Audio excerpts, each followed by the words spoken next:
The 12th plenary meeting of the General Assembly is called to order. Before proceeding further, I would like to remind members that masks are to be worn by all attendees at all times when indoors, except when directly addressing a meeting. We shall now continue the general debate. The Assembly will hear an address by His Excellency, Prime Minister and Minister for Finance of the Commonwealth of the Bahamas, His Excellency Philip Edward Davis. I request protocol to escort His Excellency.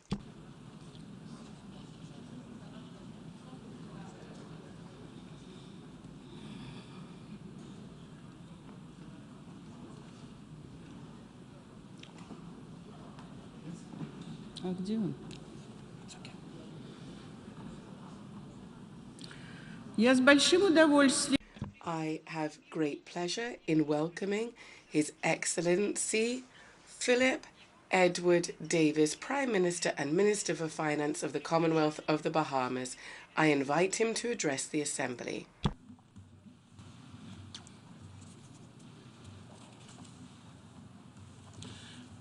Your Excellencies, distinguished delegates, Secretary General Antonio Guterres, President of the General Assembly, Shaba Kurusi of Hungary. Next year will mark 50 years since the Bahamas became a fully independent sovereign nation. Our ascension to full membership of the United Nations in 1973 was inspired by a recognition of the interdependence of this family of nations and by the hope that dialogue and partnership can be the path to shared solutions. We Bahamians are justifiably, I believe, proud of what we have accomplished in our 50 years of independence. We are free, democratic, entrepreneurial, and resilient, and our small size has not held us back from great achievements at home and on the world stage. But we are ever more aware that many of our greatest challenges emanate from or are made worse by events and conflicts outside of our borders. Hurricane Dorian in 2019 was a Category 5 storm that nearly destroyed 2 of our main islands. It wiped out 30% of our national economic activity. The impact on our economy, on our infrastructure, and on our people is still very much present. The scientific consensus is that as ocean temperatures rise, we can expect hurricanes of greater intensity to arrive with increased frequency. Small island nations, like mine, did not create the emissions that are warming the Earth. But nonetheless, we are on the front line of climate catastrophe. Dorian in 2019 was followed by COVID-19 in 2020. What happens in industrialized countries doesn't stay in industrialized countries. Every year, we welcome millions of visitors to the Bahamas. They are drawn by our country's beauty, culture, and people. But for a long while, visitors could not come. This health crisis quickly became an economic crisis and an education crisis too. Now, as we are working to recover, a global inflation crisis stubbornly endures. It is making the basics of life unaffordable for too many and creating more hardships for our people. The same is true for other countries in the CARICOM region and around the world. And of course, day in and day out, we must also defend our thousands of miles of ocean borders from trafficking in people, drugs, and guns. But we are not waiting for others to act. We are doing what we can to be stronger and to be more prepared. But no one country, large or small, acting alone can stop climate change, nor can we, individually, reduce the threat of future pandemics or end the policies and conflicts driving global inflation, or tackle global criminal networks. These problems require collective action.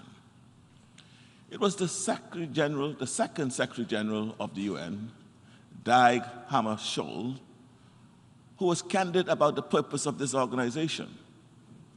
The United Nations was not created in order to bring us to heaven, he said, but in order to save us from hell. The UN was born out of the ashes of 2 world wars. Today, we face different threats, ones that require us to mobilize and innovate, and above all, to collaborate. Of all the risks we face, none requires more urgent action than the climate crisis. The first UN climate conference took place in 1992.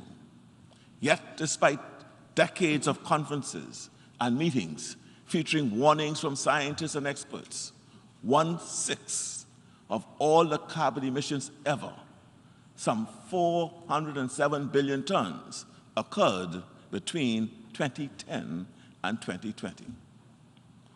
I have frequently spoken, as have so many others, about the need for action in terms of climate justice and fairness. Why should small island nations like mine, we who have contributed so little to the climate crisis, experience the biggest burdens and risk of a climate-changing world? The argument might be straightforward, but it has not been effective. For a long time, decision makers in both the public and private sectors believed that climate action must come at the expense of economic growth. But now, many are beginning to understand that climate inaction is the most expensive option of all. Taking action is not just in the interests of those of us who are particularly vulnerable, it is in the interest of every country, and it is this enlightened self-interest that should motivate action. The good news is that there are also positive incentives. Transitioning to clean energy is going to create jobs, increase efficiencies, and improve living standards. Again, don't do it for us. Do it for yourselves. I do not believe in despair. I believe in determination and human ingenuity. We can do this. Countries that disagree on many other issues, including important ones, must cooperate on this issue in their own self-interest. We have roughly 40 days until COP27 in Egypt. Let this year be the year that we turn talk into action. Let's roll up our sleeves and get to work. Let those who pledge write the check. Countries like mine, already trapped by billions in climate debt, need funding to transition to renewable energy infrastructures. We have begun to install solar microgrids across our islands, but scaling up will require a lot of additional funding. We in the Bahamas are playing our part. In February and July of this year, we hosted the One Young World regional and annual conferences for young people to support the next generation in their efforts to engage with climate-related issues. This was the first climate conference for young people in the region. We recognize the importance and value of the participation of young people. The Bahamas supports the 2030 Agenda and our common agenda on youth engagement. Then in August, the Bahamas took the lead in bringing together the member countries of the Caribbean to agree a consensus position for negotiations at COP27. We are actively defining ways to protect and safeguard our shallow seas, mangroves, and seagrasses, all of which act as a major carbon sink for the world. We urgently need to build capacity. Now we are inviting those with potential technological solutions to bring their innovations to the Bahamas. Mr. President, it's time for a new resolve and new cooperation. Last year, I brought to the attention of the General Assembly the threat to the financial services industry in the Bahamas and our region. I said then, financial services is a crucial component of the Bahamian economy. We see an indispensable role for the UN in leveraging its universal jurisdiction for greater oversight of global anti-money laundering, de-risking, and tax cooperation matters. Sadly, little to nothing has changed. We continue to struggle to recover from the economic shocks of hurricanes and the COVID-19 pandemic. We also have the additional battle with inflationary pressures created not by us, by the war in Europe. And now, to top it off, we are yet again the victims of inequitable and unjust measures on the part of major economic actors. All these factors place a stranglehold on our national development and that of other small island developing states. Just yesterday, the OECD issued a statement placing the Bahamas on their blacklist. Mr. President, this action is profoundly unfair. When we look at the countries that are flagged as high risk and blacklisted, several startling commonalities emerge. Why is it that European states that operate frameworks akin to that of blacklisted countries are not being even eligible for the inclusion on these lists? Why are all the countries targeted, all of them, small and vulnerable, and former colonies of European states?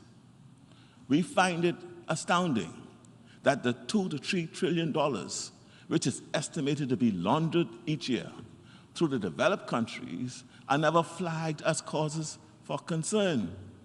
And yet my country, which is widely recognized as one of the best regulated countries in the world, and other countries like the Bahamas, are singled out for such reputational attacks. The robust regulatory regimes of our central bank, Securities Commission, and Insurance Commission are chastised on minor details of technical process, while much bigger transgressions in the developed world are ignored.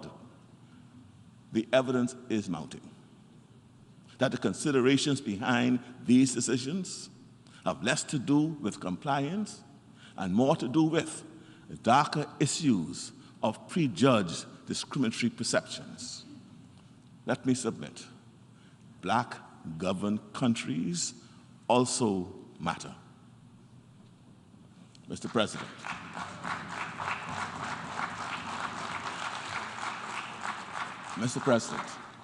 we support the call for reforms in the global financial system to make it more relevant to the needs of today. But those reforms need ambition. They need to go beyond the incremental, and they need to apply to all.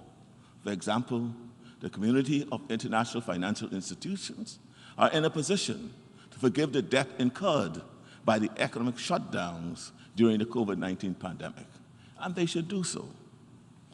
Every year that we don't do the right thing to do becomes more expensive. Mr. President, when my neighbors are in crisis, whether the cause is climate or crime or instability, the Bahamas is impacted by the humanitarian and security needs which arise. We repeat once again our opposition to the decades-long embargo and sanctions on Cuba. COVID-19 has exacerbated the situation for the people of Cuba and made existing hardship and deprivation much worse. The people of Haiti continue to suffer. The political vacuum left after the assassination of the president just over a year ago has led to more violence, with the instability fueling more tragedy and threatening the entire region. Migration is not the only issue which the Bahamas is grappling with. We are also struggling from the proliferation of guns. We do not manufacture guns in our country, and yet they illegally find their way to the Bahamas, and within days can be connected to some criminal activity. In an archipelagic nation made up of some 700 islands and keys, range across 100,000 square miles of water, defending our borders is an expensive challenge. We believe more manageable and effective efforts can be made at the source to ensure that a right to bear arms does not so quickly and easily translate into a right to traffic arms. Mr. President, we in the Bahamas believe there is still real purpose in the mission of this United Nations. We will continue to support multilateral efforts to tackle the shared challenges of our time. We congratulate Secretary General Guterres for his leadership in achieving agreement with Ukraine, Russia, and Turkey to get the flow of trade in the Black Sea moving once again. The stabilization in world food markets has helped millions of people in the developing world. We see the involvement and participation of women and young people as inherent and central to our process. My government considers it vital that women play fully active roles in planning and decision-making, both in national and multilateral affairs. We also support the addition of a United Nations Youth Office. The needs and rights of small island developing states cannot be sustained by making policy advances only in times of global shock. We are grateful that the Alliance of Small Island States seized the moment in 2020 to secure the course of work on the Multidimensional Vulnerability Index,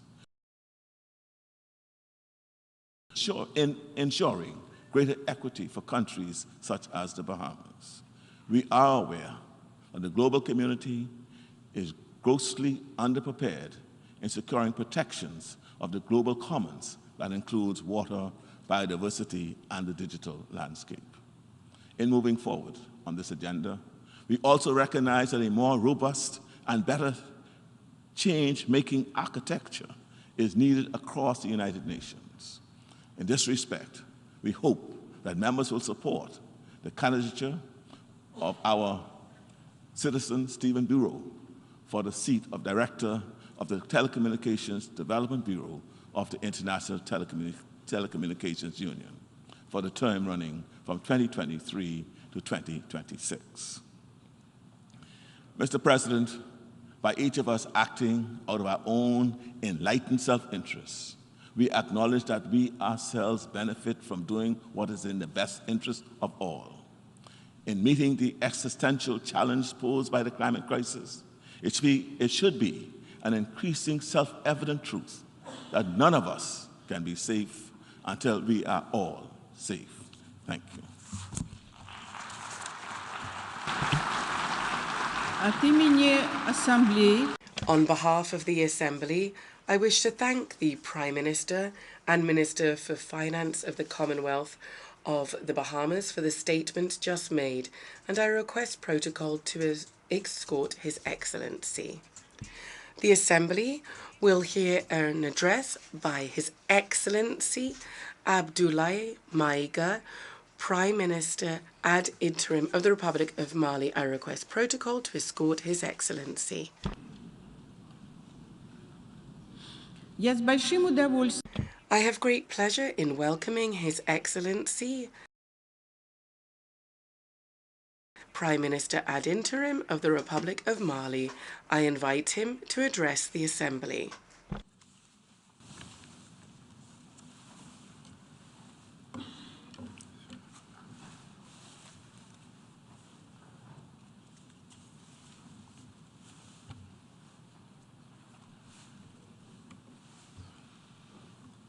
Monsieur le Président, President of the General Assembly, ladies and gentlemen, heads of state and government, Secretary General of the United Nations, ladies and gentlemen. At the outset, it is my pleasure to warmly greet you on behalf of the Malian people in all their cultural, religious and ethnic diversity. And the greetings of His Excellency Colonel Assimi Goïta, Transitional President and Head of State. President, your brilliant election to the presidency of the 77th session of the General Assembly and the end of the 76th session of the General Assembly, so ably led by your predecessor, His Excellency Abdullah Shahid of the Republic of Maldives, give me an excellent opportunity to express our warm congratulations to Your Excellencies on behalf of Mali.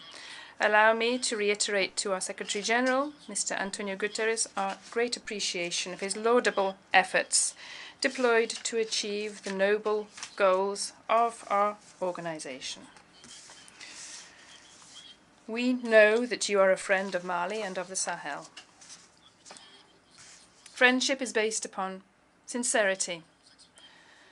So allow me to express my deep disagreement with your recent media appearances, where you adopt stances and speak out regarding the affair of the 46 Ivorian mercenaries, which is a bilateral and legal issue between two brotherly countries. Clearly, the judicial nature of the infringements around this affair do not fall under the competences of the Secretary General of the United Nations. In Mali, our administration is not based upon oral statements or statements to the press. We therefore refer to the note verbal of MINUSMA, the United Nations Mission for the Stabilization of Mali. The reference of this document is MINUSMA/prot/NV/226/2022 of the 27th of July 2022, which clearly expresses that there is no link between the 46 mercenaries and the United Nations. The recent language and synchronization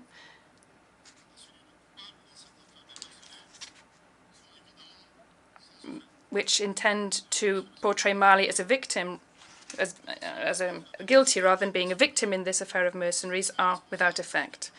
Secretary General, your position on the mercenaries has been followed up by certain authorities in West Africa, so we address them this message. To the President of ECOWAS, Mr. Umaru Sissoco, who said, "We have just seen," and I quote, "the statement by the Secretary General saying that these are not mercenaries. If I were in the Malians' place, I would have released these 49 soldiers." I should very much like to say to the latter that there is a principle of subsidiarity, which is somewhat vague, between ECOWAS and the United Nations, rather than a principle of following blindly.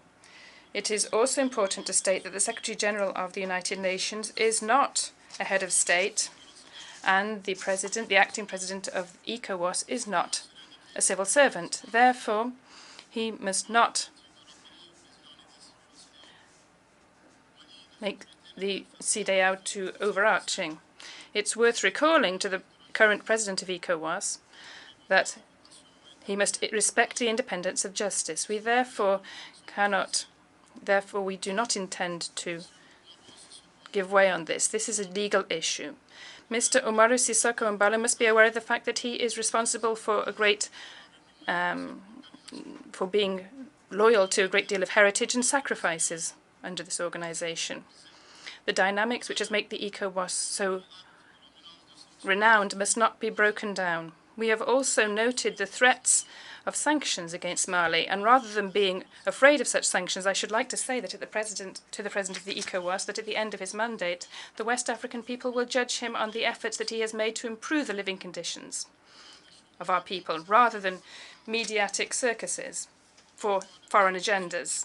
To Mr. Bazoum, he will note that the transitional government has not yet reacted to his slanderous comments for two reasons. The first is to do with the heritage of our ancestors, where we do not respond to insults by other insults. The second reason is to do with Mr. Bazoum's identity. He is a foreigner who claims to be from Niger. We know that the Nigerian people and brotherly country of Mali have social, cultural, and religious which are extremely rich. Mr. Bazoum is not a Nigerian. His behavior reaffirms us in this belief. Secretary General, Mali will remember what you have said.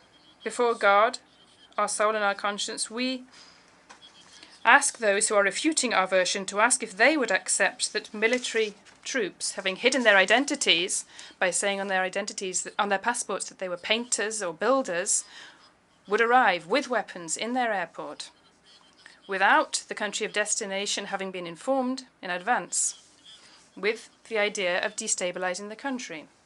Would they accept this? If they would not accept this as a state, if this is not possible in Lisbon or elsewhere, Mali will also not accept this as a state. And it will not be possible in Bamako or anywhere else in Mali. President, a watershed moment, transformative solutions to interlocking challenges. That is the theme of this 77th session of the General Assembly. And this allows us to hope for better days for Mali, as long as there is a clear stock-taking of the former era, that lessons are learnt and that objective recommendations are established. Once this has happened, I am sure that through our collective action, we will bring peace regarding the various outbreaks of tension in the world, but also promote harmonious development and effectively combat pandemics, the deterioration of the environment, climate crises, inequalities, policies of domination and predation of resources. Since August 2020, Mali has been going through a transitional process which will end on the 26th of March 2024 with the transfer of power to elected authorities. By this date, and in line with the recommendations of the National Dialogue on Restructuring, the transitional authorities have committed to 2 timelines agreed upon with ECOWAS to carry out political and institutional reforms before organising elections, whose ultimate goal is to recast the Malian state so that it meets the deep, legitimate aspirations of our people to peace, security, good governance, development, and lasting institutional stability in Mali. In this regard, I am pleased to underline that some significant progress has already been made. The passing of the electoral law, inter alia. This includes the creation of an independent election management authority, and its establishment is now making great progress with the setting up of a commission made up of renowned figures from all components of Malian society in charge of drawing up a new constitution. President, on another front, not many people may know that Mali is the only country in the world which is currently facing 4 different types of insecurity simultaneously: terrorism, communal conflicts manipulated by terrorists and their foreign state sponsors, cross-border organized crime, and violent action by isolated individuals. Alongside our return to constitutional order, Mali is continuing to fight tirelessly against this insecurity, and particularly against extremist groups who are responsible for all kinds of abuse against our peaceful people. With regard to Mali, I am pleased and proud to announce that the terrorist groups have been seriously weakened, and the fear is now on the other side, on their side. However, these criminal groups can still cause harm to a certain extent in their desperate attempts to deal a blow to our territorial integrity and to terrorize our people. The courageous Malian defense and security forces are determined to tackle any threats wherever they come from. His Excellency Colonel Assimi Goïta, Transitional President and Head of State, and the government of Mali is continuing to step up their significant efforts to recruit, train, equip, and bolster the operational capacities of the Malian defense and security forces. I must say here that the offensive action carried out thus far has allowed our forces to claim decisive victory against obscurantism. They have allowed the state to get back on an equal footing and reaffirm its authority over much of our national territory, as well as allowing for the return of several thousands of our people to their homes. However, we know that a military and security solution alone has its limits, which is why, in support of the military action, the government of Mali has a global integrated strategy, including political, social and development measures, which includes the provision of basic social services to our people who are so sorely tested by the multifaceted crisis that we have been facing since January 2012. Their aim is to restore the state's authority throughout our national territory. Against this backdrop, the government of Mali on the 24th of August approved our national stabilisation strategy for the central regions and an action plan for 2022 to 2024.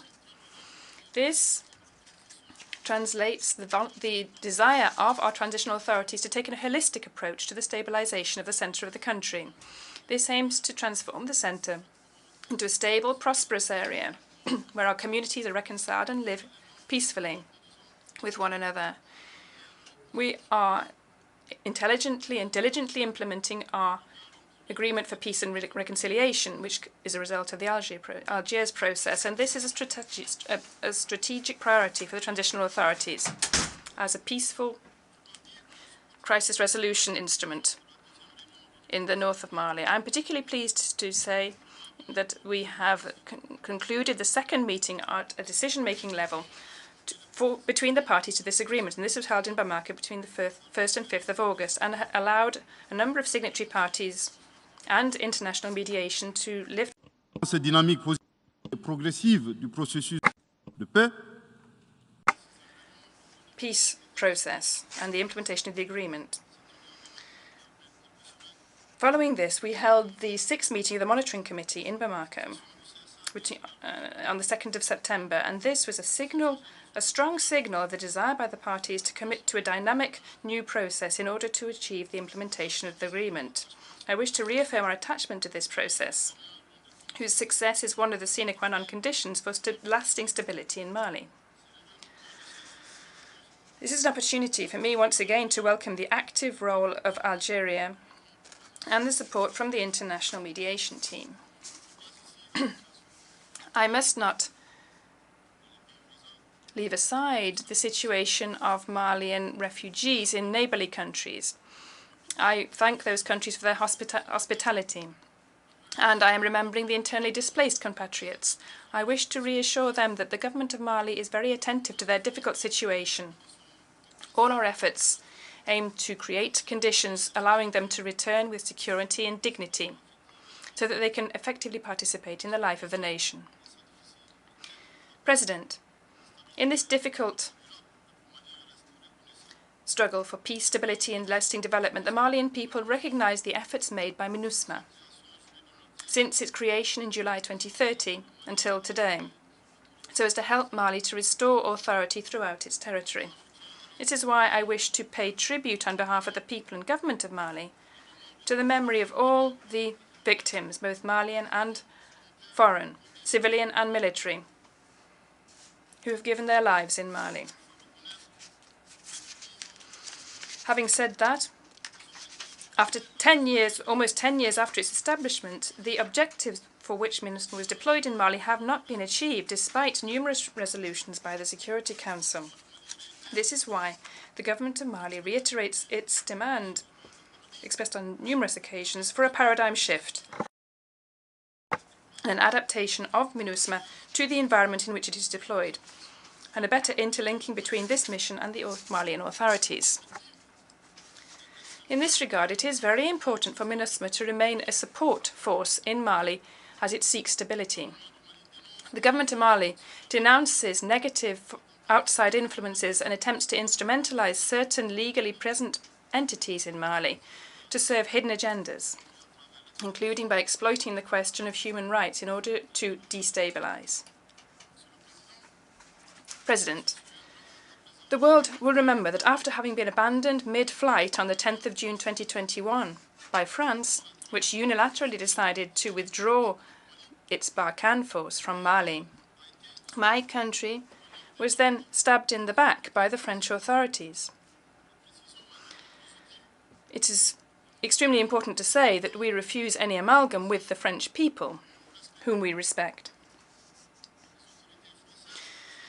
The deeply anti-French French authorities have denied the universal moral values and repudiated these and betrayed the humanistic legacy of their philosophers, and they are now serving an obscurant junta. So deeply anti-French French forces have rejected universal moral values and betrayed the great humanist and philosophical heritage. They have now become an obscurantist junta. Let me repeat this once again. The anti-French French authorities have rejected universal moral values and betrayed the great heritage of their philosophers and have become a junta serving obscurantism. An obscurant French junta who is nostalgic for neocolonialist, condescending, paternalistic and vengeful practices, which has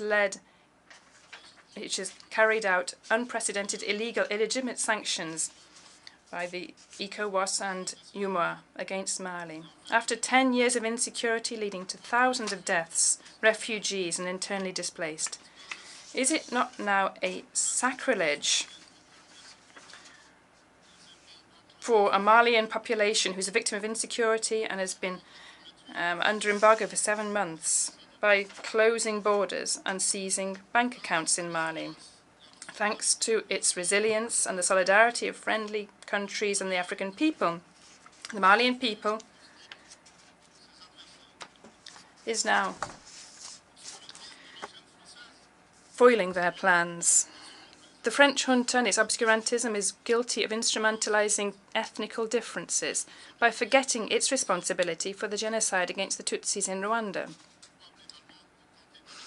It was also guilty of desperate attempts to divide Malian children from the same families. Finally, an obscurantist French junta, which has violated Malian airspace by sending aircraft such as drones, military helicopters and fighter planes over 50 times, bringing information, weapons and ammunition to terrorist groups. In order to ease its conscience, the French junta accuses Mali of not having been grateful, banging on about the regrettable death of 59 French soldiers in Mali during various counter-terrorism operations. Regarding this unfortunate accusation, we'd like to remind you that in most Malian official statements and in ceremonies, we systematically pay tribute to all victims of insecurity in Mali, with no distinction based on nationality, including, therefore, those 59 French people who died. Thus, we would urge them not to stop, since they're going along the right lines. They should turn back the clock. Let's look at their intervention in Libya that's decried by all of Africa. And let's not forget the forced participation of thousands of Africans in the First and Second World War. And let's not forget the slave trade, which explains the economic well-being of the country. How many Africans died for France and the free world in which we live? So, given the serious nature of the facts committed by the French junta, Mali, in its letter dated the 15th of August 2022, requested the holding of an emergency meeting of the UN Security Council. The aim of this is to enable Mali to present evidence that it has showing that the French army attacked on numerous occasions my country by violating repeatedly and frequently Mali's airspace without the authorization of the Malian authorities, and sometimes by falsifying flight documents. More seriously, Mr. President, Mali will be able to prove that the French junta provided intelligence and arms to terrorist groups. The government of Mali is wondering about the reasons that have encouraged this permanent member of the Security Council, and one that has the presidency of the body, to prevent obstacles to the debate sur les faits because of the truth. The world needs to be enlightened on the serious facts that took place in Mali and which are at the basis of the worsening insecurity and destabilization in Mali. Through seizing the Security Council, the government of Mali is seeking to ensure that this important body that's in charge of the maintenance of international peace and security, to ensure that it faces its responsibilities and denounces the abuse of the French junta against my country. These hostile acts are incompatible with the UN Charter and its statute as a permanent member. The credibility of our joint mechanism depends on it, as does the effectiveness of our fight against terrorism, but in particular, so does the integrity of the UN, that inter alia is based on the respect of international commitments, international law, of the UN Charter. Mr. President, it seems important for Mali to call for your personal involvement with the Security Council of the United Nations, so that our request be successful, so that this duplicity and the proxy war imposed upon my country stops. Mr. President, in combating terrorism and violent extremism, the government of Mali takes very seriously the question of human rights. I'd like to underscore that human rights are first and foremost the values that each Malian embodies. Thus, the government of Mali remains determined to respect them and to ensure they are respected in line with its zero-tolerance policy against impunity.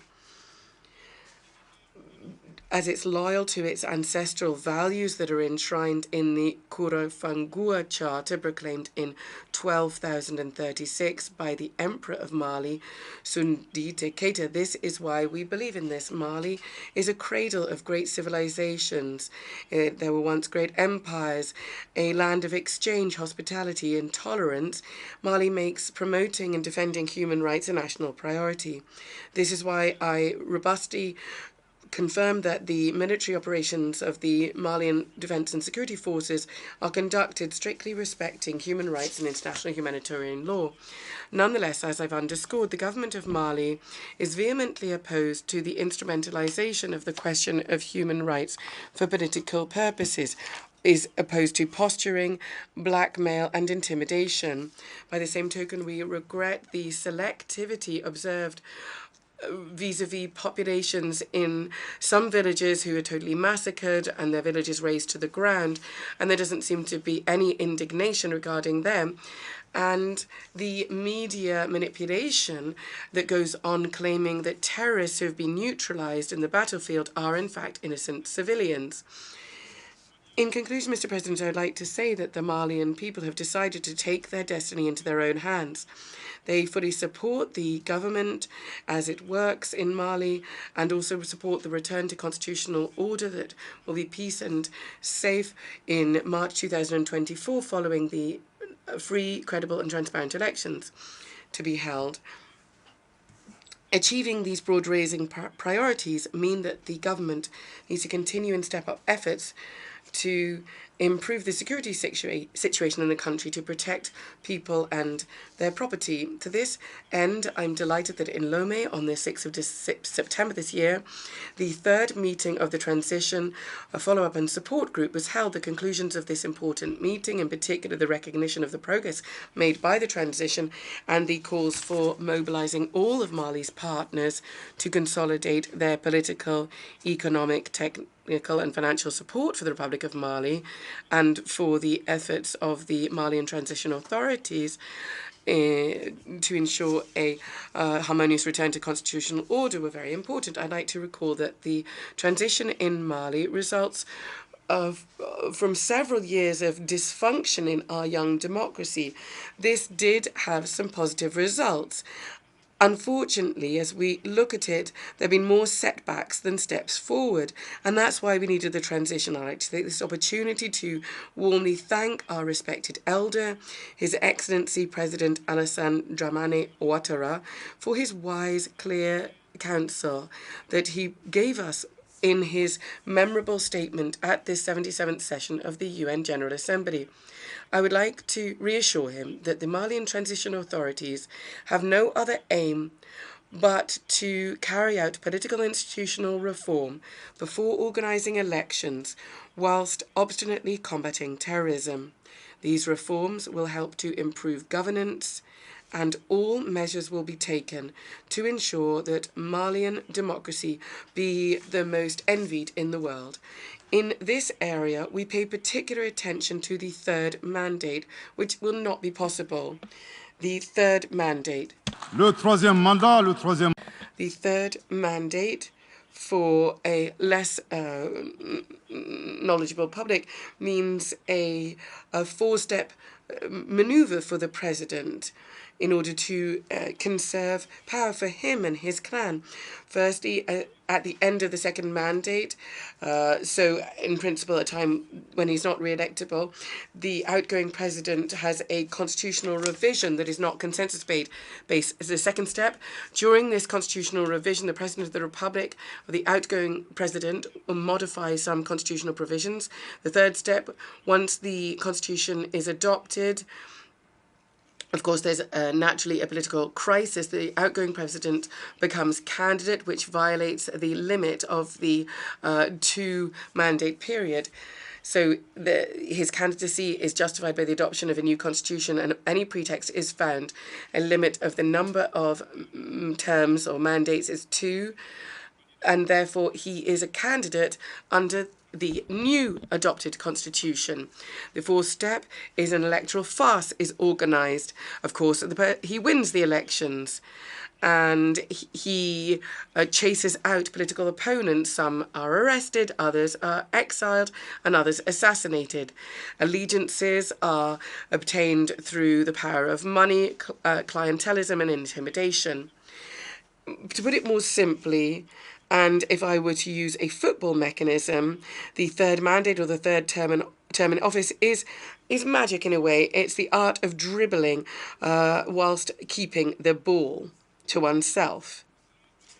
Excellence, Your Excellency, Mr. President Ouattara, your advice is very timely. Despite the tangible efforts of the Malian transition in implementing the political institutional reforms and those of elections, commended by the international community, the Madam Minister of Foreign Affairs of the French junta, of whom Mali asked nothing, considered that there was no progress, of forgetting that no one can love Mali more than the Malians themselves. Her particular position and her adversity does not surprise us. Victor Hugo in Claude Go classed human beings in 2 categories. There are, he said, men which are like iron, and then men which are ones who are attracted to them. The minister, unfortunately... hideusement sui generis. And so, unfortunately, the minister is not a magnet and nor metal. Given this uncertainty, the Malian people adopted a prudent approach, and this is what the writer and wise person Amadou Habdeba highlights with the strange destiny of Wagrin. If we see something is a good quality, we should remain quiet about it. So I think, Madam Minister of the French junta, Mali would advise you to just observe the situation. This is an opportunity for me to commend the exemplary and fruitful cooperation relations between Mali and Russia, whilst reaffirming that Mali remains open to all partners who want to help it recover from the multiple challenges affecting it in the strict respect for its sovereignty, unity, and the dignity of the Malian people. Mali would remind you that, in line with the vision of Colonel Assimi Goïta, President of the Transition, 3 principles guide our national public action. firstly, the respect for Mali's sovereignty, secondly, the respect for strategic choices and partners operated by Mali, thirdly, taking into consideration the vital interests of the Malian people in the decisions taken. Pursuant to these principles, Mali seeks to continue and strengthens its good neighbourly relations with all the countries that surround it. By the same token, committed to its Pan-African partnership, Mali will continue to work within sub-regional regional organizations to achieve African integration. Equally, achieving the transition's objectives requires the assistance of all of Mali's partners, including the United Nations. Therefore, I would call upon Mali's friends to remain mobilized alongside the government in order to help it to meet these important challenges together. For the significant majority of the states of the world, convinced of the importance of mutual respect and a win-win partnership, I can guarantee to them that Mali's doors are wide open to them, and the Malians will welcome them with open arms. For the minority who don't want to respect these principles, we will promise that they will face millions of Assimi Goïta who want to defend their honour, their dignity and their vital interests. I would like to conclude by giving two pieces of advice. You should be empathetic by treat others as you would be treated, and do unto others as you would have done unto you. The second piece of advice is look at your models, look at how you need to change mindsets, and look at how the world changes. Move on from the colonial past, look at the anger, the frustration, the rejection of this in African towns and rural areas, and understand that this movement is inexorable thanks to the situation. Your intimidation, your subversive action are just increasing the number of Africans who want to preserve their dignity. They were just a few hundred previously, and now there are millions of them. And there will be billions of them in the future. Mali and its people will not just be mere spectators. Each angry word is one that we will respond with equally, and each bullet fired will be responded to reciprocally. So we're in a new era with a new reality. We need solutions that will bring change to meet the interdependent challenges. Since we are interdependent states, we want to uphold human rights without distinction or based on race, colour, sex, language, religion, political opinion, or any other opinion, irrespective of what one's national or social origin is, what one owns, where one was born, or any other situation as stipulated in Article 2 of the Universal Declaration of Human Rights. May God bless Mali and preserve Malians, the obscurant and destructive forces of the world. May God bless Africa and preserve Africa from the obscurant and destructive forces of the world. May God bless the world and preserve the whole of humanity from the forces of obscurantism and the destructive forces of the world. Thank you very much indeed.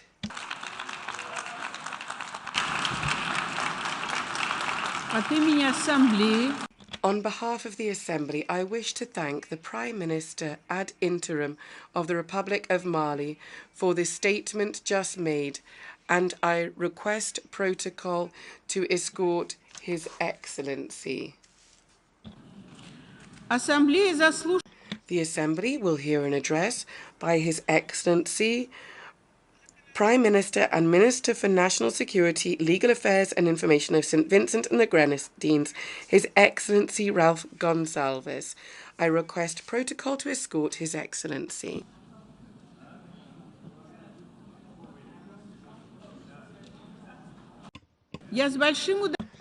I have great pleasure in welcoming His Excellency Ralph Gonsalves, Prime Minister and Minister for National Security, Legal Affairs and Information of St. Vincent and the Grenadines.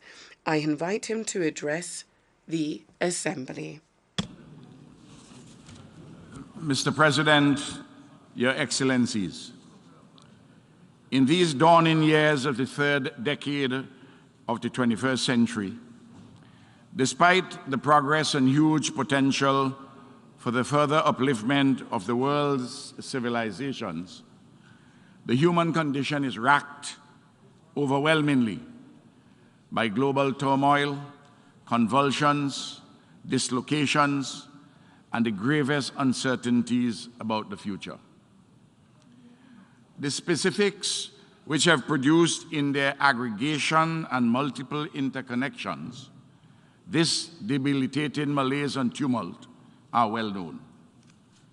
We identify here and now those of centrality and urgency: irresponsible and dangerous man-made climate change, a dominant economic and trading system awash with antagonistic contradictions, which has delivered unacceptable burdens to the poor and the weak on the one hand, and benefits in abundance to the rich and strong on the other.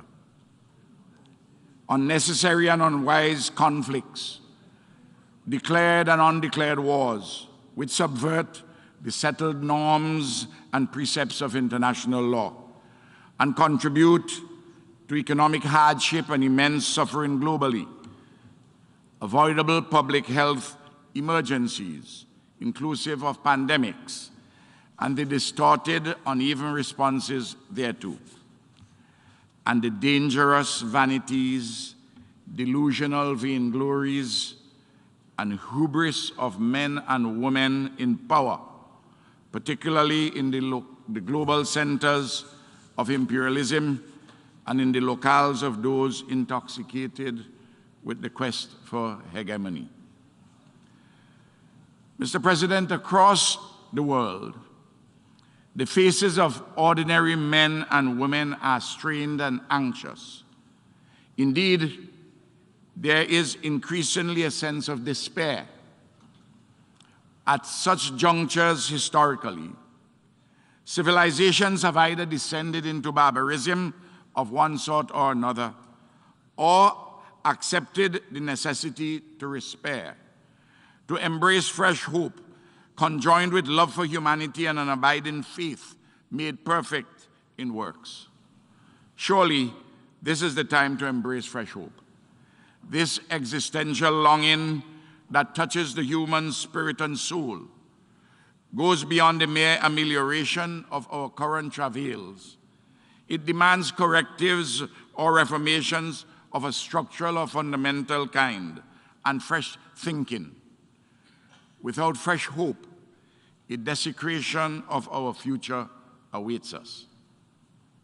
Fresh ideas are a core foundation of fresh hope. Over 130 years ago, the Cuban patriot Jose Marti advised that weapons of the mind vanquish all others. Through Marti, we learn that a vital idea set ablaze before the world at the right moment can, like the mystic banner of the Last Judgment, stop a fleet of battleships. Our tumultuous times demand fresh ideas and an invigoration of those which have stood the test of time in the march of civilizations into modernity and uplifting governance. Unfortunately, stale and outmoded thinking too often shapes and dominates the global outlook and conduct of the most powerful nations to the detriment of peace, security, and prosperity for all. For example, at least one mighty state affirms wrongly that it possesses an exceptionalism grounded in a manifest destiny to rule the world. Another considers also wrongly that its population size, growing wealth, enlarged military prowess, and a civilization that goes back to near antiquity justifies its quest for global hegemony.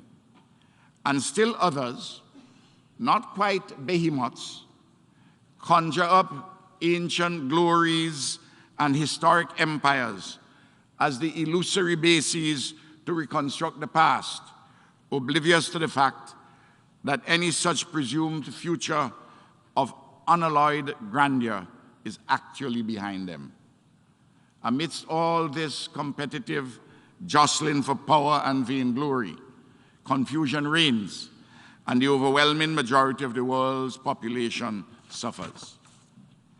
It is instructive to note that the contemporary circumstances of the global political economy and society have prompted the powerful and some wannabe powerful countries to proclaim the necessity to construct a new world order, each with its own peculiar agenda. But from the global periphery, which encompasses most of humanity, I ask the relevant and haunting questions. What's new? Which world? And who gives the orders? The future of humanity depends on satisfactory answers to these queries. In this maelstrom, the center cannot hold, and things are falling apart. Yet, we must not wring our hands, metaphorically, in learned helplessness. The principles are certainly not innocent of the extant condition, and there are bundles of credible ideas in our multilateral system to fashion possible lasting solutions in pursuit of peace, prosperity, sustainable development, and security for humanity as a whole. So where do we go from here? Central to a credible, equitable path forward for humanity and our civilized life, living, and production is the requisite of quality global leadership. It is a truism that usually men and women make history only to the extent that the circumstances of history and contemporary reality permit them so to make. But it is also true, indeed necessary and desirable, for global leadership to transcend the existing circumstances given and transmitted from the past and to push the boundaries of possibilities for humanity's sake beyond the normally considered outer limits. I am satisfied that the world's peoples are demanding a quality global leadership which not only inspires them, but draws out of them their goodness, elemental yearnings of humanity, and nobility of purpose. Oftentimes, to draw out of them this goodness, humanity, and nobility, which the people themselves may not as yet know that they possess. Mr. President, at this very moment of our assemblage here, in civilization's finest hours, we are eyewitnesses and air witnesses to immense conflict, strife, and harrowing suffering in the world at large. It is an indictment on our civilized assembly that horrific wars rumble on unabated in Ukraine, Yemen, Syria, parts of Africa, and elsewhere. At least one of these wars may lead to a nuclear Armageddon. How much longer, too, do we have to stand the balkanization and systematic oppression of the people of Palestine by those who are in arrogant disregard of world opinion and international law? Why are the illegal, unjust economic embargo, undeclared war, and criminal interventions against Cuba permitted to continue without let-up, despite overwhelming, near-unanimous denunciation by this General Assembly? Why do we not resist unequivocally the sordid attempts by imperialism to subvert the duly elected governments of the Bolivarian Republic of Venezuela and the Republic of Nicaragua? How can we stand askance in relative silence and contented inaction in disregard of Taiwan's legitimate right to exist in accord with the wishes and the will of the Taiwanese people? Why do we not encourage peace and security across the Taiwan Straits by, among other things, permitting Taiwan's participation in the specialized agencies of relevance in the United Nations system, such as the World Health Organization and the International Civil Aviation Organization? All these and other 20th century quarrels and contentions have potentially viable solutions, or at the very least, mutually acceptable levels of dissatisfaction, lodged within a framework of peace and security. Quality global leadership in communion with the world's peoples, credible ideas for resolution, and a coherent multilateralism grounded in international law constitute the only viable way forward for humanity. In short, let us give mature diplomacy a chance to succeed. Mr. President, St. Vincent and the Grenadines has had to face immense challenges since March 2020 and continuing. In March 2020, COVID-19, this pandemic arrived upon us like the proverbial thief in the night. Although we did not close our country down, not even in the darkest days of the pandemic, much of the world locked down on us. Life, living, and production were and still are badly affected. In April 2021, my small country suffered 32 volcanic eruptions which caused widespread destruction of property, immense social dislocation, immiseration of our people, and the evacuation of 1/5 of the population into emergency shelters. In early July 2021, Hurricane Elsa struck, resulting in further loss and damage. In late February 2022, open hostilities between Russia and Ukraine erupted, which exacerbated the economic turmoil which was already brewing globally. The knock-on effects of the Russia-Ukraine war has been terrible for faraway St. Vincent and the Grenadines and our Caribbean. Prices of basic commodities such as imported fuel, food, fertilizer, and hand tools have gone through the roof. Still, we are a resilient people. We are not a people of lamentations, and we are recovering and embracing fresh hope. We in St. Vincent and the Grenadines are working hard and smart, but without a fair and just economic order globally, and a special regard for small island exceptionalism, a global architecture of enlightened multilateralism and internationalist solidarity. Without these things, our Herculean national efforts are unlikely to yield the requisite abundant fruit. Trying to go up a fast-moving down escalator is a challenging exercise. Accordingly, I adopt and adapt the poetic words of the iconic Barbadian, Edward Kamau Brathwaite, from his Awakening, quote, "I will rise and stand on my feet. Ever so slowly, I will rise and stand on my feet. I am learning. Just let me succeed," unquote.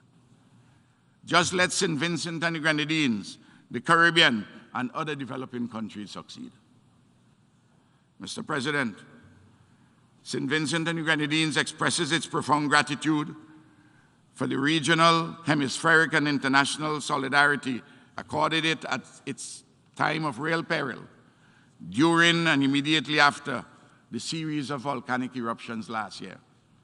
Within 24 hours of the first cataclysmic eruption, my dear friend, the Secretary General of the United Nations, His Excellency Antonio Guterres, telephoned me and placed the Secretariat and the UN specialized agencies at my country's disposal. the World Food Programme, UNICEF, UNEP were particularly heroic in their efforts, admirably coordinated by the United Nations Regional Office in the Eastern Caribbean. The World Bank was most helpful. So too were the Caribbean community and its affiliate institutions, the Community of States of Latin America and the Caribbean, and individual nations across the world. The outpouring of regional and international solidarity was impressive and deeply appreciated. Episodic support must, however, metamorphose into structured, ongoing solidarity if small island developing states are to survive and thrive in this increasingly hostile world in which the metaphoric elephants trample with very little regard for the proverbial ants who make up much of humanity and are vital to the well-being of our global civilization's landscape and seascape. The agenda for small island developing states is well known. Some major planks of it are concerted global action on climate change, inclusive of a sufficiency of resources for adaptation and mitigation, availability of optimal financing for development, including the rollout of a multi-dimensional vulnerability index and a compensation mechanism for loss and damage, and a special and meaningful carve-out for SIDS in international trading arrangements, the cessation of the unacceptable weaponizing of the financial system, an appropriate reformation of the United Nations to reflect the interests of SIDS, and efficacious implementation of the 17 Sustainable Development Goals, particularly in relation to eliminating hunger, poverty, and inequality. Of especial concern, too, for our Caribbean is the urgent issue of reparations from the European states for their commission of native genocide and the enslavement of Africans that has caused painful legacies of underdevelopment. Time has surely now come for this issue to be addressed urgently. Reparations is a just and juridically grounded demand. It ought not to evoke confrontation from well-meaning peoples, but support. Mr. President, the continuing deteriorating situation in Haiti demands focused attention from the United Nations. The Caribbean community, CARICOM, to which Haiti belongs, is pained at Haiti's circumstances and the relative neglect by the international community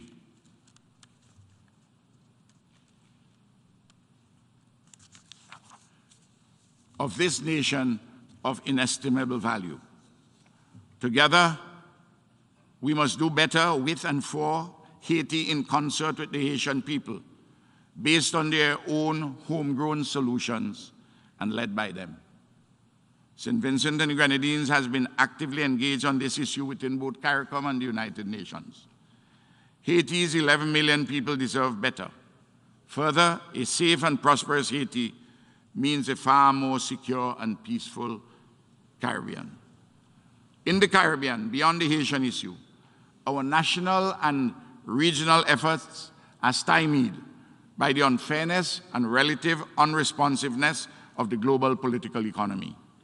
Oftentimes, too, the unintended consequences of the actions by the centers of imperialism or hegemonic forces induce suffering or hold back our progress. For example, our Caribbean has had its correspondent banking arrangements compromised or withdrawn by the application of rules which our governments have had little or no role in making.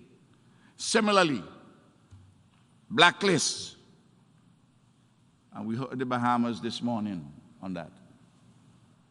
Similarly, blacklists or sanctions are imposed or threatened by faceless bureaucrats in imperial centers for this or that matter, without any regard for multilateral rulemaking or settled international law. Meanwhile, interference in the internal affairs of our nations persists through external state agencies or private entities of imperialist or hegemonic centers bent on imposing their wills to their advantage.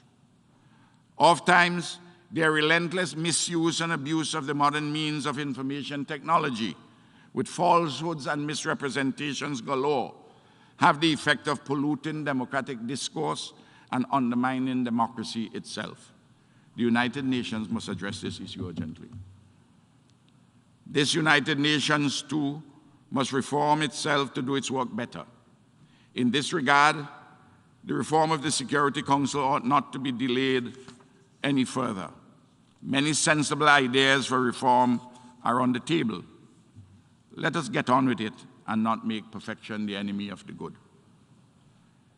The many-sided turmoil of today prompts me, Mr. President, to conclude with the probing insights of Guyana's poet laureate Martin Carter in his celebrated poem, Bitter Wood. Here be dragons and bitter cups made of wood, and the hooves of horses where they should not sound.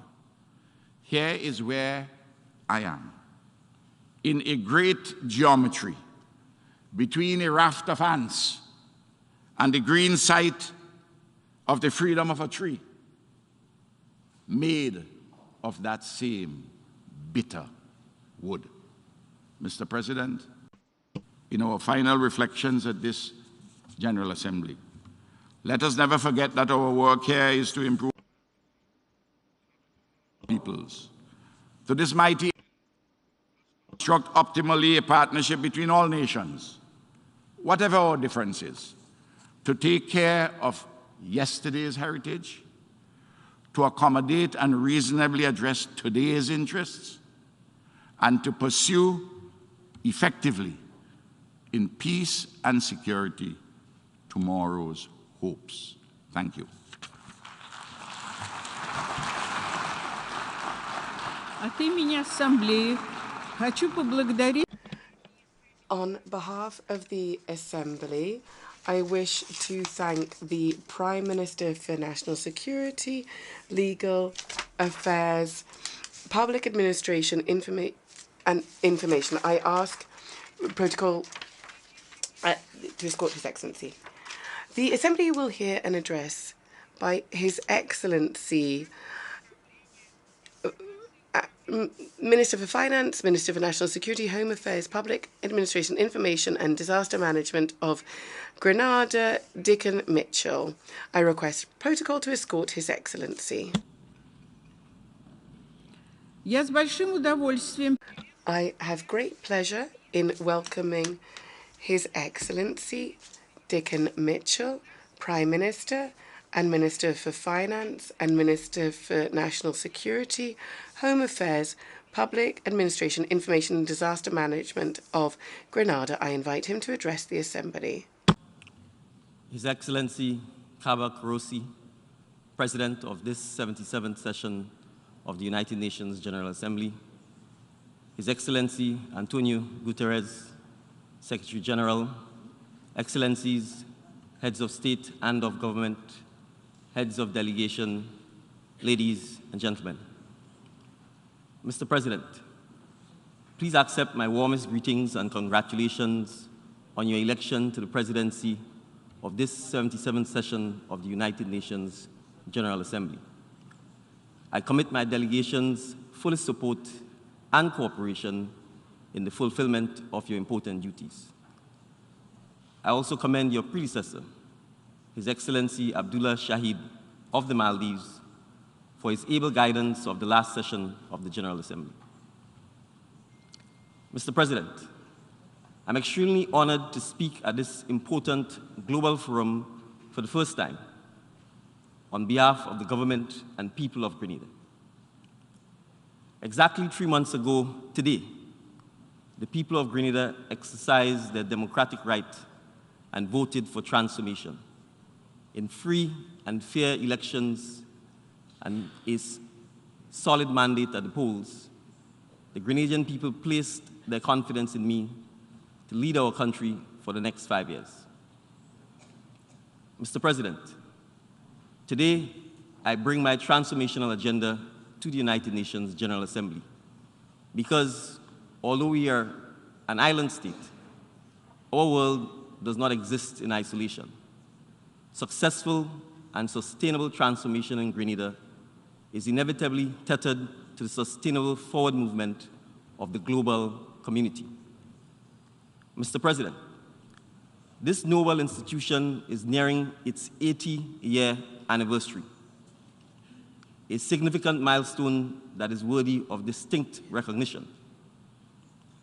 As my own country also draws near to a noteworthy milestone, that of 50 years as an independent state, it is an appropriate time to renew our commitment to the principles of the United Nations Charter and to international law. It is also a fitting time to review the achievements of the past decades and to proffer solutions to the challenges that have stymied progress. Mr. President, the COVID-19 pandemic brought our world to a standstill without prejudice for the size and economic might of nations. For a time, this disease was the great equalizer and forced us all to reevaluate our priorities and our approach to working together. Grenada notes with relief news from the World Health Organization that we might be finally entering the end phase of the pandemic. While we welcome the return to some semblance of normal, it is my sincere hope that the lessons learned from the pandemic will remain and we will not return to business as usual. Mr. President, the monumental challenges posed by the pandemic were unprecedented and seemingly insurmountable. Amid this worldwide disaster, however, our global community rallied and demonstrated what is possible when we resolve to work together towards a common goal. The pandemic taught us all the value of international cooperation, the timely exchange of information, and the sharing of resources critical to avoiding and mitigating similar global occurrences. Mr. President, it is imperative that the matter of climate change be escalated to this level of urgency amongst our community of nations. The devastating effects of global warming can already be felt all over the world, with higher temperatures worsening many types of disasters, including storms, heat waves, floods, and droughts.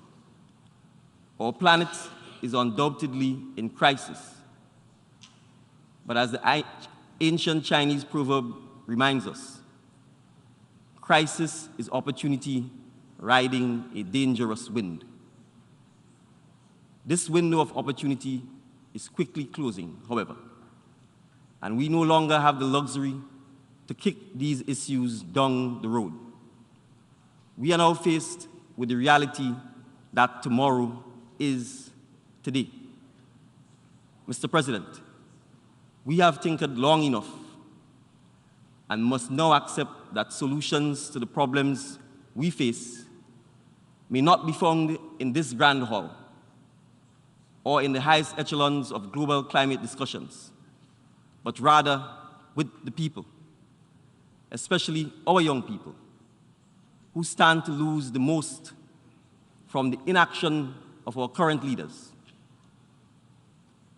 Mr. President, approximately 60% of the world's population is under 35 years old. In my own country, 50% of the current population is between 18 and 35 years of age. Young people are therefore critical to the success of sustainable development policies and must play a central role in the implementation of the targets set by the 2030 Agenda. Mr. President, I call on all young people to take action. It is not yet too late to do what is necessary to safeguard our planet for future generations. But the time for action is now. The reality is, the leaders of today will not be around to feel the consequences of their decisions. It is therefore up to our youth to lead the charge for the future they want to see. To all young people, I challenge you today to choose to be agents of change over victims of climate change. It can start with small actions that cause ripple effects throughout your families and friend circles, your communities, and eventually the wider world. Mr. President, it was not that long ago that I too was a young lawyer seeking to evoke positive change in my community through small actions. I knew that I could no longer sit on the sidelines and wait for the leaders of the day to solve challenges that have plagued Grenadian society for well over a decade. I had to become the change. In October 2021, I made the decision to enter political life, and shortly after was elected political leader of the National Democratic Congress. Only 8 months later, Mr. President, I led the party to victory, winning 9 of the 15 seats. My presence here today is testament that we can change and we can create the change that we would like to see. But it will only materialize if we step forward and accept the call to be the leaders of today. Mr. President, as leaders, the onus is also on us to create spaces where young people feel empowered to propose innovative solutions to the challenges we collectively face. This is a priority of my administration and has been backed by gender-forward, pro-youth policies and purposeful action. The appointment of the Honorable Kireen James as Minister for Climate Resilience, the Environment, and Renewable Energy at 23 years old is a milestone for my country and the Caribbean region, as the Honorable James is the youngest minister in the Caribbean. Mr. President, confronting the climate crisis will require a complete transformation of our mindset and behaviors, but also, and importantly, the transformation of our energy sources, economic models, and land stewardship. This is a unique opportunity to come together, welcome innovative ideas, and tackle the problems we have struggled with for generations. Our goal as responsible global citizens should be to leave the planet as good or better than we found it. This plea is not without urgency. Mr. President, as the leader of a Caribbean small island developing state, I am all too familiar with the devastating effects of climate change and the stark reality that we may not have a country to pass on to future generations in the face of increasingly strengthened hurricanes and sea level rise. The small island states of the Caribbean are already experiencing significant adverse effects due to climate change. With each hurricane season, and we are in the hurricane season currently, that now brings increased and more powerful storms, we watch and we wait with bated breath and a silent prayer in the hope that this year it will not be our turn. In 2004, it was Grenada's turn with Hurricane Ivan. in the matter of a mere 8 hours, we lost 34 souls, and the Category 3 storm destroyed 80% of our housing stock and decimated our economic and fiscal bases with damage surpassing 200% of our gross domestic product. 10 months later, in 2005, it was Grenada's turn again with Hurricane Emily. In recent years, we have watched with horror as our brothers and sisters across the Caribbean experience their turn. Most notably, Hurricane Irma in 2017, which left the island of Barbuda nearly uninhabitable and wrought significant havoc on over 10 other Caribbean island states, including the British Virgin Islands, which lost approximately 85% of its housing stock. Only 2 weeks later, Hurricane Maria threatened cruelly to exacerbate the wounds freshly inflicted by Irma. Mr. President, the global community would remember the destruction visited on Dominica by the said Hurricane Maria, which left 31 people dead, 37 missing, and an estimated $930 million in damages.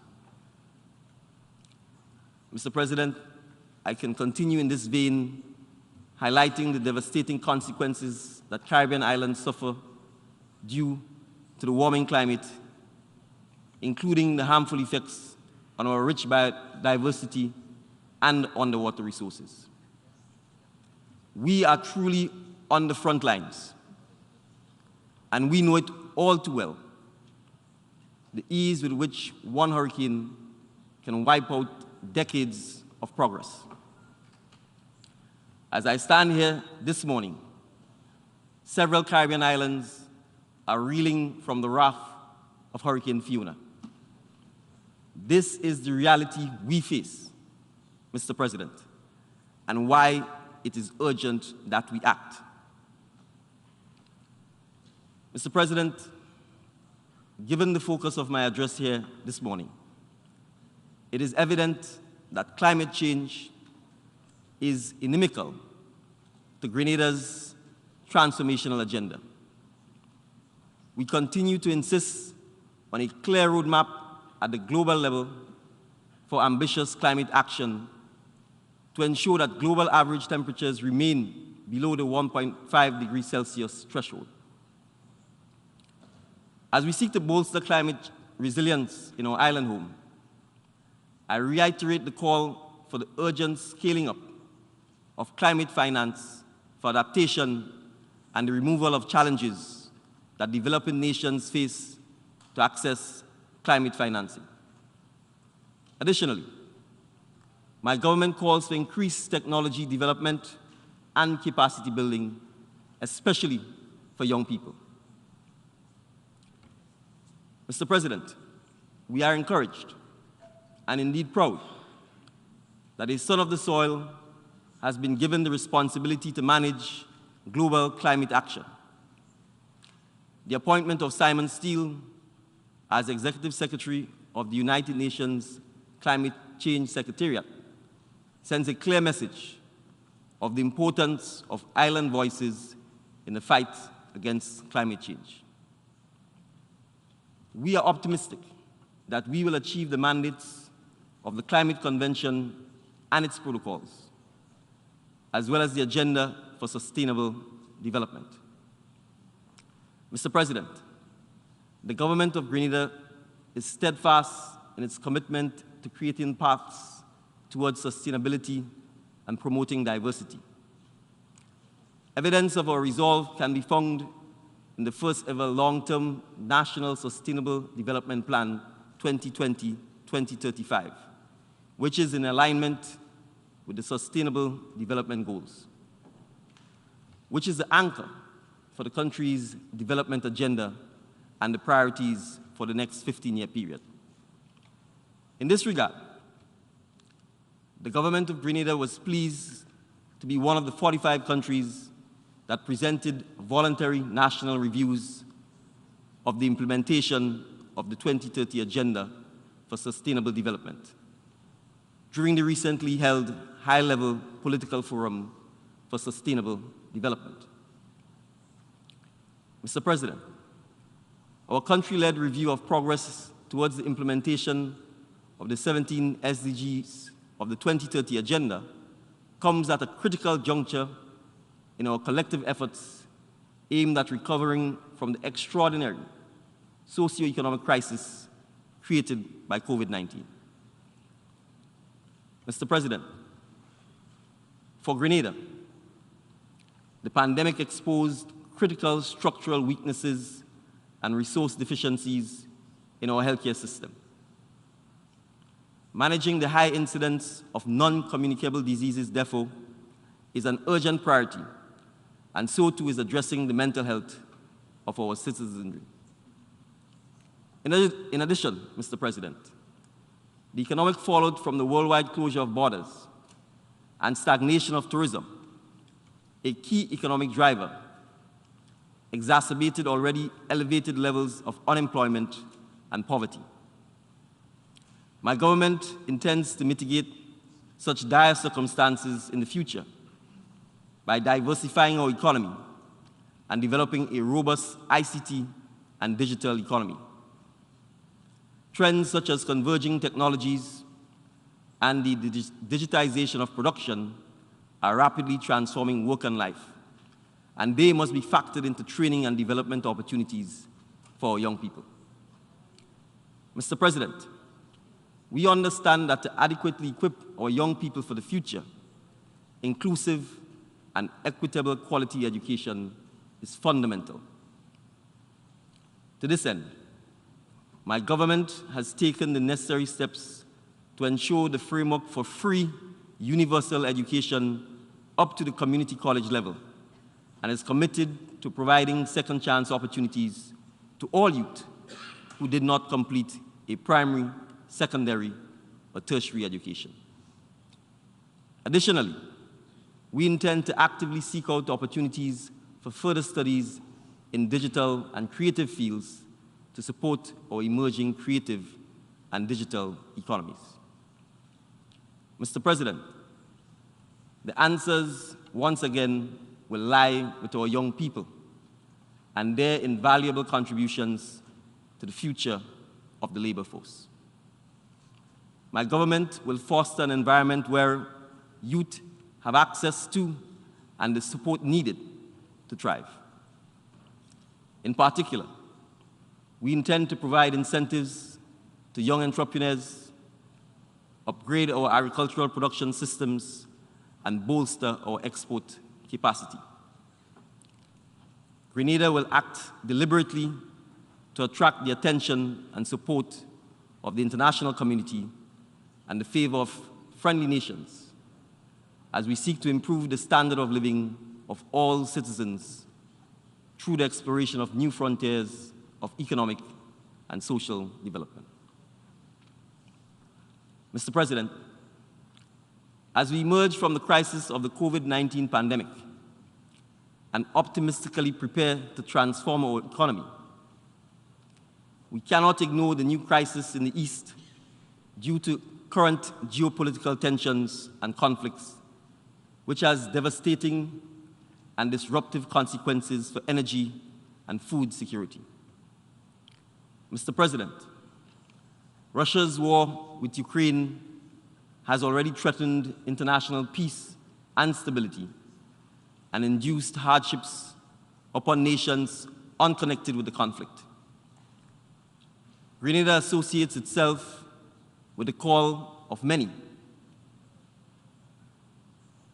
for Russia to relent its war efforts in Ukraine and for the parties to negotiate a peaceful settlement of the conflict.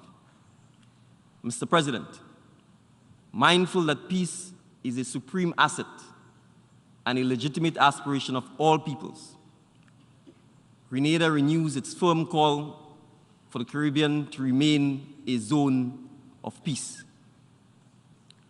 We also advocate for the economic, social, and environmental development of all Caribbean states. In this regard, Grenada is satisfied that the removal of the US-imposed economic, commercial, and financial blockade against Cuba will facilitate economic and social change there. Additionally, we call for Cuba to be removed from the US State Department's list of countries that are co-sponsors of terrorism. Mr. President, in the same way, we lament that more has not been done for our brothers and sisters in Haiti, a country classified as one of the poorest amongst us.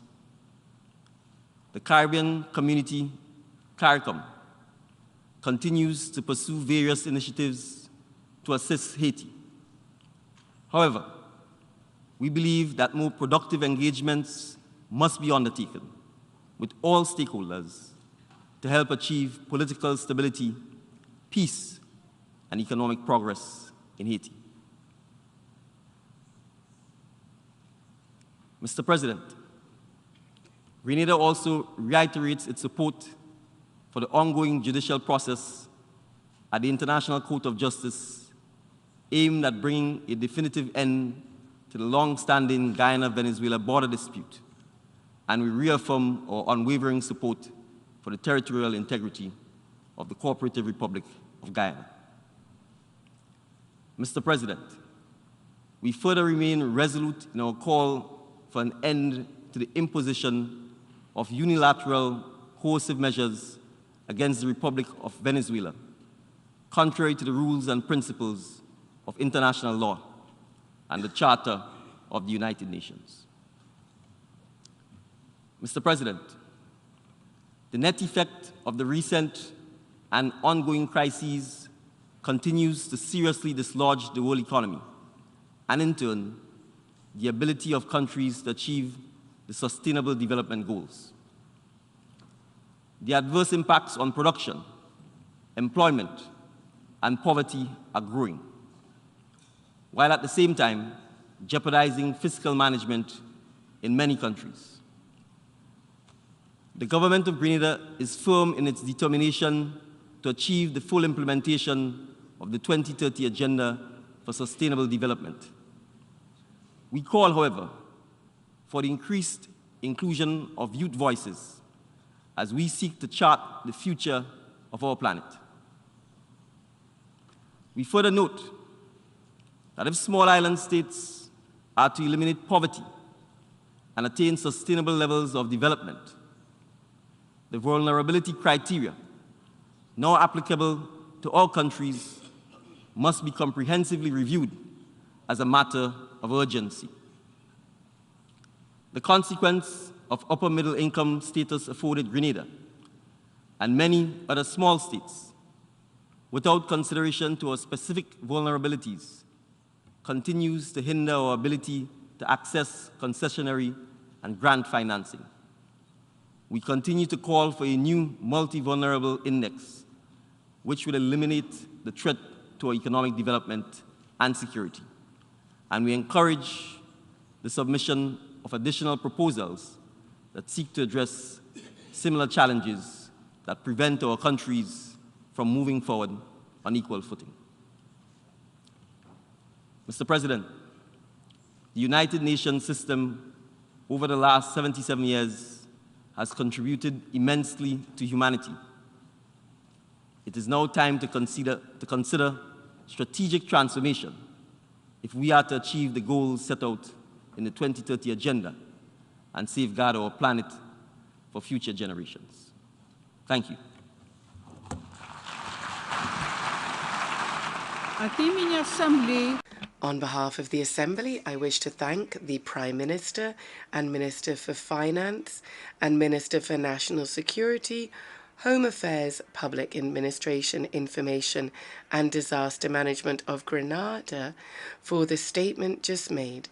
And I request for the statement just made, and I request Protocol to escort His Excellency. The Assembly will hear an address by His Excellency Dimitar Korachevsky, Prime Minister of the Republic of North Macedonia. I request protocol to escort His Excellency.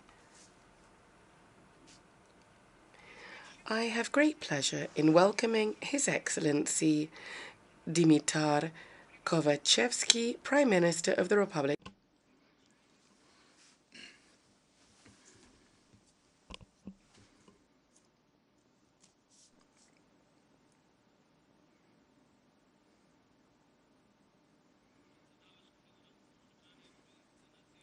Dear President of the United Nations General Assembly, dear Secretary General of the United Nations, dear heads of state and colleagues, heads of government, ladies and gentlemen. Our strength is in our unity. This lesson, that together we can achieve much more than alone, is a lesson that the world of today is learning in unanticipated circumstances in the 21st century. First the pandemic, and now the cruel war in Ukraine. Now and in the future, the democratic world needs unity in overcoming the globally spread consequences that countries in Europe or worldwide are facing. As of the start of making joint and united efforts in response to the start of the war, the Republic of North Macedonia immediately and decisively aligned itself with the European Union foreign policy and that of the democratic world. We joined global efforts in response to the war as a country committed to peace and to finding dialogue-based solutions, as a country fully dedicated to European values. In doing so, we relied on our own experiences and lessons, learned according to which peace, strength, and progress can be achieved only with unity. We learned this lesson both when we peacefully declared independence in 1991 and in 2001, when we rose above the internal interethnic conflict, while today we rely on our experiences in pursuing our established concept of one society for all, setting thus an example of a functional multi-ethnic democracy, while being a significant factor of stability in the Western Balkans and consequently in Europe as well, which on its part makes us a reliable partner of the international democratic community. Functional solutions that work in a small area, always serve as a roadmap to finding solutions in the global setting. No matter how many challenges arise in a given wide geographic area, they do erupt in a certain smaller area, becoming then a potential global threat. That point of eruption today is an independent and sovereign state, Ukraine, whose citizens are faced with an unacceptable and unjustifiable aggression by the Russian Federation. There are two especially concerning aspects which demand our full attention. One of them is related to the fact that a permanent member of the United Nations Security Council committed the aggression, the Russian Federation. The fact that a country has decided to resolve a challenge using force, despite being a member of an organization which is founded on the commitment to preserving world peace, runs contrary to all the endeavors and commitments of the civilized world to putting an end to all forms of actions which cause loss of human life and jeopardize the global peace. Furthermore, the demonstration of a force by a geographically larger country against a geographically smaller country which is committed to fostering and sharing democratic values is a dangerous and impermissible precedent. In simple terms, everything must be done in order to prevent that this become a practice in this world we share, where there are geographically smaller and bigger countries. As we can see, problems are multidimensional and affect us all. These are challenges we all face in the most severe winter we have ahead of us since the World War II, to ensure availability of food and energy for our citizens. Therefore, we must search for solutions acting in unison. Response or solutions to interlocking challenges is the essential topic of this debate. That is, that solutions are to be found in solidarity. Solutions must be sustainable and science-based. Speaking about sustainability, I believe we should take into consideration another bitter experience from the war in Ukraine. The struggle for peace is ongoing, and peace necessitates continual dedication to mutual understanding, vigilance, and prompt actions. Dear colleagues, delegates, ladies and gentlemen, I would like to convey a clear message for my country. The unprovoked aggression by the Russian Federation against Ukraine is a gross violation of the United Nations Charter and of international law norms and principles. The aggression cannot be justified or relativized. The Russian Federation must put an immediate end to the aggression and withdraw its troops from Ukraine. History teaches us that no problem can be resolved by using force. Putting an end to the aggression is the necessary precondition in order to open the only feasible way of finding a solution, and that is diplomacy and dialogue. The latter can and must be the sole mechanism for settling disputes and resolving differences between countries. The uncertainty of food and energy supply will deepen differences at the global level between the rich North and the poor South, and will bring millions of people at the brink of their existence, even being threatened with hunger. We will all feel the impact, both economically more developed and economically less developed countries. We must rely on lessons learned from the pandemic. That is, international solidarity is not to be guided by the fact whether solidarity is needed among the better developed countries or is required among less developed countries. This especially if we want to prevent the rise of new challenges ensuing from the growing dissatisfaction of citizens in global terms. The pandemic reminded us that we all are equal when faced with a common, in this case invisible enemy that took millions of human lives worldwide. The pandemic also brought to light the importance of solidarity and unity, transposed into concrete international cooperation. These are the principles that should guide our future actions when facing present and future challenges. In the specific context of overcoming the consequences of the war in Ukraine, it is necessary to double the efforts in enhancing international solidarity and mutual assistance on equal footing, both in the European Union, where the Ukraine war impact is one of the largest scopes, but also worldwide. This particularly applies to finding viable solutions to overcome challenges relating to energy supply, but food as well. In this context, I would like to underscore the important active role of Secretary General Guterres, as well as of Turkey mediating in the exports of wheat from Ukraine. Ladies and gentlemen, developments in and surrounding Ukraine have pushed numerous other conflicts worldwide in the background. However, the focus on such conflicts must remain sharp. Terrorism in all its forms is still a global threat jeopardizing the entire humanity. Numerous hybrid threats cause great concern and distress. Fake news and the possibility provided by social network, that is, by internet communication, that such news is spread on a mass scale is a challenge facing the entire democratic world.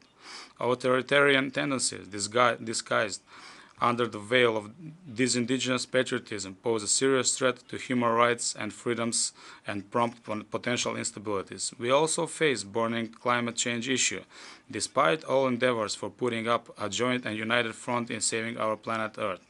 The recent catastrophic floods in Pakistan are but one of the last visible consequences in the series of extreme natural disasters worldwide occurring due to climate change. Losing biodiversity, air pollution, and the lack of water impose themselves as priority threats, not only against the environment and ecosystem, but also against people's lives. And such a situation will persist until every individual becomes fully aware that nature is not ours, but is part of us, and we should treat it as such. All these problems demand concrete actions founded on intensified and consolidated efforts that would be focused both on prevention and on finding solutions. Conflicts, instability, violence, climate change cause the spread of grave poverty for millions of people, as well as displacement of population, which is growing into an exodus. Immigration waves we faced in past years coming from Syria and Afghanistan are not winding down. Now we also have millions of refugees from Ukraine. The Republic of North Macedonia opened its doors to citizens of Ukraine, who forced to flee their homelands sought refuge in our country. This is a good opportunity that we duly commend continues This is a good opportunity that we duly commend countries worldwide that receive the largest numbers of refugees, as well as substantial number of citizens throughout the world who work every day to provide care for refugees and help those in need. My country, the Republic of North Macedonia, using its available capacities, remains committed to honoring international commitments in the humanitarian area. In order that we successfully deal with and manage immigration diverse types, it is necessary to strengthen the awareness that it is a matter of global challenge, which necessitates coordinated activities in pursuance with the shared responsibility principle. Dear colleagues, we learn from experience that no problem is a minor problem. Every minor problem has the potential of growing into a more difficult and larger scale problem. However, our coming together these days at the seat of United Nations serves as a good reminder that strength and solutions can be achieved by uniting ourselves in support of genuine values. Multilateralism and respect for established rules and obligations, starting with the United Nations Charter, are the only way of providing the much-needed predictability in international relations.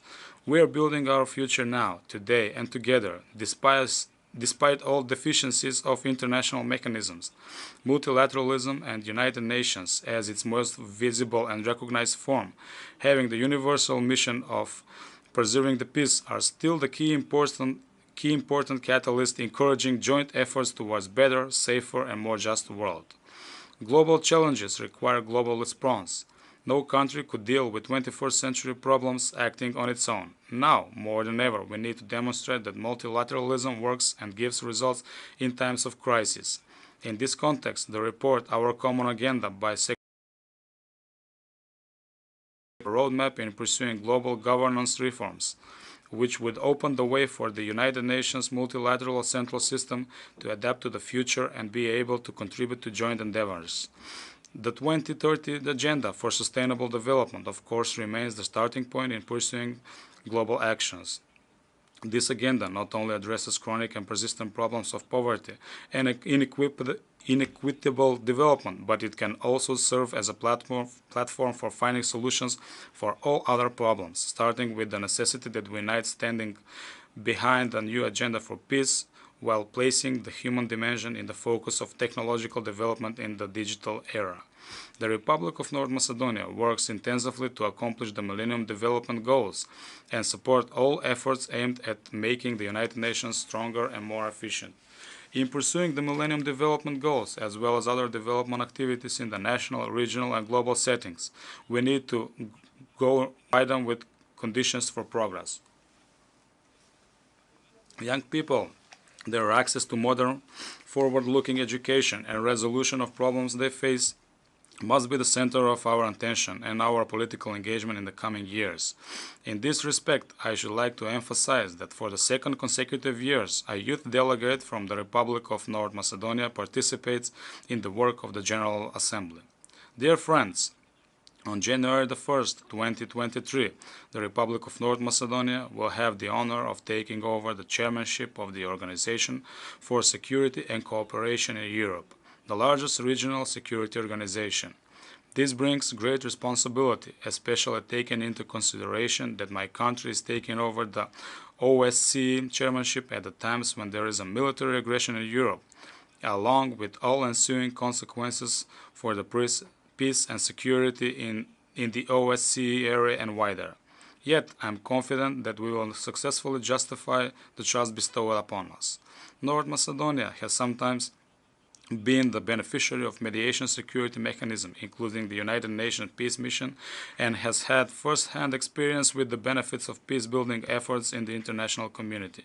Relying on such community, we stand ready to contribute to strengthening and developing the security in the wider context. As of 2023, OSCE Chair, we will be fully committed to the noble mission of serving peace and security as a precondition for economic and social development, and I am confident that we will contribute to advancing multilateral security mechanism.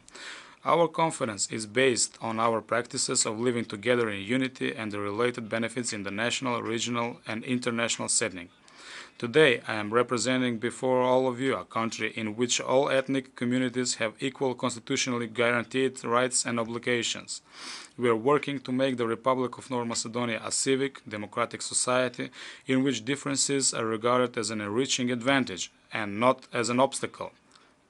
Standing united as a multi-ethnic functional democracy today, we are a successful example of a mini Europe on the Balkans. However, having in mind the significance of a mutual understanding, respect and support, which prompt and motivate unity, working together with our two neighbors Albania and Serbia, we have established the Open Balkan Initiative. Today, this initiative has grown into a successful example of regional interconnectivity. It has also contributed to our shared commitment to removing unnecessary barriers for movement of people, trade, transport of goods, and provision of services.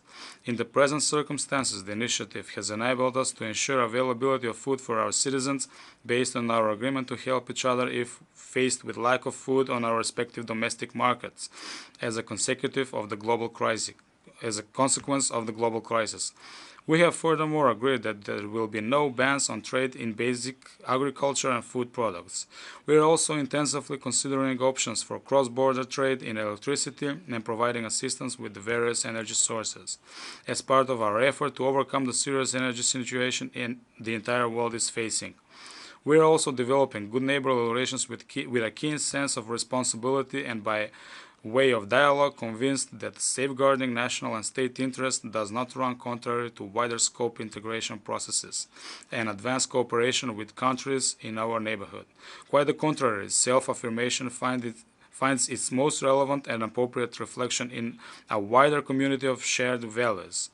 Guided by these policies of building bridges while employing functional diplomacy, dialogue and understanding, we have succeeded in accomplishing the strategic goal of becoming part of NATO, and today we are a proud, fully-fledged member of the alliance.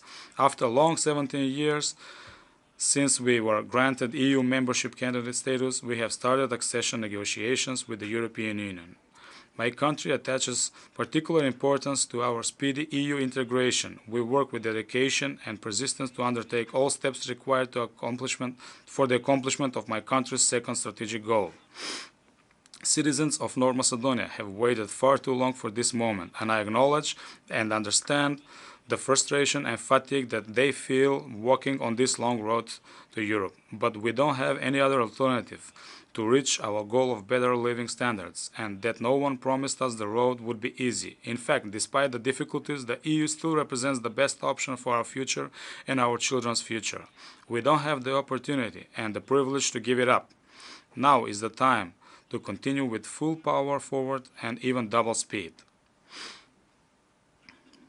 I would like to underscore that the EU membership of the Republic of North Macedonia is of essential importance also for the European Union itself, especially in the new circumstances in the global context, in which such a message of encouragement, that the enlargement process continues and awaits the entire region, which no matter the progressive leadership is not immune to global challenges. This especially in conditions in which the European integration and democratic path of the Western Balkans countries should and must be ensured as a contribution to the European peace. The story of my homeland, the Republic of North Macedonia, which 2 weeks ago celebrated 31 years of independence, is a story of peace, cooperation and understanding, employing which it was established, while dealing with challenges and overcoming threats both for our internal stability and on our way to international integration. Thus, I should like to underline that we are solution working together in facing challenges that do not recognize state borders, ethnic, linguistic, religious, or any other differences. Dear friends, colleagues, ladies and gentlemen, I am especially honored and pleased that as the Prime Minister of the Republic of North Macedonia, I have the opportunity of addressing you for the first time here at the United Nations, the organization that is the guardian of peace, solidarity, and prosperity. I would like to offer my appreciation to Mr. Abdullah Shahid, President of the 76th General Assembly, for his successful work. I am confident that Mr. Tsaba Koroshi, who took over the presidency of the 77th General Assembly, will be equally successful. The pandemic and the war in Ukraine have brought to light human weaknesses or fragility even in this modern 21st century. Yet, as the pandemic has also demonstrated the power of innovation and the capability of science to quickly bring on science and keep believing in its we are all in the same boat, and we have no other choice except to treat each other with solidarity and work in unity, defending and advancing fundamental values of freedom and peace throughout the world. Peace is reached by making compromises, but peace is preserved with mutual understanding. Thank you for your attention. Long live Republic of North Macedonia. On behalf of the Assembly, I wish to thank the Prime Minister of the Republic of North Macedonia for the statement just made, and I request protocol to escort His Excellency. The Assembly will now hear an address by His Excellency Muketsi Majoro, Prime Minister of the Kingdom of Lesotho. I request protocol to escort His Excellency.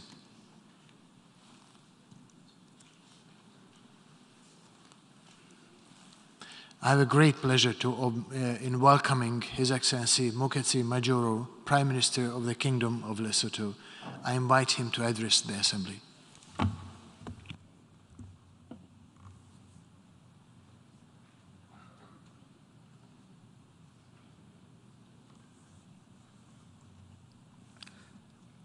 Your Excellency, Mr. Saba Korosi, President of the 77th session of the General Assembly, Your Excellencies, Heads of State and of Government, Your Excellency Mr. Antonio Guterres, Secretary General of the United Nations, distinguished delegates, ladies and gentlemen,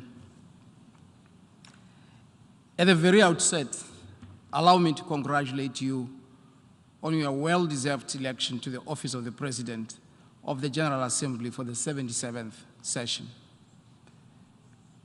Mr. President, your illustrious career as a diplomat assures us of a successful session. I assure you of my delegation's full support and cooperation during your tenure of office. I also wish to commend your predecessor, His Excellency Mr. Abdullah Shahid, for his stewardship in discharging his duties during the previous session. To Secretary General Guterres, I extend my country's gratitude and support for the tireless efforts in the daunting task of finding lasting solutions to the persistent problems that face our organization. We particularly commend you for the wide-ranging reform efforts to equip the organization to provide more effective support for member states across the spectrum of the challenges they face, including stronger partnerships for the 2030 agenda. We welcome our Common Agenda report, which focuses on the next 25 years and represents your vision on the future of global cooperation through reinvigorated multilateralism within the United Nations at the center, with the United Nations at the center of our efforts. Mr. President, Excellencies, from the humble beginnings of a fledgling organization more than 7 decades ago to a massive expansion in membership today, the United Nations has undoubtedly stood the test of time. Our organization has witnessed several changes in the configuration of international relations. Some were traumatic, while others were benign. The survival of the UN through all those tribulations testifies to its resilience and the enduring validity of its mission. Some of the great strides that the United Nations has made span peaceful settlement of disputes, restoring calm in many countries through peacekeeping, decolonization, raising awareness of human rights, and eradicating diseases. Despite these laudable achievements, numerous challenges still remain in the path towards assuring humanity of a bright, prosperous, dignified, and secure future. The continuous eruption of armed conflicts throughout the world, terrorism, climate change, diseases, and the lingering effects of economic and financial crisis, and many others continue to transcend our borders and have remained in the foreground of international relations and preoccupied the international community. It is in this context that we welcome the theme for our general debate today, a watershed moment, transformative solutions to interlocking challenges. Mr. President, we are living in uncertain times. The COVID-19 pandemic has changed the nature of multilateral engagement, diplomacy, business, and of basic human interaction. The pandemic has not only hastened the pace and scale of digital revolution, but has also increased the gap between the haves and the have-nots, and furthermore exposed our vulnerability as Africa's landlocked, least developed country. We therefore need to make concerted efforts to protect lives and empower the citizenry across the globe through innovation and digital technologies to achieve sustainable recovery. It is of paramount importance for us as African leaders to be proactive in investing in research and development in readiness for a certain future pandemic. At the same time, the implementation of Sustainable Development Goals, which was already anemic prior to 2020, has been aggravated by the pandemic. The expectation of the international community was to intensify the decade of action to achieve the goals. But certainly, we find ourselves in a prolonged period of recovery. As we ushered in the new 17 Sustainable Development Goals on 1st January 2016, member states were optimistic that the better life for all was in sight. However, the 2030 deadline for the achievement of the SDGs is gradually approaching, yet there is still no significant progress in their attainment due to several factors that have adversely affected implementation. In addition to the pandemic, this includes unpredictable global shocks, including wars, climate-related events, and lack of predictable financing. The environment in which we operate is significantly less favorable than it was when we began 6 years ago. Our room to maneuver is much more constrained today. Nevertheless, our quest to pursue a sustainable future must never wane. Unless we can work towards the SDGs in a true spirit of partnership, where each partner lives up to expectations, the decade of action will end as a decade of disappointment.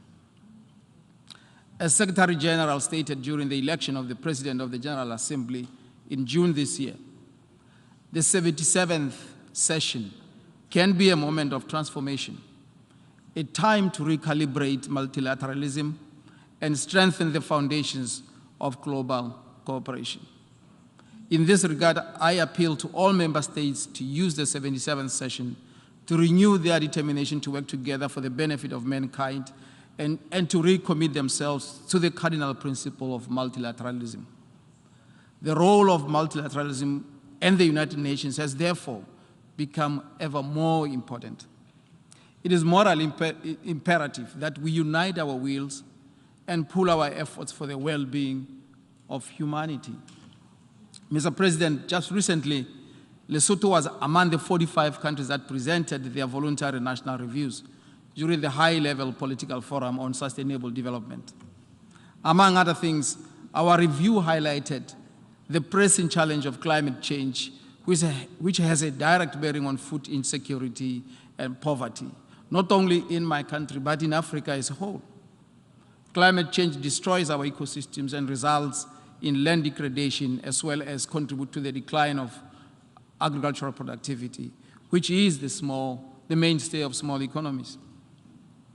In this connection, my delegation calls upon all member states to use the COP27 meeting to be held on African soil this time around as an opportune time to address Africa's challenges on climate change, as well as support our needs and priorities in the form of affordable and sustainable energy, capacity adaptation, and mitigation.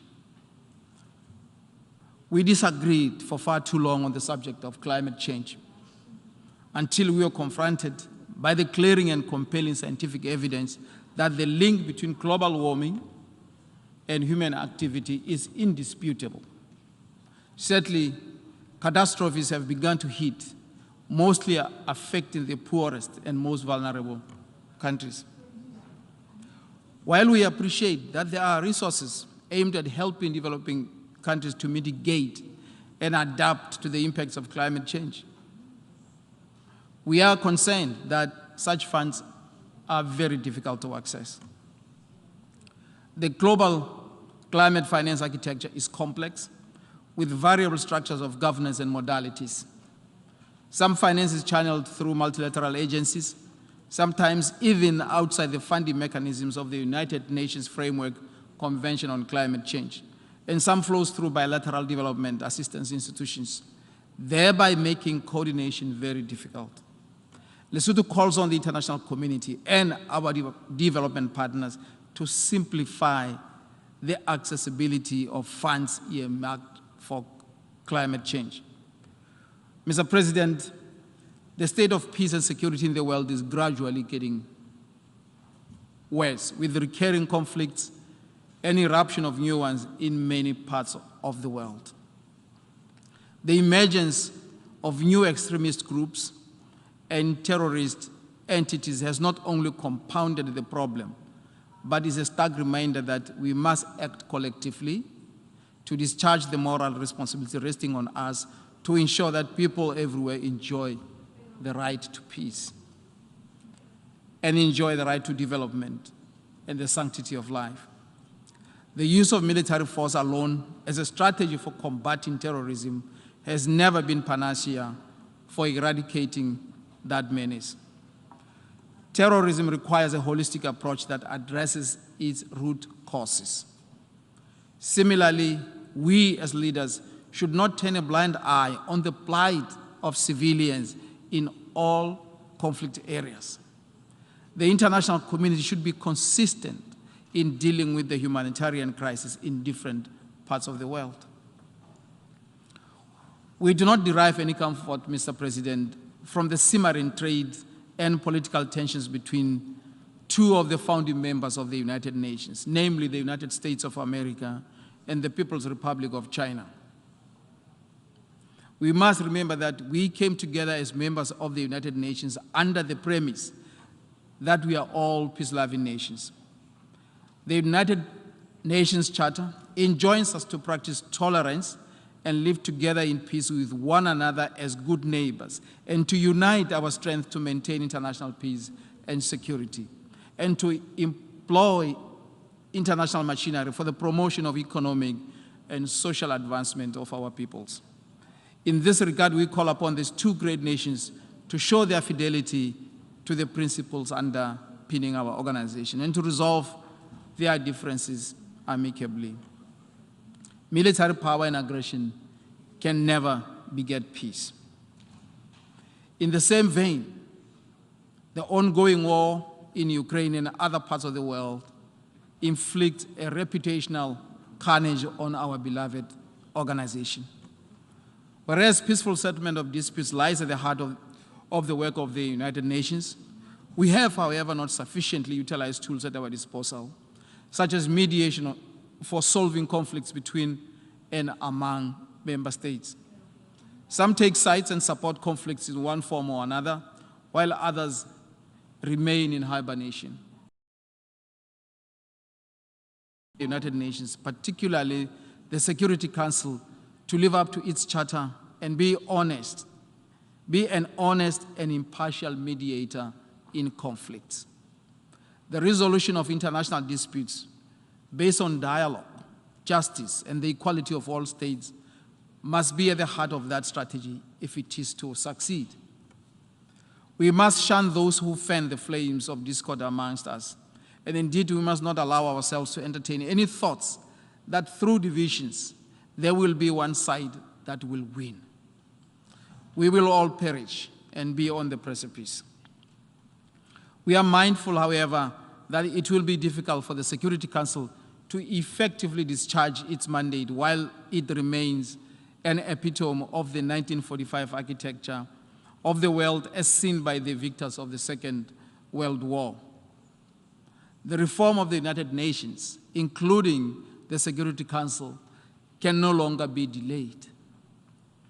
A reformed, transparent, and more democratic United Nations, in which Africa is represented along the lines of the Ezulwini Consensus, is necessary for preserving international peace and security and for confronting the challenges of development.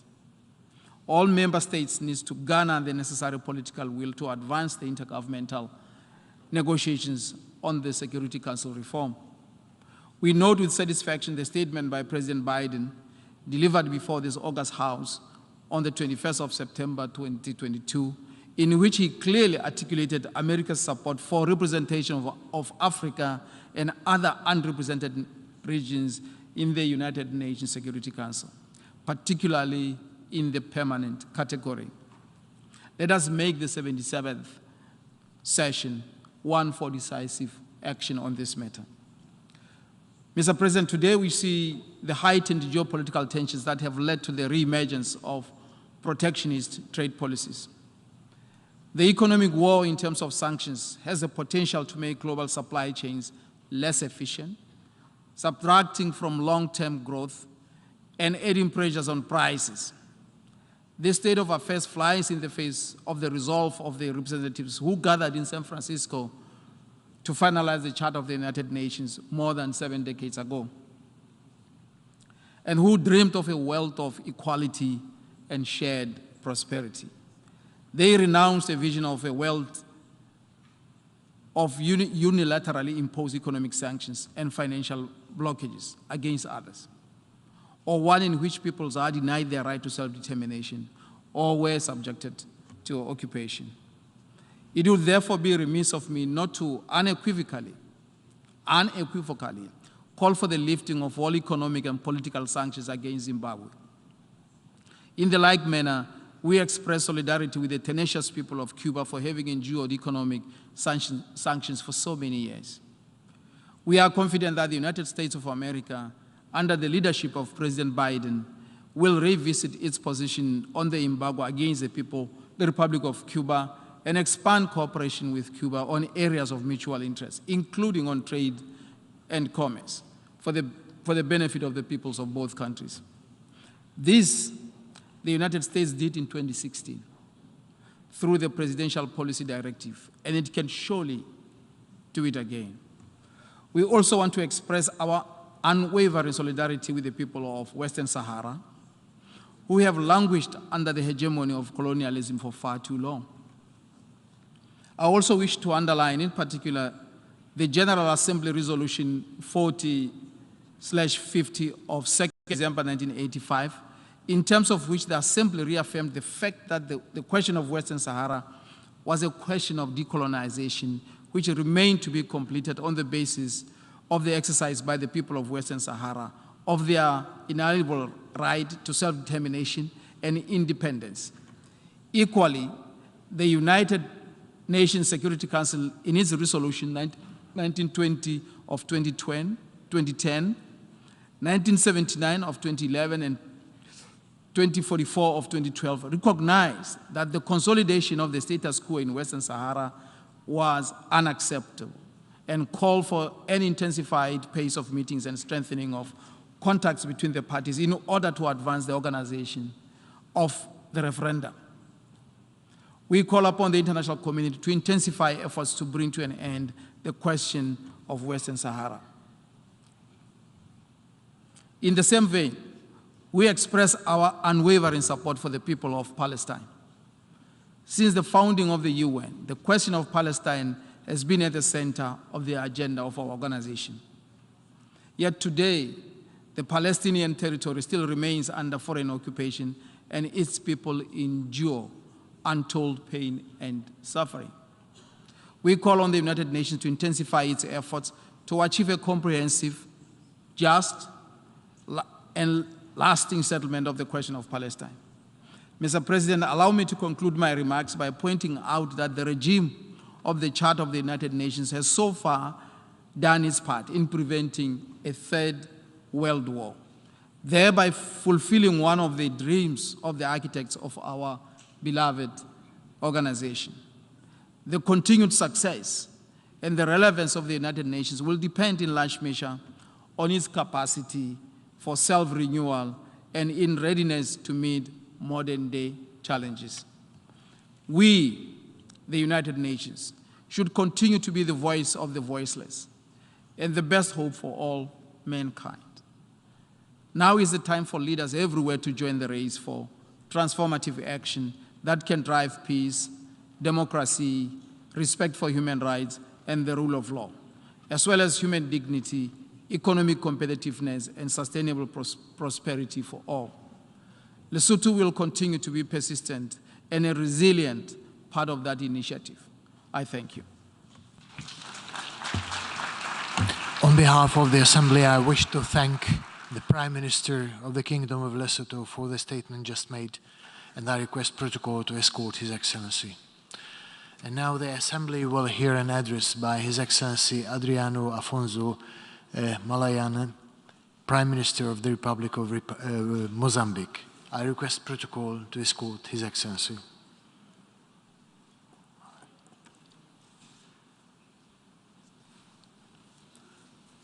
I have a great pleasure in welcoming His Excellency Adriano Afonso Malayane, Prime Minister of the Republic of Mozambique, and I invite him to address the Assembly.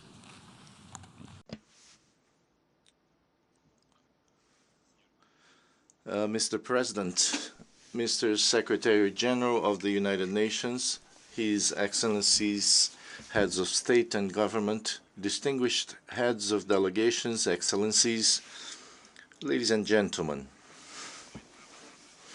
I am highly honored to participate in this 77th session of the General Assembly on behalf of His Excellency Felipe Jacinto Nyusi, President of the Republic of Mozambique, who, for agenda reasons, cannot be present. I would like to congratulate His Excellency Ambassador Kisaba Korosi upon his election as President of the current session of the United Nations General Assembly. I wish him much success in this mission. Let me also commend the work done by your predecessor, His Excellency Mr. Abdullah Shahid. Under his presidency, we have strengthened multilateral mechanisms in support of member states to address global challenges such as COVID-19.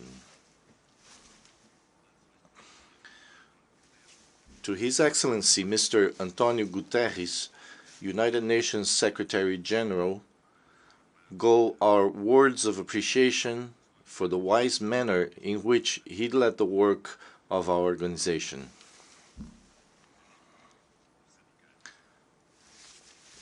Allow me also, on behalf of the Mozambican people, to thank you all, United Nations member states, for the support which contributed for the election of Mozambique as non-permanent member of the Security Council for the term 2023-2024.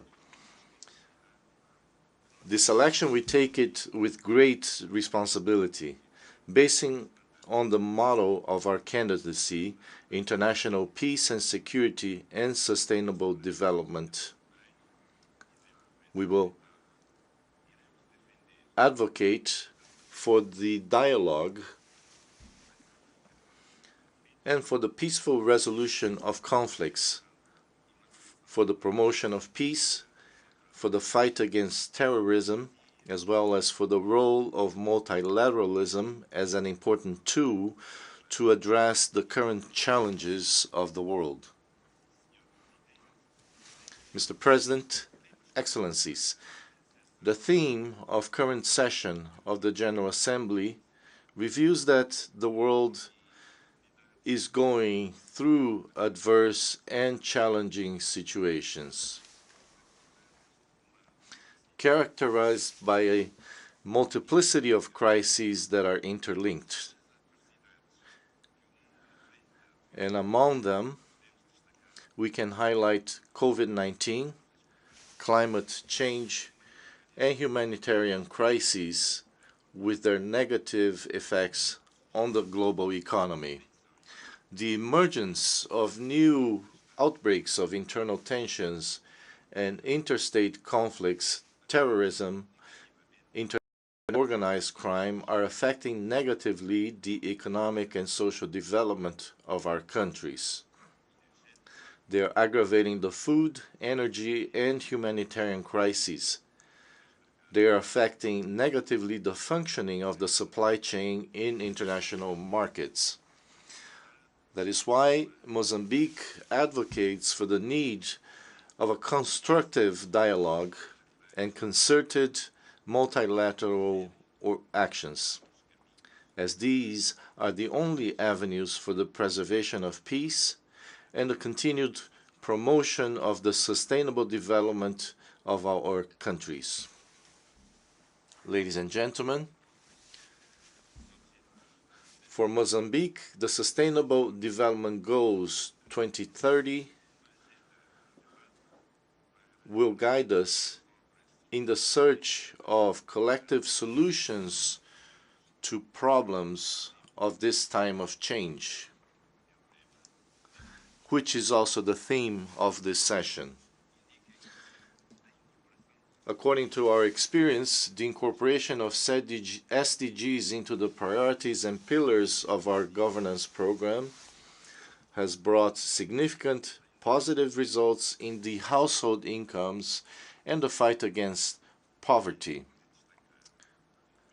including the increase of productivity in agriculture and the development of the entire value chain. Also, drinking water for the population, in particular in rural areas, population with access to electricity, coverage of the primary, secondary, technical, professional, and higher education schools, rates of access and retention of girls in school, particularly in rural areas, and primary health care and vaccination programs for children, as well as maternal and child health care. It is also remarkable the expansion of services in the administration of justice, ensuring improved access to justice for citizens. We have also been promoting actions in the area of the blue economy, as well as in the protection and conservation of the environment and ecosystems. However, our experience also shows that we need to rethink the multilateral institutional financing model that will allow more resources to be mobilized to complement internal efforts to achieve the Sustainable Development Goals. Ladies and gentlemen, in the context of the prevention and combat of COVID-19, the government of Mozambique has adopted a set of measures to contain the spread of the pandemic in order to ensure the balance between saving human lives and keeping the economy running. Among these measures, we undertook massive vaccination campaigns against the disease, and so far, 96.6% of Mozambican citizens over 18 years of age have been vaccinated. Excellencies, there are lessons we draw from the fight and prevention of COVID-19 for each of our countries.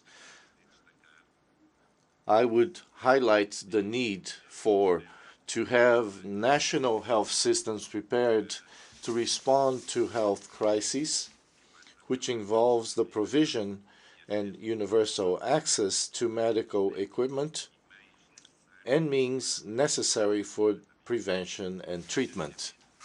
de responder efetivamente às emergências da saúde pública. Reforço a educação e formação profissional strengthening education and training of health professionals, and strengthening bilateral and multilateral cooperation, as well as greater interaction and dialogue between public and private actors to respond more effectively to crises with global impact. Mr. President, Excellencies,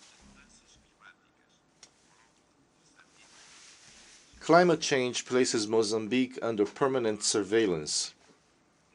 In recent times, our country has been cyclically and intensively affected by depressions, tropical cyclones, rains, and strong winds, floods and droughts that have caused loss of human lives, displacement of persons, extensive damage to infrastructure, and socio-economic activities. Just between 2019 and 2022, Mozambique was hit by cyclones Idai, Kenneth, Guambe, Shalan, Ana, and Gombe. In order to respond to the challenges related to the reduction and risk management of natural disasters, Mozambique, in coordination with the countries of the southern region of Africa and cooperation partners, established in 2021 in the Nacala Porto, north of the country, the Center for Humanitarian and Emergency Operations of the Southern African Development Community. This center is aimed to provide SADC countries with tools and institutions capable of responding to and mitigating the impacts of climate change and other emergencies requiring rapid, coordinated, and timely intervention in any member state. Mozambique is committed to continue strengthening climate security, including advocacy and dissemination of good environmental protection practices, management, and risk reduction of natural disasters.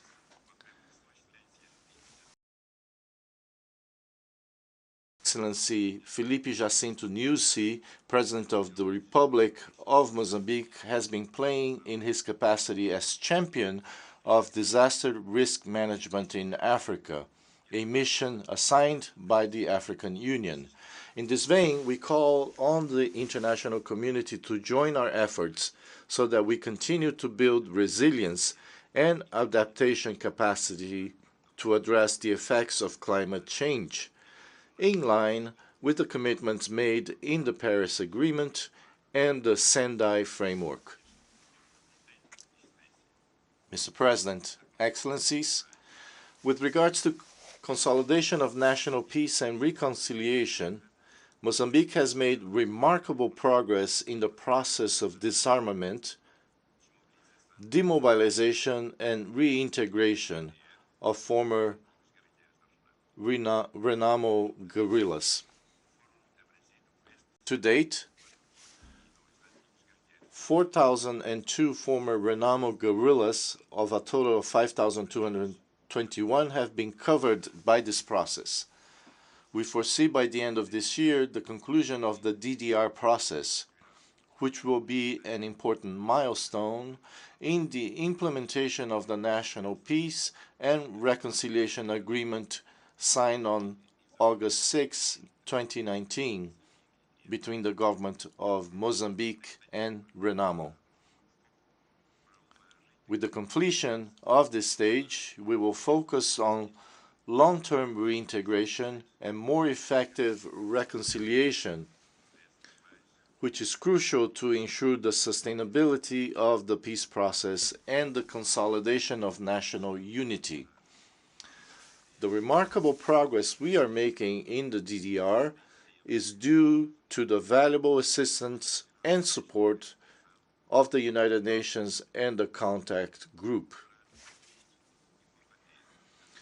To prevent terrorist actions in some states in the province of Cabo Delgado, the government has adopted a broad approach to reinforce the forces of defense, to stabilize the situation and create a situation to provide for the socio-economic development and reduce vulnerability factors of communities to terrorism. Thanks to the actions undertaken by Mozambique, combined with the support and assistance of multilateral and bilateral cooperation partners, including SADC, the European Union, and Rwanda, we have made progress in combating terrorism. Mozambique's approach is a pioneering one in terms of concerted regional action to address the global threat of terrorism. The ongoing actions on the ground are enabling the re-establishment of security and consequently the gradual return of the population to their areas of origin and the resumption of economic and social activity in the regions previously affected by terrorist actions. And this through the implementation of the Cabo Delgado reconstruction program. So I wish to express our appreciation to all those who directly or indirectly have supported Mozambique in the prevention and combat against terrorism, in providing humanitarian assistance, and in rebuilding the economic and social fabric of the affected areas. Mr. President, Excellency, as non-permanent member, I reaffirm Mozambique's commitment to the principles and objectives of the United Nations.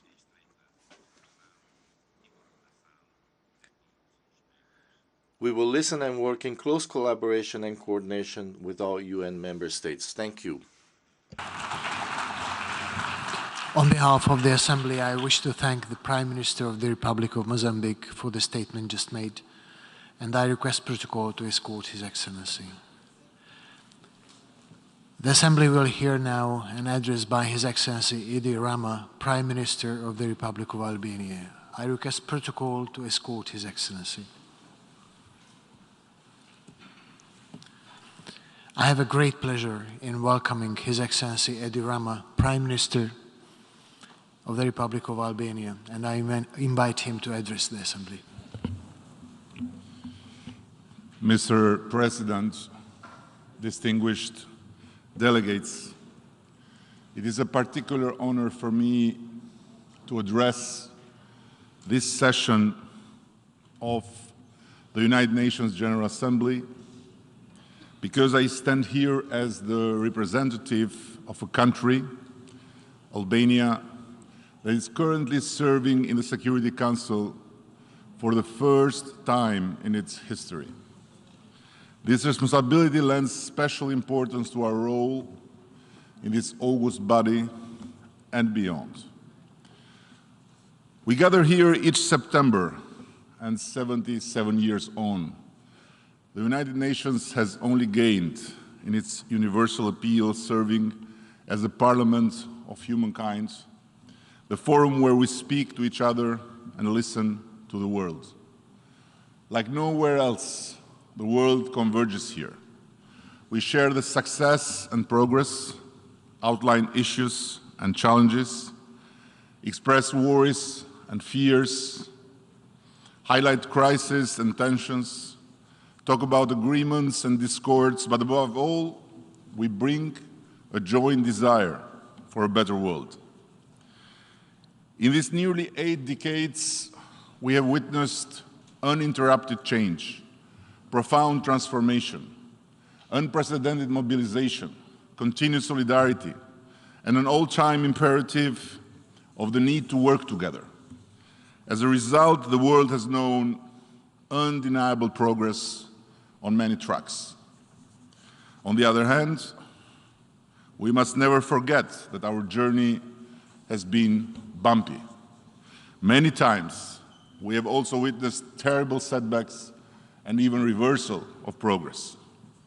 Unfortunately, this is mainly due to man-made catastrophes, ill-conceived policies, because of narrow national politics, short-sighted interests, fueled by populism, nationalism, and greed for domination. This is why this place at this time each year is the yearly checkup of the health of the world. We may sometimes have the impression that we say too much of the same things, that we needlessly repeat each other too often. I would like to disagree. If committing to peace and security, to development and prosperity, to upholding the international law or inspecting human rights, engage into genuine efforts to mitigate climate change, is repeating each other, then we are doing the very right thing. Ladies and gentlemen, unfortunately, this year, our hopes and beliefs have been bitterly shattered, and our assurances were broken by an unprovoked, unjustified, and premeditated war of one country against another in the European continent, the brutal aggression of Russia against its neighbor, Ukraine. Russia's war of choice is against Ukraine and its people, but not only. It is also a brutal assault against international law, a flagrant violation of the UN Charter, and a very direct threat to the European security architecture. It is an open battle between an aging, cynical tyranny and a young, growing democracy. While we all, in our ways and with our respect, try individually and collectively, one country, led by an illusion of grandeur from bygone times, has decided to drag the world backwards, go against everything we have built over decades. This is unacceptable. We'll continue to stand in full solidarity with Ukraine and its people, and just like many other countries, help them in any way we can to defend themselves. Their fight is also ours, and I hope that all of the members of the United Nations that share the core principles of sovereignty, territorial integrity, freedom, and the right to independently decide on their future without fear or interference, shying away from this defining battle between those principles and all their contrary, is shying away from the duty to protect ourselves, our countries, our children, our world.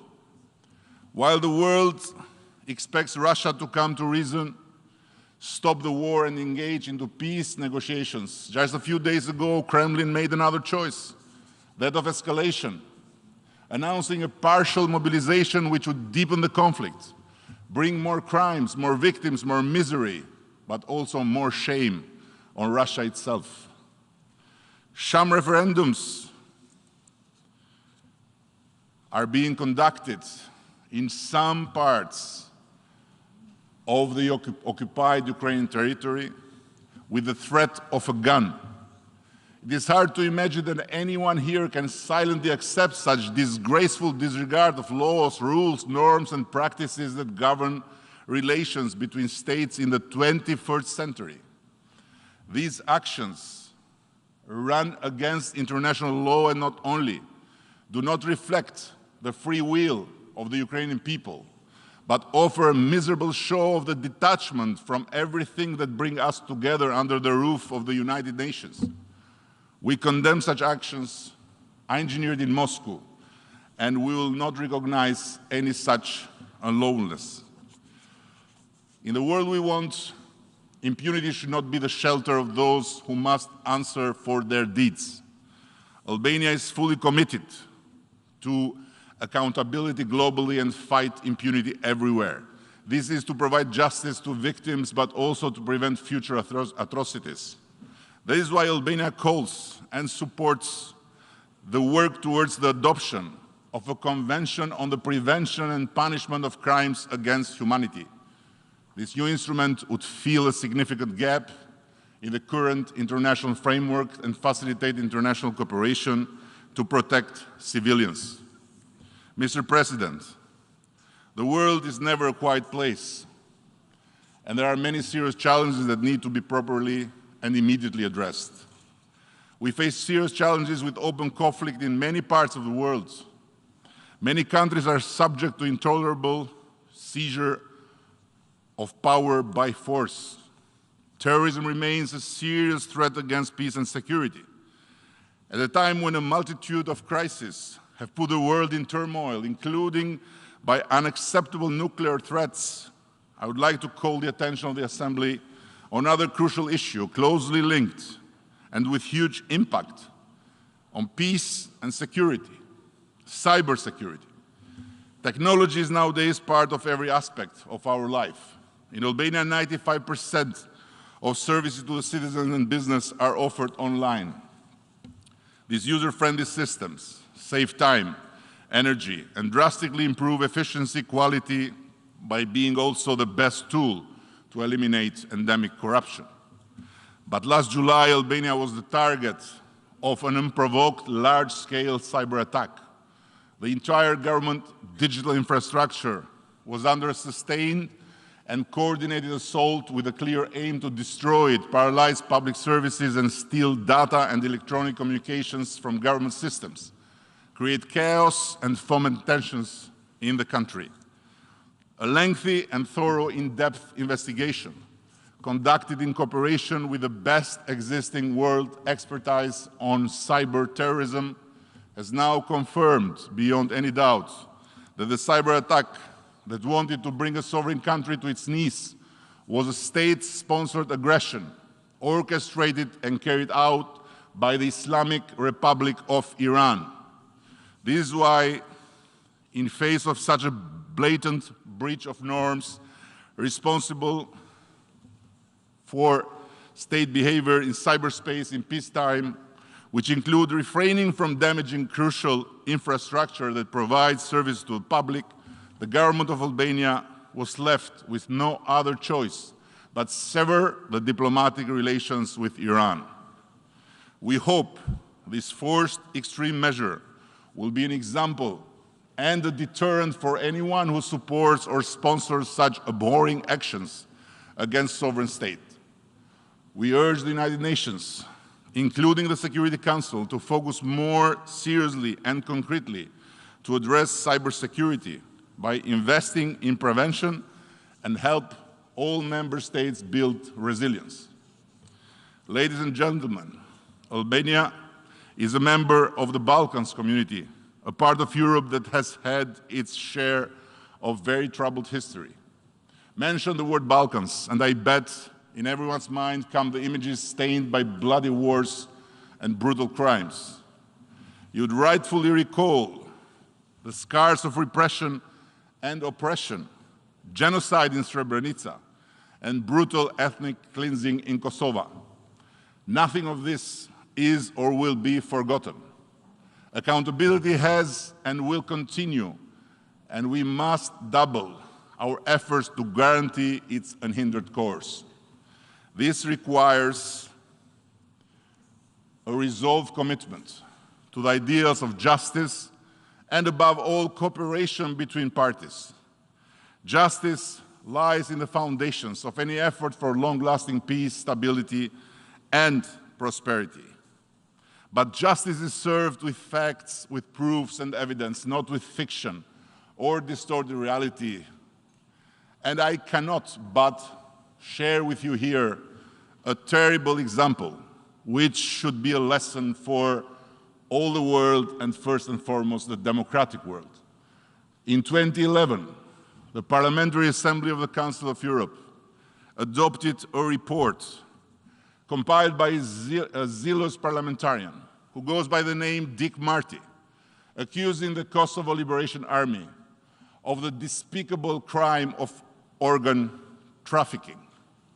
Mr. Marty should have been paid as a storyteller, but never trusted as a rapporteur of the Council of Europe. His report was shocking, and not only many believed it then, but it became the key factor in enhancing the idea and in establishing Kosovo specialist chambers. It also became one of the worst cases of distorted reality, the kind of manifesto for worldwide propaganda against Kosovo independence. Every investigative effort was made during these long 11 years to prove these allegations, nationally, regionally, and internationally. No avail. Nothing. Not a single shred of evidence or proof was found anywhere in Kosovo or anywhere else regarding alleged trafficking of organs. Yet, the Kosovo specialist chambers that were founded based on that report have, as we speak, arrested without indictment Kosovo's sitting president Hashim Thaçi. He waited a year in detention until he was formally indicted.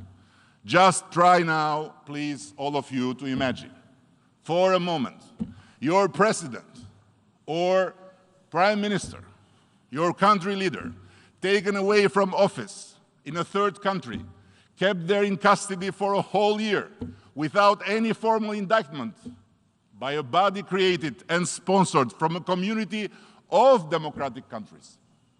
And guess what? Not a single word of the entire indictment that comes next has anything to do with the Council of Europe report on the alleged crime of organ trafficking. A full fantasy. Isn't this a monumental failure of international politics? And this is not about a person. It's not about a court procedure.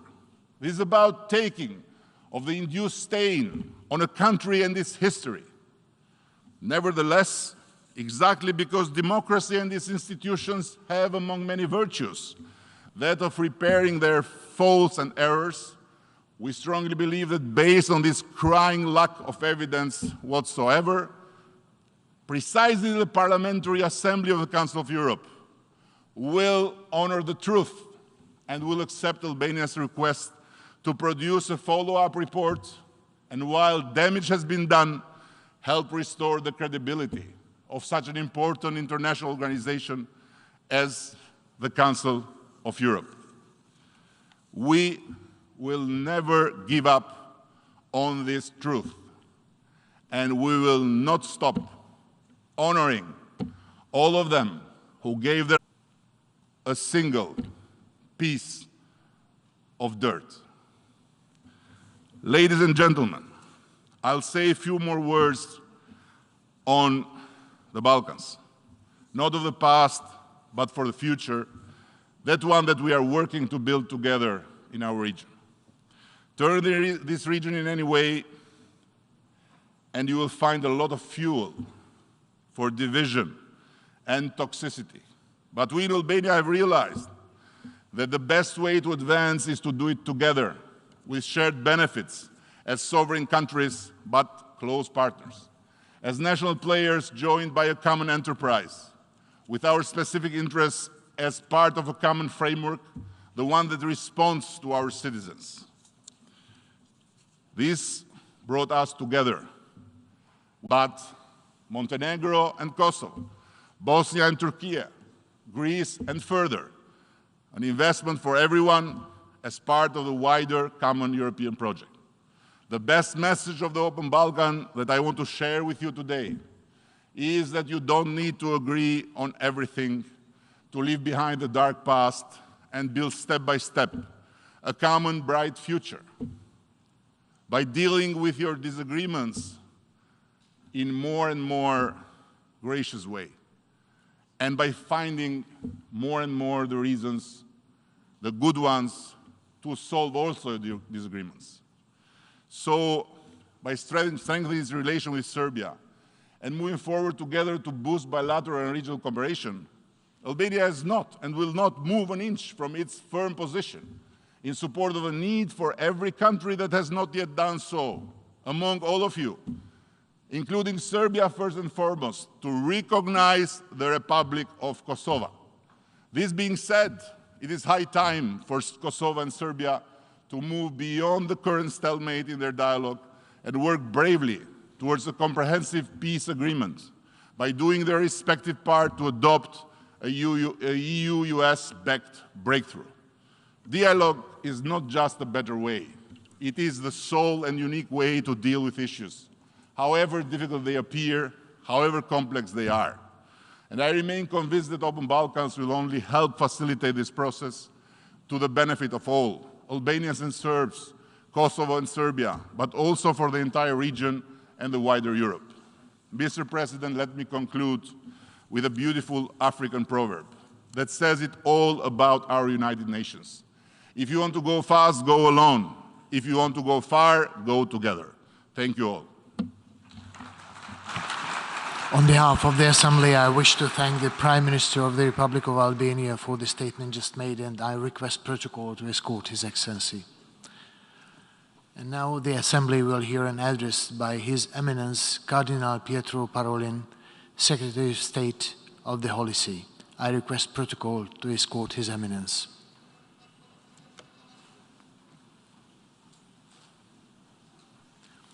I have a great pleasure in welcoming His Eminence Cardinal Pietro Parolin, Secretary of State of the Holy See. And I invite him to address the Assembly.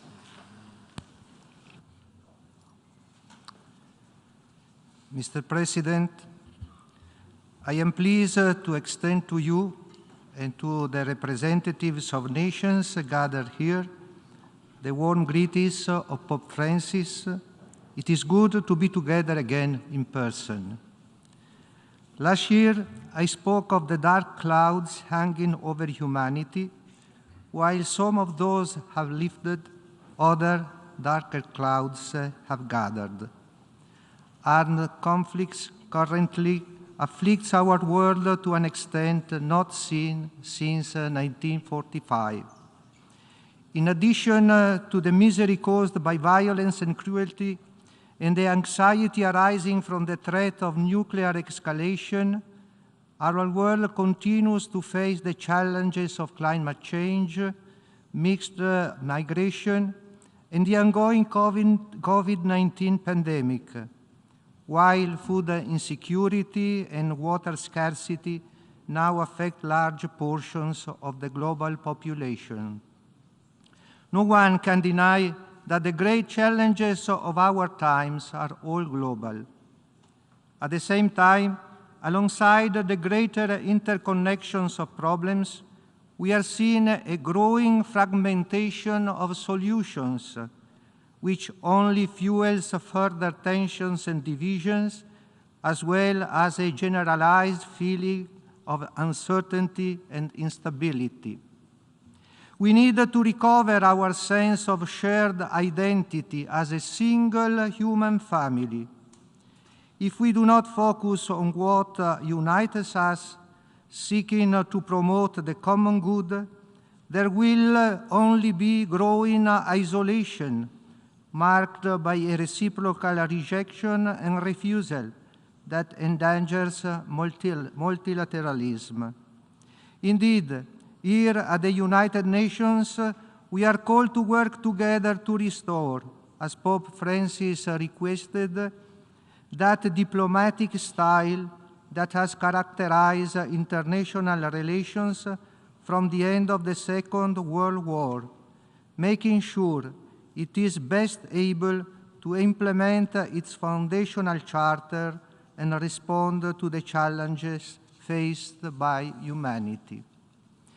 Mr. President, when Pope St. Paul VI visited this chamber, his heartfelt plea was broadcast around the world.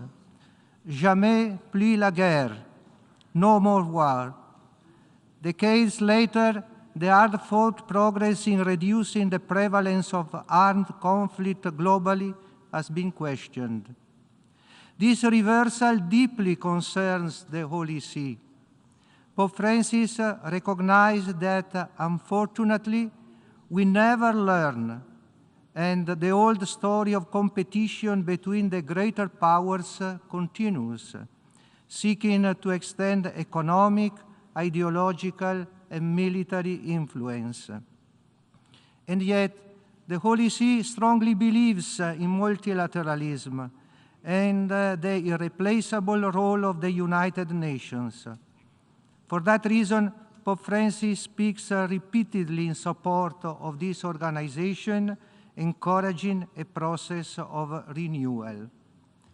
Mr. President, this General Assembly has been working on the revitalization on various aspects of this work for some time.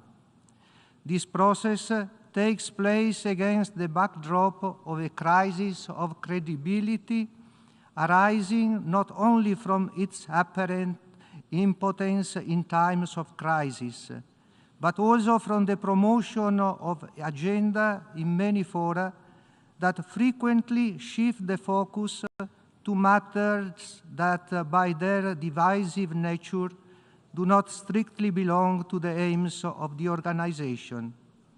Pope Francis called this ideological colonization. Unfortunately, key decisions are now frequently made without a genuine process of negotiation in which all countries have a say.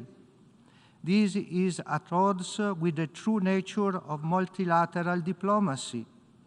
Unfortunately, international cooperation is hindered by the flagrant imposition of contentious policies which do not enjoy agreement, particularly in the area of human rights.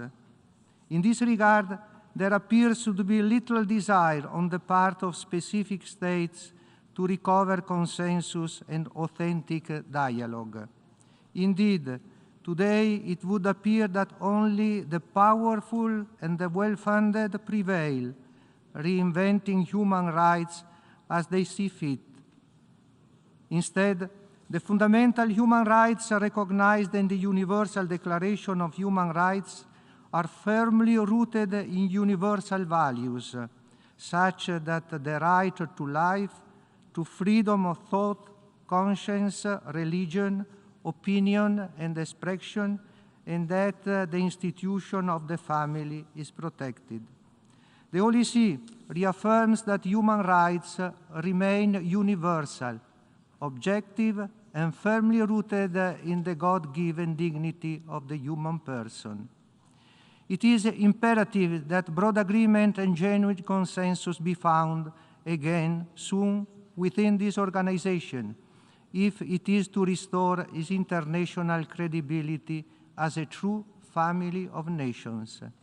It must extend beyond the General Assembly to the reform of those organs with effective executive capability, such as the Security Council.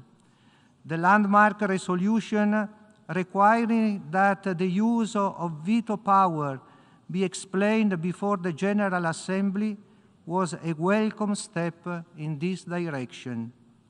The members of the Security Council, most especially the permanent members, hold a crucial responsibility for the maintenance of peace and order in the world.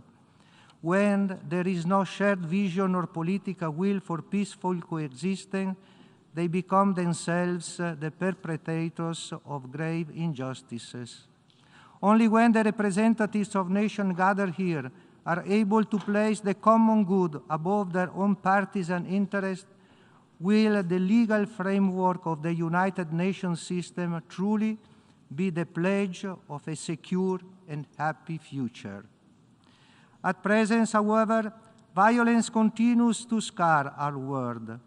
The devastation that war wreaks directly upon the populations of conflict zones is compounded by the indirect impact on countless other people far from the front line. As Pope Francis has pointed out, war diverts attention and resources, but these are the objectives that demand the utmost commitment. The fight against hunger, health and education, world hunger, food insecurity and malnutrition in all its forms are alarmingly on the rise. The number of people suffering hunger in the world has risen to to as many as 828 million in 2021. However, expenditure on arms, today at obscene levels only serves to increase food insecurity, restrict access to health care, and deprive generation of their rightful education. It is time to bring an end to armament hypocrisy, speaking of peace and living off weapons. Instead of squandering vast sums on military equipment, it would be far wiser to invest in avoiding war rather than preparing for it. Mr. President, the war in Ukraine has exacerbated already concerning global trends, including rising food and fuel prices and increased displacement. The conflict has also brought renewed attention to nuclear security and the risk of nuclear escalation. With the onset of conflict, a key source of staple grains and cooking oil for countries that rely on food imports was interrupted, placing millions more at risk of food insecurity and starvation. Additionally, the war has also exposed the vulnerability of short-sighted energy policies that rely exclusively on a single source of fossil fuel, rather than developing clean and sustainable alternatives. It is the poorest among us who suffer the most. Addressing this crisis requires urgent and concerted action. Furthermore, the war in Ukraine not only undermines the nuclear non-proliferation regime, but also presents us with the danger of nuclear devastation, either through escalation or accident. Any threat of nuclear weapons use is repugnant and merits unequivocal condemnation. In the meantime, Europe's largest refugee crisis since the Second World War only adds to the millions of refugees throughout Africa, the Middle East, and Asia. Mixed migration is a global phenomenon which needs to be addressed accordingly. In this regard, implementing the vision and objectives of both the Global Compact for safe, regular, and orderly migration, as well as the Global Compact on refugees, remain among the best ways to encourage the international cooperation and burden sharing. States must continue making every effort to generate the necessary conditions for people to live in peace, security, and dignity in their countries of origin. Mr. President, our common home continues to be gravely affected by the adverse impacts of climate change. Indeed, we have grown so used to hearing of extreme weather events, and yet those phenomena are clear signs of our failure to address climate change. Moreover, multilateral environmental agreements have already laid out obligations for states party that would prove effective in tackling the threat posed by climate change.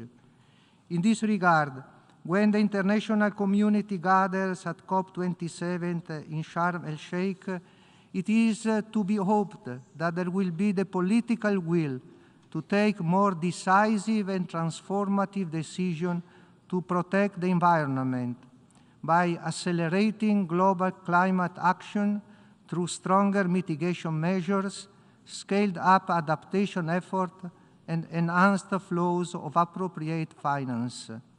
On this issue, I am pleased to note that the Holy See, acting in the name and on behalf of the Vatican City State, has recently deposited the instruments of accessions both to the United Nations Framework Convention on Climate Change and to the Paris Agreement to contribute to the efforts of all states to work together to respond effectively to challenges posed by climate change. The digital environment also demands greater attention, given the increasingly important role that information and communication technologies play in our daily lives. Pope Francis points out the potential of digital technologies, which is enormous. Yet the possible negative impact of this abuse in the area of human trafficking, the planning of terrorist activities, the spread of hatred and extremism, the manipulation of information, and in the area of child abuse is equally significant. Public opinion and lawmakers are finally coming to realize this. Mr. President, this is the logic of the appeal of Pope Francis, to work together for peace, not a peace based on the balance of weapons or on mutual fear, but rather one born of encounter and dialogue. For this, it is necessary to pass from the strategies of political, economic, and military power to a plan for global peace. No to a world divided among conflicting powers. Yes to a world united among peoples and civilizations that respect each other. Thank you, Mr. President. On behalf of the Assembly, I wish to thank the Secretary of State of the Holy See for the statement just made, and I request protocol to escort His Eminence. I now give the floor to His Excellency Wang Yi, State Councillor and Minister for Foreign Affairs of China.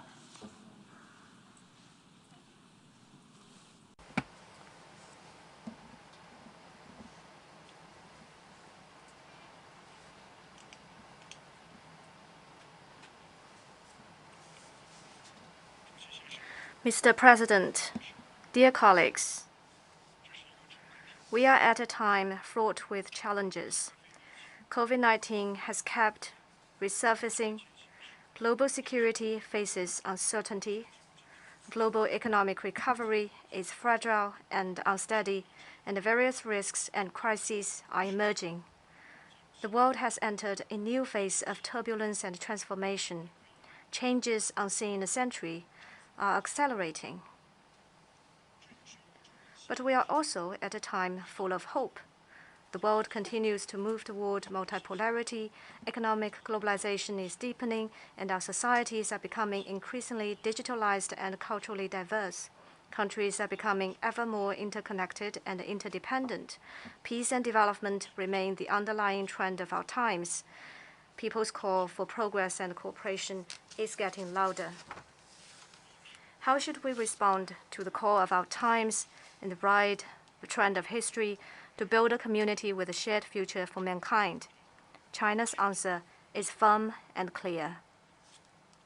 First, we must uphold peace and oppose war. President Xi Jinping notes that peace, like air and sunshine, is hardly noticed when we are benefited from it, but none of us can live without it. Peace is crucial for our future, and it underpins common security of all countries.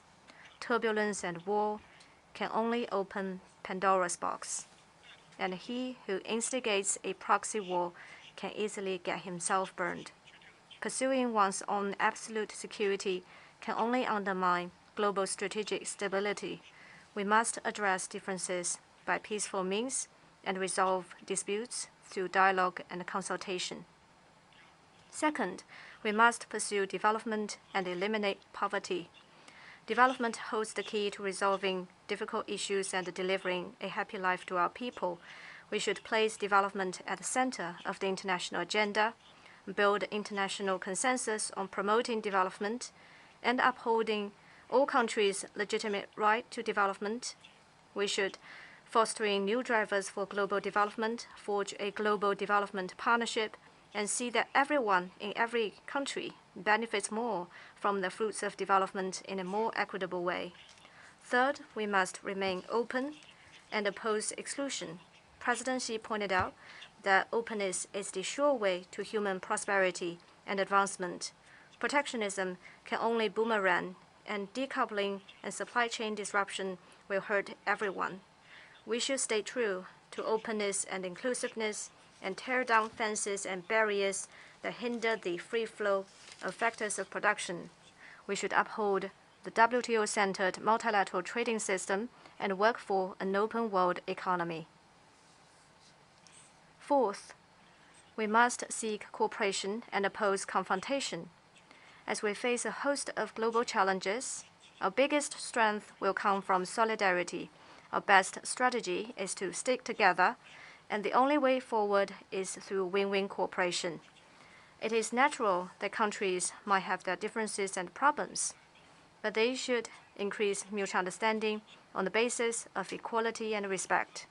We should engage in dialogue, consultation, and win-win cooperation, and reject conflict, coercion, and zero-sum game.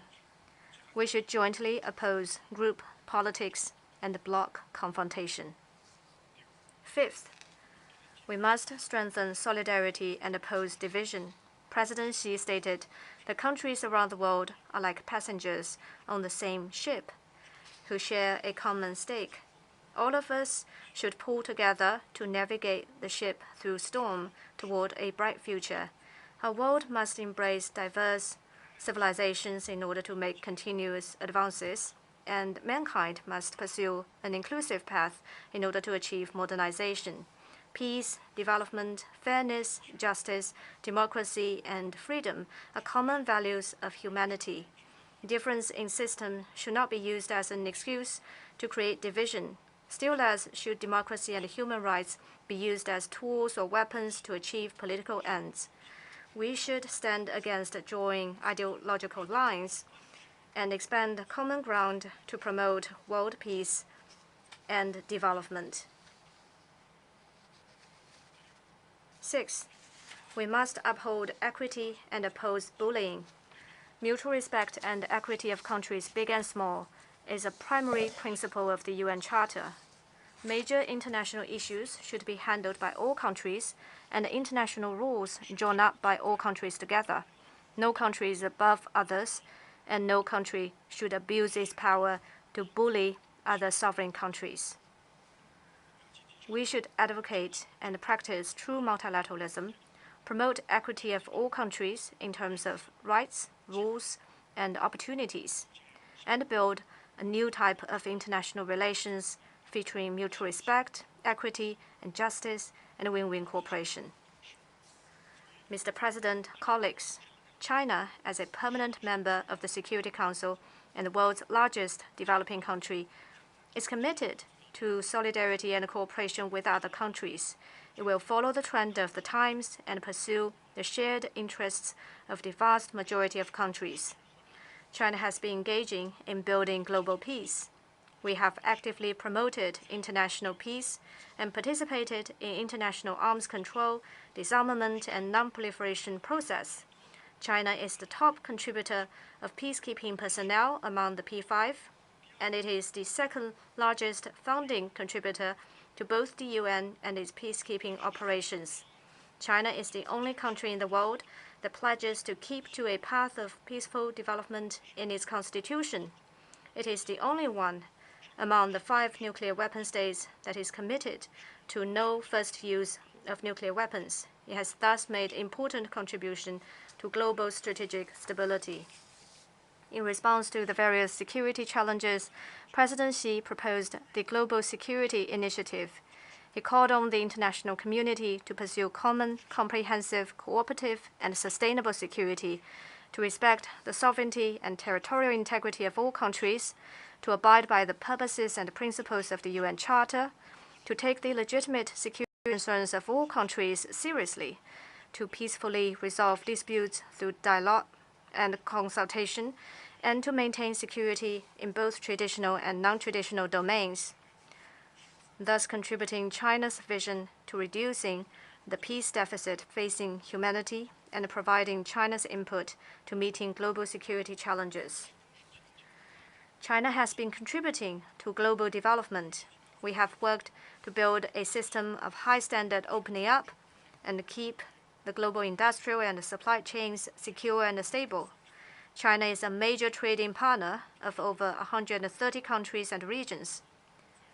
Contributing about 30% of annual global growth, China is the biggest engine driving the global economy. China is a pace setter In implementing the 2030 Agenda, it has met the poverty reduction goal 10 years ahead of schedule and accounts for over 70% of the gains in global poverty reduction. China is also an active participant in global governance and South-South cooperation. It has set up the China-UN Peace and Development Trust Fund and the Global Development and South-South Cooperation Fund. It has provided development aid to more than 160 countries in need and extended more debt service payments owed by developing countries than any other G20 member.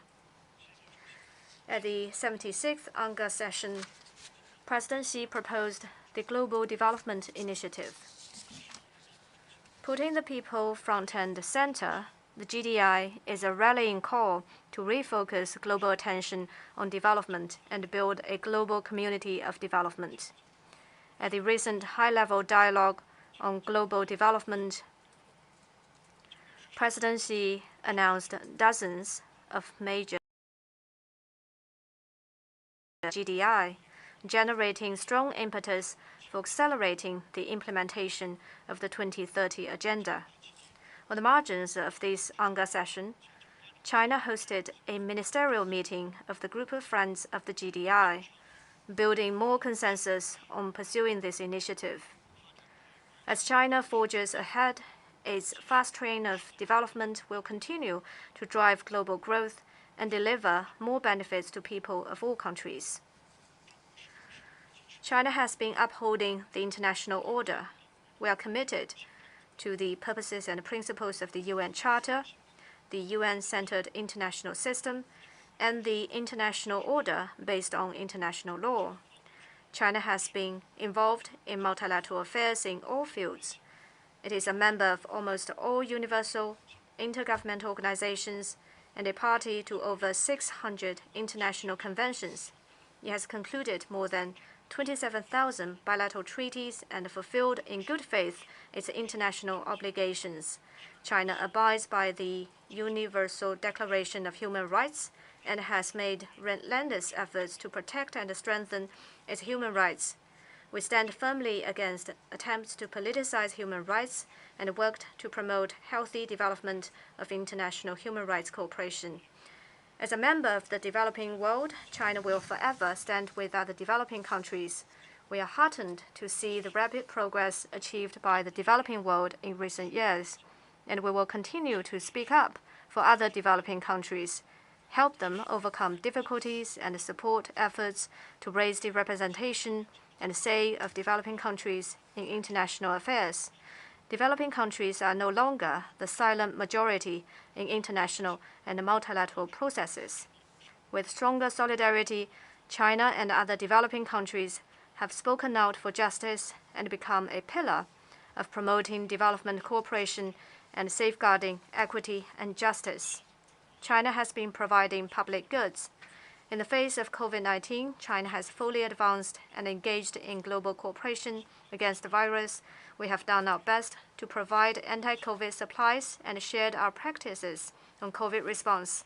China is among the first to promise making COVID vaccines a global public good and to support waiving intellectual property rights on the vaccines. China has provided over 2.2 billion doses of vaccines to more than 120 countries and international organizations. In response to tough challenges confronting global development, President Xi proposed to advance high-quality Belt and Road cooperation, an initiative widely endorsed by the international community. China has 149 the Silk Road Fund, thus building the broadest and most inclusive platforms for international cooperation. In response to the shared concerns about data security, we have launched the Global Initiative on Data Security as our contribution to formulating rules on global data security. In response to climate change, China is committed to a development path that puts ecological conservation first, one of green and low-carbon growth. We announced the ambitious carbon peaking and carbon neutrality goals and are working to implement the Paris Agreement. China accounts for 1/4 of all the trees planted globally. We are making unremitting efforts for a community of life for man and nature. In response to global food security challenges, China has put forth a cooperation initiative on global food security. This year, we have provided over 15,000 tons of emergency humanitarian food assistance to other developing countries in need. China has been mediating hotspot issues. As a responsible major country, China has explored workable Chinese approaches to solving hotspot issues, while adhering to the principle of non-interference and respecting the will and needs of the countries concerned. China has endeavored to help settle hotspot issues in a constructive way. Our approach is to promote peace through talks, which is fair and pragmatic, and aims to address both the symptoms and root causes of hotspot issues. China supports all efforts conducive to the peaceful resolution of the Ukraine crisis. The pressing priority is to facilitate talks for peace. The fundamental solution is to address the legitimate security concerns of all parties and build a balanced, effective, and sustainable security architecture. We call on all parties concerned to keep the crisis from spilling over and protect the legitimate rights and interests of developing countries. The Palestinian question is at the heart of the Middle East issue. Justice is already late, but it must not be absent. The two-state solution is crucial for upholding fairness and justice. China will continue to support the Palestinian people in pursuing their just cause of restoring legitimate national rights. To resolve the Korean nuclear issue, it is important to address its root cause. We need to follow the dual-track approach and the principle of taking phased and synchronized steps, and jointly uphold peace and stability on the peninsula and resolve the issue through dialogue and consultation. Afghanistan is in a critical transition from chaos to order. The right way forward is to put in place an inclusive political framework and adopt moderate policies. The goal should be to resume economic growth and improve people's lives, with fighting terrorism and integrating into the region being the priorities. A few countries have arbitrarily imposed unilateral sanctions, cut off development aid, and frozen lawful assets of other countries. This is an unacceptable practice that must be corrected. China firmly supports the Cuban people in their just struggle to defend their sovereignty and oppose external interference and blockade. The abuse of guns is becoming an increasingly serious problem across the world. China has decided to launch its domestic procedure to ratify the UN's Firearms Protocol, which will contribute to strengthening global cooperation on gun control and closing the security deficit. Mr. President, colleagues, since ancient times, Taiwan has been an inseparable part of China's territory. China's sovereignty and territorial integrity has never been severed, and the fact that the mainland and Taiwan belong to one and the same China has never changed. All of us Chinese have never ceased our efforts to realize reunification. It is explicitly stated in the Cairo Declaration and the Potsdam Proclamation issued 70-odd years ago that all the territories Japan has stolen from the Chinese, including Taiwan and the Penghu Islands, shall be restored to China. This is an important part of the post-war international order. 51 years ago, right in this August hall, the General Assembly adopted Resolution 2758 with an overwhelming majority, which decided to restore the lawful seat of the PRC in the UN and to expel the representatives of the Taiwan authorities from the place they had unlawfully occupied. The so-called dual representation proposal put forth by the US and a few others to keep Taiwan's seat became nothing but a piece of paper. Once and for all, Resolution 2758 resolved politically, legally, and procedurally the issue of the representation of the whole of China, including Taiwan, in the UN and international institutions.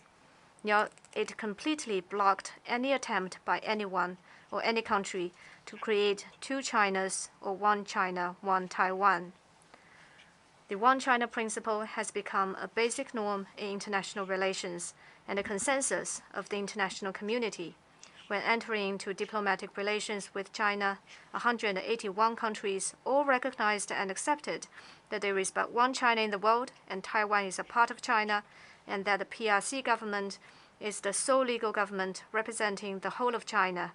By firmly upholding the One China principle, China is not only upholding its sovereignty and territorial integrity, but also truly safeguarding peace and stability across the Taiwan Strait, the principle of non-interference, a basic norm in international relations that is vital for developing countries.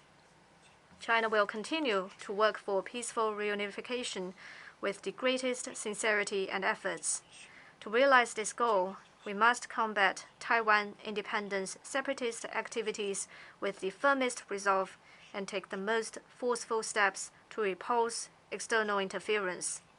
Only by resolutely forestalling separatist activities can we forge a true foundation for peaceful reunification. Only when China is completely reunified can there be enduring peace across the Taiwan Strait. Any scheme to interfere in China's internal affairs is bound to meet the strong opposition of all Chinese, and any move to obstruct China's reunification is bound to be crushed by the wheels of history. The international community closely follows China's development. Since the 18th CPC National Congress 10 years ago, socialism with Chinese characteristics has entered a new era. In the past decade, China has made historic achievements and transformation in pursuing economic and social development. In this decade, it also realized a historic leap in its relations with the world and made historic contributions to the international community. China is fully implementing a new development philosophy of innovative, coordinated, green, and open development for all, and is pursuing high-quality development and fostering a new development paradigm. With the strong leadership of the CPC, concerted efforts of the 1.4 billion people, the strengths of socialism with Chinese characteristics, a solid foundation underpinning sustained rapid development, and strong confidence in achieving development through its own efforts, China will enjoy sustained and sound development, usher in even brighter prospects, and make more miracles come true. Mr. President, colleagues, with 1/5 of the global population, China's march toward modernization has important, far-reaching significance for the world. The path that China pursues is one of peace and development, not plunder and colonialization. It is a path of win-win cooperation, not zero-sum game, and it is one of harmony between man and nature, not destructive exploitation of resources. We will continue to contribute our input to meeting the challenges facing human development and make our contribution to creating a new form of human advancement. Next month, the CPC will convene its 20th National Congress. This Congress will, in response to the expectation of all the Chinese people, set well-conceived goals and tasks for China's development in the next 5 years and beyond, and draw an overarching plan for China's future development. Having reached a new historical starting point, China will follow the Chinese path to modernization to achieve its national rejuvenation. China will work with other countries to safeguard peace and development, shoulder the responsibility for boosting solidarity and progress, build a community with a shared future for mankind, and embrace an even better world. Thank you all.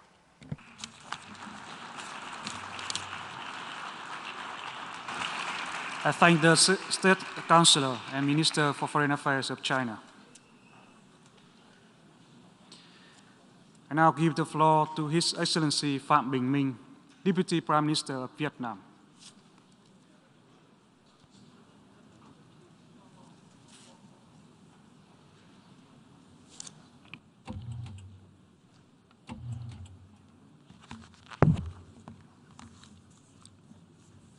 Mr. President, I join others in congratulating Mr. President on his election as President of the 77 sections of the General Assembly.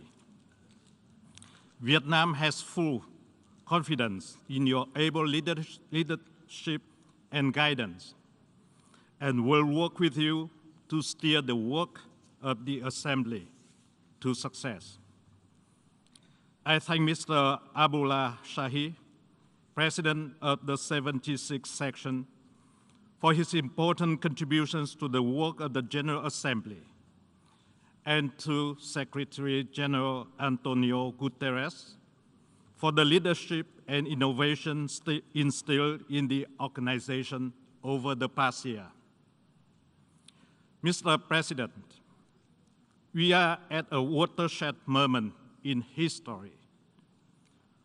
Confrontation, conflicts, and violations of international law continue to intensify, mirroring great power competition and unilateralism. Global military expenditure surged to a record high $2.1 trillion, while the international community failed to mobilize $100 billion for climate actions. The nuclear risk reaches its highest point in decades, but that was still not enough for the NPT Review Conference to achieve any collective commitment to action. The outbreak of armed conflicts and heightened tension, especially between major powers, have made the international security climate more volatile than at any time since the Cold War. The climate crisis and other non-traditional security risks threaten our very existence. The COVID-19 pandemic have wreaked havoc on health systems, economies, and societies worldwide. Poverty, inequalities, violence, and exclusion are denying the rights of millions to the basic necessities of life. With less than a decade to go, the Sustainable Development Goals are even further off track. Facing these multiple crises, developing countries and vulnerable groups who lack the capacity, resources, and resilience to cope with external shocks are those hardest hit. To reverse this course, we must fundamentally change our ways of thinking and doing things. This entails reshaping a global approach to address global issues, enhancing resilience, and placing people at the core of all development efforts. And key to such an approach is international solidarity and partnership at all levels. We know this from our own history. International solidarity has been crucial for the success of Vietnam's national liberations and reunification. Multilateralization and diversification of partnership, meanwhile, have proven indispensable in Vietnam's foreign policies of independence, self-reliance, peace, cooperation, and development. They have opened the door for Vietnam to the world and helped bring catalytic resources to propel Vietnam's Doi renovation process. They have helped improve the lives of tens of millions of Vietnamese and brought prosperity to a formerly war-torn country and now confidently on a path to become a developed, high-income country by 2045. But I believe the experience of Vietnam is not an exception. There is abundance of stories about how solidarity and partnership triumph over mistrust and fragmentations and bring about positive change. Mr. President, as we move forward in the spirit of solidarity and partnership, I wish to underline 4 key points. First, a confrontational and zero-sum game approach must be eliminated. Imposition, interventions, and unilateral acts have no place in the good conduct of international affairs. Major powers are particularly looked upon to behave responsibly and work for the common good and not their own selfish interests. Vietnam calls for strengthened multilateralism and international cooperation in the spirit of openness, inclusiveness, equality, and mutual benefit. Major UN and international agendas, especially the 2030 Agenda and climate actions, must not be put on hold due to isolated disagreements among countries. We must stay focused on our common goals and responsibilities. We stand in firm solidarity with the people of Cuba and call for the immediate lifting of the unilateral embargoes against Cuba, contrary to international law. Second, our actions, both individually and collectively, must be guided by and in accordance with international law and the UN Charter. Vietnam firmly believes that respect for international law, especially vis-à-vis the respect for sovereign equality, political independence, and territorial integrity of states. The peaceful settlement of disputes is the most effective and viable measures to prevent conflicts and promote sustainable peace and security. Constructive dialogue and respect for the legitimate rights and interests of all parties, in accordance with international law, are key to resolving differences and reducing tensions. Vietnam calls for the cessation of hostilities in Ukraine and stands ready to contribute to the diplomatic process and the reconstruction and rehabilitation of Ukraine. Third, we need strong and effective multilateral institutions with the UN at the heart to best address global challenges. They are best positioned to initiate and incubate transformative ideas, approaches, and solutions, and to forge partnership and mobilize resources for the implementations of these initiatives. Vietnam welcomes the forward-looking proposals in the Secretary General's Our Common Agenda report. We will engage actively in the deliberations of these proposals and in the preparations of the Summit for the Future and the SDG Summit. We have high hopes for this summit.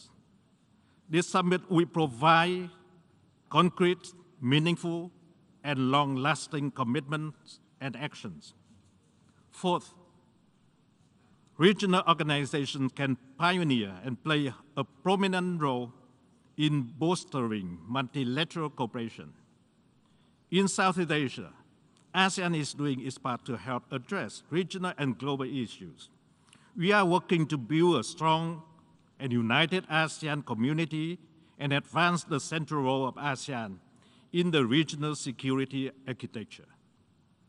Building a broad and extensive network of partnership, ASEAN has created a premier forum for strategic dialogue, engaging important partners of the region, especially ASEAN is working hard to implement the 5-point consensus to have 5 comprehensive solutions to the situations in Myanmar. Vietnam underlines the need for maintaining peace, stability, maritime safety, and security in the South China Sea, and call on all parties to resolve disputes by peaceful means with full respect for legal and diplomatic processes. we call on parties to exercise self-restraint, refrain from unilateral activities, and attempts to change the status quo, and not to threaten or to use force in accordance with international law, including the United Nations Charter and UNCLOS 1982. Mr. President, this year, Vietnam celebrates its 45th year as a member of the United Nations. Since that September Day in 1977, the UN has been a trusted friend and reliable partner, standing with us in our most difficult time of post-war reconstruction, and more recently in the fight against COVID-19, and accompanying us on our path of Doi Mới renovation, improving our people's life and advancing the country's development. Welcoming Vietnam to the United Nations 45 years ago, President of the 32nd sections of the General Assembly highlighted Vietnam's dedication to the purposes and principles and affirmed that, and I quote, "The admissions of Vietnam marks a further step towards consolidating peace and security in the world." End of quote. 45 years on, and this statement remains valid. Vietnam's history and its vision for the future has always been intimately linked with the aspirations for peace and development. We have consistently supported and pursued a balanced and constructive approach in seeking lasting solutions to global issues. As members of major UN bodies, most recently the Security Council, Vietnam has consistently underlined the importance to uphold the UN Charter and to ensure that the UN best serves the needs and interests of all members.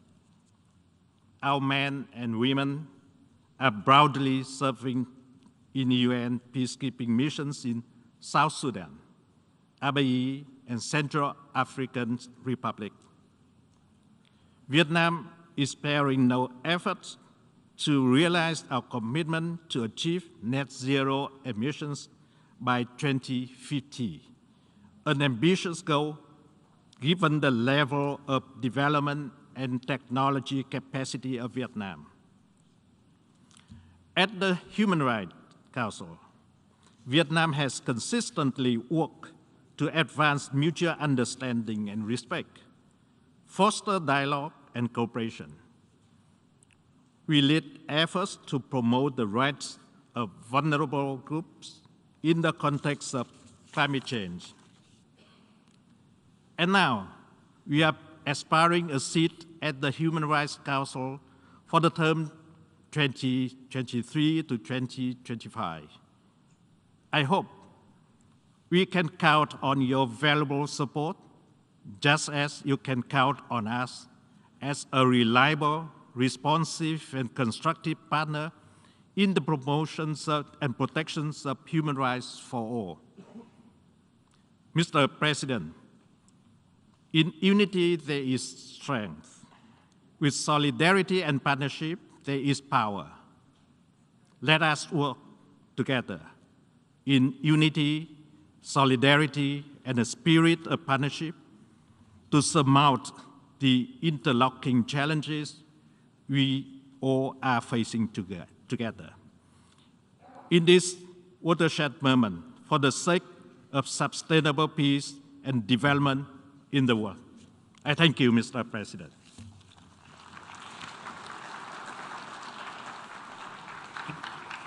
I thank the Deputy Prime Minister of Vietnam. I now give the floor to His Excellency Salam Sai Komasit, Deputy Prime Minister and Minister for Foreign Affairs of Laos People's Democratic Republic.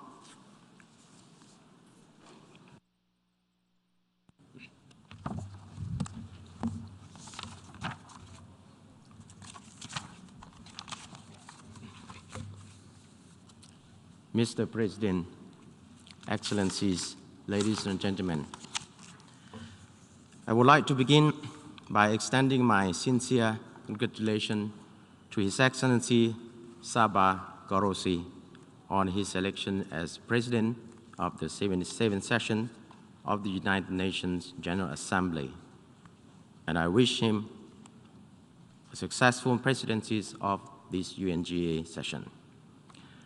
I have the honor to speak on behalf of the Lao People's Democratic Republic in this August Assembly. Mr. President, we are at a critical juncture when the international community is facing multifaceted challenges ranging from armed conflicts to environmental crisis and economic downturn that set back global development. Multilateralism is always at the heart of international cooperation, has been undermined by unilateralism, has been applied widely.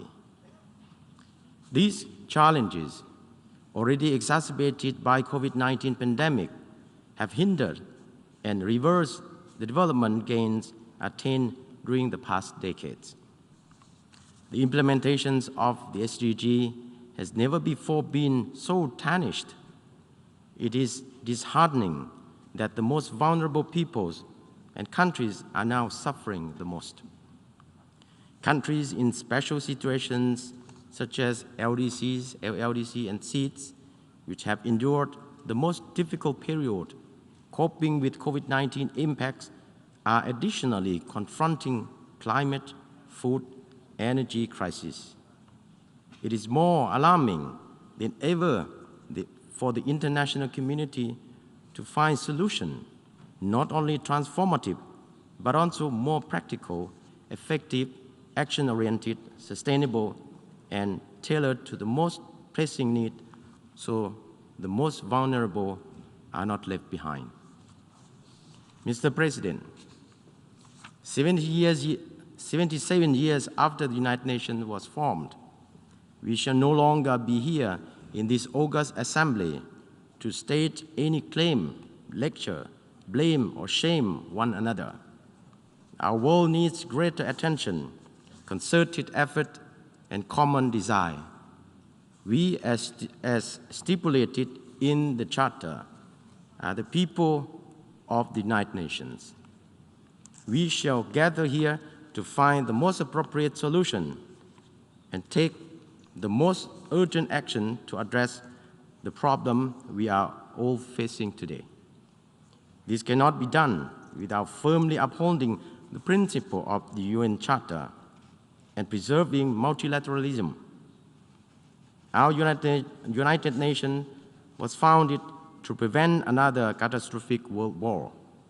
Our shared wisdom and political will to find the most pragmatic and suitable solution to multiple crises threatening us all today must lie on the top of other individual interests. In doing so, we must strengthen our solidarity, cooperation, and collaboration, and must not create confrontation and division. As such, it is necessary, and after more than 7 decades, that the United Nations revitalizes and increases its ability to effectively address global problems. In this context, the United Nations needs to effectively fulfill its mandate in maintaining international peace and security, as well as promoting development cooperation. It is our common desire that the United Nations be transformed in order to respond to the current global landscape and needs in our joint effort to overcome the unfolding challenges which threaten international peace and development. The international community must find peaceful and lasting resolution to any conflict and disputes around the world, including the Middle East problem. We believe that unilateral sanction or measures cannot be effective, as it is not only contravened to the principle of the Charter of the United Nations and international law, but also hampers the national development of other countries. Sanctions regardless to their forms, we not only end up compromising one's own interests as well as those of others and inflicts suffering on everyone. We must also give more opportunity to peaceful solutions based on our mutual interests and build an environment conducive to development so as to safeguard the lasting peace and prosperity for all. In this regard, my delegation once again joined overwhelming global call for lifting of the economic embargo on Cuba and putting an end to all unilateral coercive measures which have caused more negative impacts on the innocent people. Mr. President, ASEAN has enjoyed long-lasting peace, security, stability, which serve as favorable conditions for the national socio-economic development of all member states. We in ASEAN continue to promote regionalism and multilateralism that emphasize the importance of centrality, unity, and inclusivity, mutual benefit and respect, which form a solid foundation in all essential frameworks of ASEAN cooperation in ASEAN. The Lao PDR has actively participated and contributed with great responsibility under the framework of ASEAN to promote peace and stability.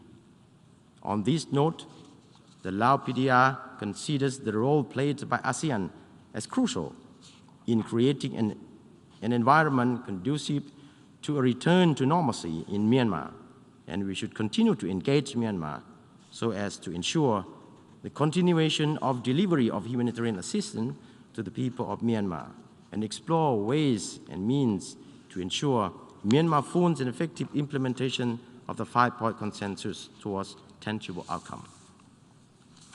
Mr. President, since the inception of 2030 Agenda for Sustainable Development in 2015, the Lao government has presented 2 voluntary national reviews in 2018 and 2021, reflecting progress made and challenges encountered in the implementation of SDGs through the National Socio-Economic Development Plan and Nevertheless, throughout the past 3 years, the COVID-19 pandemic has imposed direct impact on socio-economic development of every country, especially the least developed countries, including the Lao PDR. Therefore, the progress made prior to COVID-19 in the implementation of our national development and international commitment like SDG and others has been severely undermined, affecting the livelihood of the people in all dimensions. In addition, we are also facing extreme weather events due to climate change in different parts of the world. Like many other countries, the Lao PDR remains vulnerable to external shocks and has been severely affected by natural disaster, especially extensive floodings. Over the past years, our government has attached great importance to combating climate change through the implementation of the revised nationally determined contribution that clearly outlines ambitious targets of the national action for tackling and mitigating climate change toward achieving net zero emissions by 2050. To this end, there is pressing need for adequate financial resources and technical support for gaining access to climate finance and other sources of funding to support developing countries, especially LDCs, LDC, and SEEDs, to achieve their development goals and commitment made under the Paris Agreement. In this regard, we call for renewed political will coupled with concrete action taken by international community in the upcoming COP27 to preserve our planet for many generations to come. Mr. President, having recognized multidimensional challenges and special needs of the group of countries in special situations, the Lao PDR is strongly committed to the implementation of the internationally agreed development goals and program of actions for LDCs and LDCs and other UN development cooperation frameworks. The Lao PDR remains hopeful and firmly believes that multilateralism, with United Nations as the lead institution, the multiple crises and challenges in the international community is facing can be appropriately addressed. We are strongly committed to supporting conflict resolution through peaceful means, guided by the UN Charter and other relevant international laws. We trust that development cooperation for common interests and shared benefit must continue to be at the core of international relations. Towards this end, more action-oriented solutions and non-politicized approaches must be adopted. It is our hope that this UNGA 77 will offer opportunities to enhance our solidarity and revive sustainable development path in order for us to ensure transformative solutions for better livelihoods of our people and planet. I would like to end my statement by expressing, on behalf of the Lao government and people, my sincere appreciation to all member states for the kind support for our membership of the ECOSOC for the period 2023-2025. We stand ready to humbly serve and make meaningful contribution to the work of ECOSOC, and we pledge to discharge our duties in advancing partnership towards a more resilient and sustainable world. I thank you, Mr. President.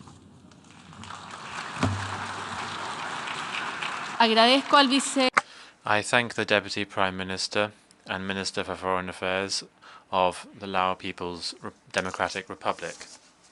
I now give the floor to His Excellency Don Pramudwinai, Deputy Prime Minister and Minister for Foreign Affairs of Thailand.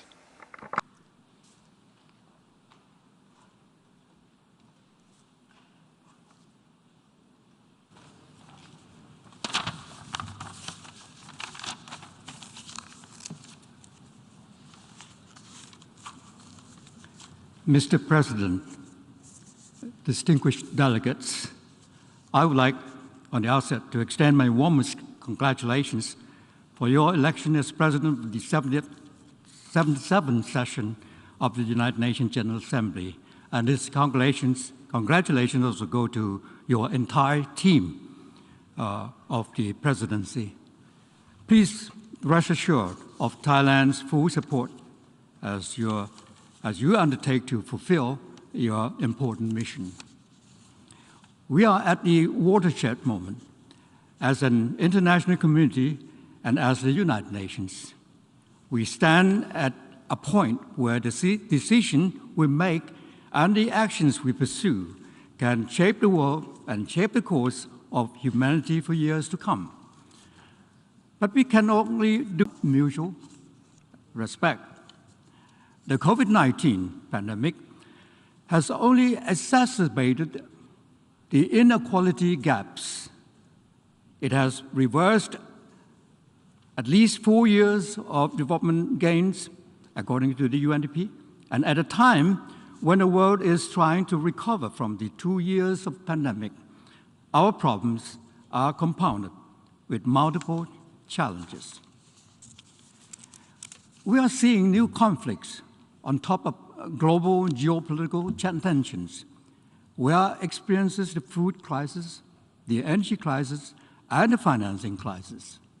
These have had the most detrimental impact on those who are most vulnerable, that is LDC and the small island development states, the SIDS, and vulnerable groups such as women, girls, the elderly, and people with disability. Collective action is certainly needed now. Mr. President, the food crisis has affected us all. This global food insecurity stems from the conflicts, climate change disruption, to supply chain and uneven recovery from the COVID-19. There is thus an urgent need to strengthen multilateral action among like-minded partners, United Nations agencies, WTO, and international institutions in facilitating a constructive dialogue and improving policy coordination to address this crisis. It is certainly vital to keep our global supply chains open for seamless cross-border flows of food, fertilizer, and essential goods, while also making our food system more resilient so that equitable access to safe and healthy food for all can be guaranteed. Thailand is prepared to work in partnership with countries and international organizations to realize this vision. In this context, Thailand welcomes the Black Sea Grain Initiative, established by the United Nations to open a safe corridor for grain transportation that would help ease a global food crisis. This initiative further stresses the importance of international cooperation under the UN's framework in order to respond to new global challenges. In addition to overcoming food insecurity, we also need to overcome health insecurity. As we learned from the pandemic, good health for all is critical. And that's why a universal health coverage should be a high priority for us all.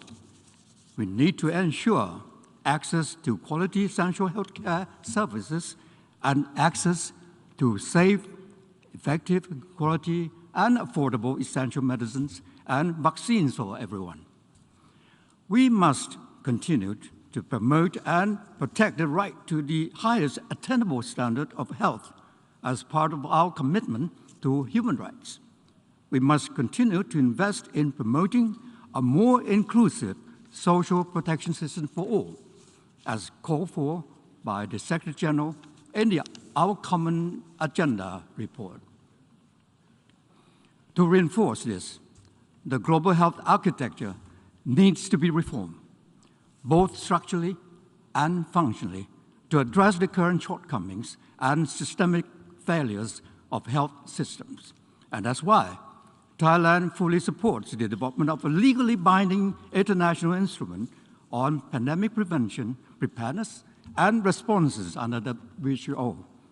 The new instrument must place equity at its heart to ensure self-reliance of developing countries when faced with pandemic, especially through enhancing their capacity to manufacture certain medical countermeasures.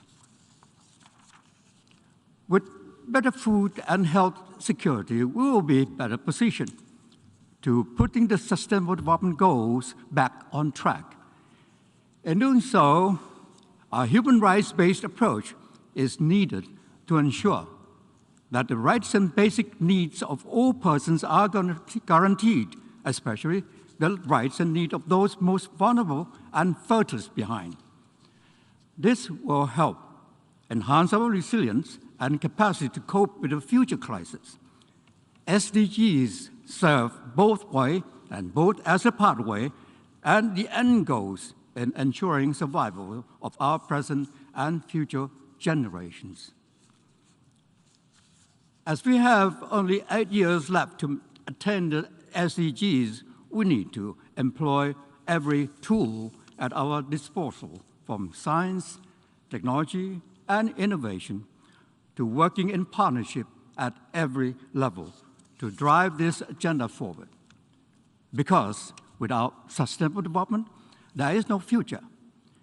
We need to promote North-South and South-South cooperation and the integration of 2030 agenda with other cooperation frameworks, both at the global and regional levels. And that's why ESCAP and ASEAN are working to enhance the complementarity between the 2030 Sustainable Development Goal agenda and the 2025 ASEAN vision. Thailand's hosting of the Global South-South Development Expo with ESCAP and the United Nations Office for South-South Cooperation in Bangkok last week also demonstrates the importance we place on the development cooperation, especially among developing countries. Furthermore, financing for development and finding innovative sources of finance is key to the transforming SDGs from mere aspiration to reality for all. Thailand agrees with the Secretary General's proposal in promoting cooperation with lending or leading global financial institutions to mobilize finance to drive forward the SDGs while improving financial liquidity for least developed countries. And to promote sustainable development, Thailand has adopted the Bio-Circular Green Economy Model, or BCG, as a means to achieve a more balanced development in this recovery phase. The BCG economy model utilizes science, technology, and innovation to encourage the optimization of resources for environmentally friendly economic growth. In pursuing sustainable development, we need to ensure balance between our people-centered approaches and protecting our planet. And to this end, Thailand is ready to work with the international community to contain the triple planetary crisis of climate change, pollution, and biodiversity loss. Thailand is committed to promoting international cooperation for the protection of the environment, including on the negotiations on the post-2020 Global Biodiversity Framework and the international legally binding instrument on plastic pollution. In tackling climate change, Thailand stands firm in our pledge at COP26 last year to achieve carbon neutrality by 2050 and net zero greenhouse gas emission by 2065. And without adequate support, Thailand will be able to increase its nationally determined contribution, or NDC, target to 40% while achieving net zero greenhouse gas emission by 2050. And this is not an empty promise. Thailand will submit our NDC and long-term low greenhouse gas emission development strategies that reflect those goals ahead of the 2022 United Nations Climate Change Conference, or COP26 at Sharm el-Sheikh. Meanwhile, the pledges of developed countries must also be fulfilled. I urge this country to keep their promise of providing financial, technological, and capacity-building support to developing countries and to deliver on the climate finance goal of 100 billion USD annually as soon as possible. Equal attention should be paid on mitigation and adaptation. Thailand stands ready to work with Egypt and all partners at COP26 in this regard. Mr. President, we need to restore faith and confidence in the multilateralism and our United Nations. An important step to achieving this is to reverse the polarization at this body by working more closely on issues that bring us together. Addressing humanitarian concerns is one such issue. Thailand will continue to work closely with the international community, taking into account the needs of the affected country to address urgent humanitarian challenges through bilateral, regional, and multilateral efforts according to the key humanitarian principles without politicization. We have supported humanitarian work in Afghanistan through the World Food Programme and made contributions for Ukraine through the Ukrainian Red Cross and UNICEF. As for Myanmar, Thailand has worked with partners to provide humanitarian assistance to the Myanmar people in need through various programs at bilateral level, including donation of 1 million doses of COVID-19 vaccines, and through ASEAN. Financially, or financial contributions were also made to support the work of international organizations such as UNICEF, WHO, WFP, and ICRC. As an immediate neighbor with the longest land border, 2,470 kilometers long, it is in Thailand's vital interest to see a quick return to peace and stability in Myanmar. We call on all parties in Myanmar to urgently undertake steps to de-escalate, end violence, and engage in meaningful talks to resolve differences peacefully. Thailand fully supports the constructive role of ASEAN and believes that ASEAN is best placed to help Myanmar through the time-tested ASEAN practice of consultation, cooperation, and consensus. Thailand will continue to play an active and constructive role to support this ASEAN process, as well as the role of Special Envoy of the UNSG on Myanmar.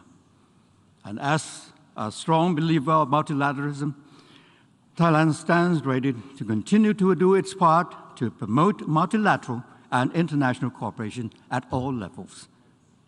Sustainable development and human rights are intertwined and mutually reinforcing. They are vital in ensuring an environment of peace and prosperity. Thailand hereby presents its candidacy for the UN Human Rights Council, HRC, membership for the term 2025 to 2027. And if elected, we can help strengthen the Council and its mechanism to reach out to those vulnerable and those furthest behind, and to bring meaningful and real positive changes on the ground. Thailand also firmly believes that a close regional cooperation can complement the multilateral system and reinforce the global agenda. This year, Thailand plays host to Asia-Pacific Economic Cooperation, or APEC, meeting under the theme of Open, Connect, and Balance. Such theme signifies the willingness to embrace every opportunity, connect in all dimensions, and balance in all aspects. This highlights Thailand's commitment in promoting multilateral cooperation that will hopefully lead to a more balanced and sustainable development after the COVID-19 pandemic. We look forward to welcoming the world leaders to Bangkok in November, as Thailand is fully open and ready to welcome visitors once again. Mr. President and distinguished delegates, despite the challenges and difficulties at this critical juncture in the history of humanity, Thailand continues to have faith in multilateral system with the United Nations at its core, and we remain confident that the goodwill and shared common interests of humanity will help us make the right decision at this watershed moment, so that we can move together towards a more stable, sustainable, and safer future with no person or country left behind. Now, let me add this very brief account to the end of my statement. A few days ago, a sentiment was expressed by the EU foreign policy chief when he said, "Don't rule out the possibilities of the use of nuclear weapons at the Ukraine crisis." An Oriental saying has it, which could be related to this context. It pertains to the enjoyment of riding a beast, whether it's a tiger or the dragon. But let's put a tiger in this context. Riding the tiger back could be fun and challenging. But no one could enjoy riding its back with no end in sight.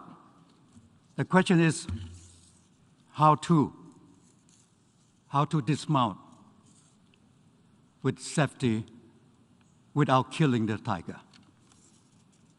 Certainly, the question of how to is daunting. Here, we have a suggestion which has taken all elements into account and definitely not a realpolitik free. A possible breakthrough could be apparent during the month of November, as the third week of the penultimate month of the year offers a golden opportunity for all super stakeholders of the Ukraine crisis to assemble at 3 venues in South Asia as legitimate participants. The 3 venues one in Phnom Penh for ASEAN Summit, another in Bali for G20, and the third in Bangkok, Thailand for APEC leaders meeting. They could separately or in a series serve as the most appropriate platform for talks to provide possible off-ramp or exit to this high-tension global crisis in Ukraine. The world body, UN, with all its relevant roles and mechanisms to help safeguard peace and stability, could certainly join in at any juncture to add value to these endeavors.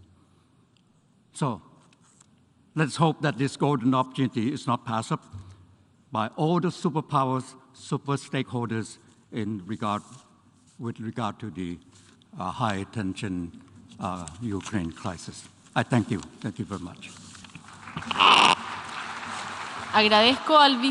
I thank the Deputy Prime Minister and Minister for Foreign Affairs of Thailand.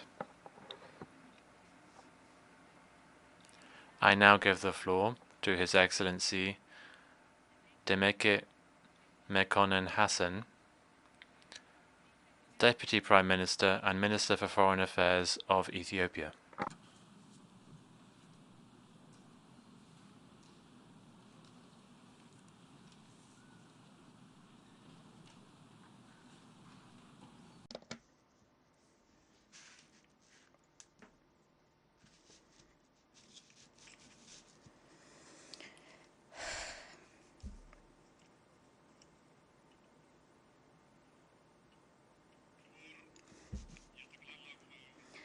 Excellency, President of the General Assembly, Excellency, Secretary General of the United Nations, Excellencies, Heads of State and Government, the peace-loving people of our world, ladies and gentlemen.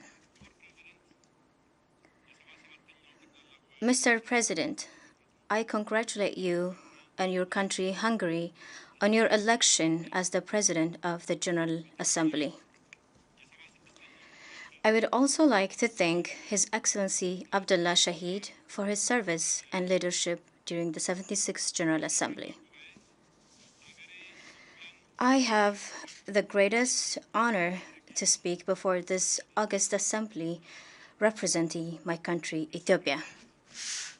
We are at a historic crossroads in the evolution of our multilateral system. Humanity is facing multiple and complex challenges ranging from climate change, extreme poverty, conflicts, terrorism, and geopolitical tensions. The consequences of these global challenges are of epic proportions and leave adverse socio-political impacts across the world. Nevertheless, international cooperation is not at a level near the gravity of the challenge. Although climate change and the resulting extreme weather conditions occur throughout the globe, the crisis largely affects the minimally resilient and the least responsible for causing the problem. A case in point is our region, the Horn of Africa, which in some part is highly hit by record-level drought while sustaining extreme flooding in other parts. Mr. President, climate disaster and its insufferable impacts are preventable. I therefore make an urgent call to all states gathered here to translate rhetoric into action. We must realize our climate finance commitments to build resilience and mitigate impact. We should act to meet our emission reduction targets.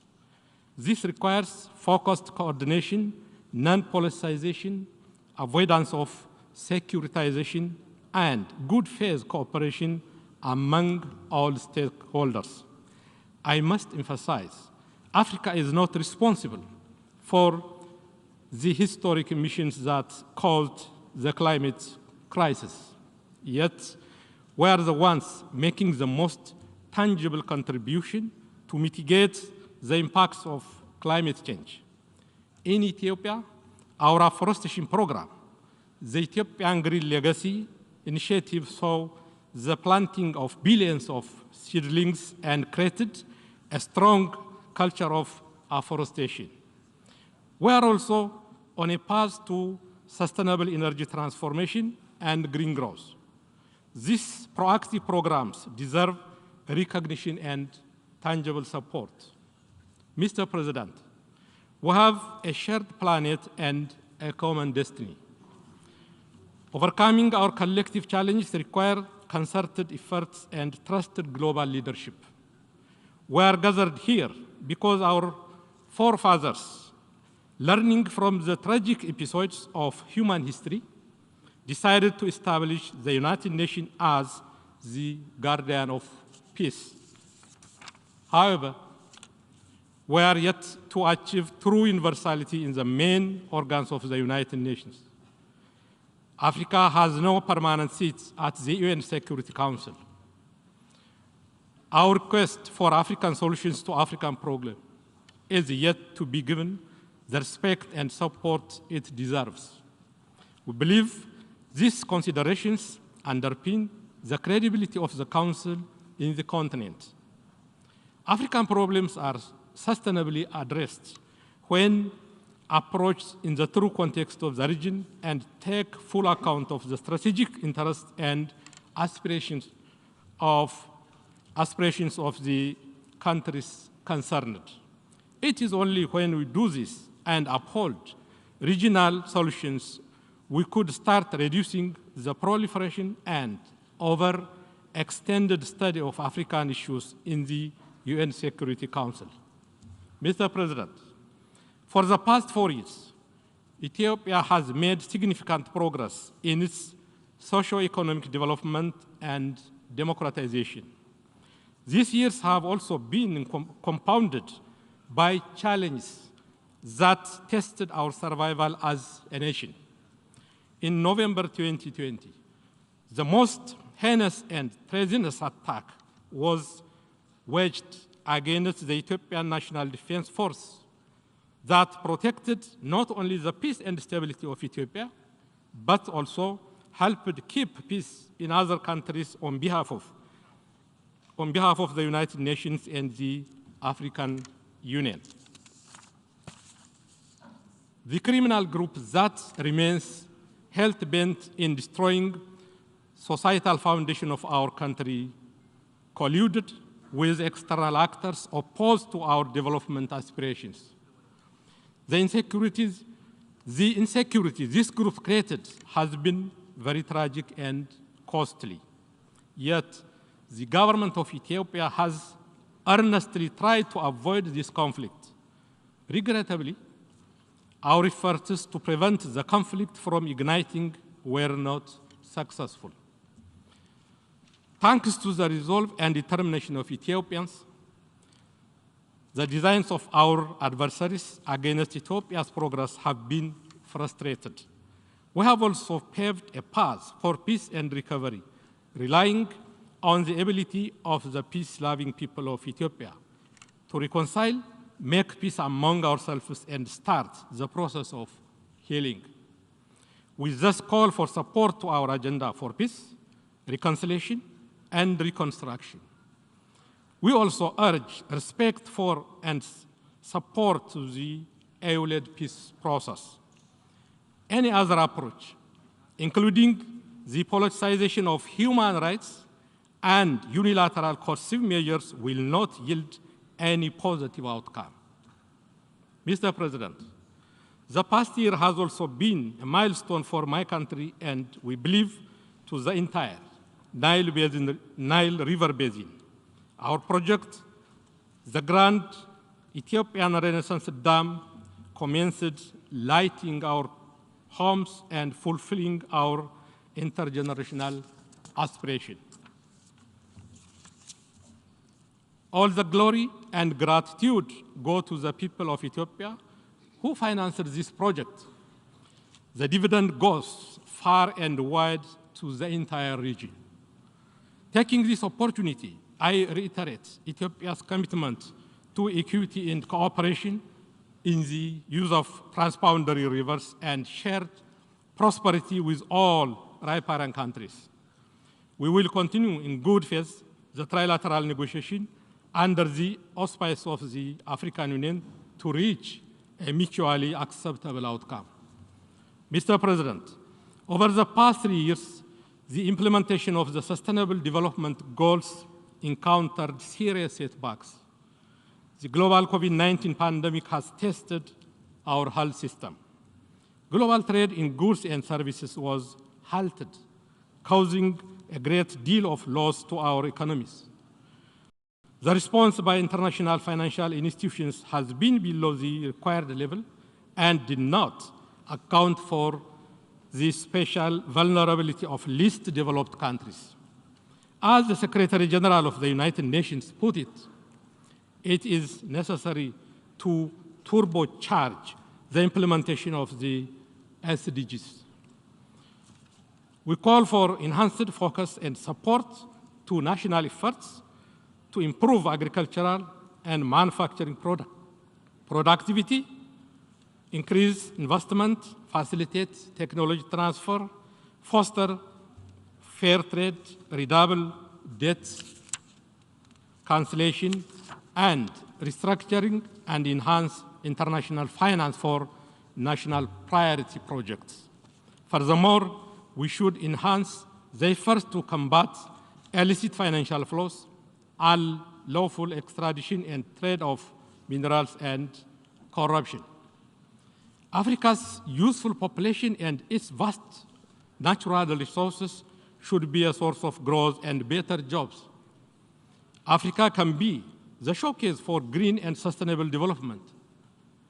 It can feed and power itself and the world. This requires reform of the global financial architecture to ensure more equitable, speedy, and collaborative cooperation based on the needs and potential of least developed countries. More importantly, we must actively support governments that work to create a conducive environment for the prosperity of their countries. In addition, Africa's effort to chart its destiny must not be complicated by big power competition. Mr. President, allow me to conclude by re-emphasizing the need to scale up international cooperation.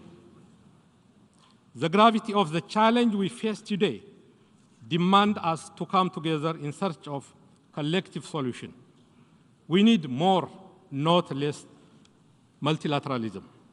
We shall continue to uphold our cardinal principles of independence, impartiality, integrity, non-interference, sovereign equality, and non-selective to maintain a working multilateral system rooted in the Charter of the United Nations. We need to reform our global institutions to reflect current realities. We need to make them more representative and responsive to the demands of the time. Only through genuine solidarity and concerted action could we ensure collective security and prosperity. I thank you all for your attention and wish you, Mr. President, a successful term of office. I thank you. አመሰግናለሁ።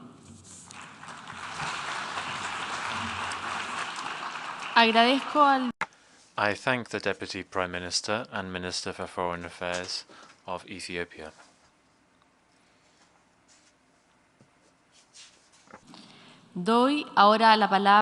I now give the floor to His Excellency Sergei Lavrov, Minister for Foreign Affairs of the Russian Federation.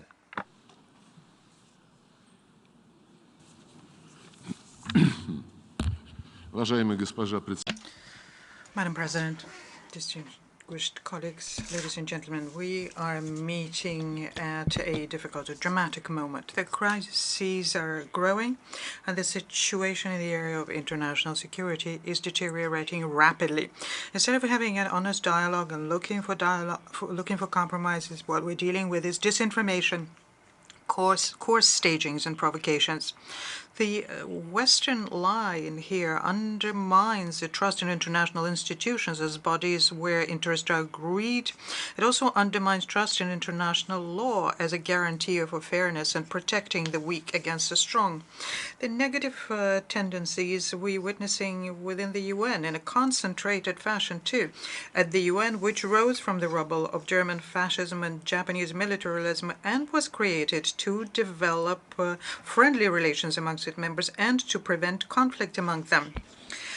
The future of the world order is being decided today, and it is clear to any impartial objective. The question is whether or not it is going to be the kind of order with one hegemon at the head of it, making everyone else living, following his notorious rules of benefit to that hegemon only, or are we going to have a democratic, fair world without blackmail and without setting fear into the unwanted, without neo-Nazism and neo-colonialism? We made a firm choice for the latter, and together with partners and like-minded people, calling upon everyone to work for its implementation.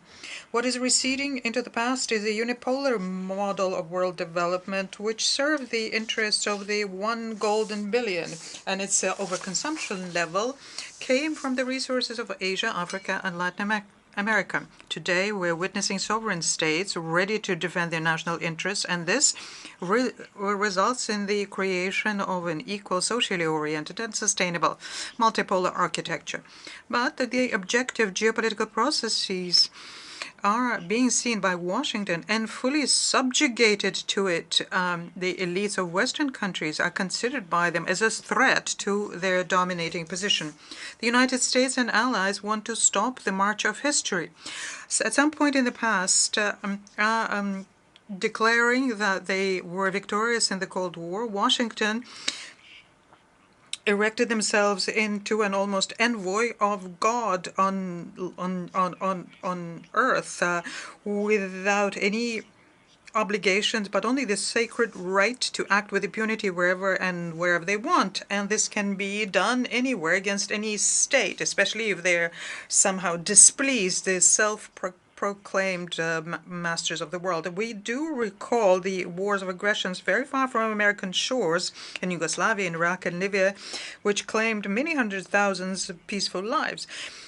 Were the truly legitimate interests of the West were impacted in any one of those countries? Was English banned or any other language of NATO countries banned there?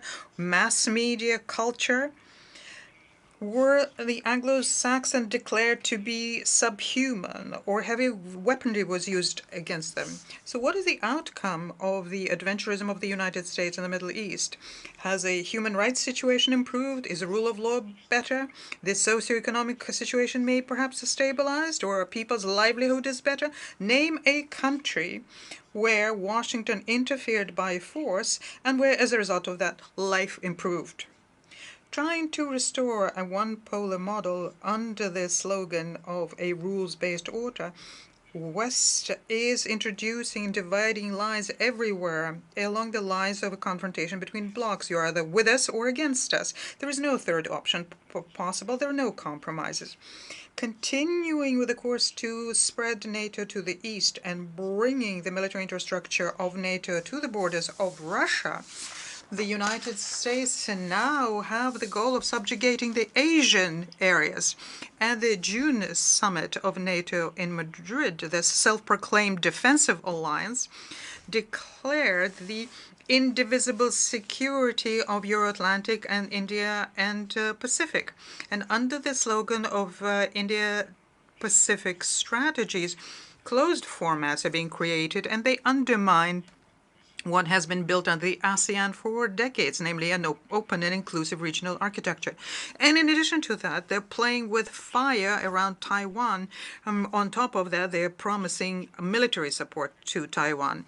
Clearly, the notorious Monroe Doctrine is becoming global in scope. Washington is trying to turn the entire world and into its own backyard. And the way of doing this is through unlawful unilateral sanctions, which have been for many years used in violation of the Charter and used as a tool of political blackmail. The cynicism here is obvious because these restrictions hit civilians. They prevent them from getting access to basic goods, including medication, vaccines, and food.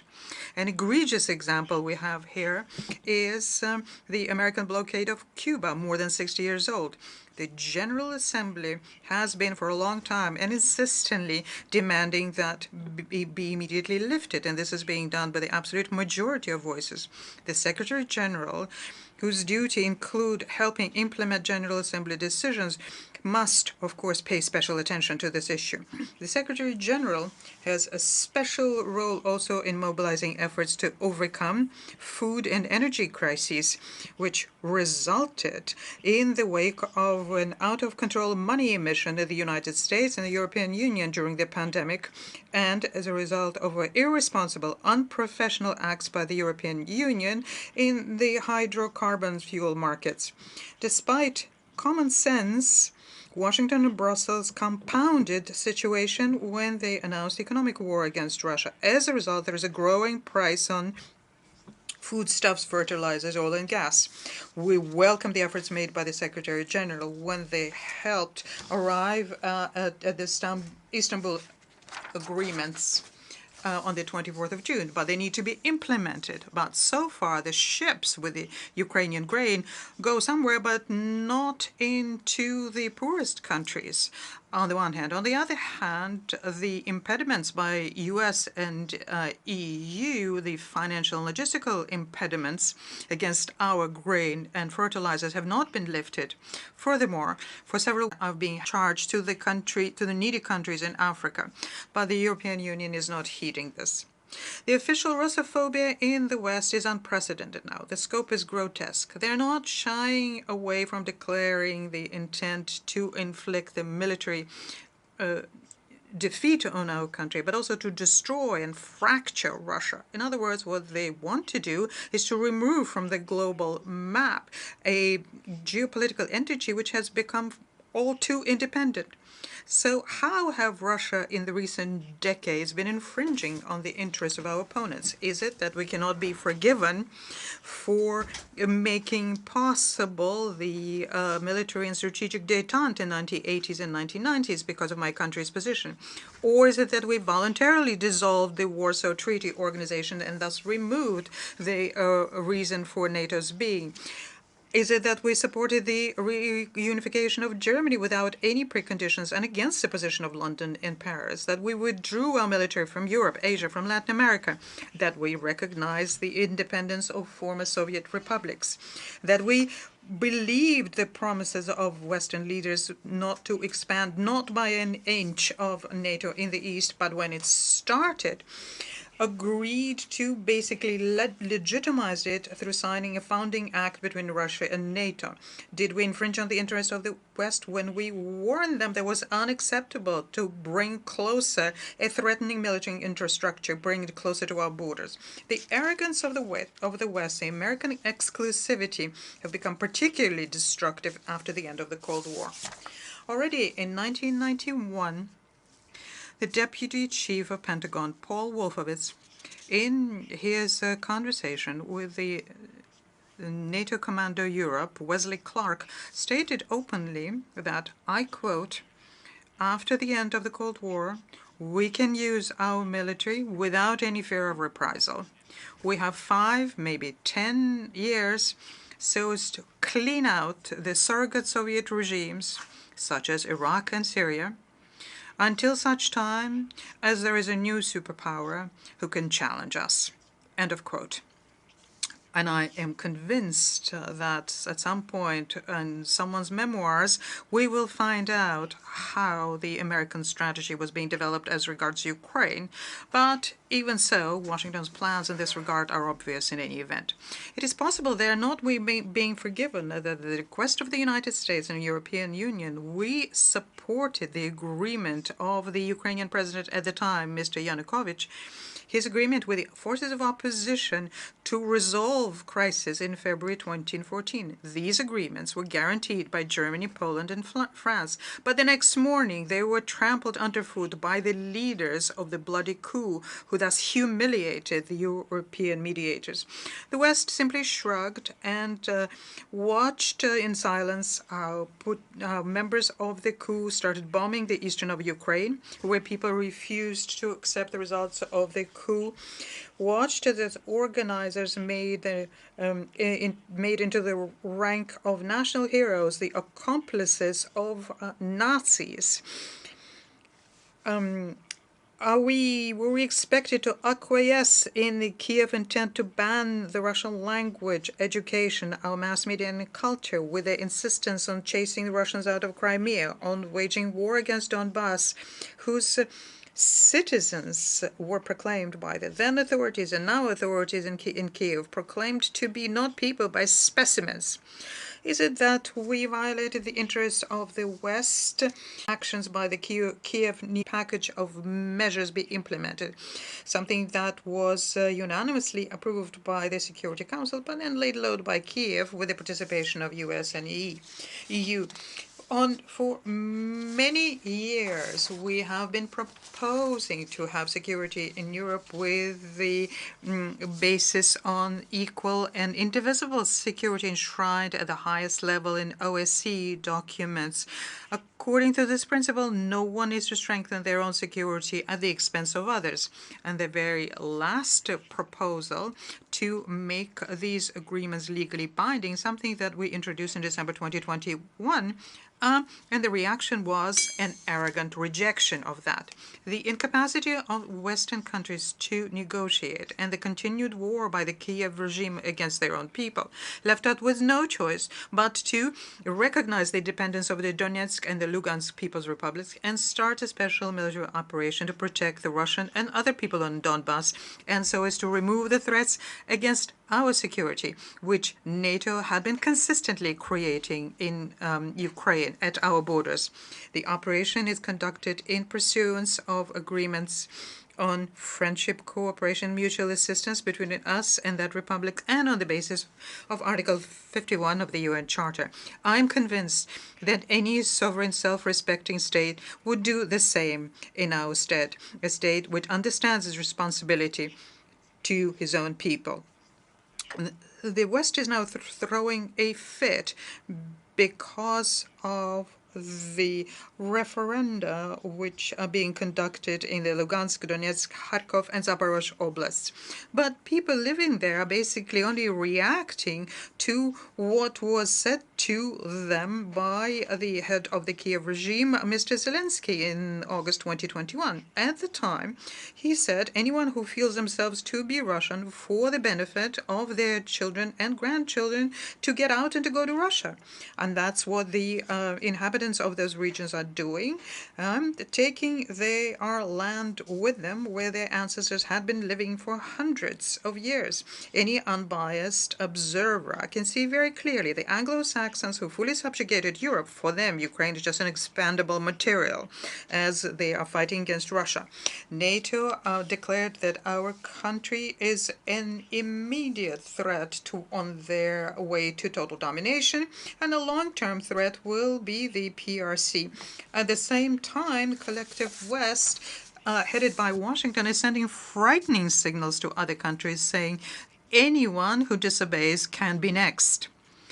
One of the consequences of the crusade by the West against the objectionables is the growing decline of multilateral institutions. They have been turned by the United States and allies into tools to implement their own selfish interests. This is something that is being pursued at the UN, Human Rights Council, UNESCO, and other multilateral institutions.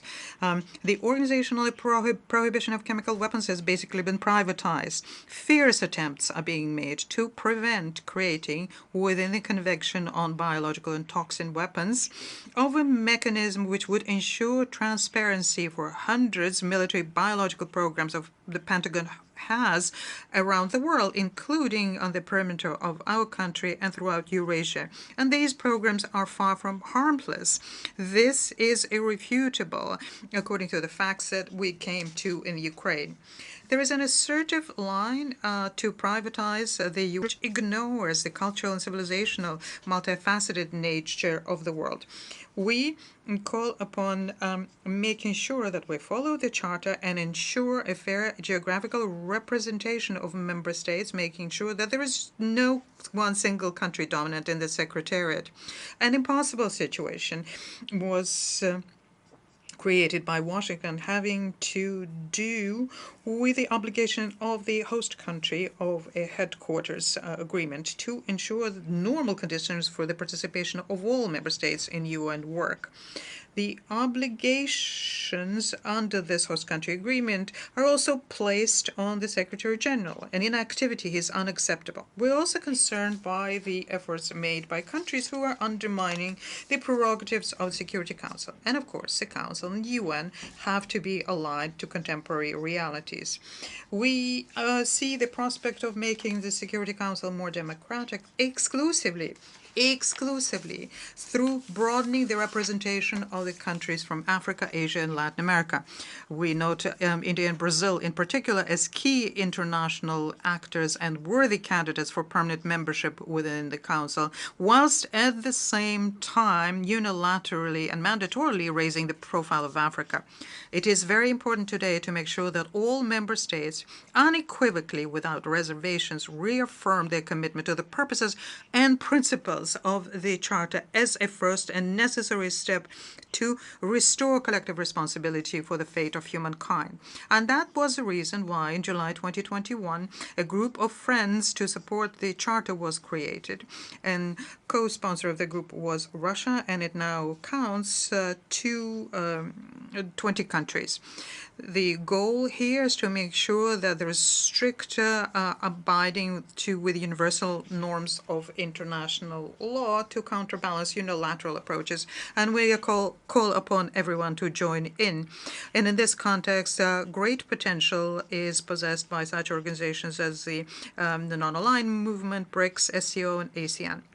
The Western colleagues are very aggressive in imposing their understanding of democracy as a way of organizing life to all countries, categorically do not want to be guided by democratic norms in international affairs. And a very good example, the situation in Ukraine. Again, it would seem to be that Russia justified its position, has been justifying it for years, and the West said they disagree. Okay. Well, let other members of the international community decide for themselves what their position would be, on the side of one, on the side of others, or neutral. That's what happens in democracies when politicians opposing each other defend their viewpoints and try to convey it to others. But the United States and allies do not give the freedom of choice to anyone. They threaten to twist the arms of anyone who dares think for themselves, and demand by threats that countries join in with anti-Russian sanctions. That doesn't work very well, but it is very clear that these acts by United States and its satellites is not democracy. It's pure, unadulterated dictatorship or an attempt to impose it. We're left with a strong impression that the Washington and subjugated Europe are trying to keep their disappearing hegemony using prohibited means. Diplomacy constantly is being replaced by illegal sanctions against competitors in economics, sports, information area, culture, and generally in contacts with people. Let's turn to the problem with visas for delegates for international meetings in New York, Geneva, Vienna, and Paris. There also we see the desire to remove competition, make sure that alternative viewpoints do not come into multilateral discussions. I am convinced that we need to protect the UN and scrape everything that's confrontational and superficial from there and give it back its reputation and an honest platform to seek for balance for all member states. And this is the approach that we're guided up when we put forward our national initiatives. It is of principal importance to make sure that we have a comprehensive ban on the deployment of weapons in space, and this is the reason for the Russia-China draft international treaty considered by the Conference on Disarmament.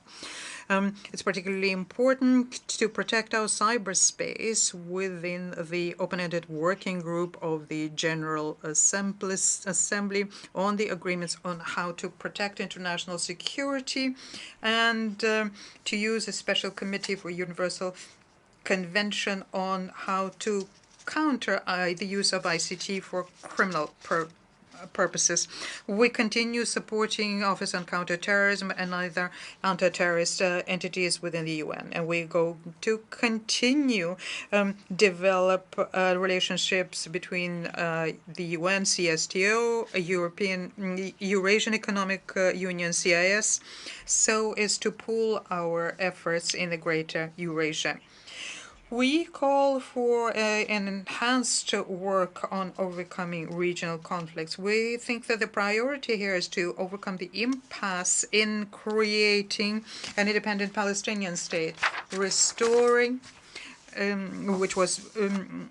restoring the state of Iraq and Libya destroyed by NATO aggression, neutralize the threats to Syria, having a sustainable process of national conciliation in Yemen, overcoming the heavy burden of NATO presence in Afghanistan. And we are working on restoring the original JCPOA on Iran nuclear program, ensuring the comprehensive settlement on the Korean Peninsula.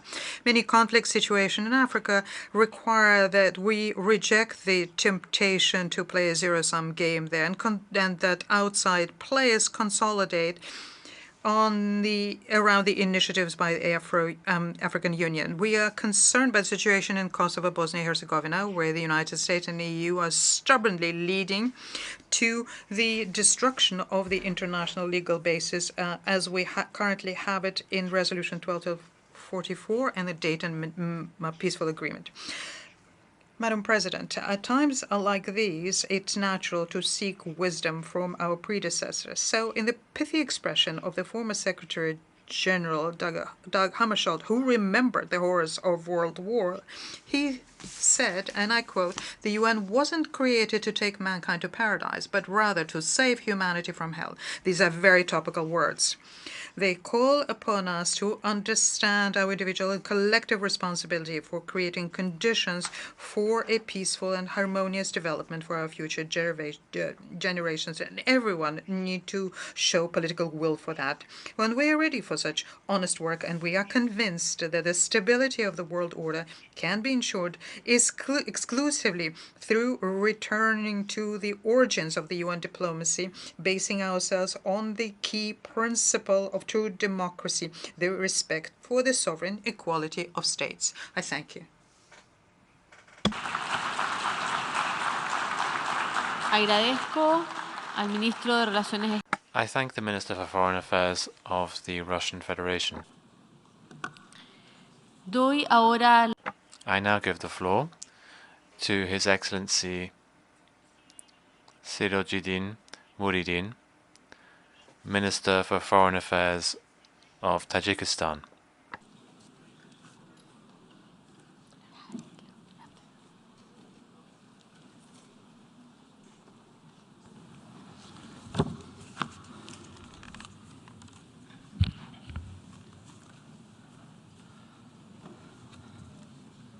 Distinguished Madam President, distinguished Mr. Secretary General, Excellencies, ladies and gentlemen, let me join previous speakers in extending our congratulations to you, Ambassador Csaba Kőrösi, on your election as President of the United Nations General Assembly at its 77th session.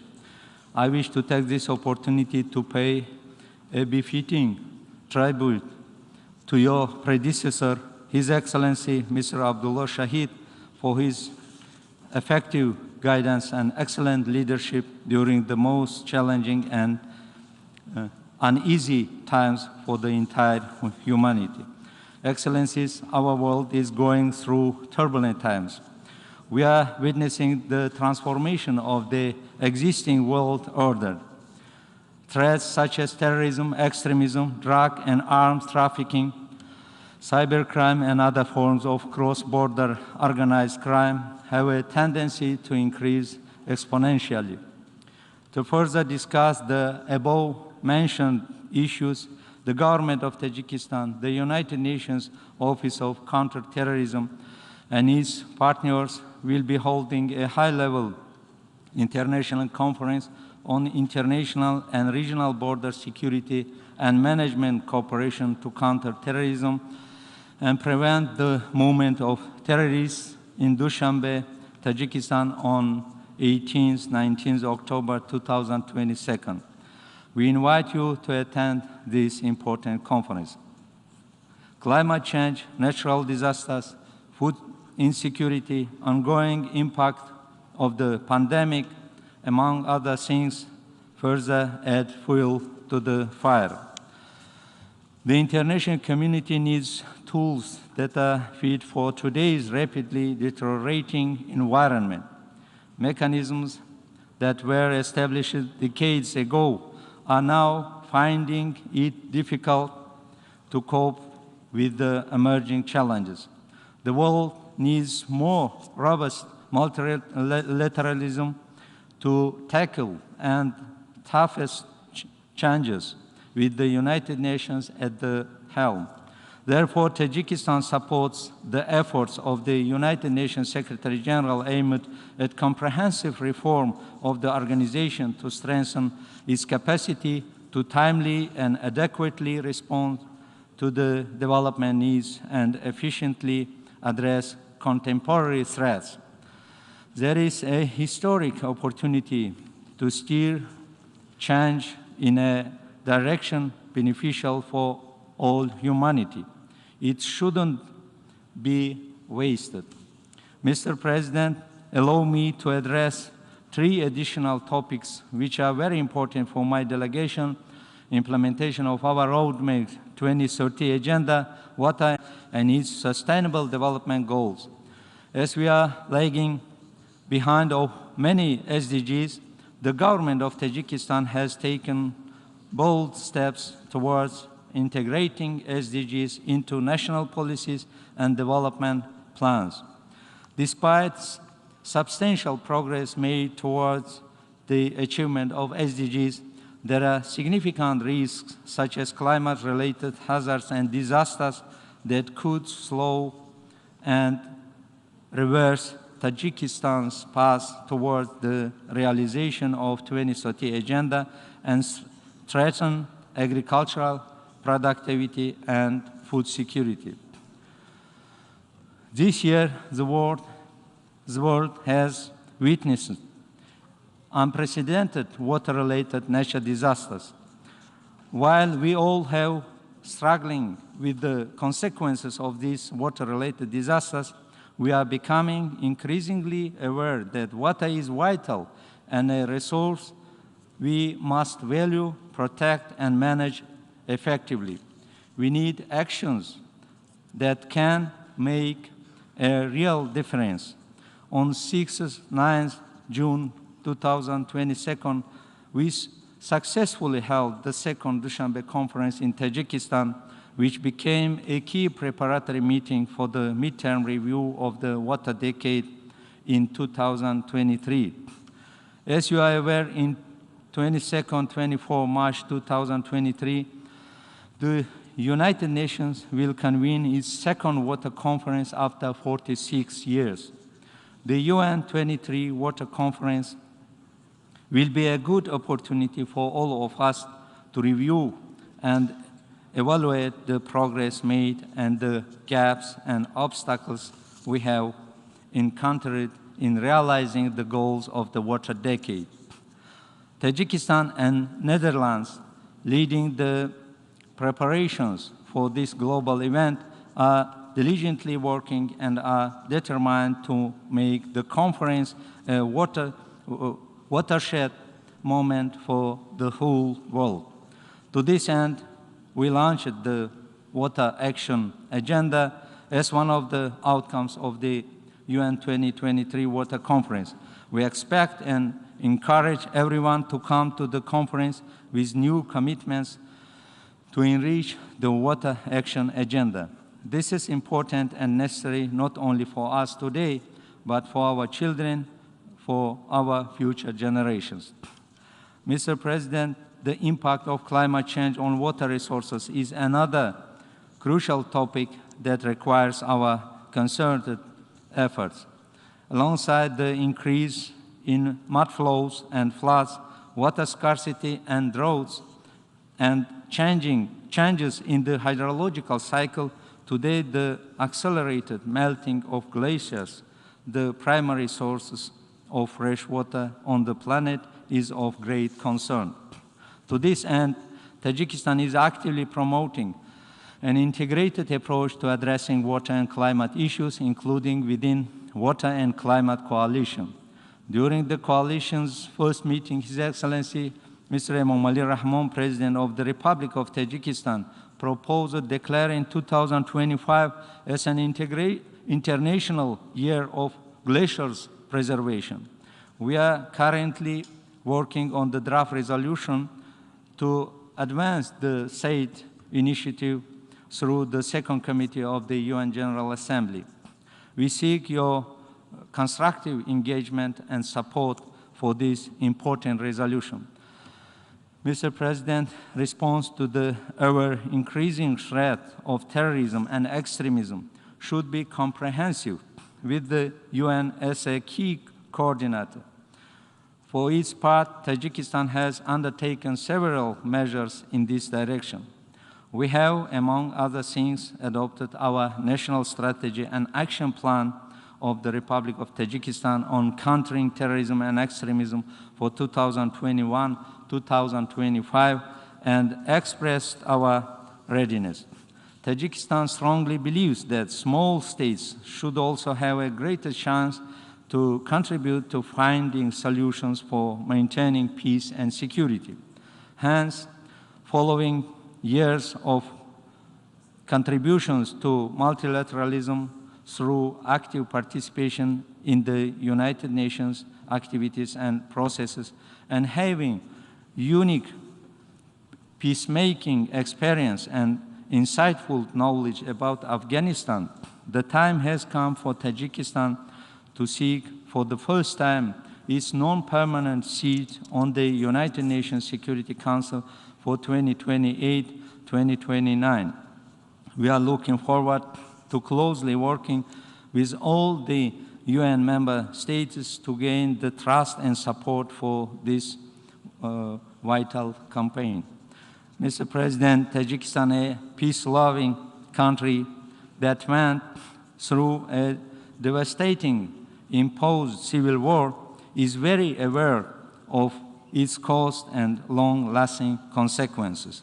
Therefore, we can't stay indifferent to the fate of our immediate neighbors, the noble people of Afghanistan, who have suffered enough for the past 40 years. They deserve peace and tranquility.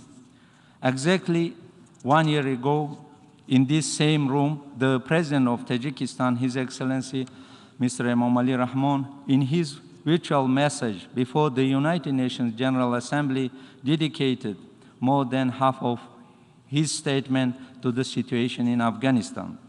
His concerns and warnings, unfortunately, fell on deaf ears. 1 year after the fall of Afghanistan, no inclusive government has been formed despite repeated calls from Afghans, regional countries, and the international community for greater ethnic, political, and geographical diversity in the de facto administrative structures. The country is on the verge of a humanitarian and economic catastrophe. To ease the suffering of the Afghan people during these difficult times, Tajikistan has provided its infrastructure, territory, and communication means to all stakeholders and donor countries to deliver humanitarian assistance directly to the people of Afghanistan. We have also never stopped providing the people of Afghanistan with much-needed electricity since the Taliban came to power. The environment of intimidation and deterioration in respect for human rights, including the rights of women and girls, is overwhelming. Diverging opinions and existing internal contradictions within the Taliban and the emerge of additional armed opposition groups, including ISIL-K and other terrorist groups, make the security situation in the country even more fragile. Furthermore, Taliban's inability to control its militants and other terrorist groups further complicates the already difficult situation. The recent discovery and killing of one of Al-Qaeda's top strategic means in Kabul is a vivid testimony of those ties. Afghanistan is rapidly becoming a safe haven for terrorist groups and a springboard for spreading the Taliban's radical extremism. In addition, we are witnessing systematic work on transferring militant groups consisting of former nationals of Central Asia to the north of Afghanistan, aimed at consolidating and creating a new hotbed of tensions near our border. Unfortunately, the implications for Tajikistan, which shares 1,400 kilometers of border with this country, are enormous. In the current alarming situation, it is paramount for Tajikistan to strengthen its border with Afghanistan and create the necessary border infrastructure along its entire length. At the same time, we believe that the participation of Afghanistan in the process of multi-phased regional cooperation is a key to the success of the efforts undertaken by the international community. Mr. President, on 20 September this year, the leadership of the Kyrgyz Republic delivered his speech from this high rostrum, talked about Kyrgyz version of the conflict on the Tajik-Kyrgyz border. It is regrettable that the issue of settlement of the state border line between Tajikistan and Kyrgyzstan, which we inherited from history, are groundlessly raised at the UN General Assembly. I believe it is important to inform you that on September 19, 2022, the authorized representatives of the two sides signed the protocol on the settlement of the situation at the border. All hostilities have ceased. The troops and military equipment of both sides must be withdrawn to their places of permanent deployment. A joint inspection was organized in the border area. A joint task force has been set up to monitor the implementation of the agreement reached. Most importantly, both parties reaffirmed their commitment to resolving all bilateral issues exclusively by political and diplomatic means. Tajikistan has followed and will always follow this principle when any issues arise, including the settlement of the situation on the border. It is with deep regret that Kyrgyzstan is deviating from the agreement reached, creating a false appearance of withdrawing troops and heavy military equipment from the line of contact by hiding them in populated areas near the border. Therefore, the responsibility for any next round of tension on the Tajik-Kyrgyz border will lie exclusively with Kyrgyzstan. The leadership of the neighboring country in their speech mentioned the deaths of their citizens and financial damage, creating the false impression that the tragedy on the border affected them exclusively. The evidences say otherwise. As a result of military aggression of Kyrgyzstan, more than 40 civilians of Tajikistan were killed and about 200 were injured. The casualties include pregnant women, children, elderly, doctors, as well as devout Muslims, attendants of the mourning ceremony in the mosque. In addition to border facilities, schools, hospitals, religious buildings, residential buildings, infrastructure, and utilities were destroyed. So who is the aggressor here? Tajikistan is currently channeling significant resources to rebuilding destroyed houses and vital infrastructure.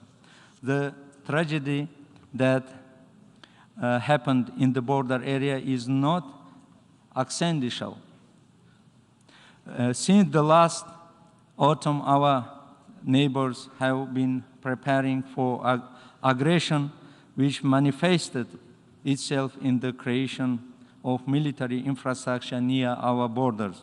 In recent years, our neighbors have often spoken, including artillery and the creation of favorable conditions for transportation, while advocating the removal of barriers to economic cooperation, the simplification of procedures for passing borders and transit between countries and regions. At the same time, Kyrgyzstan often creates problems for the transit of goods to and from Tajikistan, delaying vehicles with thousands of tons of our cargo. Mr. President, it's important to note that we managed to successfully resolve the border issues with China and Uzbekistan, and this is an achievement of lengthy process for all parties.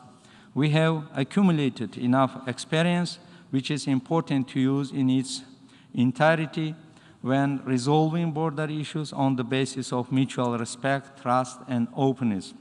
Over the 20 years history of negotiations with Kyrgyzstan, we have signed dozens of protocols. However, as time passes with the change of political groups in power, they continuously revisit these documents and implement only those provisions that are in favor of them exclusively, while ignoring the other provisions. As of today, both countries managed to agree on and develop a draft description of about 602 kilometers of our joint border, which is approximately 61% of its total length. Tajikistan, relying on the international practice of border delimitation, has repeatedly offered its neighbors to record the results of these many years of work on paper by signing an agreement on separate sections of the border. But our neighbors strictly declined this proposal.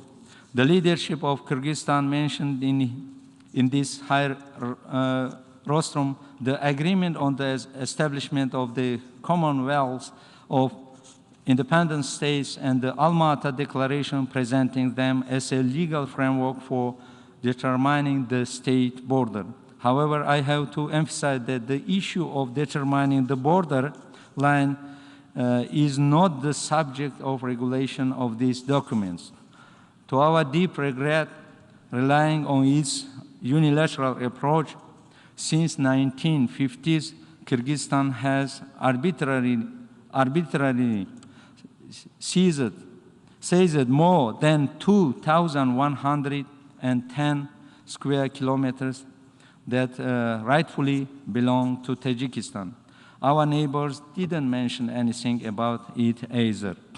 I would like to inform the General Assembly that Tajikistan and Kyrgyzstan have reached an agreement on the description of the state borderline according to the documents of the National Territorial Delimitation of 1924-1927.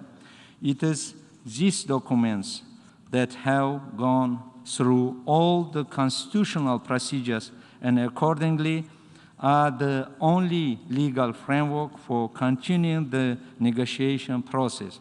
Despite this, in order to show goodwill and maximum flexibility, we met our neighbor halfway and agreed to also use the documents of the 1989 Parity Commission proposed by Kyrgyzstan.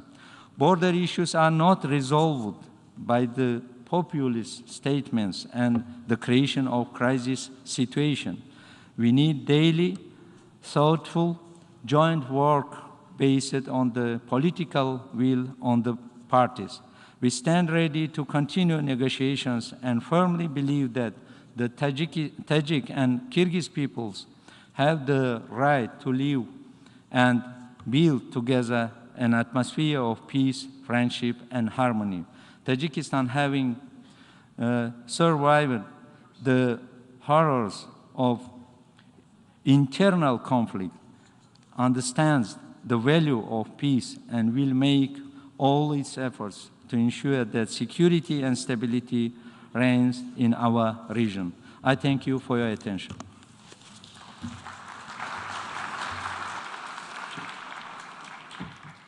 I thank the Minister for Foreign Affairs of Tajikistan.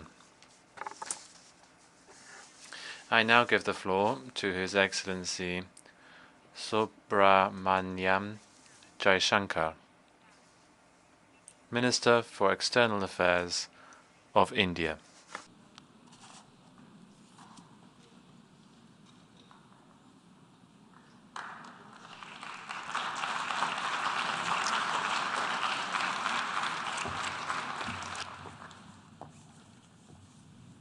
Madam President, Excellencies, distinguished members of the General Assembly, I bring to you the greetings of 1.3 billion plus people from the world's largest democracy. They join me in congratulating the President of the General Assembly, Ambassador Csaba Kőrösi, on his election to chair the 77th session of the UN General Assembly.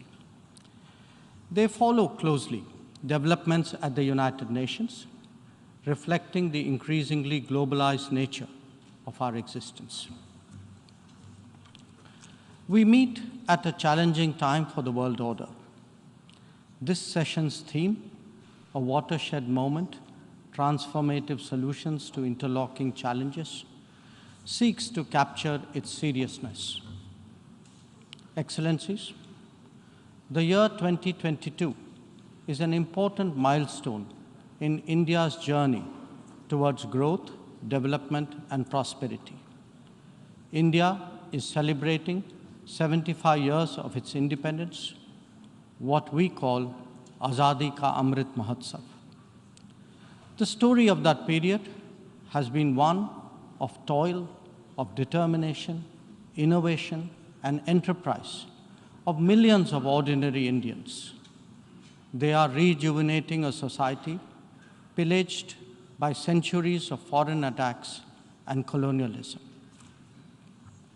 And they are doing so in a democratic framework whose steady progress is reflected in more authentic voices and grounded leadership.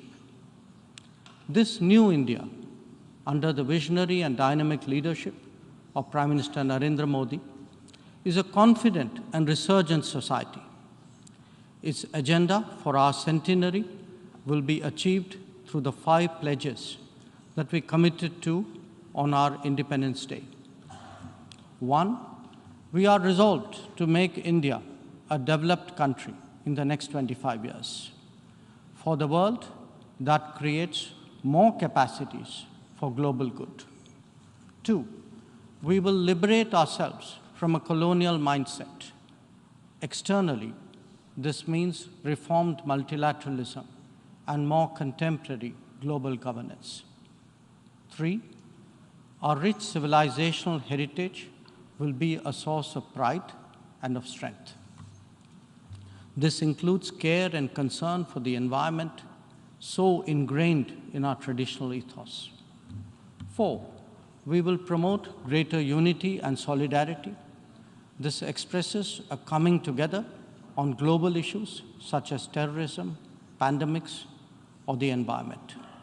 And five, we will instill consciousness of duties and responsibilities. This applies to nations as much as it does to citizens. These 5 pledges affirm our age-old outlook that sees the world as one family. We believe that national good and global good can be entirely in harmony. It is this conviction that led us to supply vaccines to over 100 nations.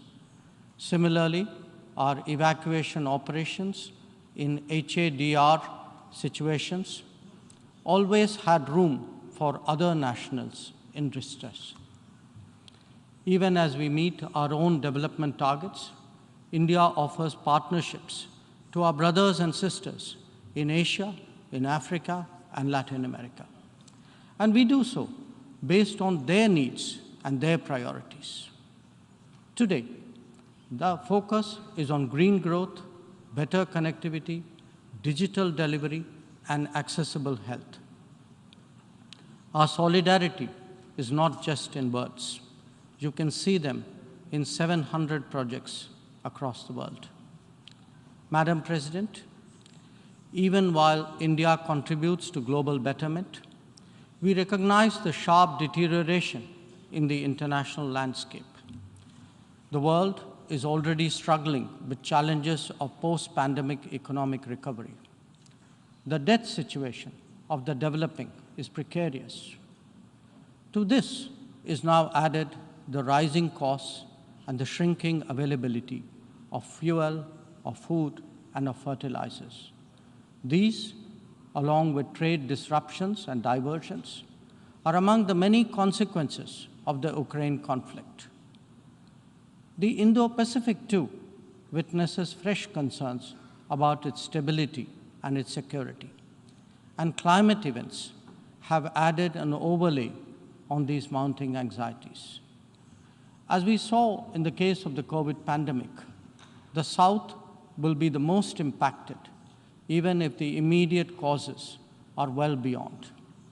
It is imperative that global conversations recognize this deep unfairness. The inequity of vaccine distribution should not be replicated in other domains. Madam President, as the Ukraine conflict continues to rage, we are often asked, whose side are we on?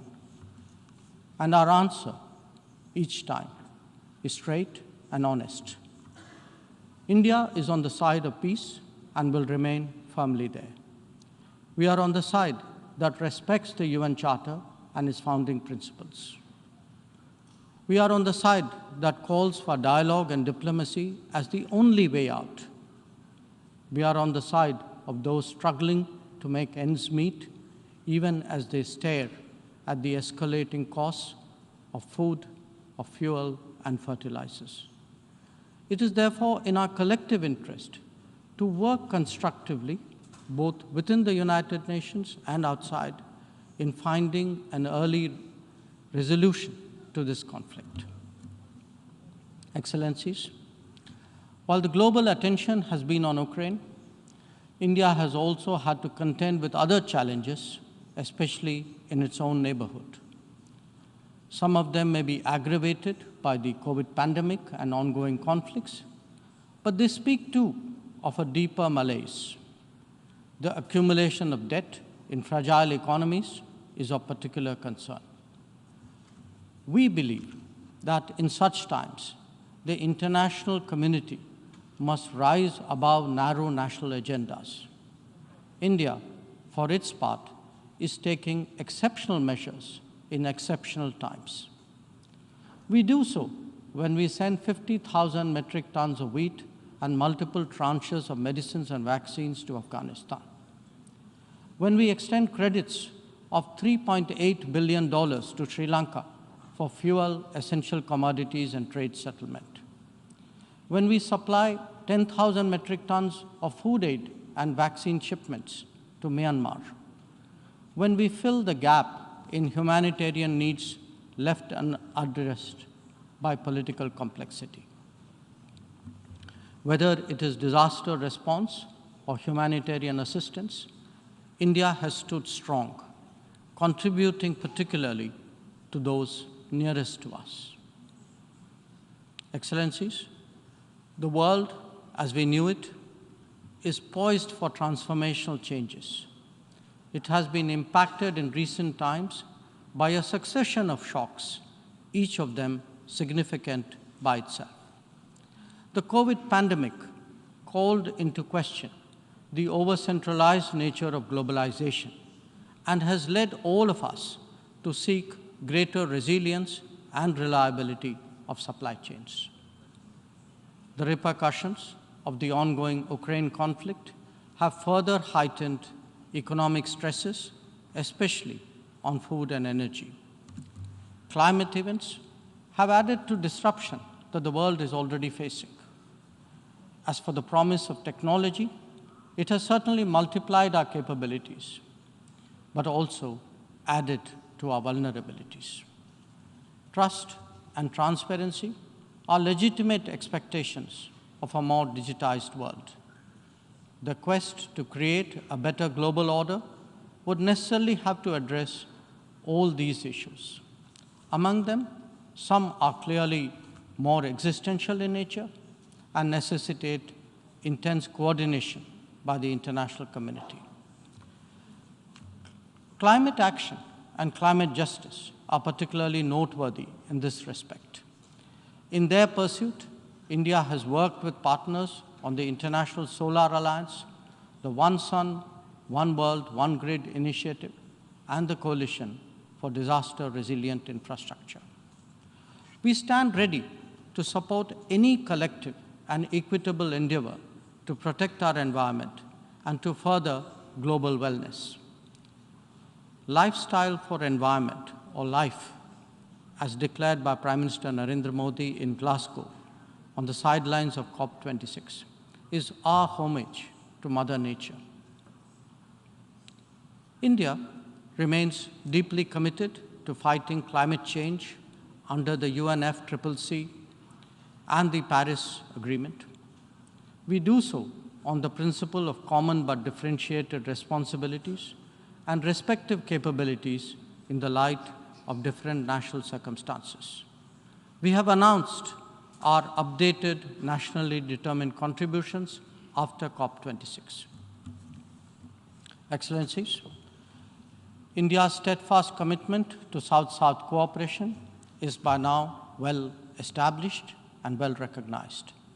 Our approach is based on principles of mutual respect and national ownership, with a commitment to sustainable development for all. As we begin the G20 presidency this December, we are sensitive to the challenges faced by developing countries.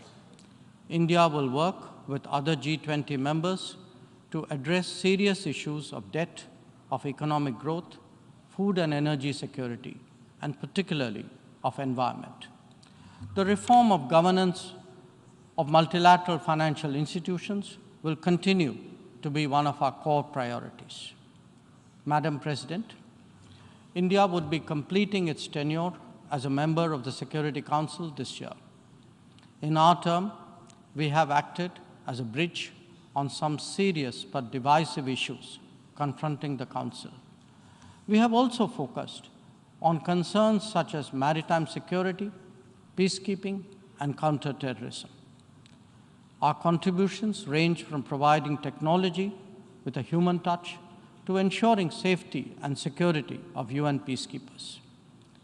As the chair of the Counter-Terrorism Committee this year, India would be hosting its special meeting in Mumbai and New Delhi. I invite all member states to participate in it. We need to create a global architecture that responds to the new tech tools deployed against open, diverse, and pluralistic societies.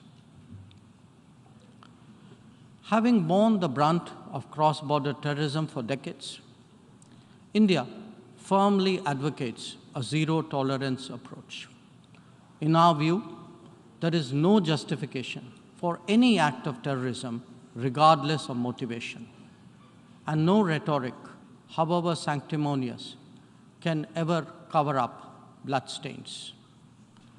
The United Nations responds to terrorism by sanctioning its perpetrators, those who politicize the UNSC 1267 sanctions regime, sometimes even to the extent of defending proclaimed terrorists.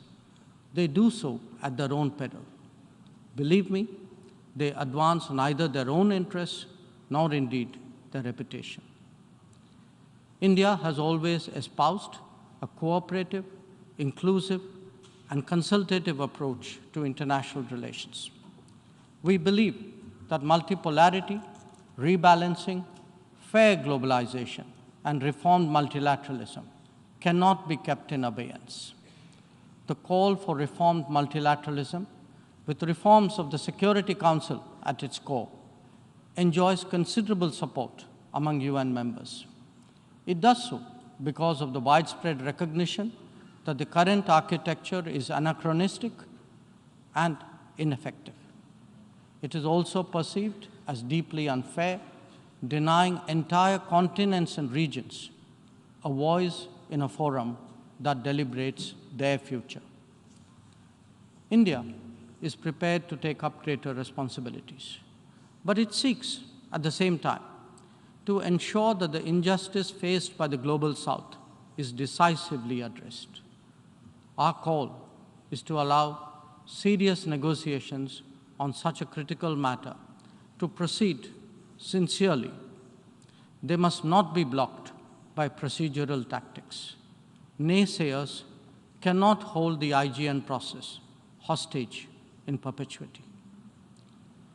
In these turbulent times, it is essential that the world listens to more voices of reason and experiences more acts of goodwill. India is willing and able on both counts. We believe and advocate that this is not an era of war or of conflict. On the contrary, it is a time for development and for cooperation. Madam President, in the past, this august assembly has served as a meeting point of views and as a catalyst for action. It is vital that we continue to believe in the promise of diplomacy and the need for international cooperation. Therefore, Madam President, let us strive to return to the course of seeking peace, progress, and prosperity. I thank you.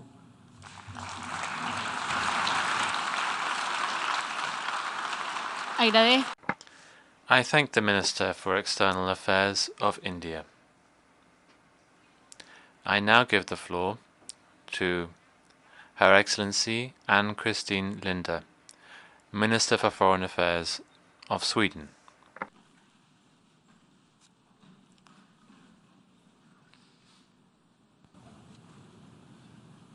When warnings sound, action must follow. Only then will development have sustainable and peace maintained. Honest reflection on the gravity of the challenges must be followed by determined commitments to address them. That is what respecting the UN Charter means and what multilateralism is all about. Madam President, we are all aware of the immense task facing us.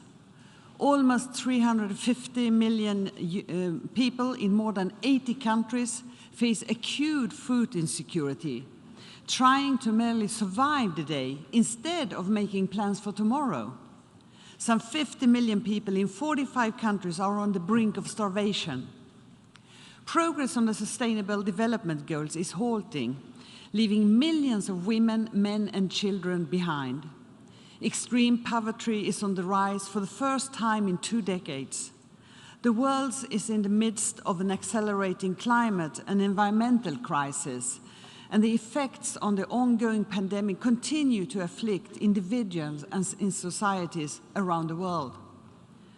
A permanent member of the Security Council has launched an unprovoked, unjustified, and illegal aggression against a neighboring country. This was done in blatant disregard of its international obligation and the human suffering that extends far beyond the immediate war zone. Madam President, as UN member states, we also know what is required of us.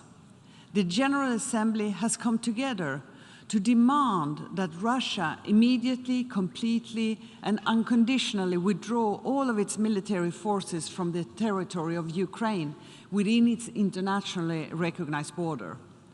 The General Assembly has reaffirmed Ukrainian sovereignty, independence, and territorial integrity. Today, Sweden reiterates this demand in the strongest possible terms alongside other EU member states, transatlantic partners, and countries around the globe.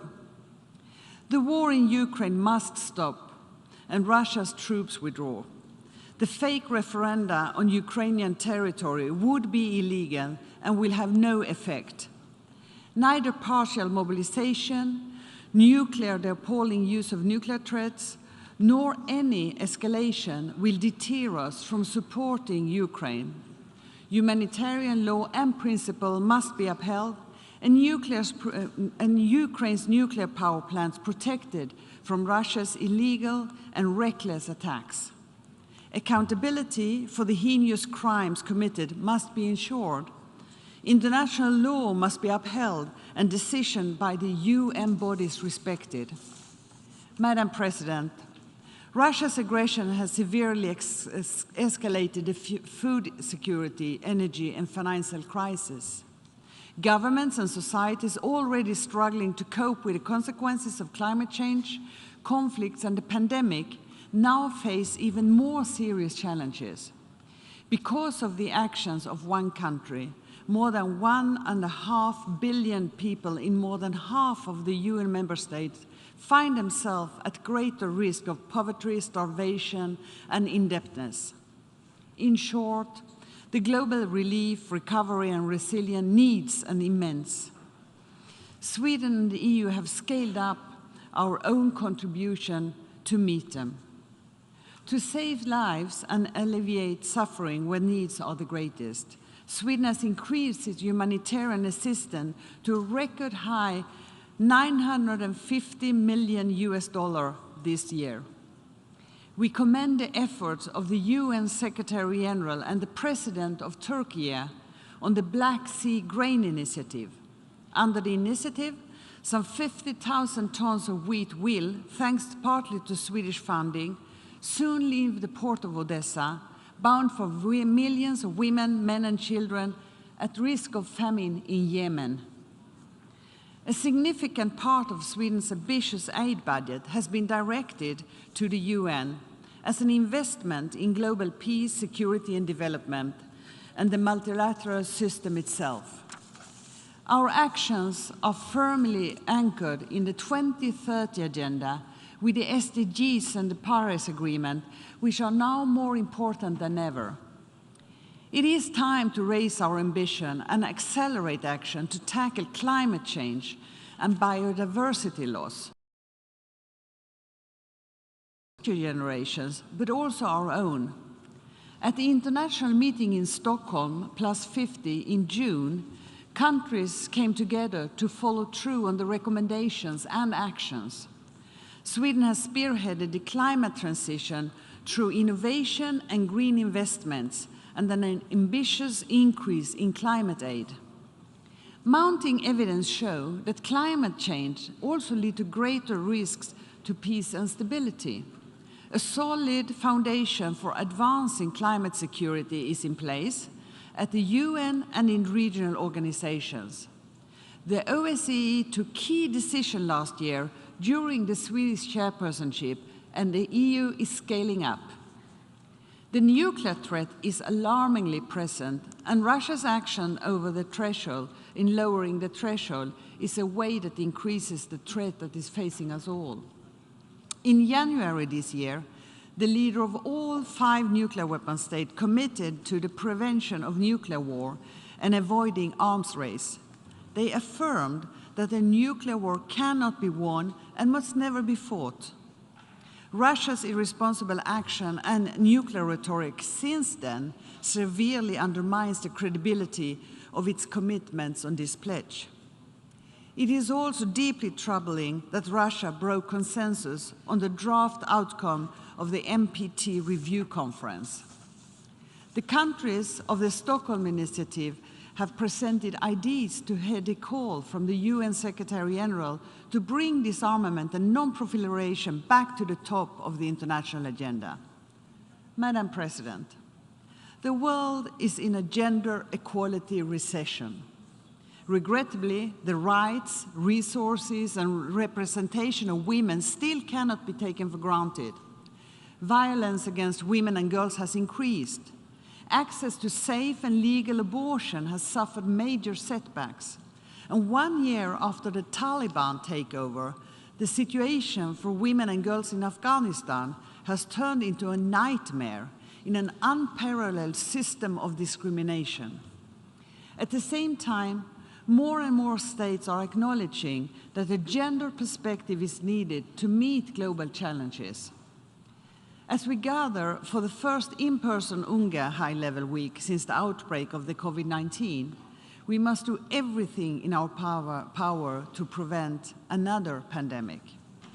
Sweden and the EU have made substantial contribution to global vaccination. Last year alone, Sweden committed over $600 million to global health. The Independent Panel for Pandemic Preparedness and Response has set out clear recommendations for action. We should make use of them. Madam President, a year ago, the UN Secretary General presented his blueprint for a modern multilateral system. Our common agenda is an accelerator of the SDGs, a launchpad for a new agenda for peace, and a way towards a more inclusive, modern, and networked UN. It was us member states who called for the report, and as member state, we should do our collective best to act upon it.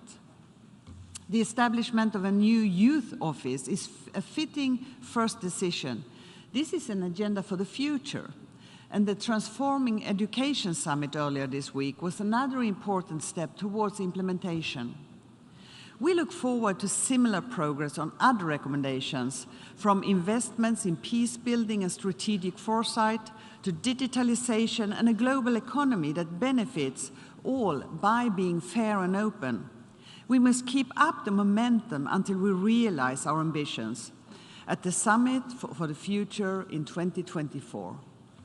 Madam President, Russia's aggression against Ukraine has caused the greatest refugee crisis in Europe since the Second World War, aggravating the already serious refugee situation globally. This military invasion of a country in our neighborhood, in violation of the very same international law that is protected us all from aggression, has also fundamentally changed Sweden's security environment. In response to this seriously deteriorated security situation, the Swedish government decided on the 16th of May to apply for NATO membership. The decision has broad national support and was made following extensive consultation among political parties. It was taken in tandem with Finland, and the decision is anchored in a firm belief that security is best built together with others. When I signed our formal request for the NATO membership, I noted the fundamental changes to our defense and security policy. But I also stress the importance of the continuity of an ambitious global and multilateral foreign policy. This enduring global commitment is also reflected in the common foreign and security policy of the EU. During the first half of 2023, Sweden will hold the presidency of the Council of the European Union. We look forward to further strengthening the EU's global role and deepening cooperation with partners around the world. We will work to protect, promote, and defend democratic principles, human rights, and the rule of law. And we reinforce the already solid EU-UN relationship to seek multilateral solutions. We lend our full support to Denmark's candidacy to serve as an elected member of the UN Security Council in 2025 to 26. Their campaign message, equality, security, action, is a message from all the Nordic countries. Madam President, it must be safe to work for peace, security, development, and human rights. So far this year, there have been 176 attacks against humanitarian workers, and 47 have been killed. More than 50 peacekeepers have lost their lives while serving in UN missions. A few months ago, the UN Secretary General and I inaugurated a work of art in this very building in memory of Zaida Catalan and Michael Sharp, who were murdered while working in the UN in the Democratic Republic of Congo. In too many countries, civil society representatives, human rights defenders, and journalists are threatened, subjected to violence, or even killed for expressing their opinions or reporting on current events. The global trend of democratic backsliding must be reversed, and the vicious circle of lack of democracy, disrespect for human rights, and disregard of the rule of law broken. Investing in democracy means investing in peace and sustainable development. Efforts must continue to bring clarity to the circumstances of the death of the former Secretary General of the UN, Dag Hammarskjöld, and his crew. We fully support the work of the UN-appointed independent investigator. Madam President, to echo the topic of this debate, we are at a watershed moment. We are witnessing a full-scale war in Europe. Across the globe, armed conflict and repression cause suffering and halts development. We are not doing enough to tackle the climate crisis. Too many people are facing hunger, being forced to flee from their homes, dying from curable diseases, and living in fear or under oppression. We, the United Nations, must make sure there is a different story to tell next year. It won't be easy, but it is possible if we had to call to meeting interlocking challenges with transformative change. If we act when warning sounds. Thank you very much.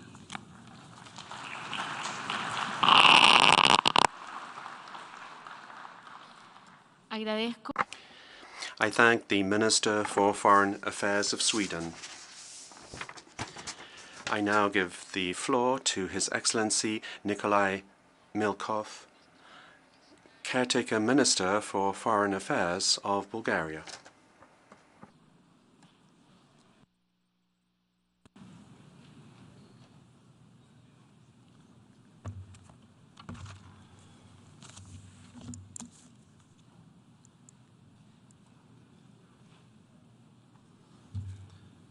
Distinguished Madam President, Excellencies, ladies and gentlemen, we are living in unprecedented times of many challenges: war and insecurity, energy and food crisis, climate change, still existing consequences in the wake of the COVID-19 pandemics.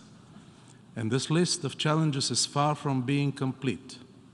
The abruptly increased security risks and the tectonic instabilities that occurred since the last UN General Assembly session are threatening to destroy the rule-based world order, an order that has been built here, in this hall, by all of you, by sovereign states and by the peoples of the world.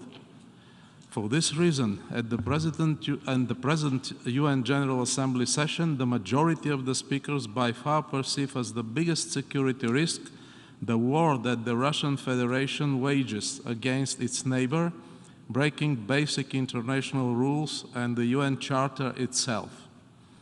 This illegal military aggression, carried out by a permanent member of the Security Council, not only undermines global security, but also puts the international rule-based order in jeopardy. Bulgaria is deeply concerned with the recent escalation of the conflict and the partial mobilization announced by the Russian Federation.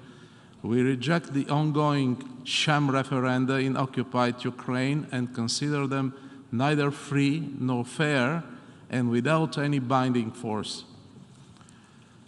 In this unfortunate circumstances, each and every contribution for achieving more stability and cooperation among states in different regions must be encouraged and welcomed. As Southeast European country, Bulgaria attaches utmost importance to the peace, stability and prosperity in the region of the Western Balkans. We are confident that the transformative power of the EU integration process and the inclusive regional cooperation are both the most powerful tools for achieving a common space of democratic governance, market economy, and political, economic. We will continue to support these countries on their path to the European Union. Bulgaria is concerned of the lack of progress in the efforts to advance the Middle East peace process, as well as the recent escalation of tensions in the Gaza Strip. An enhanced cooperation between international and regional partners is needed for providing political horizon for the resumption of bilateral Israeli-Palestinian negotiations. A negotiated and viable two-state solution that allows both Palestinians and Israelis to live side by side in peace within secure and recognized borders is essential for stability of the entire Middle East. Bulgaria is following with concern the critical developments in Afghanistan, including the human rights situation and the restrictions imposed by the Taliban on the rights of women, on girls' access to education, and on journalists. Ladies and gentlemen, the war in Europe has global repercussions. The Russian aggression against Ukraine has caused food insecurity and energy crisis that have devastating socio-economic impacts on the countries worldwide. The global food system has already been under pressure even before, due to factors as climate change and COVID-19 pandemic. However, this crisis escalated dramatically because of the war, and disruptions in food, energy, and financial systems in over 90 countries around the world have put 1.7 billion people in risk. Bulgaria highly appreciates the UN-Turkey mediated deal on the resumption of grain exports from Ukraine's Black Sea ports and fully shares the assessment that this very welcome development has the potential to alleviate significantly the current food crisis.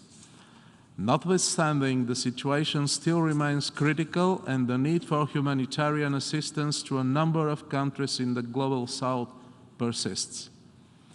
Excellencies, ladies and gentlemen, some 2.5 years ago, we were faced with the first lethal pandemic of the 21st century, which changed our lifestyles, the way of doing business, and above all, the way we communicate with each other. The COVID-19 pandemic also triggered a revolution in human online activities and interaction through different digital communication platforms. It also caused huge quakes in both societies and economies, deepened the gap between the rich and poor, applying to both people as well as to entire nations, wiped out at least a decade of progress made in reaching the Agenda 2030 Sustainable Development Goals. Our planet is visibly suffering from the devastating effects of climate change, deforestation, desertification, weather extremes, environment degradation, loss of biodiversity, affecting in one way or another each and every one of us, no matter where we live. Action is urgently needed. Excellencies, ladies and gentlemen, we are deeply concerned about the humanitarian and food crisis in Africa, especially in the Sahel and Lake Chad regions, further exacerbated by the Russian invasion of Ukraine. They come as an additional burden on post-COVID recovery efforts. In this context, specific and comprehensive responses are needed, addressing short-term needs of the countries concerned, as well as strengthening their resilience and sustainability. Therefore, we commend the efforts of both the UN and the African Union to address those challenges. Dialogue and cooperation with the countries from the Indo-Pacific region is becoming particularly important. Bulgaria supports the strengthening of partnerships with like-minded countries from the region in energy connectivity, digitalization, people-to-people contacts, security of supplies, security and defense, countering disinformation, etc. As the country holding the presidency of ECOSOC, now we attach great importance to the priorities of emerging economies with regard to sustainable development, as well as to the priorities of the small island states, taking into account their specific needs, including their existential struggle with the impact of global warming and the constant rise of sea level. I would like now to share with you on another very important and pressing issue. The world finds itself at a watershed moment for human rights as it faces numerous challenges in this regard. Neither peace nor prosperity can be meaningful concepts without the full respect for human rights and human dignity. We are a staunch supporter of the universality and indivisibility of human rights, democracy, and the rule of law. Being an active member of the Human Rights Council in 1219, 1221, Bulgaria firmly promoted the rights of the child, of women and girls, as well as their empowerment. Gender equality and the protection of the rights of persons with disabilities are also key priorities for my country. Strongly committed to further advancing the human rights agenda worldwide, Bulgaria has presented its candidature for Human Rights Council membership during the period 2024-2026. Education is a basic human right with a transformative power to foster a fairer and more inclusive world. Education is a solid foundation for future peace, tolerance, and sustainable development. Over the last couple of years, the COVID-19 pandemic further limited the access of children to education in the developing world. This motivated my country to play an active role in the preparation of the Transforming Education Summit, and we are encouraged by the successful outcome of this event. Let me now briefly turn on to the UN reform in the three closely interrelated areas: governance, peace and security, and sustainable development. We cannot be complacent with the pace of reform so far, and we must seize the historic wave of opportunity to make strides in the process. Therefore, Bulgaria supports acceleration of the reform efforts in line with the proposals in the report of the Secretary General, Our Common Agenda, aimed at reaching a new global consensus on our future and stepping up the multilateral cooperation to achieve it. We support the comprehensive reform of the Security Council. We have come to a critical juncture where further keeping the status quo is untenable. The present situation, when the highest UN body fails to play its key role under the Charter, cannot be tolerated by the international community and this is a duty we owe to the future generations. Allocating at least one additional non-permanent seat in the reformed Security Council to the Eastern European Regional Group remains a priority for my country. During the 77th session, Bulgaria is strongly committed to its financial obligations to the United Nations and is concerned about the persisting liquidity challenges which undermine the ability of the organization to implement its mandates and to carry out its approved program of work. We will continue to support the Secretary General's policies to improve the financial situation of the United Nations. Bulgaria consistently ranks among the member states that have contributed on time and in full to both the regular and UN peacekeeping budgets. Excellencies, ladies and gentlemen, allow me to conclude by sharing with you our vision of the way ahead. We will have to navigate through uncharted waters. If we build upon the consolidated and unanimous approach of upholding the principles and the provisions of the UN Charter, we may exit the present crisis, but a long way to the re-establishment of the security and the economic stability will follow after the war. The world of tomorrow will be very different from what we expected it to be just not so long ago. Whether we will be up to the challenge will depend on our unity, on our ability to act together and as one, to mitigate the negative side effects and readjust our lives to the new realities in the world and withstand the rule-based multilateralism with the United Nations at its core. Thank you very much. I thank the caretaker Minister of Foreign Affairs of Bulgaria.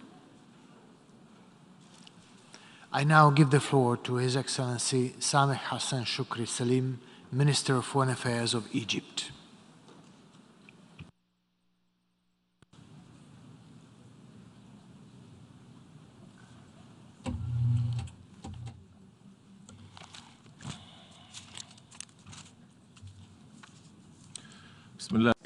In the name of God, the Compassionate, the Merciful, Your Excellency Ambassador Chaba Karachi, President of the 77th session of the United Nations General Assembly, allow me to congratulate you on assuming the presidency of the current session of the Assembly. We wish you all the success in presiding over the Assembly's work. Ladies and gentlemen, the current session of the General Assembly is taking place at a very delicate historical moment. As we are witnessing a myriad of intertwined crises of enormous complexity. This requires concerted and serious action and a renewed commitment to multilateralism, first and foremost under the umbrella of the United Nations. While the world is still reeling from the huge repercussions of the COVID-19 pandemic and its negative impact, we have witnessed successive geopolitical crises that have ignited international tensions to unprecedented levels. Thus, in light of these delicate circumstances, Egypt presents its vision of the current international scene and means to confront today's challenges. Firstly, the UN system is still facing challenges to circumvent its abilities, despite the fact that it can reach an effective international position, if there is will, that would maintain international peace and security and promote the development and prosperity of the countries of the world. Regrettably, we have lost hope in achieving a peaceful world in the 21st century, rejecting tensions, a world of international law. Instead, we were facing a world overshadowed by increased polarization, confrontation, and conflict. Instead of thriving for complementarity to achieve common interests or even compete on fair rules to contribute to the progress of humanity at large. Circumventing the UN system is not limited to working outside its framework. It even threatens to adopt double standards in addressing similar crises. What is accepted in a particular crisis is considered totally off the table in another crisis. Thus, the flaws are not a feature of the UN system itself, rather in the will of the parties to that system. As we meet in September of every year in this global forum, I call upon all those gathered to respect the UN system and reinvigorate it and work on reforming it. This process should not be left incomplete or follow an endless process. Instead, it should be achieved seriously with objectivity and fairness so that the United Nations can better respond to the challenges we face and more flexible in meeting the demands and needs of our people. In this regard, Egypt reiterates its respect to the African position calling for the reform of the Security Council based on the Eswatini Consensus and the CERT Declaration. Mr. President, the Russian-Ukrainian crisis has further exacerbated the economic crises faced by the entire world since the COVID-19 pandemic. The pandemic's devastating negative impact, coupled with the successive geopolitical crises, has led the developing countries to face increasing burden, especially when it comes to the sovereign debts and the growing public deficits. Hence, there is need for the developed countries to respond to the call for the launch of a global initiative between creditor and debtor countries to transform the bulk of the debt into joint investment projects. This would create more job opportunities and contribute to positive economic growth. Ladies and gentlemen, the current international situation indicates clearly that the global order is now closer to a system of a balance of power rather than collective security. The predominant international scene is more of a conflict rather than cooperation. Therefore, we must work to promote the spirit of international consensus to guarantee the security of all countries without threatening or undermining any country's security or interests. The current global challenges threaten at times the very notion of the nation-state. It leads to the interference in their internal affairs and a lack of respect to the specificities of the different societies. This weakens the state entities and sometimes even undermine it, which allows non-state actors such as terrorist groups or armed militias to control the destinies and treasures of states. This must end up by allowing the national institutions to undertake all their jobs which would preserve peace and security on the international scale. Mr. President, ladies and gentlemen, there are numerous complex challenges on the international scene that have so many complex repercussions, including the current food crisis. This crisis is the result of many years of failure of the international community to achieve the Sustainable Development Goals, especially the goals aiming at eradicating hunger and ensuring food security. This comes in addition to the latest economic and geopolitical crises. Unfortunately, in Africa alone, 1 in every 5 persons are at risk of hunger, and the continent remains a net food importer at an annual cost of $43 billion. In this vein, we reiterate the need to address this crisis through an integrated strategy that tackles its root causes. First, we need to develop sustainable farming and food systems and meet the urgent needs of food importing developing countries. We must ensure that those products would participate in the global supply chain without any hindrance by developing and transferring agricultural technologies.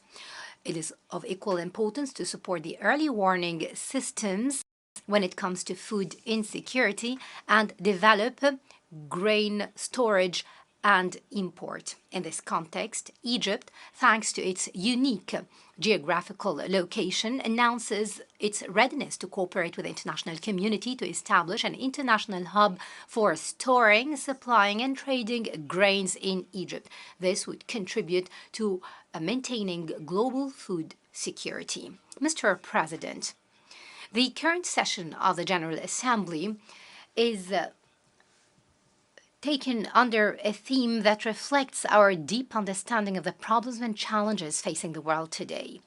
Undoubtedly, that title, The Collective Search for Innovative Solutions to Complex and Interrelated Crises, is mostly applicable to the climate change crisis.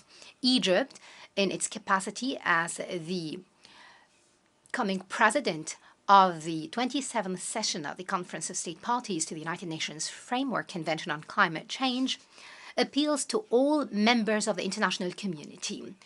Let us act on our pledges and commitments and support the developing countries and the LDCs in their efforts to confront the devastating impact of climate change.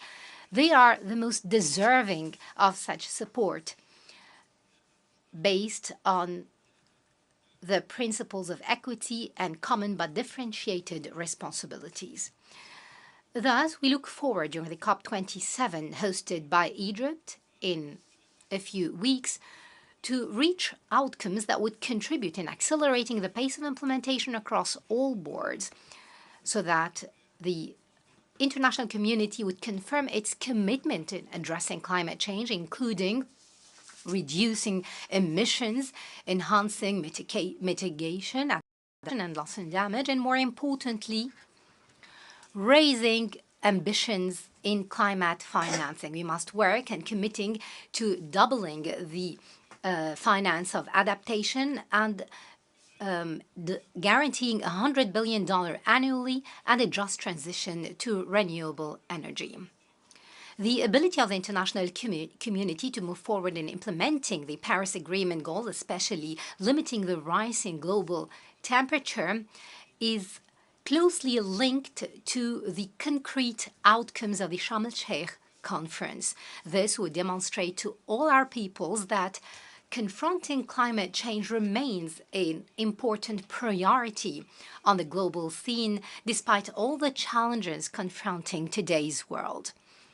In this vein, Egypt reaffirms that it will spare no effort in providing all favorable conditions to achieve such an outcome. Mr. President, water security remains one of the most important challenges facing our world today, especially in the Middle East and the African continent. For some of Africa's countries are located in some of the driest and most arid countries in the world. Unfortunately, this grave human suffering is not necessarily due to a lack of resources or declining rainfall. Instead, it could be the result of the irrespect of the rules of international law and the attempt of some countries, some upstream riparians, to monopolize the water resources, which deprive downstream countries of the water that flows as a common good for all, for it should be available to all. Those who misinterpret resorting to peaceful means to settling water disputes is a form of weakness. Instead, it stems from a strong position and an ability to protect and preserve rights so that they are not lost or alienated. It is based on a keen awareness of the negative impact of such conflicts on people before governments. Thus, Egypt, which recognizes the right of the Ethiopian people to development and remains for more than an entire decade committed to self-restraint, stresses that this will not and will never mean that we will let go of the right of Egyptians to the water of Nile, which has been a right to life. It has always been part of its history. I reiterate the need to reach without delay a comprehensive, legally binding agreement regarding the filling and functioning of the Grand Ethiopian Renaissance Dam, in line with the agreement reached by Egypt, Sudan, and Ethiopia in March of 2015 in Khartoum, and the presidential statement issued by the Security Council on the 15th of September 2021. Those three sovereign states must respect their obligations. They must implement it in words, in deeds, not just words, to maintain international peace and security. Thus, we call upon the international community, represented by the UN and the Security Council and all interest countries, to implement the relevant rules of international law to maintain the rights of and fate of more than 250 million Egyptian and Sudanese and Ethiopian citizens. Ladies and gentlemen, resolving definitely the multiple crises in our region remains an essential pillar in building a secure and stable international order. Foremost, the need to reach a just, lasting, and comprehensive solution based on negotiation to the Palestinian issue, based on decisions of international legitimacy, and the two-state solution to establish a Palestinian state along the lines of the June 4th, 1967 borders, with East Jerusalem as its capital. We must refrain from any unilateral measures that would change the facts on the ground and undermine chances for a final solution. Stemming from Egypt's responsibility to support our neighbors, we continue our effort to reach political solutions in accordance with international terms of references with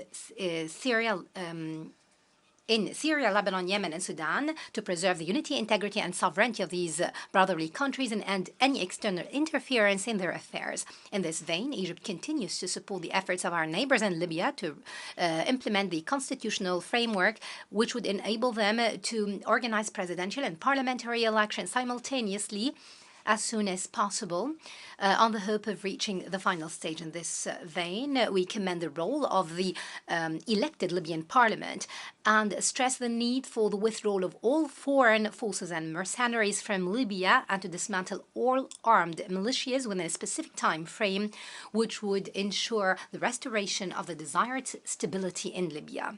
Our region has long suffered, and it's high time to put an end to this suffering and uphold the interests of its people instead of the parochial, political, and personal interests. We must put an end to anyone attempting to undermine our region's unity and national security. Mr. President, ladies and gentlemen, before concluding, I would like to highlight the importance of solidarity as a very fundamental value that we are in dire need for at the current stage. The UN's designation of an International Day for Human Solidarity on the 20th of December of every year indicates the importance of encouraging new initiatives to eradicate poverty and celebrate unity in the context of diversity. This is a clear indication that the UN system believes in solidarity as an indispensable value, not only to effectively achieve the SDGs, but also to counter the emerging challenges and address the gaps in economic development. The value of solidarity will remain a source of hope and a desire and a belief in a better tomorrow that will never be achieved unless we all act together, hand in hand, to build and put away all evil in the hope of coexistence and cooperation under the banner of humanity and fraternity. Thank you very much, and we wish you all a successful session. I thank the Minister of Foreign Affairs of Egypt. Ladies and gentlemen, we have heard the last speaker in the general debate for this meeting. The 13th plenary meeting to continue with the general debate will be held immediately following the adjournment of this meeting. This meeting is adjourned.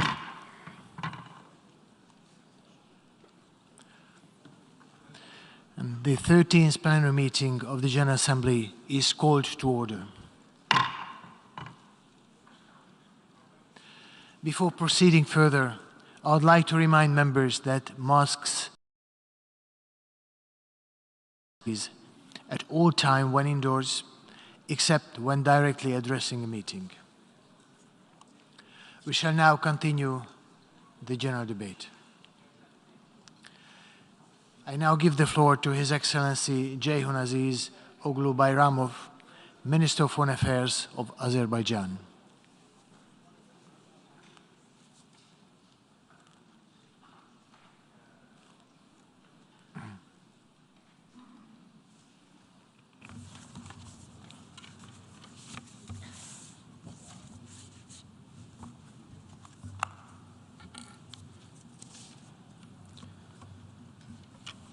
Mr. President,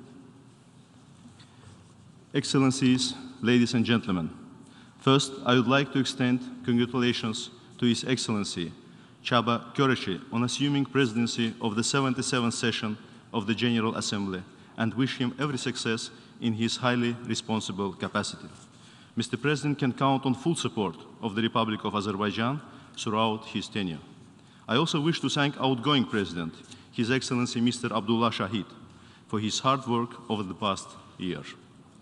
Ladies and gentlemen, Azerbaijan is well known for its contribution to promoting intercultural and interfaith dialogue. The Baku process, launched in 2008 by the government of Azerbaijan, together with the UN Alliance of Civilizations, Council of Europe, UNESCO, ISESCA, and others, has set standards and agendas for the dialogue and intercultural cooperation. The important role of the Baku process in advocating for dialogue among cultures was recognized in the reports of the UN Secretary General. Based on the successful experience of the Baku process, Azerbaijan, in partnership with the UN Alliance of Civilization and ISESCA, launched in June 2021 a new international initiative entitled Peace for Culture Global Call, the aim of which is to contribute to the sustainable peace, development, and protection of cultural heritage. We believe that this initiative will be equally successful and invite all countries and international organizations to join this project. Dear colleagues, the world continues to face serious challenges that the COVID-19 pandemic has brought, despite the fact that expanding vaccination rates and increasing adaptivity of the global population to new realities give a glimpse of hope. For the post-COVID period, serious challenges remain. All immediate and long-term challenges brought by the pandemic necessitate new mechanisms supported by high-level political engagement that would provide a comprehensive framework for global cooperation and solidarity. From the very beginning, Azerbaijan, in its both national and in chair capacities, has been advocating for greater global solidarity to overcome the pandemic and put forward a number of global initiatives to that end. The initiative of President Ilham Aliyev, in his capacity as chair of the non-aligned movement, to convene a special session of the UN General Assembly in response to COVID-19 pandemic, enjoyed broad support of the UN membership. On behalf of NAM, Azerbaijan also tabled resolutions on ensuring equal, affordable, timely, and universal access to COVID-19 vaccines, which were adopted at the UN General Assembly and Human Rights Council with an overwhelming support of member states. Along with effective vaccination campaign within the country, Azerbaijan has donated significant amount of COVID-19 vaccines to the countries in need. We have provided international assistance to more than 80 countries to combat the pandemic. We will continue our endeavors aimed at further strengthening international cooperation in addressing the consequences of the pandemic and consolidating efforts for global recovery from the COVID-19. The President of Azerbaijan, in this regard, has initiated the establishment of a high-level UN panel on post-pandemic global recovery, which will be among the topics to be elaborated on at the upcoming summit-level meeting of the NAM contact group in response to COVID-19 to be held in Baku in coming months. Excellencies, since gaining its independence, Azerbaijan has made a long journey, transforming from a country imposed with the security challenges on its own soil into a contributor to the global security. Along the way, Azerbaijan has been a strong and reliable partner of the United Nations, staunchly supported it and actively contributed to its activities. Both in its national capacity and as current chair of the non-aligned movement, Azerbaijan is keen to continue contributing to peace and security, strengthening the international legal order, and enhancing dialogue, global solidarity, and multilateralism. We also look forward to the Summit of the Future, its intergovernmental negotiated outcome, and a new agenda for peace as an opportunity to reinvigorate global action, reflect on collective commitment of the Charter of the United Nations and multilateralism. Azerbaijan is fully committed to the 2030 Agenda for Sustainable Development. We launched the new development strategy up to 2030, which goes hand in hand with the 2030 Agenda. Over the last year, Azerbaijan has progressed further in terms of SDG achievement and was ranked in top 50 countries in the UN 2022 Sustainable Development Report. Azerbaijan is among 12 countries which submitted 3 voluntary national reviews in the high-level political forum held under the auspices of ECOSOC. We pursue transformational changes in remodeling our economy to make transition to green and circular economy. The clean environment and green growth have been identified as one of the 5 priority areas of our new national development strategy. This transition stands high on our development agenda, despite the fact that the oil and gas sectors play a significant role in our economy. It is against this backdrop that the non-oil sector of Azerbaijan rose by 11% in the first half of 2022, triggering the increase in our GDP by 7.2%. Currently, Azerbaijan is one of few countries worldwide gradually mainstreaming the sustainable energy in its development agenda while being a reliable hydrocarbons exporter to the international markets. We will increase our profile in this regard, including through introduction of new elements of alternative and renewable energy as well. A recently concluded EU-Azerbaijan MOU on a strategic partnership in the field of energy is a good example of Azerbaijan's constructive input into global energy security. Sustainability has also been mainstreamed in post-conflict reconstruction and rehabilitation activities in the liberated territories as well. New cities and villages are now being built from the scratch by applying modern urban planning methods, the concepts of smart city and smart village. After the war, $3 million have already allocated from the state budget. $3 billion have already allocated from the state budget for these purposes, and Azerbaijan is keen to invest even more in the future. The liberated area was designated a green energy zone. Positioned at the crossroads of north-south and east-west transport corridors, Azerbaijan is a rising transport country. Corridors and routes passing through Azerbaijan offer competitive advantages for the transport operators and businesses in terms of high-end infrastructure and fast, secure transit traffic. Ladies and gentlemen, this year marks the 30th anniversary of admission of the Republic of Azerbaijan to the membership in the United Nations. Since becoming part of the UN family, Azerbaijan has consistently demonstrated its strong commitment to the principles and purposes of the UN Charter and international law. We joined the UN when the very principles which the UN stands for have been blatantly violated in relation to Azerbaijan. In those difficult times, the UN stood with Azerbaijan in defending the core values enshrined in its charter.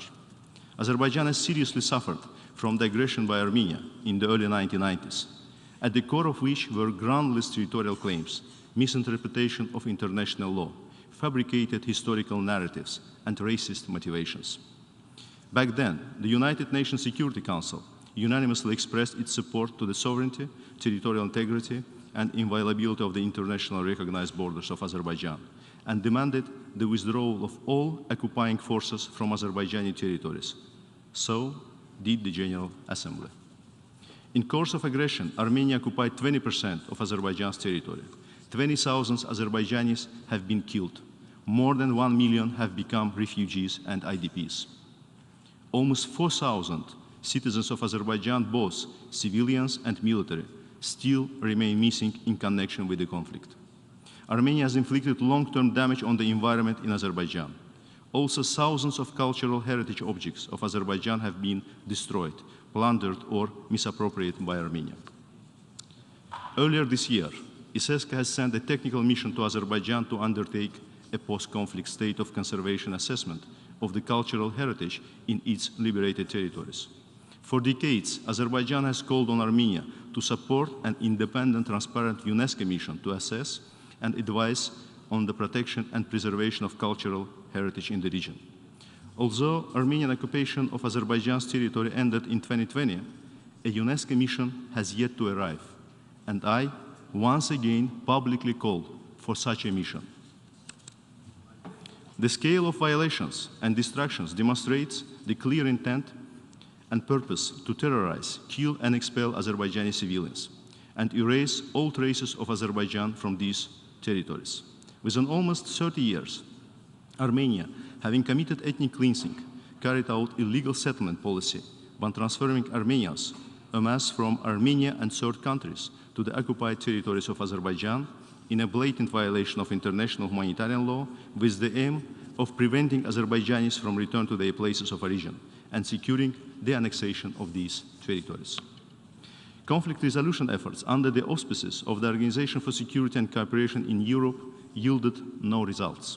Almost 30 years on, in autumn 2020, Azerbaijan, in response to yet another large-scale military provocation of Armenia and guided by inherent rights conferred upon the member states by the UN Charter, launched a counter-offensive operation.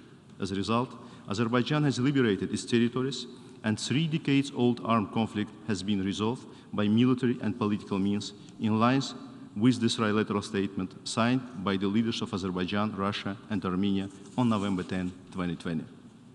The trilateral statement announced the end of all military activities between Armenia and Azerbaijan. It set the parameters for consolidating peace in the region, such as complete withdrawal of all Armenian armed units from the territory of Azerbaijan, the return of displaced persons, and the unblocking of all economic and transport connections in the region. Azerbaijan has now embarked upon unprecedented recovery and reconstruction activities in the liberated territories and prioritized their full reintegration. Such activities aim at finally enabling hundreds of thousands of IDPs to return to their homes in safety and dignity and ensure peaceful life in conflict-affected territories. The first families have recently returned to the Agali village in the liberated Zangilan district of Azerbaijan. Azerbaijan is resolute to reintegrate its citizens of Armenian region residing in conflict-affected territories into its political, social, economic space, guaranteeing the same rights and freedoms with all the citizens of Azerbaijan, regardless of their ethnic, religious, or any other affiliation. The Constitution of the Republic of Azerbaijan provides the solid legal framework in this regard. One of the major impediments to the ongoing recovery and reconstruction efforts and safe return of displaced persons is a massive contamination of liberated territories by landmines and other explosive devices and continued refusal by Armenia to provide accurate and complete information on mined areas. Over the years of occupation of and during withdrawal of its forces from Azerbaijani territories, Armenia heavily and indiscriminately contaminated those areas with mines and other explosive hazards. Since the signing of the trilateral statement, more than 240 Azerbaijani civilians and military were killed or seriously injured by mine explosions.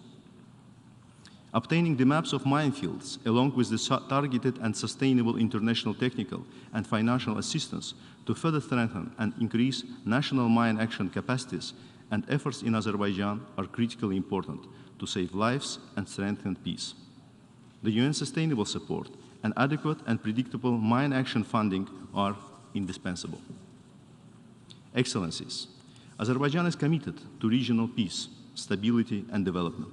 Establishment of good neighborly relations between Armenia and Azerbaijan is a key for building secure, stable, and prosperous South Caucasus through full-fledged regional normalization.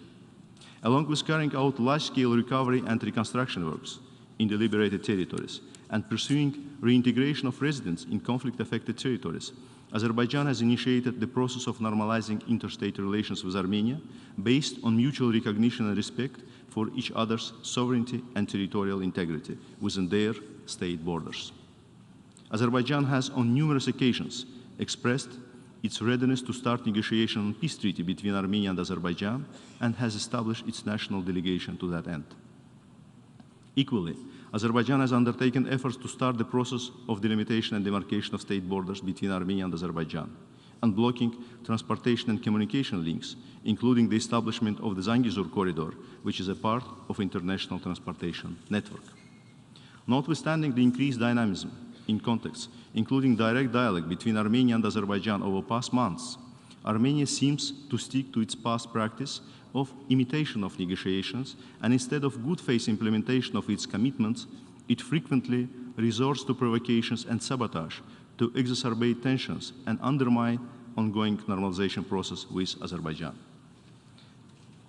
Armenia has not fully withdrawn its armed forces from Azerbaijani territories as stipulated by November 10th trilateral statement, and continues a variety of military activities within the territories of Azerbaijan, including planting landmines. Recently, massive number of anti-personnel mines produced in Armenia in 2021 have been found in the Lachin district of Azerbaijan. Following a series of political and military provocations, especially after the forced Brussels meeting between the leaders of the two countries, Armenia resorted to another large-scale military provocation along the under-limited state border line in the night from 12 to 13 September, attempting to plant mines on the roads between the military positions of Azerbaijan, taking advantage of nighttime and complex terrain. Further on, Armenia, using weapons of different caliber, opened fire on Azerbaijani positions, which caused losses among the military personnel of Azerbaijan and inflicted significant damage upon its military infrastructure. Azerbaijan took adequate measures to neutralize threat against its sovereignty and territorial integrity, to ensure safety of its personnel, as well as civilian personnel involved in reconstruction works in the area. The armed forces of Azerbaijan demonstrated utmost restraint and professionalism and limited to targeting exclusively fire points of Armenia with high precision weapons to suppress its attack on the positions of Azerbaijan. Armenia clearly attempted a further escalation to manipulate the attention of the international community. Thus, Armenia disregarded the ceasefire agreed on September 13 and continued shelling the territory of Azerbaijan, including with high-caliber weapons and artillery. As a result, Azerbaijan suffered further losses and casualties, included 80 servicemen killed, 282 servicemen and 2 civilians wounded. Contrary to such reckless actions of Armenia, Azerbaijan exercised utmost restraint, took several steps, including through contacts with relevant international partners, and demonstrated good faith and genuine will to restore the ceasefire. Eventually, the ceasefire was restored effective of 8 p.m. on September 14 through direct communication channels between Armenia and Azerbaijan, and is being maintained as confirmed by both sides. In the aftermath of the escalation, Azerbaijan is engaged in addressing the humanitarian consequences, and in this context declared its willingness to return to Armenia remains of deceased military personnel on a unilateral basis and informed the ICRC accordingly. Azerbaijan is not and cannot be interested in detention. As a matter of fact, latest hostilities erupted in close proximity of areas where impressive large-scale post-conflict investment, rehabilitation, and reconstruction projects are underway. Furthermore, latest escalation of tension through Armenia resorted to similar serious provocation as a means of escaping from responsibility of taking necessary decisions.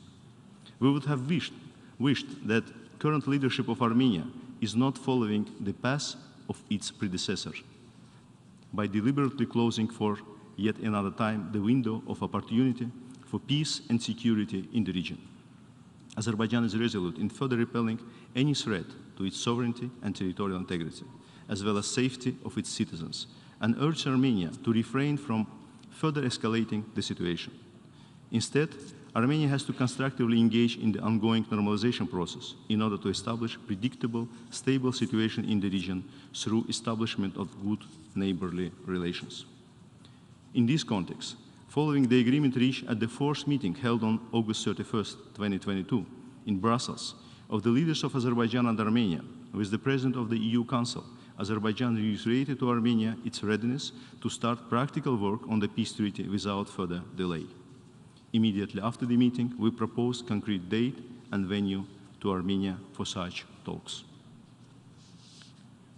2 days ago, we listened to the statement delivered here by the Prime Minister of Armenia. Regretfully, this was yet another evidence demonstrating that the Armenian side seems focused on continuing the confrontation instead of normalization. In Azerbaijan, we believe that our region has seen enough confrontation, destruction and suffering. It is high time for both our nations to engage fully and wholeheartedly in the post-conflict normalization so we can finally turn over the tragic page of our history and start building a better future for our children. The commitment of Azerbaijani side is there. We hope that Armenia will finally reciprocate constructively and engage genuinely into the negotiations. Excellencies, having liberated its territories from a long-term foreign military occupation, Azerbaijan is determined to spare no effort towards their full reconstruction and reintegration in accordance with the highest possible standards. At the same time, our country will continue playing a role of a responsible member of the international community in all relevant fields, whether it is contributing to global energy security, helping fight against COVID pandemic, or promoting sustainable development. We believe that in a globalized world, no country is an island, and we act accordingly. Thank you. I thank the Minister of Foreign Affairs of Azerbaijan. I now give the floor to His Excellency Vivian Balakrishnan, Minister of Foreign Affairs of Singapore.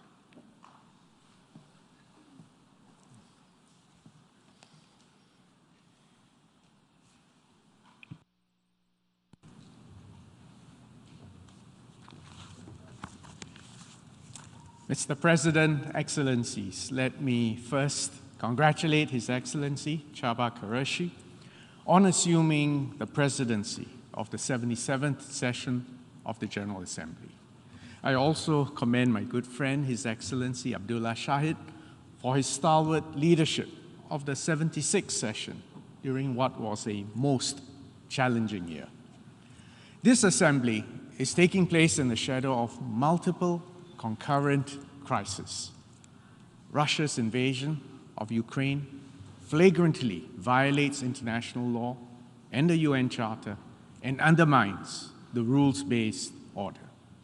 We are also deeply concerned about the potential annexation of even more Ukrainian territory.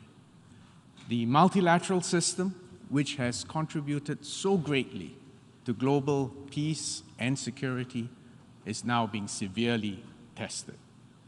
At the same time, superpower rivalry continues to sharpen. As we have seen in theaters from Europe to Asia this year, the risk of accidents, miscalculations, confrontation, and even outright conflict have escalated. The prospects for international cooperation have weakened considerably, and the temptation to resort to unilateralism has become even stronger. But the need for global cooperation has never been greater or more urgent, given the range of transnational challenges that all of us confront today. Our recovery from COVID-19 remains uneven and fragile. The risk of a future and even more deadly pandemic, in fact, has risen. The global economy is entering a period characterized by higher and prolonged inflation, and we see higher interest rates all over the world. Energy prices have soared, and it will become even harder to generate the resources that all of us need in order to address these long-term problems. Societies everywhere will have to grapple with greater internal division, disruption, and polarization. And without that sense of cohesion, unity, trust, and even an ability to agree on facts, the will and the unity needed for societies to confront these existential challenges will be undermined severely. The climate crisis is a clear and present threat. Our global commons, including water and biodiversity, are also deteriorating rapidly. Our global food supply is at risk. And to make things worse, all these threats and crises are occurring concurrently, interacting with and compounding each other in a vicious circle. For instance, the Secretary General has spoken of a triple crisis: food, fuel, and finance. The impact of all these simultaneous crises on ordinary people and on our livelihoods has been severe, and all the more so in developing countries. We see this in the devastating impact of floods in Pakistan and in parts of Africa. The post-World War II era of relative stability and prosperity has in fact, unfortunately, come to an end. A new world order is being born, and any obstetrician here will tell you the moment of delivery is actually the most dangerous. So, will we have a more divided, less prosperous, and less peaceful world? Or, instead, can we strengthen multilateralism and the United Nations to deal with the challenges of the future, to uphold and to strengthen the rules-based international system, and to jointly harness the opportunities offered by new technologies, including digital technology, synthetic biology and customized healthcare, and of course, renewable energy. If we can do this, we can then create a new era of peace and prosperity for everyone. Singapore believes that the only way forward is to uphold the inclusive and rules-based multilateral system that has underwritten peace and progress for all of us since World War II. This is also why we have worked with a cross-regional group of countries to establish the Forum of Small States, FOSS for short, and we did so in 1992. We started small with only 16 countries. This year, we celebrated the 30th anniversary of FOSS. We now have 108 countries, a majority at the UN, and we are all proud members. FOSS has always been a champion of the UN and of rules-based multilateralism. It gives us a collective stake and a voice in the global commons, a means to safeguard our interests, and a system where we have sovereign equality and disputes can be settled peacefully in accordance with international law. Indeed, the profound importance of multilateralism and international law is precisely why Singapore condemned Russia's invasion of Ukraine. The security and even the existence of Singapore, and indeed many other countries, and especially small states, depends on the international community upholding the fundamental principles of sovereignty and territorial integrity. If we do not protect these principles, there is then no basis for countries, big and small, to cooperate on an equal footing. Small states especially must not allow the world to regress to one where might is right. While the rules-based multilateral system is not perfect, it is by far our best option in addressing transnational challenges and in managing the global commons. This was exemplified by the pivotal adoption of the UN Convention on the Law of the Sea, or UNCLOS for short, 40 years ago. It brought order and predictability to the governance of the oceans and provided a universal legal framework in which all states can work together. The geopolitical reality today makes it harder to forge consensus on such a framework. But as our experience with COVID-19 has shown, multilateral cooperation is the only way forward. Ultimately, we share one planet. And despite all our differences, our destinies are interwoven. And no one is safe until all of us are safe. This applies for pandemics. It also applies for climate change, the conservation of the oceans, and all our other shared challenges. Singapore will do our part. We are honored that Ambassador Rina Lee serves as the president of the BBNJ conference, which is currently negotiating a treaty under UNCLOS on the conservation and sustainable use of marine biological diversity of areas beyond national jurisdiction. We call on all delegations to expedite the conclusion of a robust and future-proof BBNJ treaty. There is so much more that we can do to re-energize and to transform the UN-based multilateral system to new realities and challenges. And I commend the leadership of the Secretary General in putting forth a bold and ambitious common agenda to do so. Let me focus on just 3 areas in our global commons where there is an urgent need to build resilience. First, climate change and food insecurity, global health and pandemic preparedness, and the digital transformation and cybersecurity. Climate change remains the most pressing challenge confronting humanity today, as we have seen from the more frequent occurrences of extreme weather events and the devastation that they have wrought world over. We need a sustained and ambitious global response, continued commitment by all countries to the Paris Agreement and the Glasgow Climate Pact. That's absolutely critical. We also need to step up cooperation in the transition to net zero. This, in fact, will be the biggest socio-economic transformation since the Industrial Revolution. Both will require considerable economic restructuring, technological breakthroughs, investments, and behavioral changes. The UN-led multilateral system will be key in pulling everyone together to row in the same direction and not leave anyone behind. Singapore is a small, low-lying, alternative energy disadvantaged island nation, is especially vulnerable to climate change and to rising sea levels. Actually, Singapore's impact on global emissions is infinitely small, but we take our climate change actions, obligations very seriously. We've just raised our climate ambition to achieve net zero emissions by or around mid-century. A comprehensive strategy to green our economy is taking shape, and we will raise carbon taxes progressively from 2024. We will do our part to build a comprehensive green finance ecosystem and facilitate the regional journey to net zero. We are supporting industry efforts to build the infrastructure for a voluntary carbon credit market in Asia.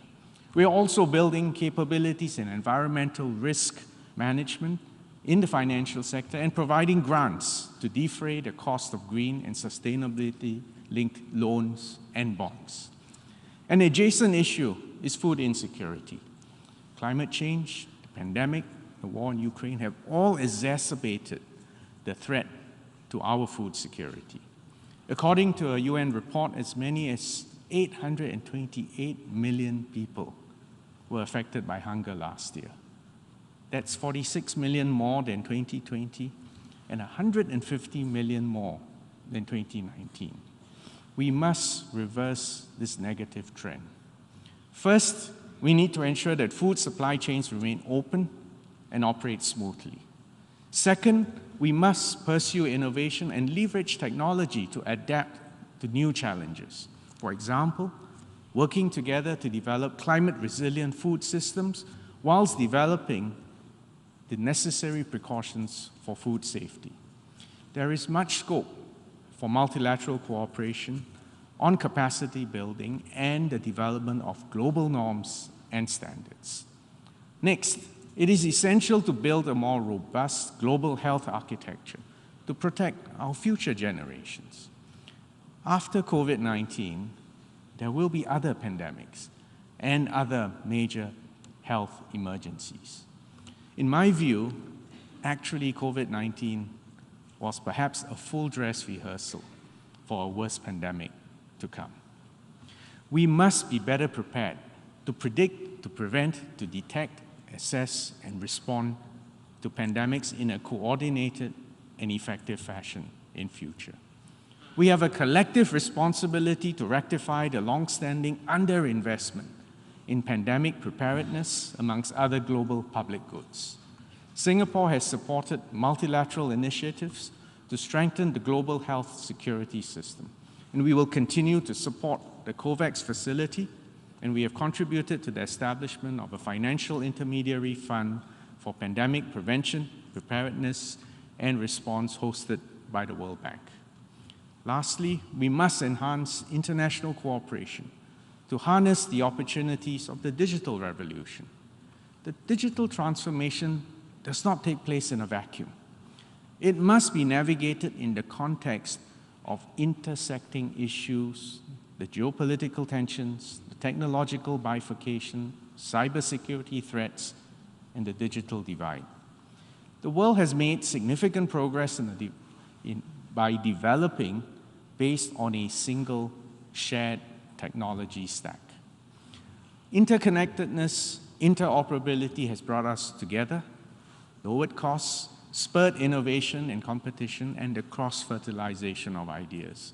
But if we fracture our world and our technology stack, all that good work and that speed of progress and innovation will be slowed down significantly. We need an open and inclusive global framework to harness and to optimize the opportunities of the digital transformation while effectively addressing all its challenges. A zero-sum, exclusionary, bifurcated approach benefits no one. An erosion of trust and an atmosphere of confrontation will only breed more cyber threats and malicious cyber activities. We must also ensure that all states, particularly small states, developing and least developed countries, benefit from the digital revolution and not be left behind. Singapore fully supports the Secretary General's proposal for a global digital compact, which has received strong support from member states. We are honored that Ambassador Berhan Ghafor serves as the chair of the open-ended working group on security of and in the use of information and communication technologies. The consensus adoption of the working group's first annual progress report in July is a welcome sign that multilateralism is alive and well and can still deliver meaningful progress on the global commons even in these difficult times.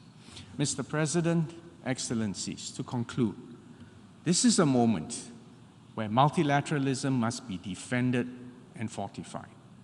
Our responses to these myriad opportunities and challenges must remain rooted in the foundational tenets of multilateralism, including especially adherence to the UN Charter and international law. I remain an optimist in these difficult times, and I believe that we are actually on the cusp of an era of profound technological breakthroughs, one that will equip humanity with unimaginably powerful new tools. And it is in the world's interest and in our own national long-term interest to set aside our differences, to address the challenges of the global commons, and to harvest the emerging opportunities provided by new technologies. Ultimately, as member states, we have as much responsibility to each other and to our citizens to work together, to improve, adapt, and to strengthen the multilateral system that we have built so painstakingly over the past 77 years, so that our people, all people, can lead better, more secure, more peaceful, and happier lives. Thank you, Mr. President, Excellencies. I thank the Minister of Foreign Affairs of Singapore. And now I give the floor to His Excellency Vladimir Makey, Minister of Foreign Affairs of Belarus.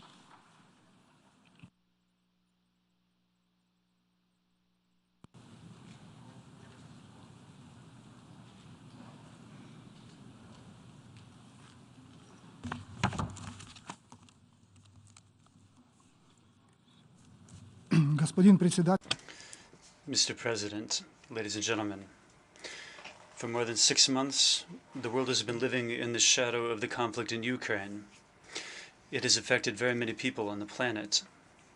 The conflict, like the COVID-19 pandemic that preceded it, has once again laid bare the downside of global interdependence.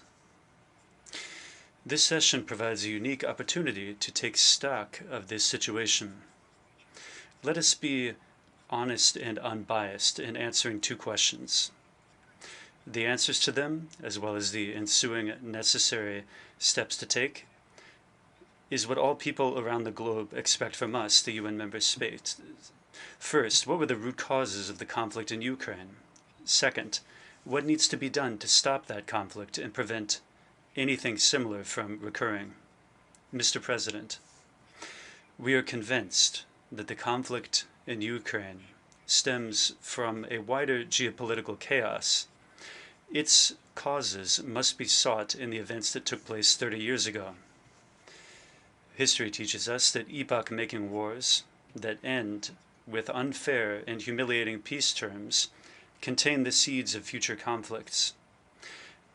Let us take a look at what kind of peace was established after the end of the last epoch-making confrontation, the Cold War. Apparently, the so-called winners, under the effects of the euphoria, did not deem it necessary to draw on examples from the past. They could have followed the path of Alexander I, Metternich, and Castlereagh. These great peacemakers of the early 19th century effectively integrated their adversary into a new security system. In so doing, they brought a lasting peace to Europe that would endure for decades to come. They could have also drawn inspiration from the cooperation established in World War II by the Big Three, Stalin, Roosevelt, and Churchill. They forged arrangements that significantly decreased the chances for great powers to wage wars against each other. Unfortunately, despite that, the Western policymakers of the early 1990s chose the most inglorious and most unpromising option, namely the path of the 1919-style Versailles diplomats keen on trampling upon their main opponent.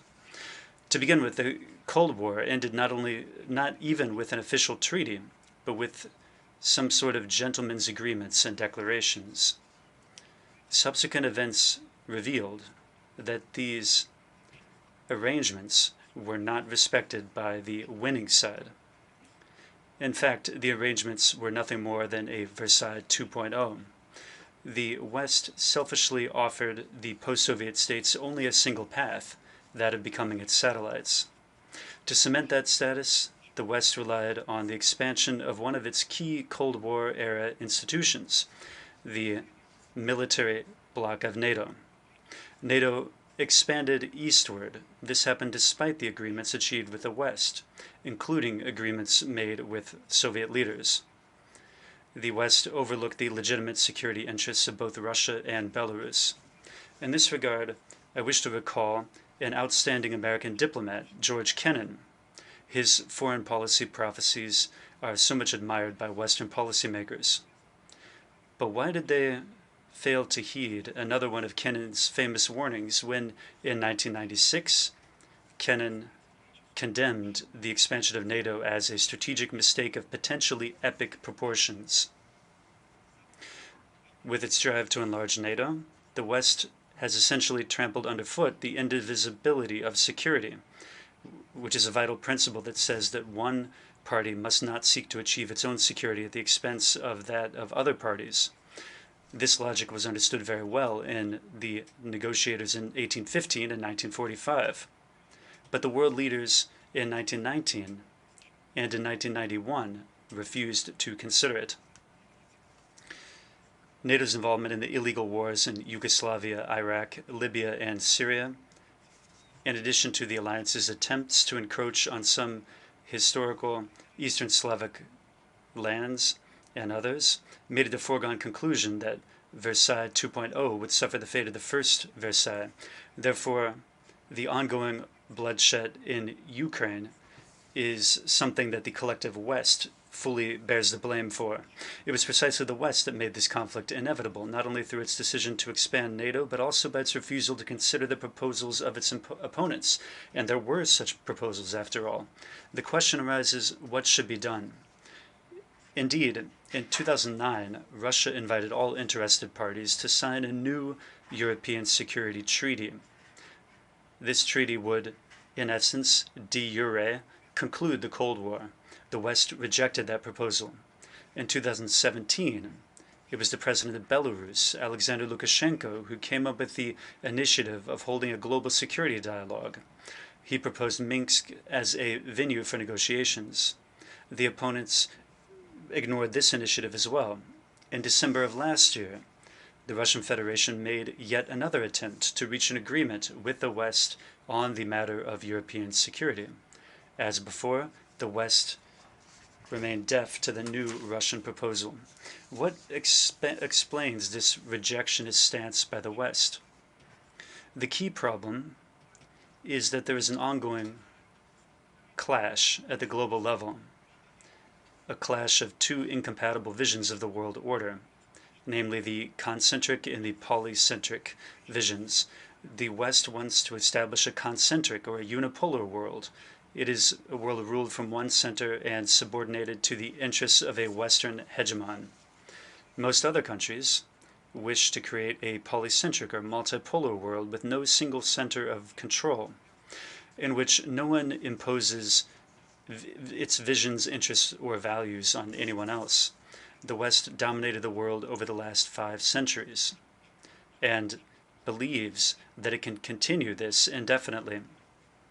However, we are deeply convinced that the world has changed and that neocolonialism, whatever its form may be, is no longer acceptable or viable. 5 centuries ago, the West was just beginning its global ascent. The world came to witness at that point the Copernican revolution of knowledge. This took place first and foremost in the minds of people at that time. They found it difficult to come to terms with the postulate that it was not the Earth but the Sun that stood at the center of the solar system. A similar Copernican paradigm shift needs to occur today. As was the case half a millennium ago, it must take place in people's minds too. This time around, it must occur in the minds of the West's political mainstream. The West must finally realize a number of truths. Number 1, international relations do not revolve around one single source of power, namely the Western center of power. Second, the world's history has no end because it is not an inexorable movement of all countries toward what's known as liberal democracy. Third, the world is too complex of a structure to reduce all of its problems to a confrontation, as we've heard from this rostrum too, a confrontation between the so-called democracies and autocracies. It seems that this sort of realization is not in evidence. What we have seen instead is a destruction stubbornly pursued by the West, including self-destruction. Today, economic sanctions are almost the only tool in the West's foreign policy toolkit. An impression arises that for Europe and the United States, the indicator of the effectiveness of sanctions is the very fact that they've been introduced. And in this regard, we see a substitution of concepts. The key objective has not been achieved, whereas the sanctions keep living a life of their own. What common sense does the West invest in economic sanctions it imposes against other countries? Without any trace of hesitation, the goal has been stated loud and clear. The aim is to achieve a change of power in various countries through food riots that will emerge as a result of sanctions. This calculation has largely turned out to be a failure. Most countries have not joined the sanctions. Many states under sanctions, such as Belarus and Russia, are largely self-sufficient. Importantly, the sanctions have given us a powerful impetus to develop hidden internal reserves and to reinvigorate regional integration. So there's no doubt that we will weather the storm. In the same way as the freedom-loving Cuba has been surviving illegal sanctions for over 6 decades. But these sanctions have had two negative implications. Their sponsors could hardly have foreseen those. First, they reduced the supply of fertilizers and food from the countries under sanctions. The result of this is that the poorest people in developing countries are suffering from it. Suffice it to say that the prices in these countries over the last half year have increased by 300%. And there is a fertilizer shortage of over 2 million tons. Secondly, the sanctions have had a boomerang effect, hitting the West itself. No matter how some may swagger today, ordinary people in Europe, unfortunately, will have to freeze through the upcoming winter. It's high time for Western countries to resort to common sense and return to dialogue and cooperation. Even in this current situation, Belarus stands ready to embrace dialogue and cooperation on equal terms without any preconditions or pressure. Mr. President, Belarus has spoken a lot everywhere about the conflict in Ukraine, as many other countries have done. We cannot do otherwise. This conflict is happening at our very doorstep. We're very sad to witness how the fraternal Ukrainian people has fallen victim to the collective West's geopolitical games. We are convinced that the origins of Ukraine's specific problems should be sought in 2004, when the West managed to carry out the first color revolution in this country. The Orange Revolution, a decade later, firmly secured the status for Ukraine as an anti-Russia. Instigated by the United States and their allies, for 8 years, Ukraine has been exterminating the people of Donbass for no other reason than that the local people want to speak their native language, Russian. But the West does not need Ukraine, neither as a member of NATO or as a member of the European Union. Its new patrons are simply using it for their own great game against Russia. Today, Ukraine is paying the price in blood because its politicians bought into this deception, disregarding the historical brotherhood of the three East Slavic peoples, Belarusians, Russians, and Ukrainians. But it is never too late to admit and to correct one's mistakes. For Belarus, which itself went through the genocide of the Belarusian people during the Second World War, it is unbearably painful to see the chaos in our neighboring country and the suffering of ordinary Ukrainians. Ever since 2014, we have continued to make every possible effort to bring peace to Ukraine. It was our country in particular that became associated with peace in Donbass when the Minsk agreements were adopted in 2014 and 2015, right after the outbreak of hostilities in Ukraine last February. It was the president of Belarus in particular who managed to get the parties to the conflict to sit down at a negotiating table. Again, this was on Belarus soil. Belarus hosted 3 successful rounds of Ukrainian-Russian negotiations. These opened up real prospects for settling the conflict. Regrettably, this process has since stalled. We remain deeply convinced that both a ceasefire agreement and a comprehensive strategic peace settlement around Ukraine, in a broad context of regional and global security, can be achieved only at the negotiating table. There is no alternative to talks. Otherwise, all of us will get a new third Versailles. As a neighbor and an affected country, Belarus should be an integral part of the negotiation process and the final security guarantees. Mr. President, we very much hope that the tragic events in Ukraine will compel the collective West to realize rather quickly that changes in international relations need to happen are irreversible. In fact, the sooner this happens, the sooner peace can be brought to Ukraine and other hotspots, and the sooner we can lay the foundation to forge a new, just world order. As a crucial step in this process, the global security dialogue in the true spirit of San Francisco is needed in our view, which the president of Belarus clearly stated as far back as 5 years ago. We have consistently highlighted the key role of great powers in this effort. Yet, unfortunately, we see today that apparently they are hearing and understanding one another rather poorly. There's not the slightest hint that they're ready to move away from recriminations. Perhaps the time has come for the countries representing the developing world to collectively take on the lead in global security with all of the energy and dynamism they displayed with such great success nearly half a century ago in advancing the idea of a new international economic order. We believe that precisely now, the non-aligned movement and BRICS, as well as the regional integration unions, are on the rise, and they need to get involved directly in matters of global peace. Yes, it's true that today, unfortunately, we do not have a clear concept on safeguarding peace and security of our planet, because the world has become so complex that a multitude of diverse challenges defy any one single framework.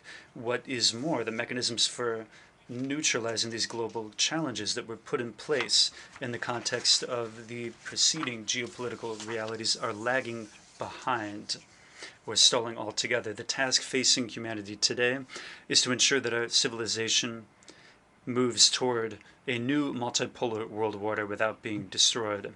This is exactly what the priority must be for our common actions at the United Nations. It is in this direction, provided we want to survive at all, where we must seek consensus and promptly forge new adequate response mechanisms. It is for the sake of this objection that we must stop mutually destructive rhetoric and put an end to the fatal total confrontation that leaves no room for diplomatic efforts.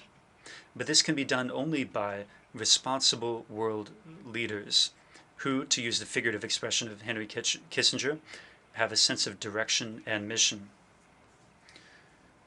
And leaders with these qualities are bound to emerge on the world stage. Our present state of mind was well captured by Martin Luther King over half a century ago. He said, quote, "We are now faced with the fact that tomorrow is today. We are confronted with the fierce urgency of now in unfolding life in history. There is no such thing as being too late. Let us act, lest it become too late." Belarus, for its part, stands ready to play the role of a vigorously committed and responsible stakeholder in security processes at the global and regional levels alike. Thank you for your attention.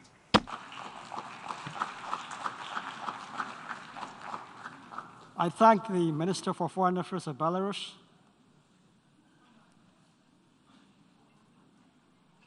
And I now give the floor to His Excellency Luca Beccari, Minister for Foreign Affairs, International Economic Cooperation, and Telecommunications of San Marino.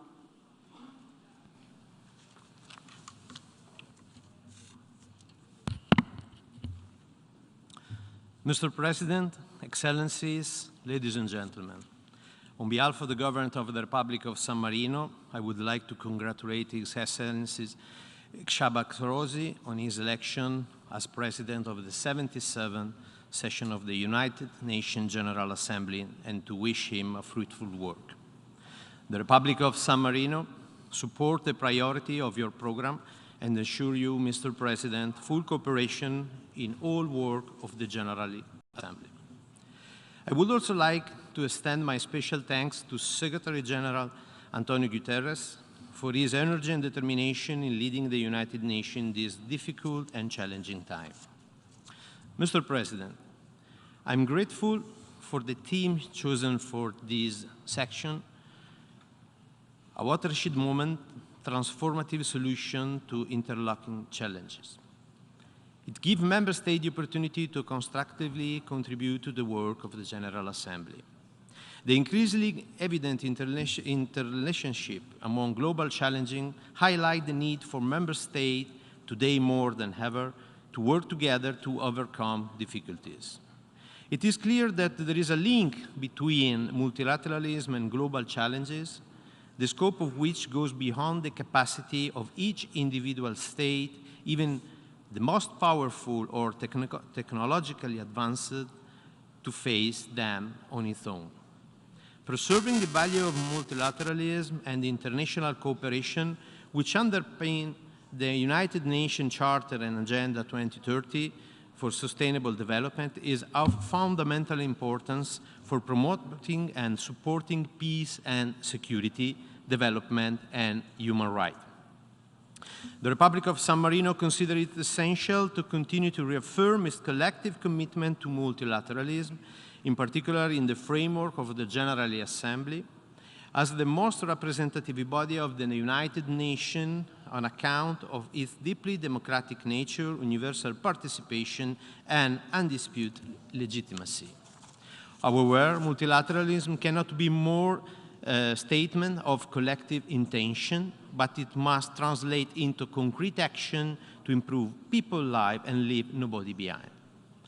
Mr. President, we're facing difficult time with an unprecedented level of violence, mass atrocity, and displacement. The armed conflict across the globe caused immense suffering to millions of civilians. The war of aggression against Ukraine brought dramatic consequences for civilian population, including civilian death and destruction of vital infrastructure and massive displacement. The aggression against Ukraine has been strongly condemned by the international community. The General Assembly resolution, Aggression Against Ukraine, demanded that Russia immediately stop its military aggression and unconditionally withdraw all force from the entire territory of Ukraine, and fully respect Ukrainian territorial integrity, sovereignty, and independence within its international recognized border. San Marino has decided to cooperate within the framework of international structure and mechanism, at the top of which is the United Nations organization, because it believes in the strength of dialogue, democracy, and respect for others. In line with our values, the Capital Region of San Marino, in their message to the opening of the session of the Parliament last July, called all parties involved in the Ukraine conflict to renounce the use of force and to reopen this channel of dialogue and negotiation so that politics and diplomacy may prevail in the management of this crisis. No one should remain indifferent to war, but rather we should all work responsibly to create the condition for dialogue and peace with the full involvement of international institutions. Mr. President, San Marino is deeply concerned by the still ongoing armed conflict across the globe. We reaffirm our commitment to the principle of the responsibility to protect, which is essential in the prevention of atrocity crime. Accountability is indeed another factor that plays an important role in preventing and stopping such crime. The Republic of San Marino reaffirms its full commitment to the obligation under human and humanitarian law, such as the Convention on the Prevention and Punishment of the Crime and Genocide, the Rome Statute, and the Geneva Convention. San Marino reaffirms its full support to the International Criminal Court, whose work is crucial in the fight against impunity for genocide and crime against humanity, and is represent one of the core elements for the implementation of the responsibility to protect. The ICC, through its work, fosters accountability and thus promote prevention and reconciliation. The Republic of San Marino would also like to reiterate its support for initiatives such as the ACT Group Code of Conduct regarding Security Council, action against genocide, war crime, or crime against humanity, and French and Mexican declaration on voluntary restraint use of the veto by the permanent member of the Security Council. Mr. President, children and youth are uniquely and often disproportionately affected by conflict and atrocity. San Marino stressed the need of strengthening the child protection capacity and to put children and youth at the center of effort to prevent atrocity. At the same time, we also encourage Member States to adopt the relevant instrument on the protection of children, including the Paris Principle and the Safe School Declaration. Being part of the group of Friends of Children and Armed Conflict, San Marino is particularly worried for the difficulty in the implementation of child protection activity in armed conflict situations. San Marino commends the dedication of the Special Representative for Children and Armed Conflict and of her office, and appreciate the engagement of all the child protection personnel and partners involved. Moreover, San Marino is committed to the protection of women and girls and to supporting the prevention of sexual and gender-based violence, including conflict-related sexual violence. In addition, persons with disability face additional risks and vulnerabilities in situations of armed conflict. Their needs should be duly taken into account, and barriers to access information, evacuation, and emergency assistance should be lifted. San Marino is deeply disturbed and firmly condemns the growing number of deliberated attacks against school, hospital, and place of worship. We also firmly condemn attacks against journalists, humanitarian workers, human rights defenders, and peacekeepers. These stakeholders and civil society actors can play an important role for reconciliation and for the prevention and early warning mechanism, and should therefore be supported and protected. Mr. President, today the threat of nuclear weapons being used is much higher than it has been in the last decades. We condemn the Russian Federation's dangerous nuclear rhetoric. Any threat of use of nuclear weapons is unacceptable and of the utmost concern. What is needed today is a steady and genuine commitment to international institutions and to disarmament. With the spirit, San Marino has participated in the 10th Review Conference of the Non-Proliferation Treaty, and in this first meeting of state parties to the Treaty on the Prohibition of Nuclear Weapons early this year. We regret that at this critical time, the 10th Review Conference of the Non-Proliferation Treaty was not able to adopt its final document. San Marino will continue to work for the full implementation of welcome the positive outcome of the first meeting of state parties to the Treaty of the Prohibition of Nuclear Weapons, and urge all states committed to our final goal of a war without such weapon to join the TPNWV. Only honoring and reinvigorating our multilateral agreement will we be able to put humanity on a new path toward a world free of nuclear weapons. Mr. President, since 1945, the world is witnessing the highest number of violent conflicts. Forced displacements have continued to grow in 2021 and 2022, where refugees were at the highest number. The war in Ukraine created one of the largest refugees crises of modern time. More than 7 million refugees have fled Ukraine, most of whom are women and children, and a further 7 million have been displaced inside the country. This refugees crisis confronts each member state with its responsibility. The people of San Marino, guardian of the century-old tradition of peace and solidarity, opened the door to the Ukraine refugees. Since the beginning of the war, the Republic of San Marino has welcomed more than 300 Ukrainian refugees, equal to 1% of the entire San Marinese population, thanks to the solidarity of public and private institutions, NGOs, and with the help of many volunteers. Together with the refugees crisis, the impact of the conflict may lead a global food crisis. Food insecurity affects the life of millions of people across the world and is mainly concentrated in conflict-affected regions. The vast majority of stunted children live in countries affected by violence and conflict.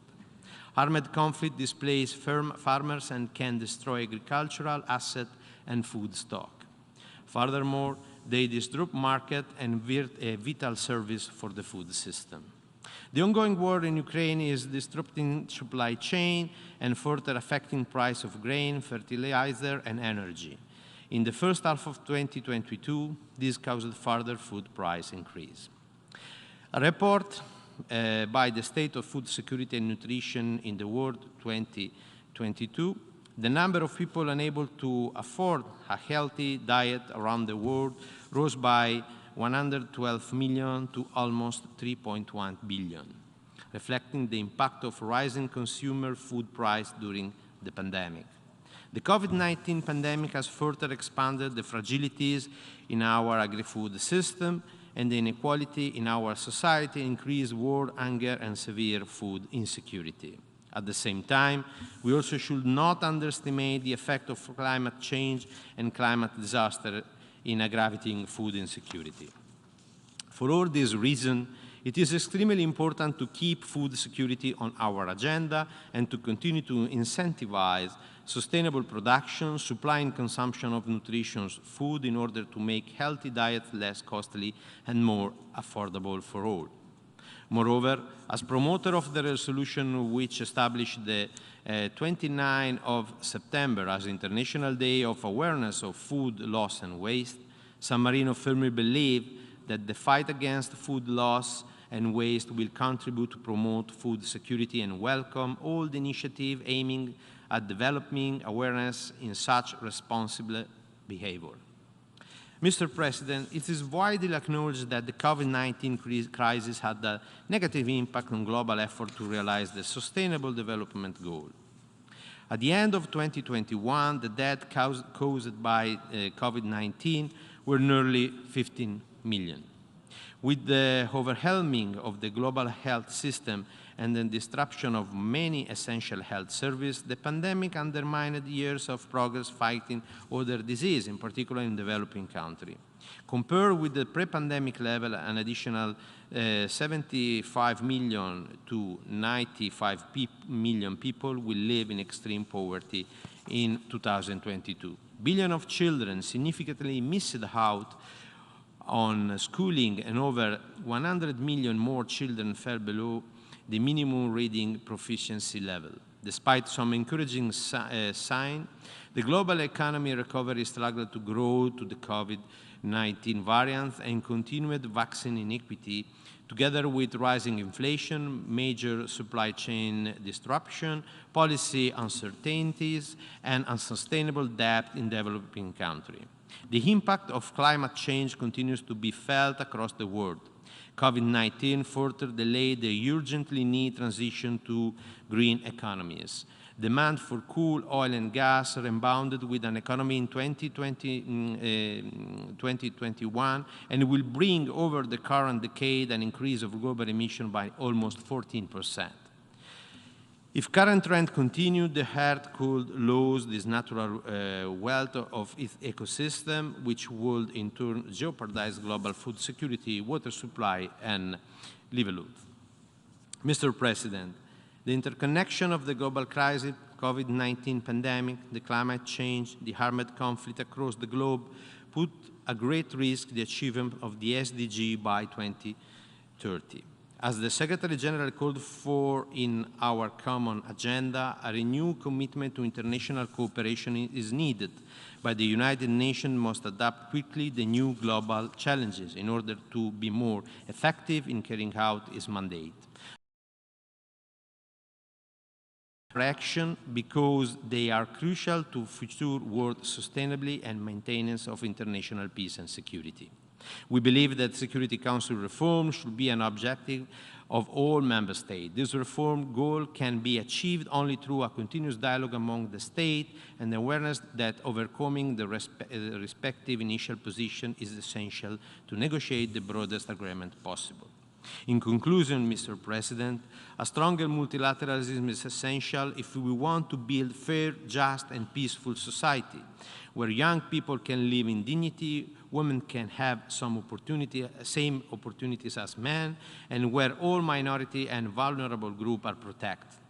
I believe that the general debate is an important opportunity to renew our commitment to a stronger United Nations organization capable of coordinating economic, social, and environmental policies and translating them into an effective action at all levels. The Republic of San Marino, in accordance with its history and its tradition of freedom and democracy, firmly believes in this mandate and will support any action that helps strengthen the United Nations in this process. Thank you for your attention.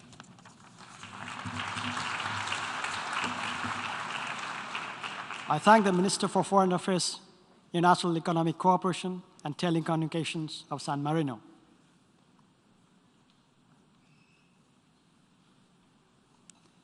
I now give the floor to His Highness, Prince Faisal bin Farhan Al Farhan Al Saud, Minister for Foreign Affairs of Saudi Arabia.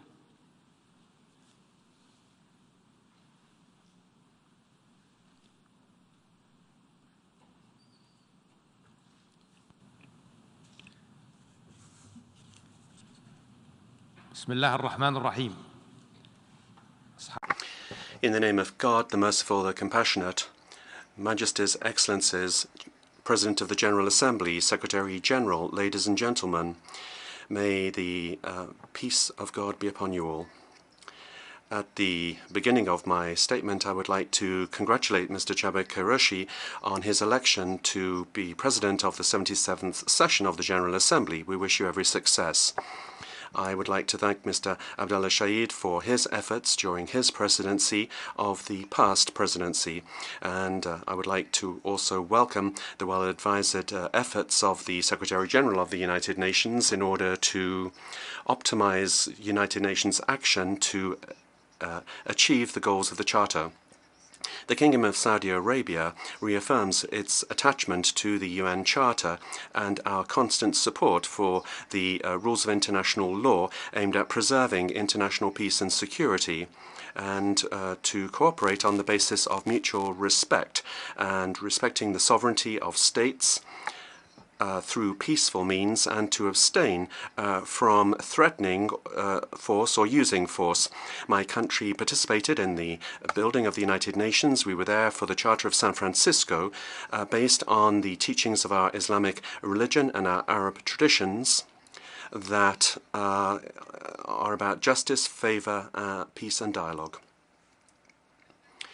The Kingdom has always supported international multilateral action according to United Nations principles to strengthen international cooperation given the challenges that our world faces. My country actively participates in all efforts for a more just, peaceful world and for a better future for our peoples and future generations. The Kingdom of Saudi Arabia, keen as we are to achieve the UN goals and preserve international peace and security, reiterates our call for reform of the Security Council so that it can be fairer and more representative of today's world and more effective as it accompanies changes in the world and is able to address common challenges. With regard to the wars that we're seeing in the world, the Kingdom of Saudi Arabia stresses the need for reason, the voice of reason and wisdom. Dialogue, negotiation and peaceful solutions are what is required to silence the guns, protect civilians and provide prospects for development and peace. We welcome all efforts that can bring about a political solution to put an end to the Russian-Ukrainian crisis in order to stop the fighting and preserve international and regional peace and security, in order to overcome challenges and ensure stability and prosperity, and also in order to bring about global economic development. We need to pool our efforts, forge partnerships, and have an exchange of cultures and civilizations. In the Middle East, Mr. President, we need to combine efforts to reaffirm stability, to ensure a better future that is commensurate with the aspirations of our peoples. The Jeddah Summit for Security and Development that saw the participation of the US and 9 Arab states was the opportunity to confirm collective action for a better world in the region for our peoples and for our countries. We fully support the UN in finding peaceful solutions to strengthen international and regional activities and strengthen cooperation based on the respect of sovereignty of states and non-interference in internal affairs, and respecting the independence and territorial integrity and the values and cultures of countries. Diversity is a source of wealth. Security and stability in the Middle East also require a just and global solution for the Palestinian question. For a Palestinian state, according to the 1967 borders, with East Jerusalem as its capital. We condemn all unilateral measures that would affect this solution, and we call for their immediate cessation. With regard to Yemen, we repeat our commitment towards efforts to bring about a truce and to allow the President to fully play their role. Council 22.6. We continue to play our key role to meet the humanitarian and development needs of Yemen, and we stress on the need to lift obstacles with regard to the inflow of basic foodstuffs and aid, and also roads need to be opened near Taiz, the third country of the city of the country which has been under siege for so long. We also support security and stability in Iraq, and we have reinforced our bilateral and collective relationship with that country, particularly electricity between our two countries. My country insists that Security Council resolutions must be respected for the unity and stability and the Arab nature of Syria, and we support the efforts of the Special Envoy of the Secretary General to bring about a political solution to that conflict, according to 2254 of 2015 Security Council resolution. We need to prevent a further outbreak of violence and protect the ceasefire agreements, and also ensure that humanitarian assistance can arrive to all Syrians unhindered. My country also supports the sovereignty, stability of Libya, and we call for economic structural reforms that will help this country to come out of its current crisis. It should not be a breeding ground for terrorists or drug trafficking or other criminal activities that would threaten peace and stability in the region. It's important that the Libyan government extend its power throughout the country, respecting relevant resolutions of the Security Council and also the Taif Agreement. The Kingdom continues to deploy all of its efforts to encourage the parties of Sudan towards dialogue for a prosperous future. We also reiterate our support for the water needs of Egypt and Sudan. We support the ceasefire agreement between the Libyan parties, and we call upon Libyans to ensure the departure of all foreign fighters and mercenaries without delay, according to relevant Security Council resolutions. We also repeat the importance of supporting the delivery of aid to Afghanistan. Afghanistan must not become a basis for terrorist operations or a breeding ground for terrorists. International peace and security cannot be brought about by the arms race, but much rather by states cooperating together towards progress. We call upon the international community to intensify efforts to counter proliferation of weapons and to make the Middle East exempt from these weapons, an area free of these weapons. We fully cooperate with the IAEA in order to adopt serious measures to build confidence with our neighbours and the international community. Mr. President, humanity is facing common challenges with regard to the economy post-COVID and the availability of food and energy and supply chain, and also environmental challenges. Our capacity to overcome these challenges very much depends on our cooperation and rethinking in the world that is balanced and fair. The Kingdom of Saudi Arabia is aware of the importance of addressing the challenges of climate change and of responding to its deleterious effects.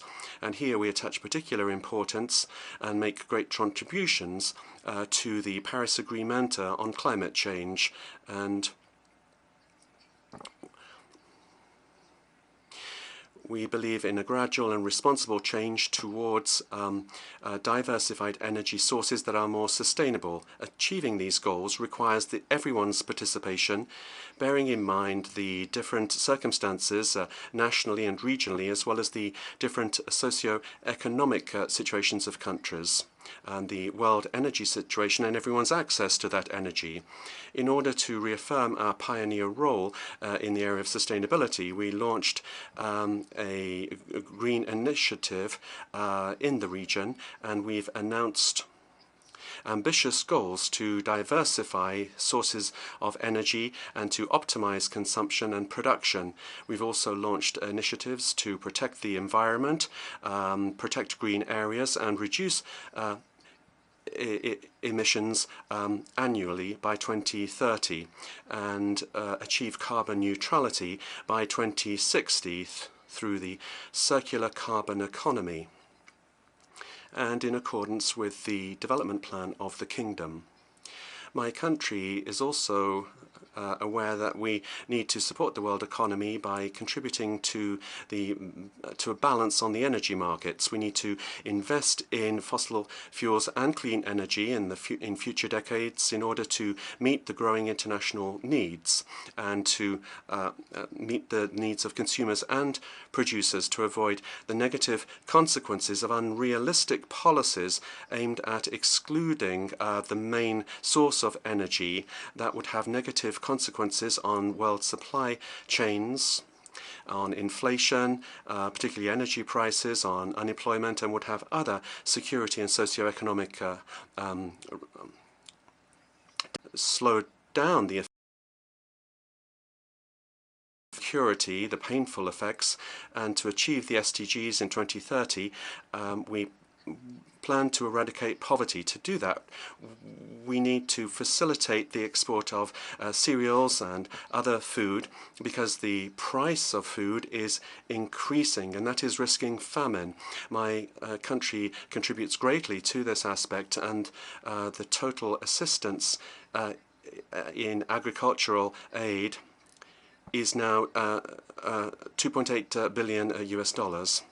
And Saudi Arabia, with our brothers in the region, has announced a 10 billion contribution for national and regional development funds. Mr. President, the international community is also fighting terrorism and extremism. We must continue to work relentlessly to address this scourge which is affecting our region.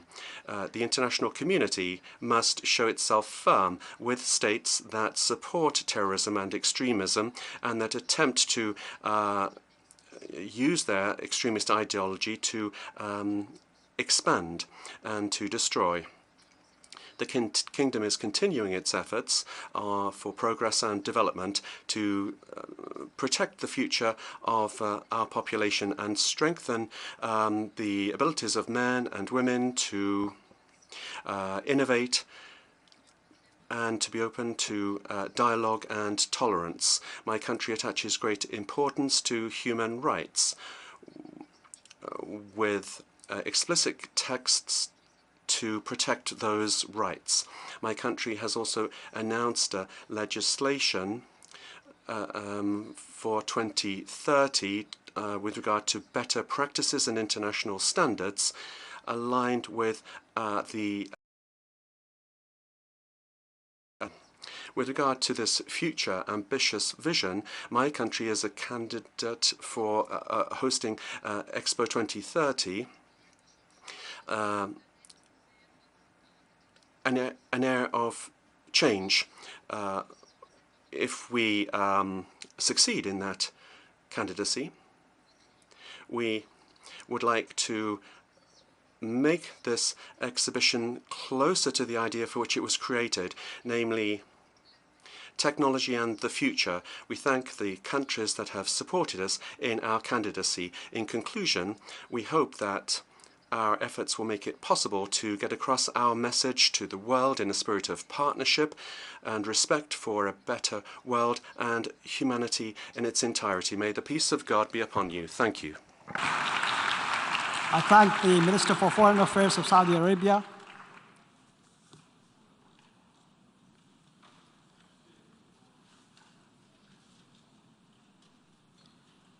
And I now give the floor to His Excellency Dato Erwin bin Pehin Yusuf, Minister for Foreign Affairs of Brunei Darussalam.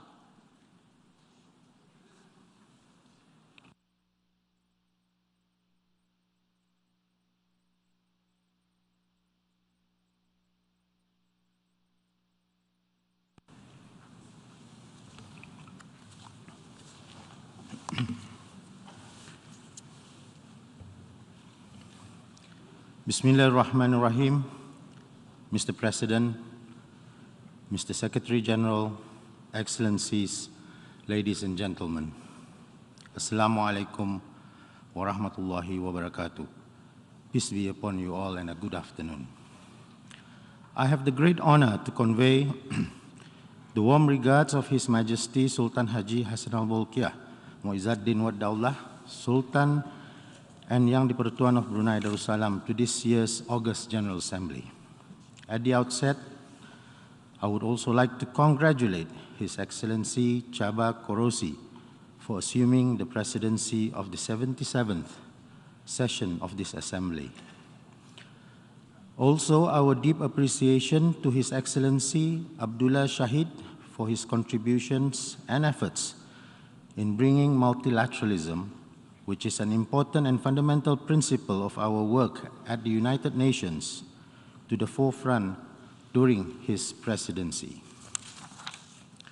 Mr. President, while it is good to be back in New York and at the United Nations to deliver Brunei's statement in person after a 2-year absence, this year's debate continues to take place amidst global uncertainties and challenges that test our individual and collective resilience. It has been almost 3 years since we first heard of COVID-19, and whilst we are still feeling its effects, many of us now are looking forward to a post-pandemic world. However, a key and crucial factor to achieving this would be a successful vaccination program, and by having vaccine equity. Lest we forget the WHO's mantra that says, and I quote, "No one is safe until everyone is safe," end quote. Unfortunately, as of June this year, only 58 out of 194 countries have achieved the 70% complete vaccination target set by the WHO, whilst the others have not. Although initial challenges faced regarding supply and manufacture of vaccines that resulted in delays and have been addressed, we continue to see many countries still facing the problems of getting their allocated vaccines. While we recognize the role of COVAX has played in this global health emergency, we also see the continued need to address the fundamental issue of vaccine inequity that has continued to impede supply and distribution. In this regard, we need to develop a more effective and more resilient global health infrastructure as part of our preparedness to face possible future global health emergencies. More efforts are also needed to address the impact from the pandemic, especially mental health, a condition that is often taken lightly even before the pandemic. This is important as it can result in a huge economic burden to the countries concerned in the future. We in Brunei Darussalam have come to recognize the need to include this in our post-pandemic recovery efforts. As such, we have introduced a 5-year multi-sectoral mental health action plan. In addition, we are also working on a regional basis in East Asia in promoting better mental health and well-being. Mr. President, climate change is yet another challenge the world has been facing even prior to the pandemic, and it is one which continues to be a real and existential threat today, which, if left unaddressed, can lead to another global emergency. In 2015, the world came together on 2 landmark agreements, namely the Paris Accord, which sets a target limit of global warming by 1.5 degrees and global greenhouse gas emissions, as well as the 2030 Agenda for Sustainable Development, which aims, among others, to reach zero hunger. I believe these two are interlinked and interconnected aspirations. And yet, as we reach the halfway mark to the SDGs, we see the latest report by the UN Intergovernmental Panel on Climate Change, showing that the impacts of climate change on agriculture has led to devastating consequences on food production and food security. Furthermore, the recent report on the state of food security and nutrition in the world by the FAO, the WHO, and others has shown that by 2030, the progress made in alleviating world hunger since 2015 will be nullified unless something drastic is done. This is why we must hasten our efforts and remain steadfast in our commitments. To this end, Brunei Darussalam is committed to the climate ambition and is moving towards net zero by 2050 through forest preservation as well as transition to clean energy to shape a low-carbon and climate-resilient future, with 72% of our total land area still covered by rainforests, and our greenhouse gas emission only accounts for 0.017% that of global emission. As one of the regional champions for conservation, environment, and forest preservation, Brunei is also playing a lead role regionally by hosting the ASEAN Center for Climate Change. This will function as an intergovernmental center for climate change coordination and cooperation. It will also strengthen the region's capabilities to prevent, mitigate, and manage climate-related disasters through established mechanisms and formulations of policies. We appreciate the contributions thus far from our partners and friends on this initiative and continue to welcome others to come on board. Mr. President, the UN is the foremost multilateral institution, and thus its member states have a responsibility to the international law and adhere to the founding principles of this organization, specifically respecting the sovereign equality and territorial integrity of all members. The maintenance of international peace and security is of utmost importance, and this is no different in Southeast Asia. Last year, our region's peace and stability was affected, and ASEAN collectively agreed on a 5-point consensus to work gradually and constructively towards a peaceful solution and eventual return to normalcy in one of our fellow member states, namely Myanmar. Unfortunately, matters continue to require close attention, and as such, we appreciate the continued support and contributions of the United Nations and others in ASEAN's efforts.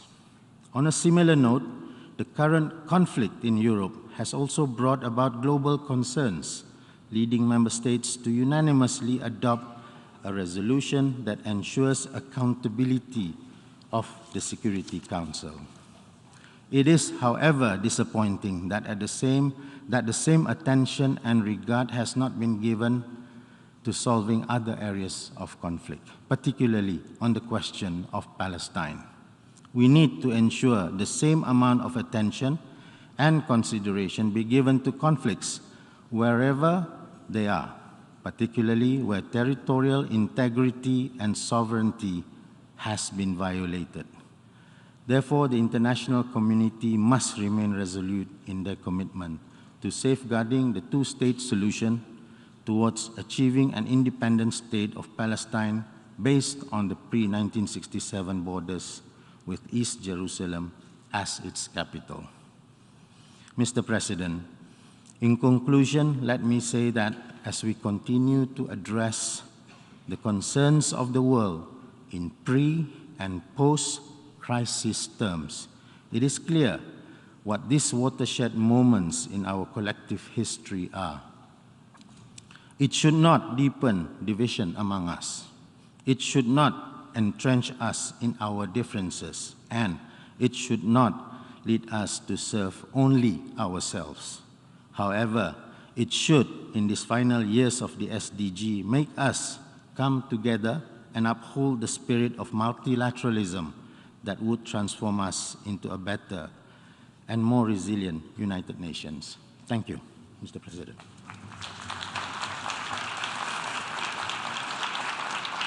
I thank the Minister for Foreign Affairs too of Brunei Darussalam.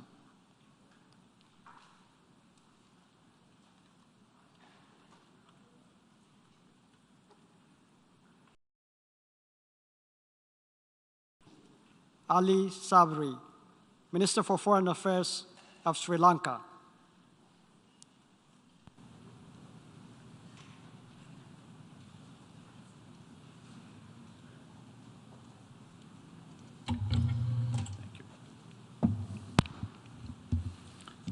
Mr. President, Mr. Secretary General, Excellencies, ladies and gentlemen, I'm honored to represent Sri Lanka at the 77th session of the UNGA, a session which after 2 years brings together world leaders post-pandemic to an assembly in person.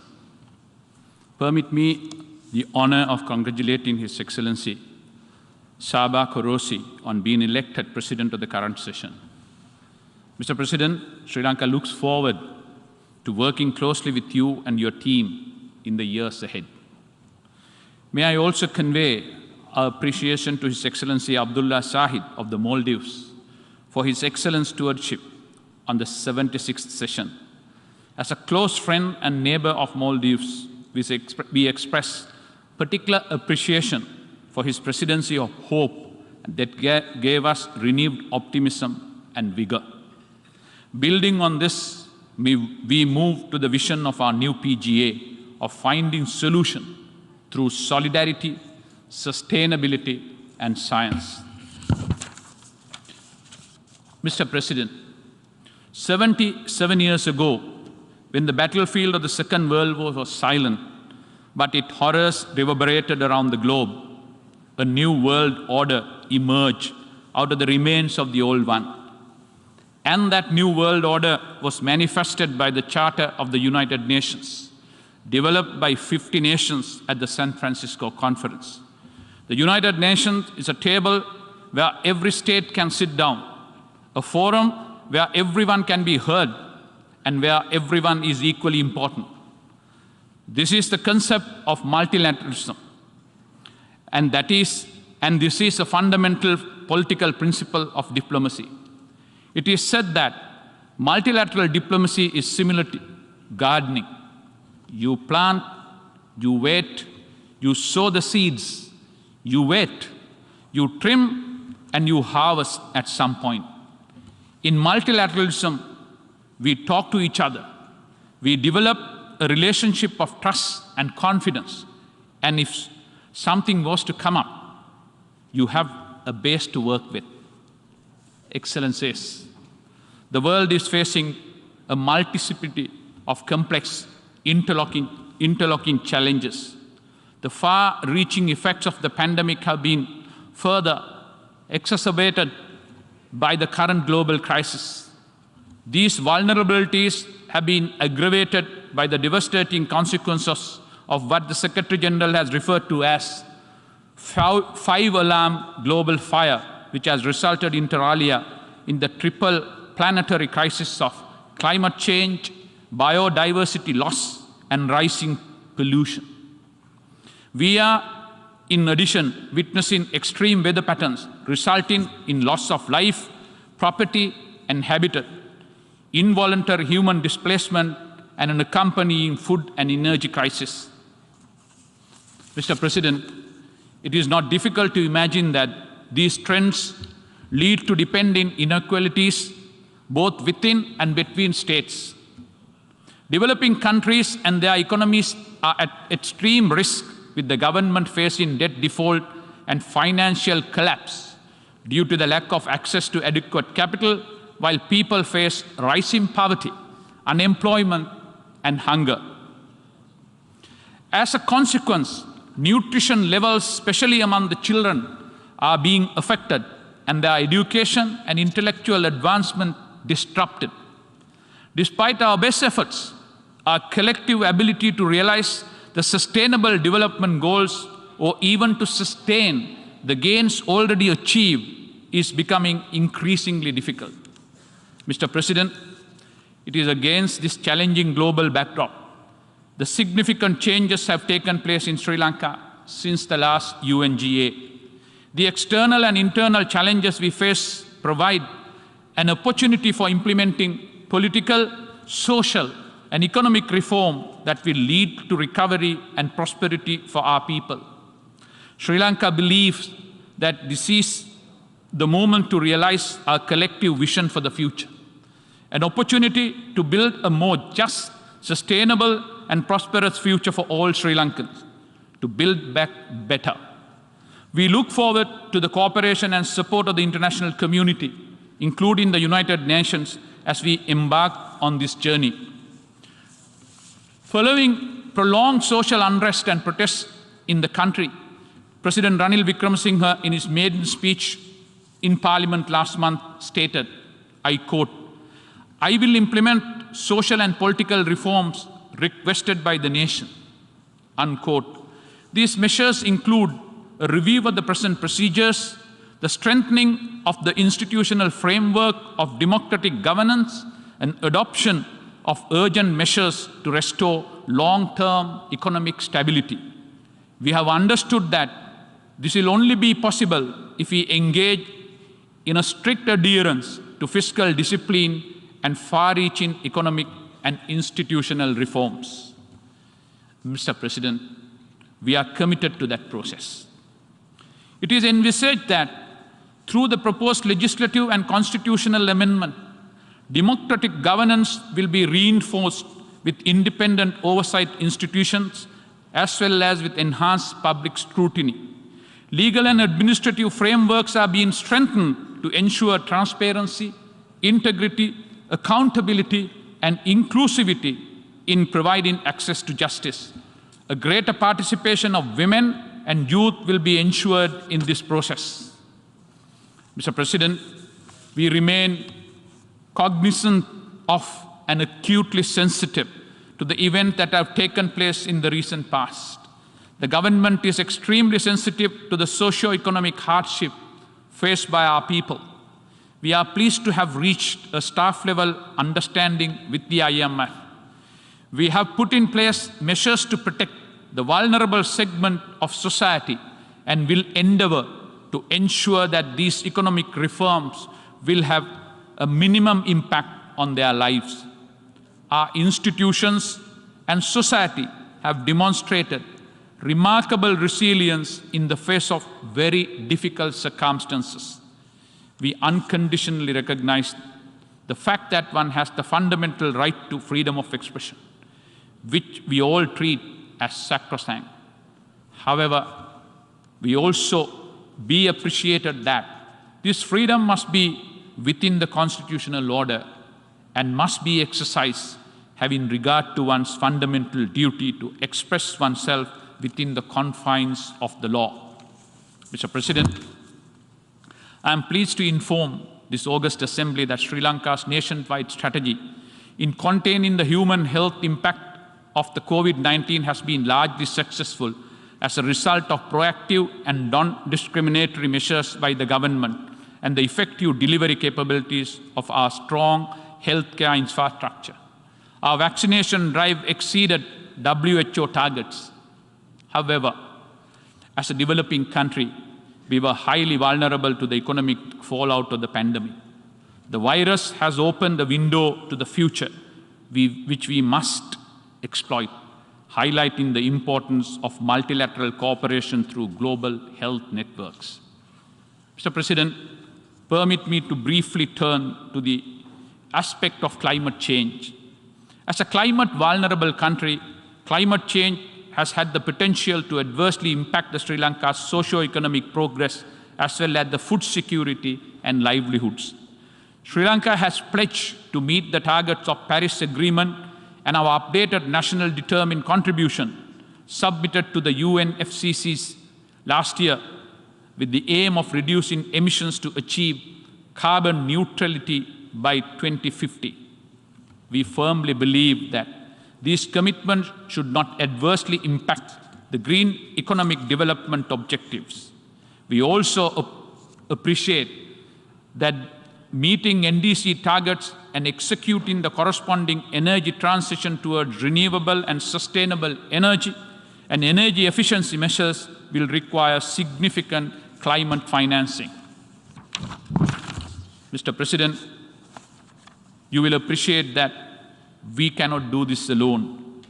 We believe that in tandem with our own efforts, the world's largest emitters of greenhouse gases must fulfill their commitments and assist developing nations in adaptation and mitigation of measures under a common but differentiated framework.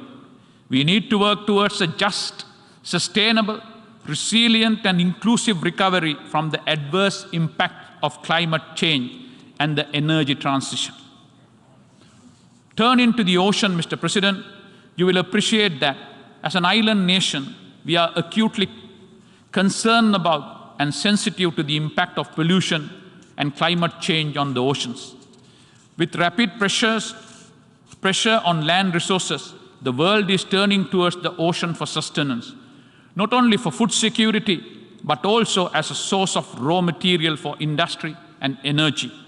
We are committed to the sustainable use of the ocean and its resources in consonance with SDG 14. At the UNGA May in this year, we were pleased to have led a small but significant nature-based solution to mitigate the impact of climate change that led to the UN declaring 1st March as World Seagrass Day. Seagrasses are an important carbon sink and absorb significantly more carbon than the tropical rainforest. Mr. President, there is a likelihood that the world will not reach the scheduled milestone to achieve zero hunger by 2030. It is predicted that food and nutrition security will be at great risk. Sri Lanka is paying serious heed to these warning signs. Sri Lanka supports sustainable transformation of agriculture to a modernized sector and encourages enhanced food production to ensure food security. Sri Lanka has initiated National Food Security Program with the dual objective of ensuring that no citizen should suffer for the want of food and no child should be a victim of malnutrition.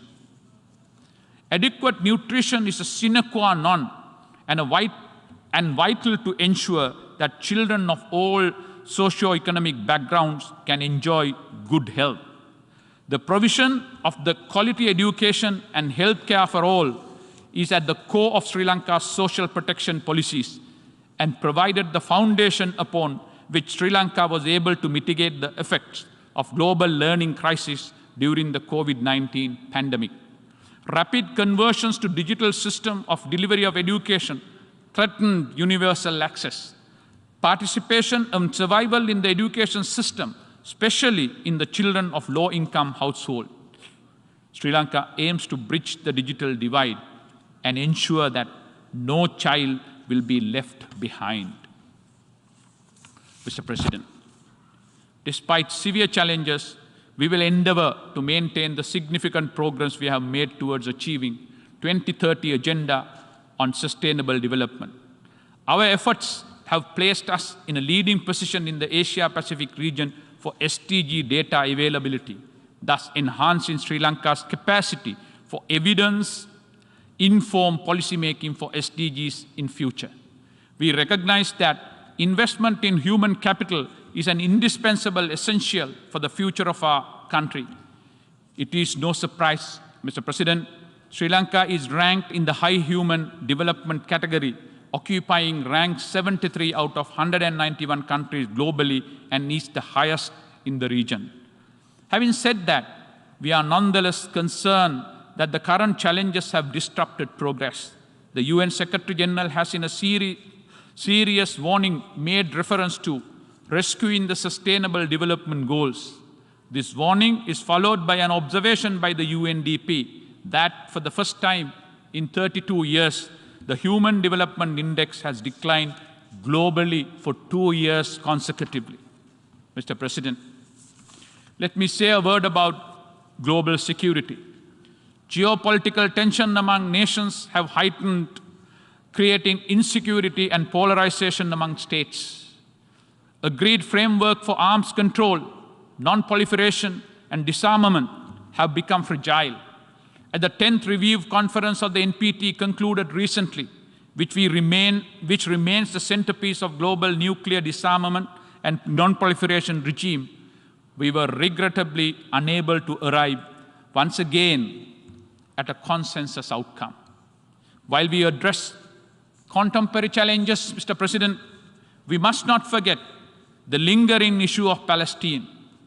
While restating Sri Lanka's consistent and principled position that Palestinian people have a legitimate and inalienable right to the natural resources in their territory and to statehood, we further recognize the legitimate security concerns of both Palestinian and Israeli people, and an urgent resolution of the matter on the basis of UN resolution on the attainment of two-state solution need to be pursued immediately. Mr. President, the absence of a regulatory supervisory regime concerning the use of new technologies in cyberspace and in artificial intelligence need to be addressed urgently.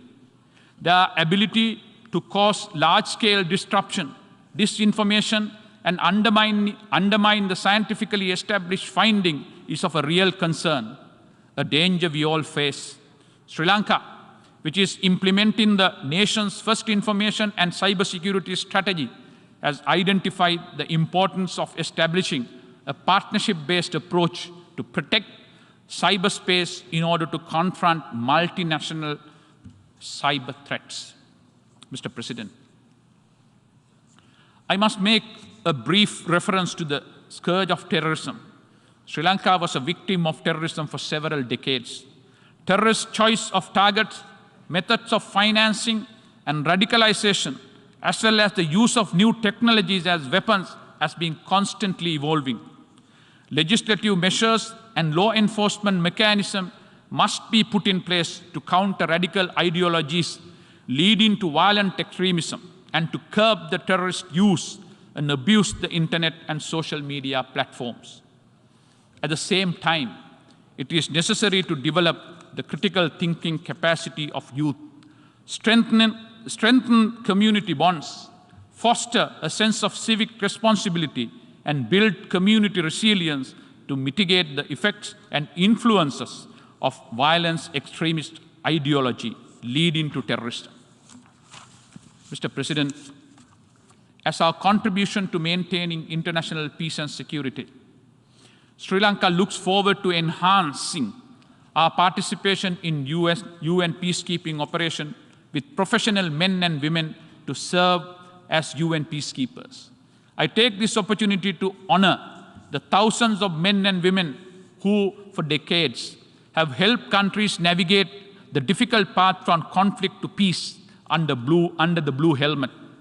We have taken many measures to ensure that Sri Lankan peacekeepers with a wealth of experience in counter-terrorism and equipped with theory necessary functions of peacekeeping, including the promotion and protection of human rights. Mr. President, it is indeed a watershed moment for the international community, a moment of great challenge and opportunity. A complex and interconnected crisis that we face cannot be resolved by nations acting on their own. It is an opportunity to demonstrate global solidarity, diplomacy, and collective efforts, leveraging the ideas and talents of all our people and all segments of our society to find transformative solutions which leave no one behind. Multilateralism, Mr. President, is a tool for diplomacy that rises above such challenges. Conflicts, disasters, and crises will not stop at passport control. Multilateralism is not without its shortcomings, and undoubtedly it provides a solid framework for resolving contemporary challenges. Mr. President, this, I would say, is the mission of this August Assembly, and perhaps the singular reason for which it was established 77 years ago. And that perhaps is the reason why Sri Lanka and many others applied to be members, to participate, to be visible, to be heard, to embellish this organization with our own flavors, perspectives, history, and knowledge to this fine amalgam and grow from common work discussions and disputes that we join issue with. I might wind up by citing the observation of one of our late prime ministers who committed Sri Lanka to the way of socialist democracy, to non-alignment, and to independent foreign policy based on friendship with all countries, irrespective of differing ideological and social system, when he said, I quote, "We have to build up a new society for ourselves, one, as I have said, which best suits the genius of our country. We should like to get some ideas and principles from this side and some from the other, until a coherent form of society is made up that suits our people in the context of a changing world today. That is why we do not range ourselves on the side of this power bloc or that." Mr. President, permit me to make an observation that the 193 nations represented here jointly share the responsibility to establish justice, to maintain peace, and ensure progress in a world that is in trouble as never before. We have a charter and a formidable body of international law, inclusive of our supreme law, the Constitution of the Republic, and other local statutes. We are acutely conscious of the fact that notwithstanding all these sophistications, multi-pronged challenges remain.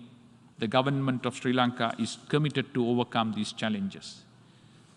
It is to that commitment that Sri Lanka pledges today, in the sincere hope that we will exploit the crisis that is at hand, build back better, leaving no one behind, and rise to new horizons of freedom and progress. I thank you.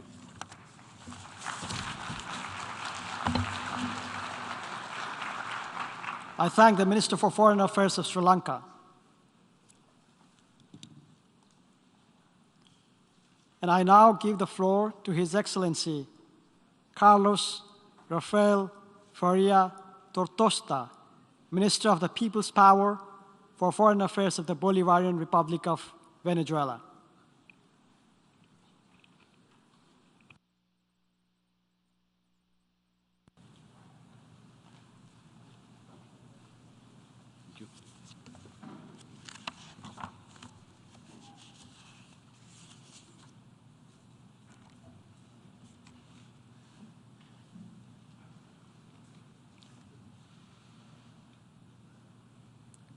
Carta. Letter from the President Maduro's to the peoples of the world. Good afternoon to all those present from the Bolivarian Republic of Venezuela. On behalf of the constitutional President Nicolas Maduro, we extend a welcome, a brotherly welcome, to the presidents, heads of state and government, and prime ministers of the 193 countries that make up the United Nations organization. In the same way, we would like to greet the Secretary General, Antonio Guterres, and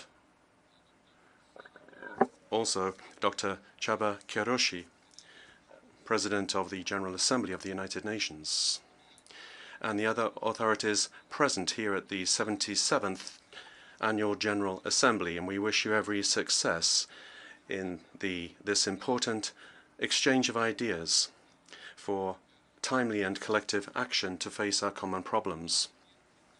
I'd like to take the time allotted to me in this forum on behalf of the 30 million Venezuelan men and women to send an open letter to humanity, because I don't think that anything else would give proper meaning to a governor of the 21st century, particularly at such a crucial time for the world, when what we need is more leadership for the peoples in order to create alternatives to transform our reality. We've never been so aware that we are one single community, one and very many at the same time, as we are aware now in this situation that we find ourselves in. Life itself. This letter comes from the heart of the Bolivarian Republic of Venezuela, a country that a lot of people have heard people talk about, but paradoxically, not very many people know much about its genuine political truth, its historic identity, and its concrete reality. Certainly, a pernicious global campaign has been woven to discredit and stigmatize our people, our republican institutions, and our democratic revolution, for the simple fact of having challenged the power structures of the last century and the single way of thinking that has placed the world under the mask of the market economy and the neoliberal globalization, a model which has become the modern version of colonialization, supposedly in the name of liberty. The aim of this campaign against Venezuela is nothing more than to create objective conditions to politically and economically choke any attempt to create alternatives to an imperialistic and a depredatory system, which is capitalism that we've seen in all its historical phases. Imposing a false narrative on us, they accuse us of being a dictatorship and a failed state in order to hide the truth from the world. Over the last 2 decades, in my country, we have held 29 free elections that have defined our social, economic, and political model that we have called Bolivarian socialism. This is the reason why we have been attacked in very many different ways. The people of the world should know that Venezuela has experienced all attempts to destabilize our democracy. Politically, imperialism has failed in its illegal way of trying to bring about regime change, including attempted assassination, invasion. They have created seditious movements against the constitution, and they have even invented a fictitious parallel government which bordered on the ridiculous.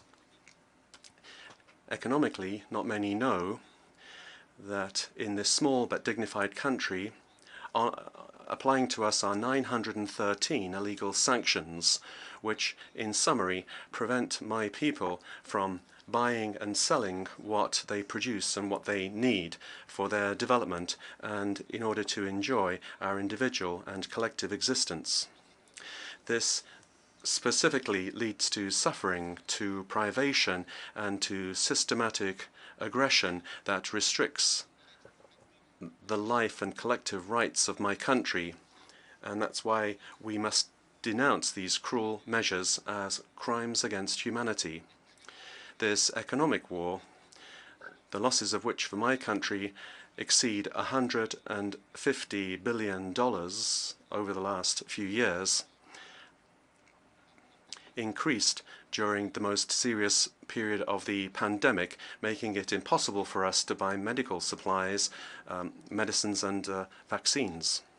The stigmatization has also served the purposes of Europe and the United States as an excuse to further pillage our heritage and our assets abroad to a disgusting extent. More than 31 tons of Venezuelan gold deposited in the Bank of England, calculated at $1.3 billion, is held hostage.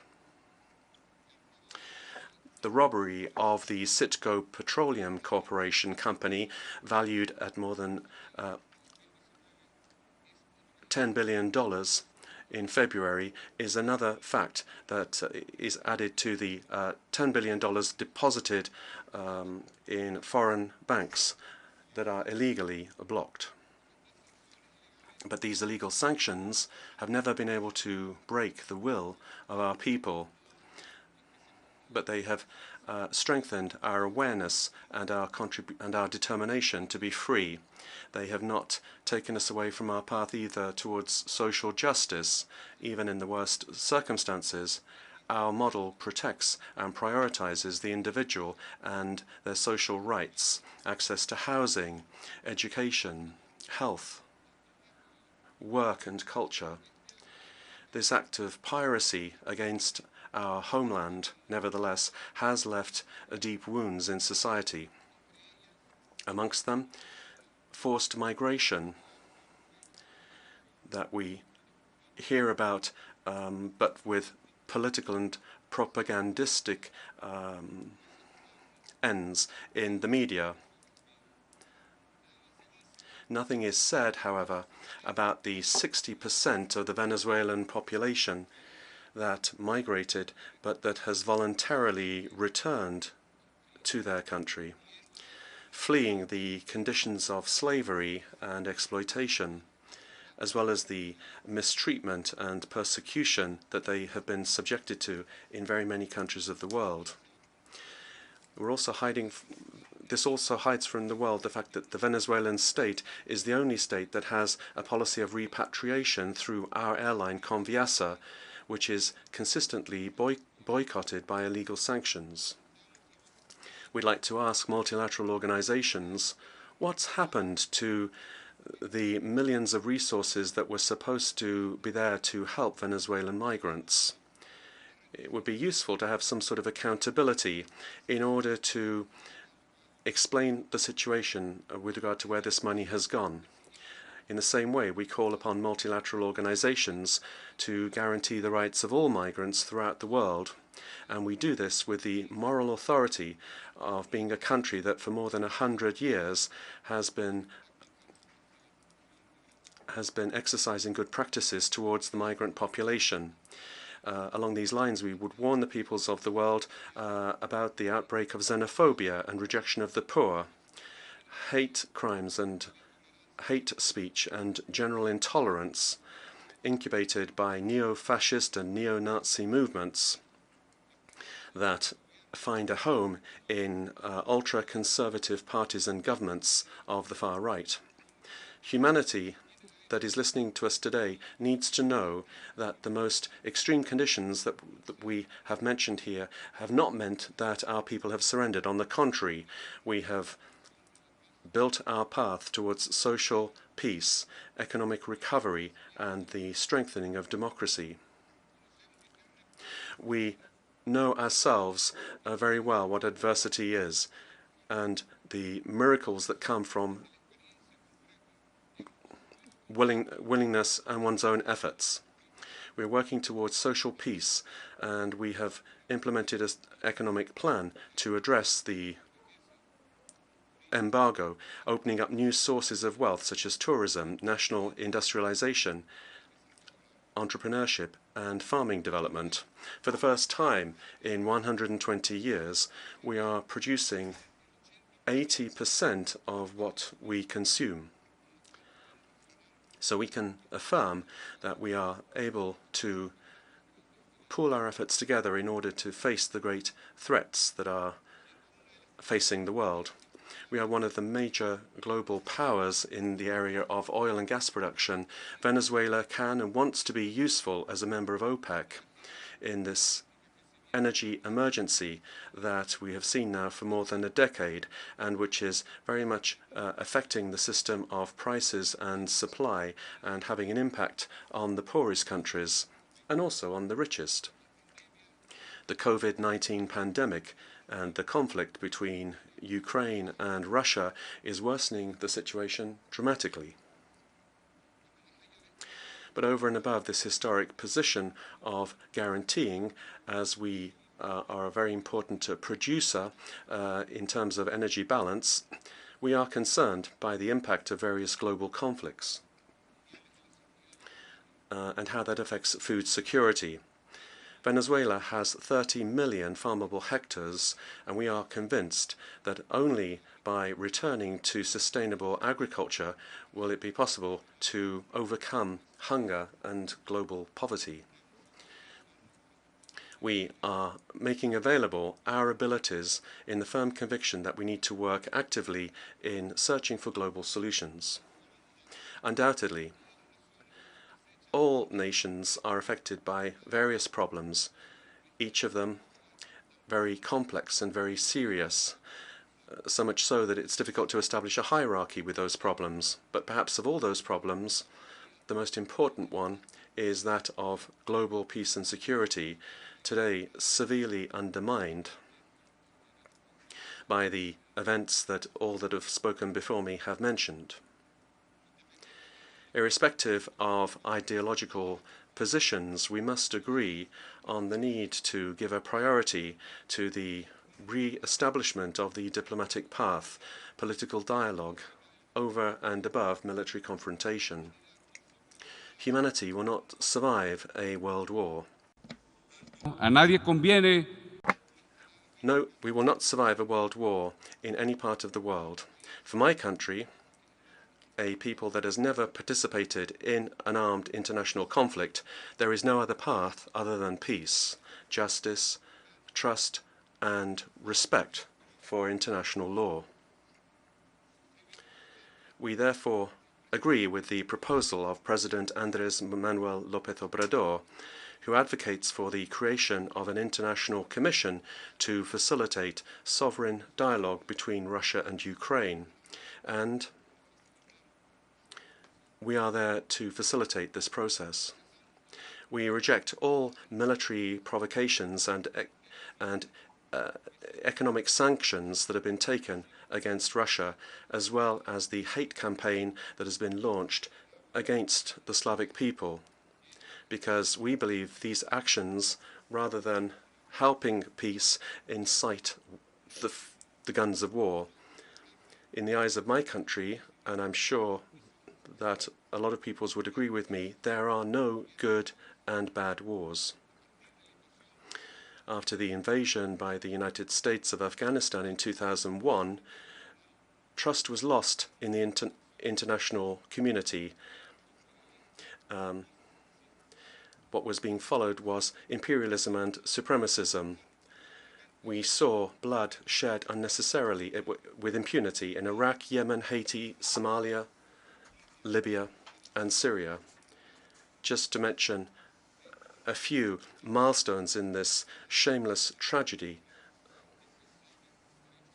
that is laying waste to indispensable international law. Nevertheless, in Venezuela we have reasons to be optimistic. We have learnt to trust in peoples, in their intelligence, in their benevolence, and in their adherence to justice and true life. But we have to recognize that the dominant global order is facing multiple crises that are competing in their lethal potential, but they are interrelated. The climate crisis is worsening the food crisis. The health crisis is making worse the social crisis. The energy crisis is worsening as we see a worsening of the economic crisis, and this is threatening global peace. And across the board, we have the none less pernicious crisis of truth, with the pollution of the news media and fake news. We are seeing a system of representation, prevarication, and suppression of reality that is imposed by algorithms of new technologies of communication, this for the convenience of the most powerful.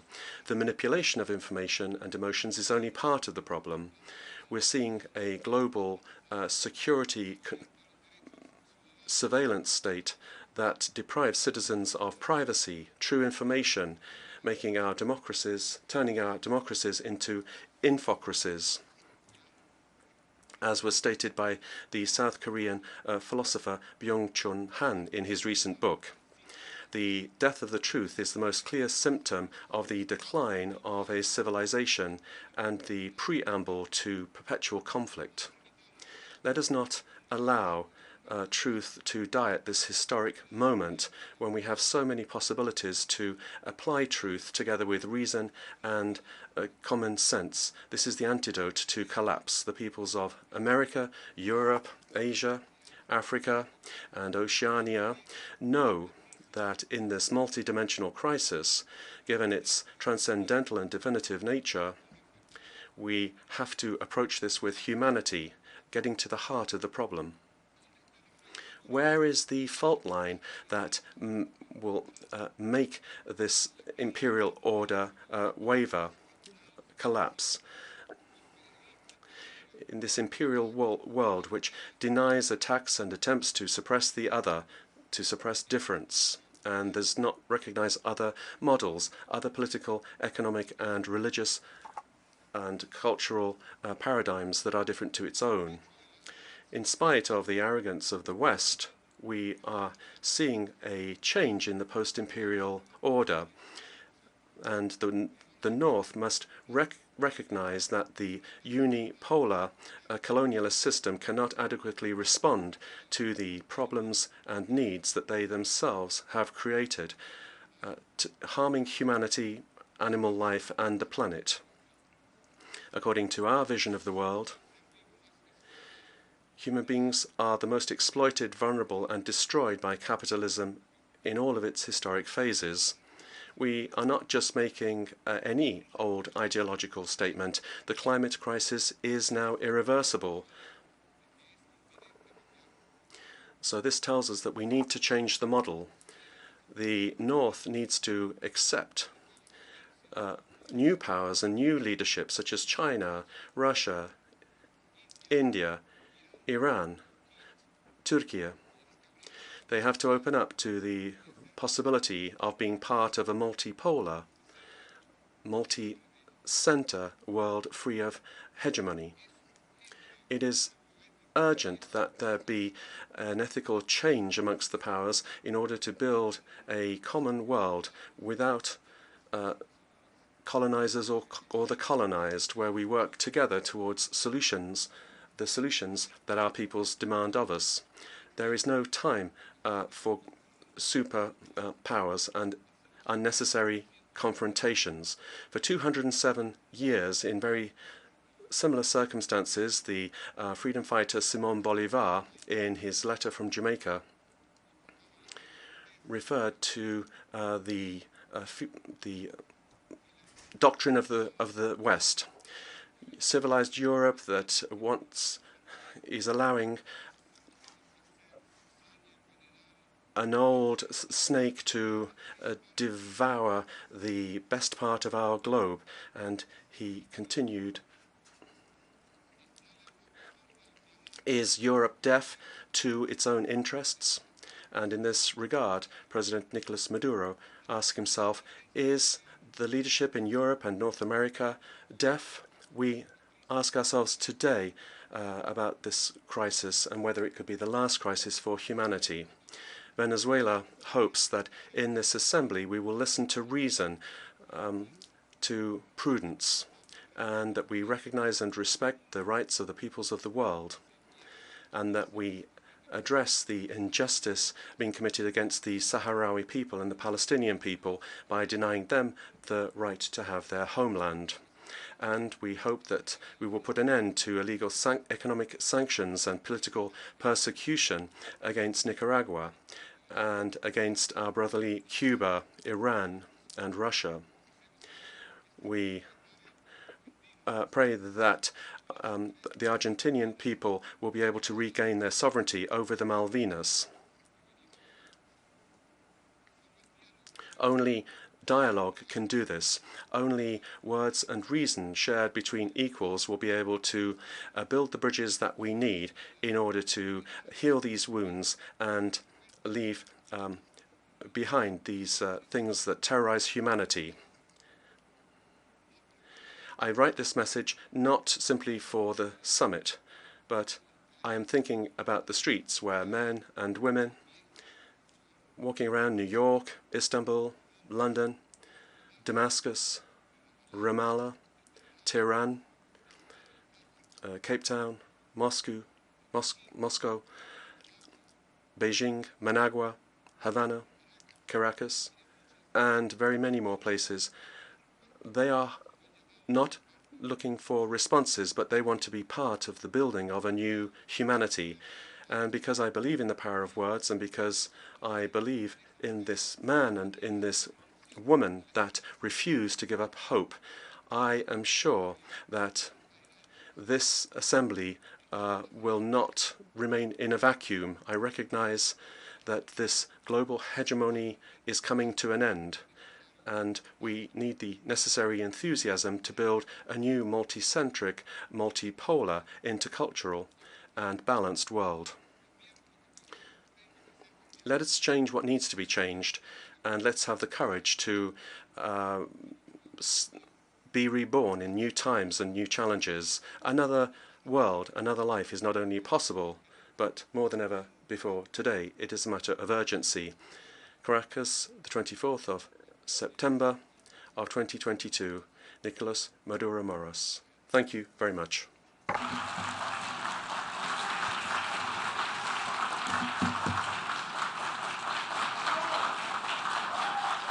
I thank the Minister of the People's Power for Foreign Affairs of Bolivarian Republic of Venezuela.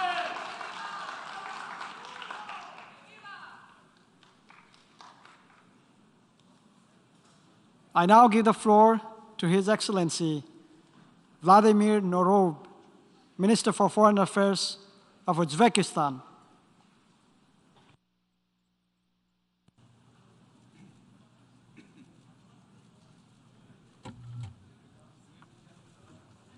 Mr.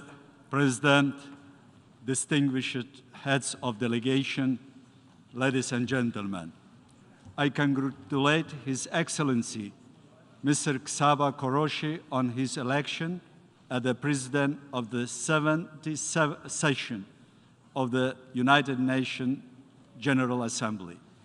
I also take this opportunity to thank His Excellency Mr. Abdullah Shahid for the successful leadership during 76th session. Mr. President, the world today is facing a deep crisis of trust at the global level and intensification of numerous challenges to stability and security, growth of geopolitical confrontation, and increase of risk of bloc mentality. The expansion and aggravation of armed conflicts in various parts of the world are destabilizing international trade and economic ties that have not yet recovered from the consequences of the pandemic. The challenges of ensuring food and energy security are aggravating. The global climate shocks, the growing shortage of natural and water resources, the spread of infectious diseases, all contribute to the aggravation of conflicts and the emergence of humanitarian crises, as well as threaten the foundation of life. Clearly, no country can avoid global risk and challenges or tackle them alone. Constructive dialogue and multilateral cooperation based on consideration and respect for the interests of all countries are the only way out of the dangerous spiral of crisis. Effective international cooperation is essential if the world is to become more stable, predictable, and prosperous.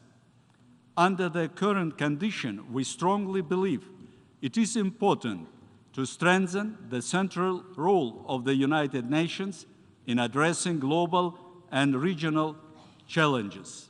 The UN should evolve for it to respond effectively to transformation taking place.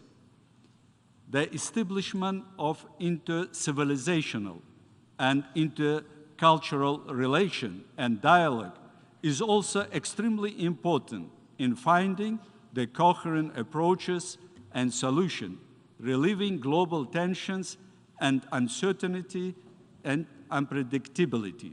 With this in mind, at the Shanghai Cooperation Organization Summit in Samarkand on September 16th, President of the Republic of Uzbekistan, Shavkat Mirziyoyev, put forward the Samarkand Solidarity Initiative for Common Security and Prosperity. Its goal is to contribute to the restoration, mutual trust, and stability in international relations, as well as to strengthen solidarity through establishment of broad dialogue free from geopolitical rivalry, ideological contradictions, and disputes. We propose to jointly exchange views on the practical implementation of this initiative at the Samarkand Forum in 2023, with the participation of UN representatives, political leaders, public, business community, and academia. Dear friends, this year we adopted the development strategy for New Uzbekistan for 2022-2026, aimed at deepening the democratic process, ensuring the rule of law, and improving the living standards of people. This strategy is based on the outcomes of the reforms carried out in our country over the previous 5 years and is designed to advance comprehensive implementation of the Sustainable Development Goals. In particular, by 2030, we intend to halve the level of poverty, increase the effectiveness of the social protection system to respond all those in need, strengthen food security, and become one of the world's upper middle income countries. Currently, Uzbekistan is on the eve of important political event, a constitutional reform. The key goal of updating the constitution is to ensure sustainability and irreversibility of the process of fundamental transformation of state system and public administration that shall respect and protect the honor and dignity of a person, guarantee her inviolable rights and freedoms.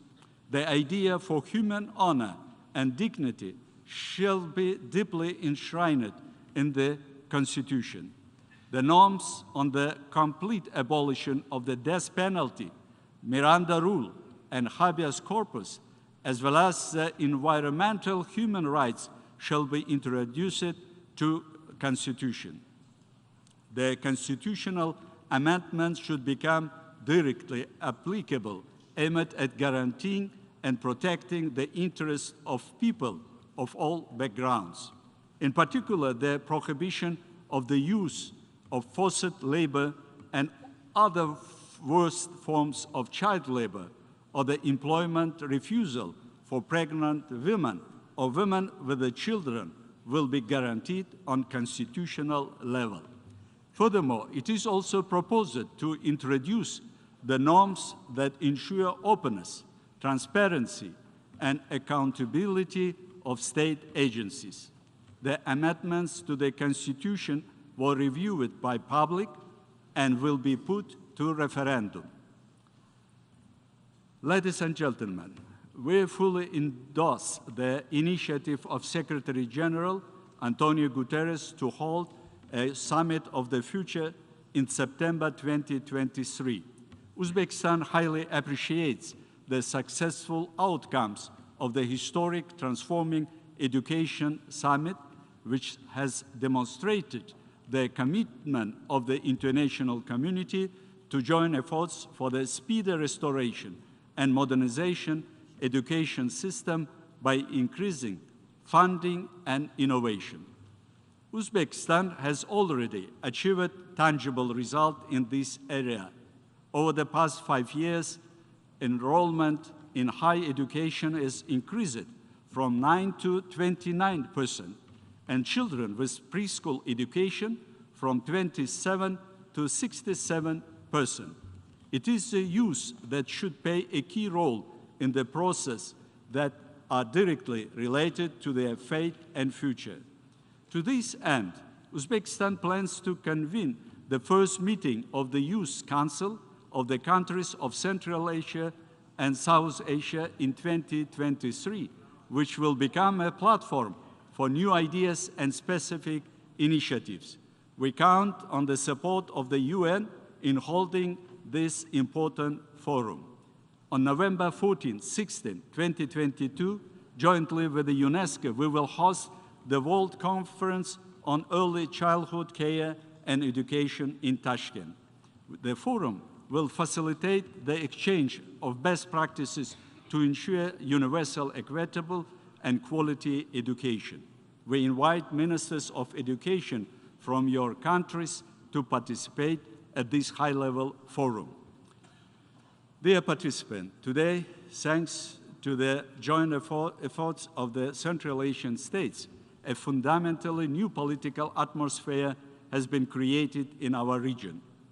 Launched at the initiative of Uzbekistan, the mechanism of consultative meetings of the heads of state of the region has become a vivid symbol of a new era of regional cooperation.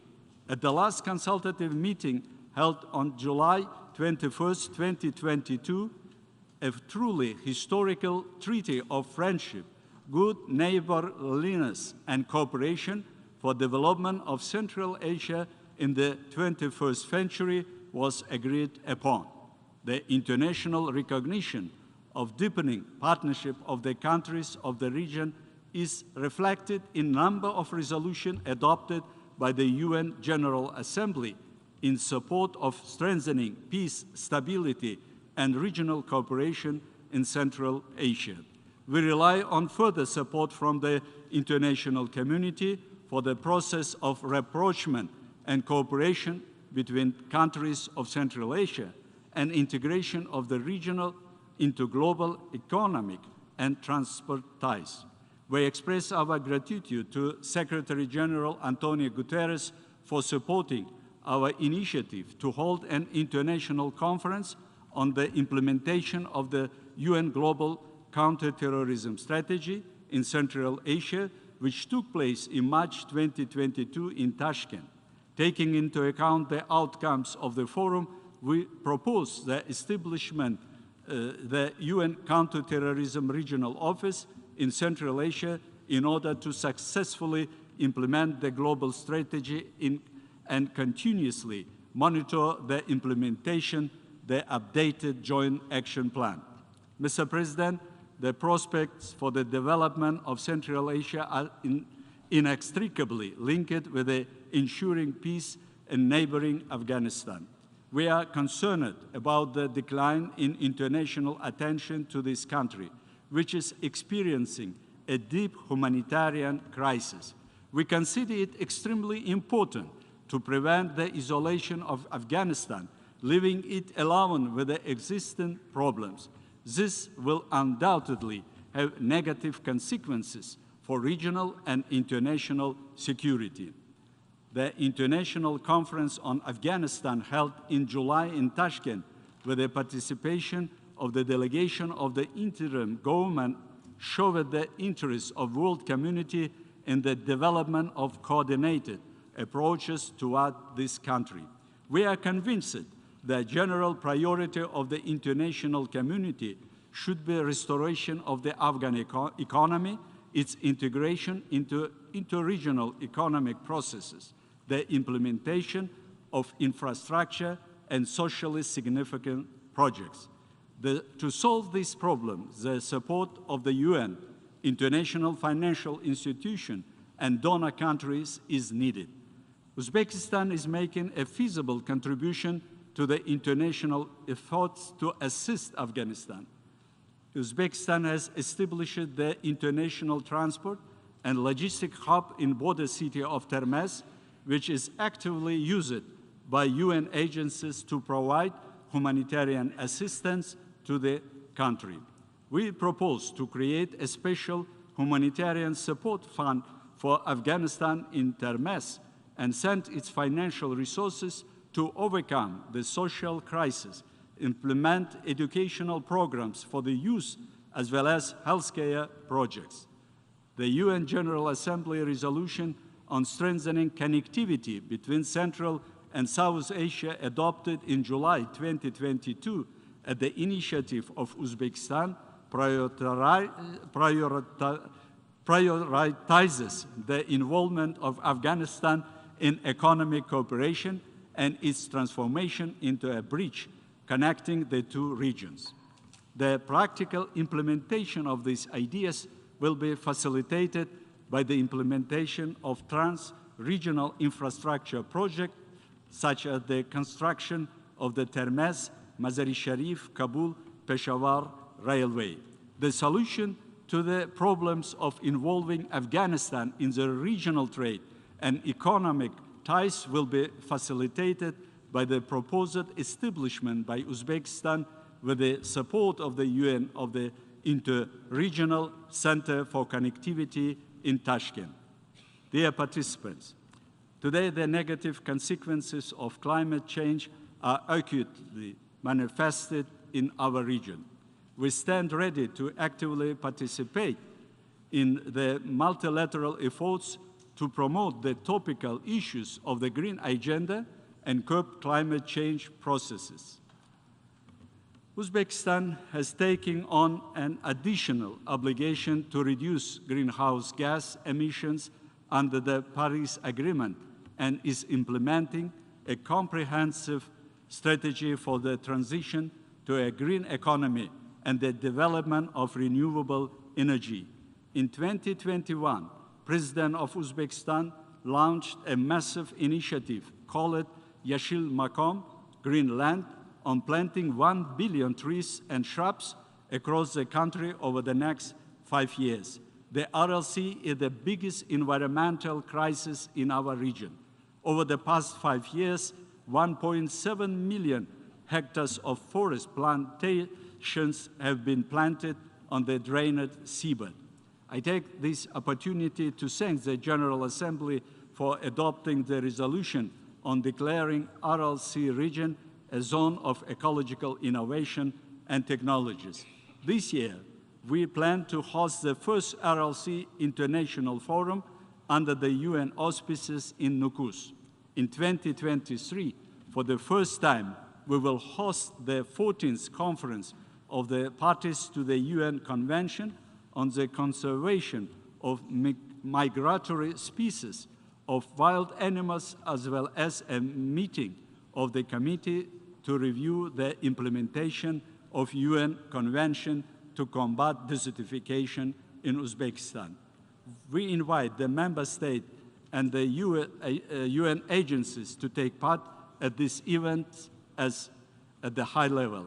Mr. President, this year we celebrate the 30th anniversary of Uzbekistan membership in the United Nations, which is the only universal structure for maintaining international peace and security. We reaffirm Uzbekistan's commitment to the Charter and express readiness to deepen multifaceted cooperation with the United Nations. Thank you very much for your attention.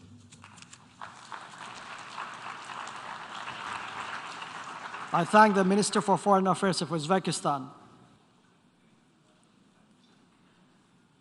I now give the floor to His Excellency Emery Brown, Minister for Foreign and CARICOM Affairs of Trinidad and Tobago.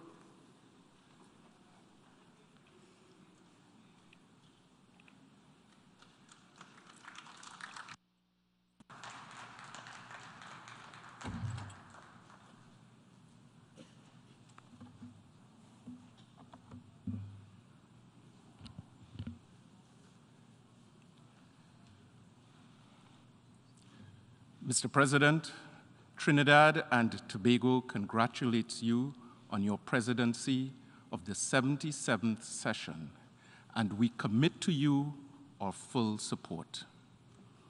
I also express gratitude to your predecessor, whose leadership and dedication demonstrated that to be a great leader, you don't have to come from a large country. Mr. President, in our maiden statement to the General Assembly, as our first permanent representative declared that Trinidad and Tobago embraces the solemn responsibility that comes with membership of this organization. I stand before you today in our 60th year of independence, on the anniversary of the day on which we became a republic, to reaffirm Trinidad and Tobago's unequivocal acceptance of our obligation to honor the responsibility of membership. Over the decades, Trinidad and Tobago has anchored its multilateral engagement on the founding purposes and principles of the United Nations. We have nurtured these principles by maintaining a strong tradition of democratic governance, which respects constitutionally enshrined fundamental human rights and freedoms and promotes strict adherence to the rule of law.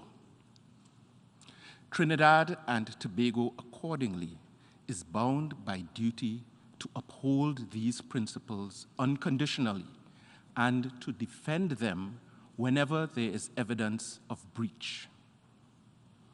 This is why Trinidad and Tobago cannot accept or ignore any unilateral attempt to violate the sovereignty and territorial integrity of any state. The violation of Ukraine's internationally agreed borders constitutes a flagrant violation of the UN Charter and of international law. It is a clear threat to international peace and security, and the only credible solution is to end this aggression immediately. Therefore, we call on negotiations with the Ukrainians in good faith to find a peaceful and durable resolution. Mr. President, our collective experience over the last 7 months has laid bare the urgent necessity for the Security Council to be reformed to reflect current geopolitical realities. And as the international community celebrates the 20th anniversary of the entry into force of the Rome Statute, which established the International Criminal Court, evidence and events around the world confirm that if in fact the court did not exist, it would have to be created in order to ensure accountability for growing acts of impunity.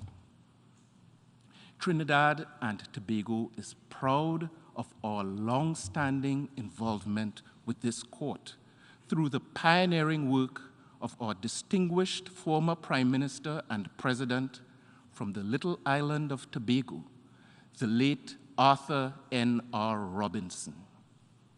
The mission of the International Criminal Court and its record as an independent tribunal engenders the fullest support of Trinidad and Tobago.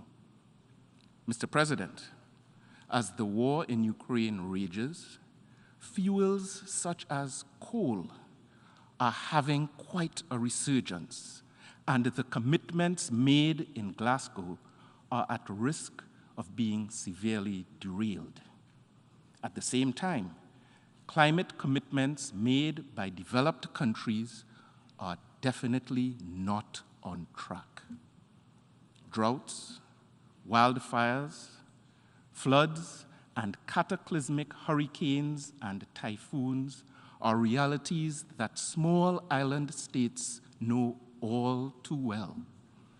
At the same time, slow onset events such as the deterioration of coral reefs and the influx of sargassum seaweed threaten our fragile ecosystems and the livelihoods of our people, especially our fisherfolk and those dependent on tourism. Accordingly, Trinidad and Tobago calls for the full and effective implementation of the Paris Agreement. A dedicated facility to address loss and damage under the UNFCCC financial mechanism is an absolute necessity. These actions must be prioritized because what is at stake is the very existence and viability of small island states. Mr. President, the added burden of rampant global inflation and the crises of food, fuel, feed, and fertilizers have placed extraordinary strain on our economies and our people, further imperiling our ability to achieve sustainable development across the globe. On the critical issue of achieving food security for all people, the international community must work together to accelerate global food production. On this issue, CARICOM leaders have not just been calling for action, but have been acting in solidarity and with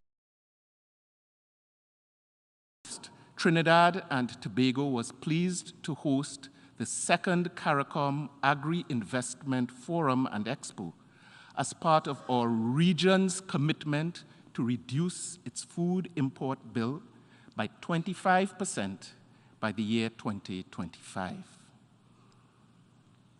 Mr. President, Trinidad and Tobago is firmly committed to working with CARICOM and other partners toward restoration of peace and stable democratic governance in Haiti. Our objective must be to work with the Haitians to secure their long-term progress and future. We therefore urge the United Nations system and the international donor community to urgently strengthen their role and engagement with Haiti. We encourage them to provide the necessary assistance to quell the ongoing and devastating gang violence and to urgently improve the humanitarian situation in that beautiful country.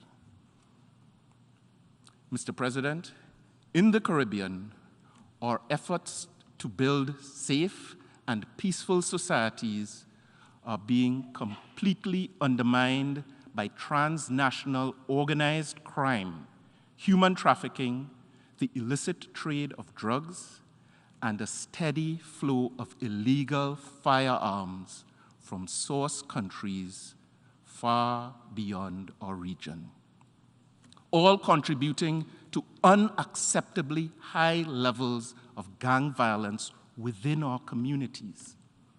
We are further committed to strengthening our cooperation with regional and international partners to address these challenges, which threaten the very stability of our societies. Violent extremism, international terrorism, and the use of technology for criminal purposes remain clear and present dangers. In combating these phenomena, Trinidad and Tobago attaches the highest value to collaborating with the United Nations and other international partners. We must bear in mind that in addressing extremism, there must be no compromise to the constitutionally protected rights and freedoms of our citizens. Mr. President, in all of these complexities, we must recognize the critically important role of women as agents of positive change. And to that end, Trinidad and Tobago will once again table the biennial resolution on women, disarmament, non-proliferation, and arms control. We encourage all member states to co-sponsor and support this forward-looking resolution. But, Mr. President, while we assiduously work to encourage and ensure the inclusion of women in places and spaces of decision-making, we must continue to insist that the rights of women and girls are fully respected at all levels of society. Violence against women and girls continues to be a menace, destroying lives and impeding overall progress toward balanced and inclusive sustainable development. Addressing this must be a priority, and in Trinidad and Tobago, a growing number of stakeholders, including the private sector, have now joined the national effort to make our society safe for women and girls.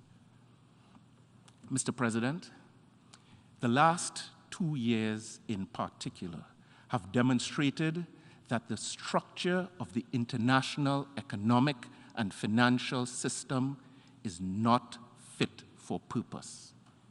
The system, as designed, actually undermines developing countries in their pursuit of sustainable development.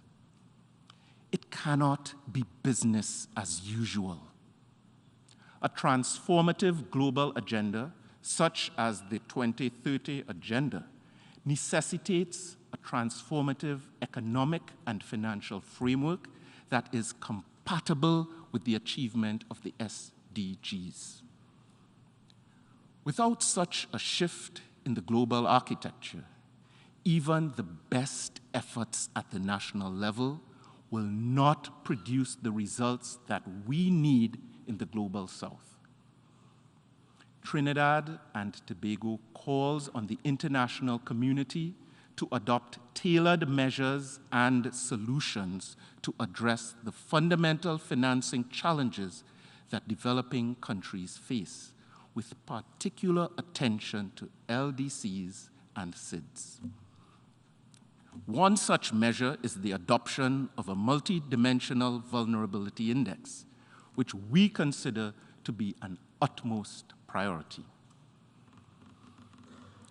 Mr. President, our history cannot be rewritten or erased. We therefore continue to call for reparatory justice for the unpaid debt for centuries of enslavement of African people, for the historical crimes of native genocide visited upon the indigenous people of this world, and for the exploitative legacy of colonialism that has directly resulted in the persistent underdevelopment of Caribbean nations and so many others. We continue to call for the abandonment and the destruction of all nuclear weapons as the only means of guaranteeing the avoidance of total annihilation of humankind.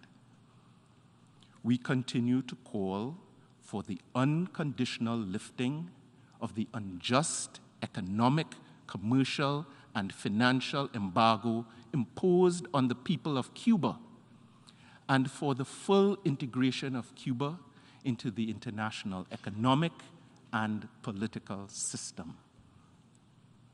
We also continue to call for a long-lasting and mutually agreed two-state solution to the Israel-Palestine conflict, which will guarantee Palestinians a permanent homeland and recognize Israel's right to exist in peace and security.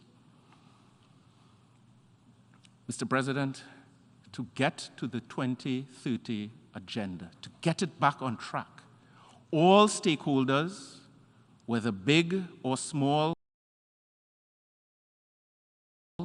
must embrace the value of multilateralism. Clearly, we are not quite there as yet.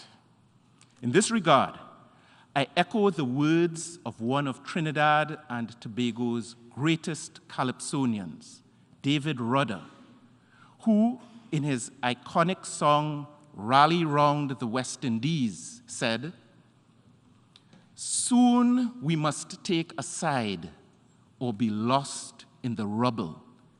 In a divided world that don't need islands no more. Are we doomed forever to be at somebody's mercy? Little keys can open mighty doors. Mr. President, this world needs little islands. We bring a perspective that is valuable and beneficial and necessary. Trinidad and Tobago continues to offer the point of view of a small, sovereign, democratic nation harboring a big ambition, namely to unleash the creativity and resourcefulness of our diverse people, especially our youth, to make the most positive contribution to society, community, and the world. Mr. President, as a relatively young nation, Trinidad and Tobago's people are our greatest source of power and energy. You can feel it in the rhythm of our beautiful tassa drums and in the melodies of our national instrument, the steel pan. Our achievements stand in testimony of what can be achieved when a small nation punches above its weight class. Our citizens have served as judges on the ICC, and with respect to the law of the sea, we have given the world experts of the caliber of Lennox Bala and Anthony Luckey. We have contributed extensively to the work of the United Nations, serving on the Security Council, the Economic and Social Council, and a range of subsidiary bodies and organs. Mr. President, Trinidad and Tobago looks forward with enthusiasm and optimism to our next 60 years of membership of the United Nations. We continue to deepen engagement and partnership with our neighbors in the Caribbean and with all members of the international community to achieve our common objectives and thus to strengthen international peace and security. As we write the next chapter in our nation's history, I can share with you that Trinidad and Tobago offers itself to serve as the President of the General Assembly during the 78th session. Being tasked with such a defining role by the Assembly would truly be an honor and a responsibility that the government and people of Trinidad and Tobago shall embrace with commitment and impartiality. In the best traditions of multilateralism, let us therefore join our strength for the benefit and upliftment of all humankind. Let us build a truly global community where no one is left behind. In closing, Mr. President, I offer this General Assembly the inspiration found in the words of the national motto of Trinidad and Tobago, which declares, "Together we aspire, together we achieve." Mr. President, I thank you.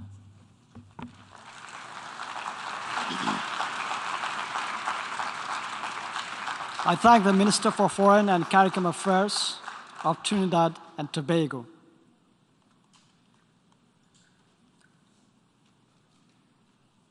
I now give the floor to Her Excellency Thordis Kolbrun Reford Gylfadóttir, Minister for Foreign Affairs of Iceland.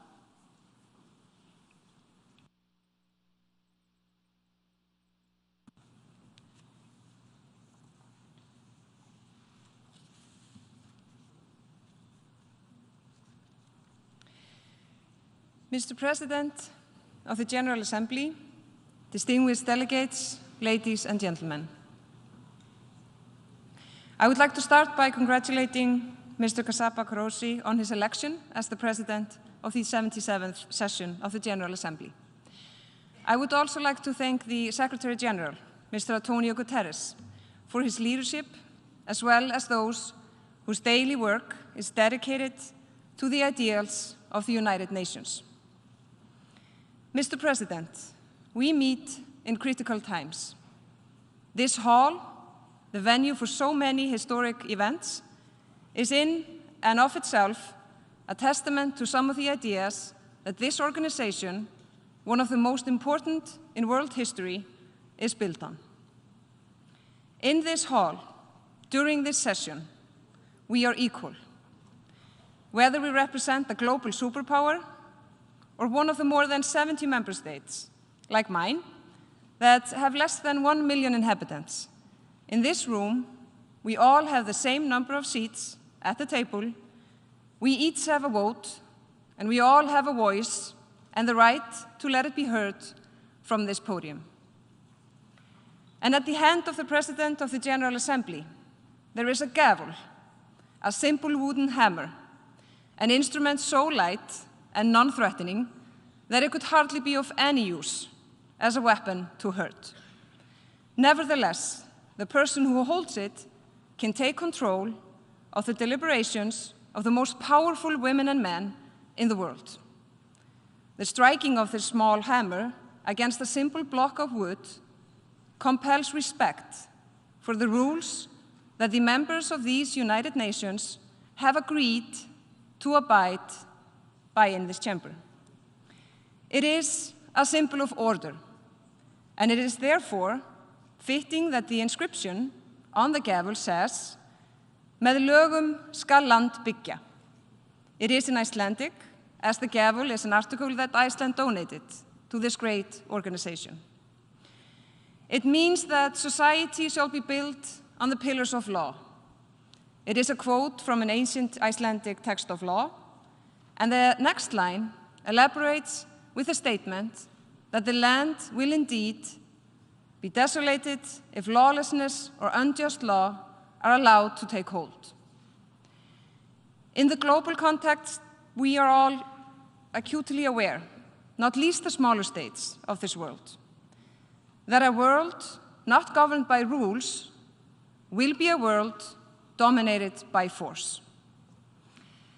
Mr. President, we meet at a time when a powerful country, a permanent member of the United Nations Security Council, has decided to challenge the norms and international laws that have served the world so well since world leaders, with the horrors of 2 world wars vivid in their memory, decided to save succeeding generations from the swords of war and the untold sorrow that it brings to mankind.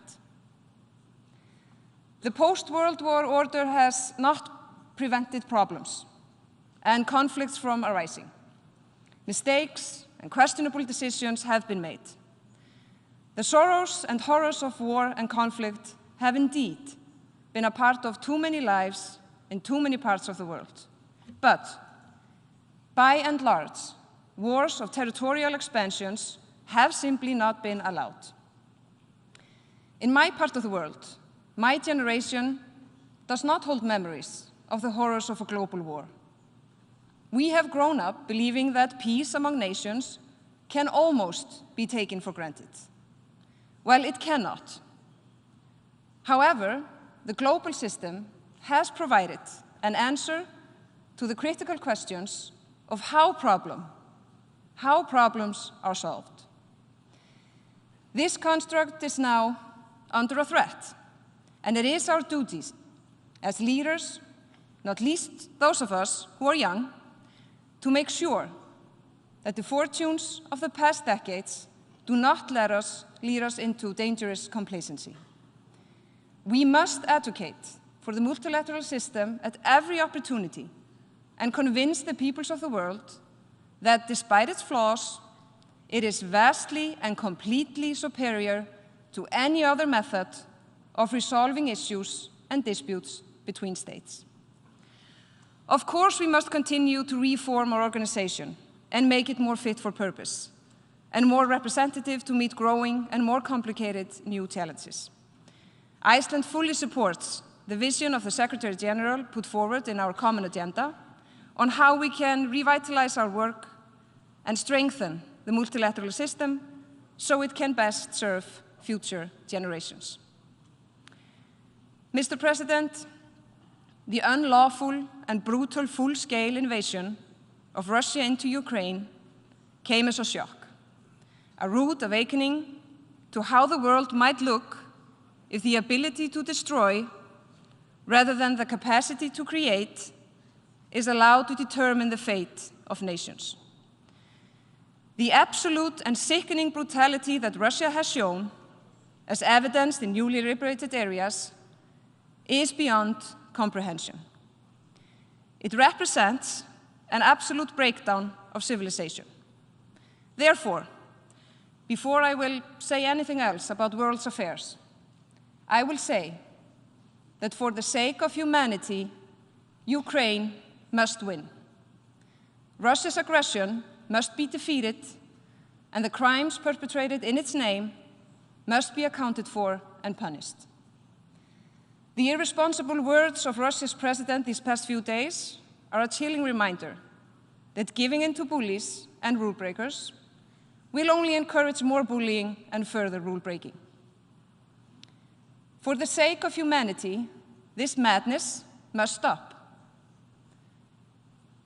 Mr. President, the number of people who are faced with food insecurity, poverty, and hunger is increasing at a terrifying rate due to the lingering effects of the pandemic and the pandemic response, armed conflict, and climate change. Those facing acute food insecurity have soared to 345 million this year, with no end in sight. Natural catastrophes that are linked to climate change are becoming more relentless and severe, as evidenced, for example, by the recent flooding in Pakistan and the droughts in the Horn of Africa and the Sahel. Iceland has been and will continue to increase its funding for humanitarian assistance, working primarily with UN entities. Iceland is committed to shoulder its responsibility, as demonstrated by our increase in humanitarian and development assistance. We face a climate crisis that will not go away on its own. It is paramount that all countries step up every effort to accelerate our fight towards a better climate resilience. Iceland is committed to doing its part and has set ambitious targets of achieving carbon neutrality and full energy conversion no later than 2040. We have increased our contribution to climate finance with a strong focus on balanced approach to mitigation and adaptation, and are committed to do more. There is a crisis in public health in many countries. The COVID-19 pandemic showed how fragile the healthcare system really are when tested. This is a problem that will not go away on its own, as the demographic realities of many countries paint a quite serious picture. In many places, there is also a crisis of mental health. The pandemic exposed many faults in the way we tackle global crisis, and we will be dealing with the consequences for a long time. While rich countries were able to vaccinate their entire population, that protection was denied those most vulnerable in the poorer regions in the world. Meanwhile, it will be a matter for future historians to judge if the economic sacrifices made during the pandemic were worth the benefits, or if the widespread curtailment of individual liberties that we saw, with increased social isolation, were the wisest responses to the crisis. Mr. President, it was said in an English poem published almost 500 years ago that no man is an island. Indeed. But not only is no man an island, no country is an island. Not even the countries like Iceland that actually are islands. The decision made in one part of the world can have great consequences, intended or unintended, across the globe. Of course, this applies in particular to the oceans that cover 70% of our planet's surface and whose waters do not respect any national boundaries. For Iceland, sustainable fisheries and a dynamic blue economy are critical. It is our responsibility to ensure sustainable use and health of our oceans for the benefit of all. Tackling marine pollution is a priority, in particular plastic waste, and we welcome the important steps taken in Nairobi earlier this year. Allow me also to highlight the renewed spirit that the Lisbon Ocean Conference brought us, including increased recognition of the importance of food from the ocean in our food systems and for achieving Agenda 2030. For 40 years, our Constitution of the Ocean, the UN Convention on the Law of the Sea, has served a solid foundation for the international cooperation on everything related to the oceans. It is a prime example of diplomatic success that has stood the test of time and continues to serve us well. With the new environmental challenges, along with increased awareness and scientific knowledge of the importance and vulnerability of the ocean, the time is ripe to conclude negotiations on a new agreement on the conservation and sustainable use of the marine biodiversity in areas beyond national jurisdiction. Iceland welcomes the progress made during the negotiation last month and is determined to do its part to reach an agreement. The role of UN and its institutions in these crises is therefore of utmost importance.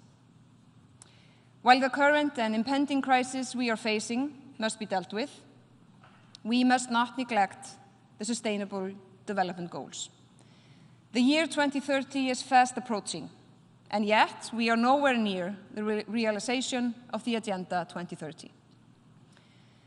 Iceland aims to shoulder its responsibility as demonstrated by the increase in official development assistance, and we must also not give up on our aim of a world free of nuclear weapons.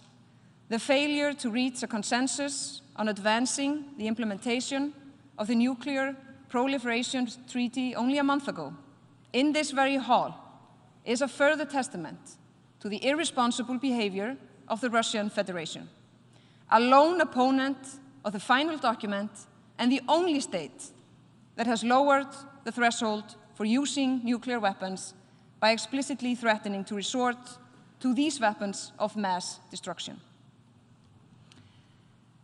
Mr. President, all human beings are born free and equal in dignity and rights. The world cannot afford to deny anyone the opportunity to contribute to the solutions that we collectively need. Too widely, we are witnessing an increase in repression of religious and ethnic minorities, racism, anti-Semitism, and violent nationalism. Autocratic tendencies and voices that seek to intensify political polarization are on the rise. Iceland remains committed to countering the regression we have witnessed in the rights of women and girls in too many places around the world. The rights of LGBTI people across the world have either never been secured or have regressed. The values and the principles embodied in the UN Charter, international law, and the Universal Declaration of Human Rights are not only important in and of themselves, they are absolutely critical if we are to harness the individual creativity, entrepreneurial spirit, and innovative mindset that we so desperately need to rely in our quest for man-made solutions to our man-made problems. These ideals are another example of how the method of solving problems is a more pressing matter to resolve than any individual problem. And we know that the answer to humanity's challenges lies in the human spirit itself, if it is allowed to live out its truest potential. Mr. President, the job of leaders is not easy, when the times require sacrifices. We are all aware of the challenges that open societies face. Freedom of expression means that it is possible to spread lies and false information. This is a real problem that we need to address. Free societies need to become more resilient, with a strong, well-educated, and well-informed public being the first and the best line of defense against those who seek to manipulate with lies, conspiracy theories, and hate-mongering. However, when we worry about the misuse of the freedom of expression in open societies, let us not forget that the truly terrifying misuse of information is when governments claim a monopoly on truth. Relentless propaganda and brainwashing by official sources in corrupt governments with evil intentions can lead to a truly terrifying result. This is what we have seen in Russia, where all forms of public debate and independent thinking has been criminalized. A society where people hesitate to criticize or even ridicule authority, the official truth, or the established narrative is not truly free. For the peoples of the world to be able to find the transformative solutions that the world so desperately needs, people must be able to challenge the status quo. They must be free to express their opinions and debate freely on even the most sensitive issues. They must also be free to create art, even if the art is distasteful. These are the values that the defenders of Ukraine want to secure for their children. These are the values that Svetlana Tsikhanouskaya is demanding for the people of Belarus. These values are being denied to Afghan women and girls under the Taliban regime. These are the values that do not accept that Mahsa Amini is beaten to death in Iran for wearing a hijab incorrectly. And let us not forget that the Russian government is not only guilty of horrific abuses on the international scene.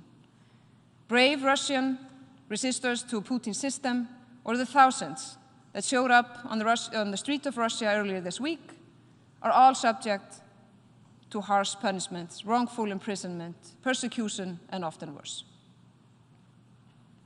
The almost 500-year-old little poem by John Donne I quoted before includes another famous line, as it discusses how interconnected the world was in 1524.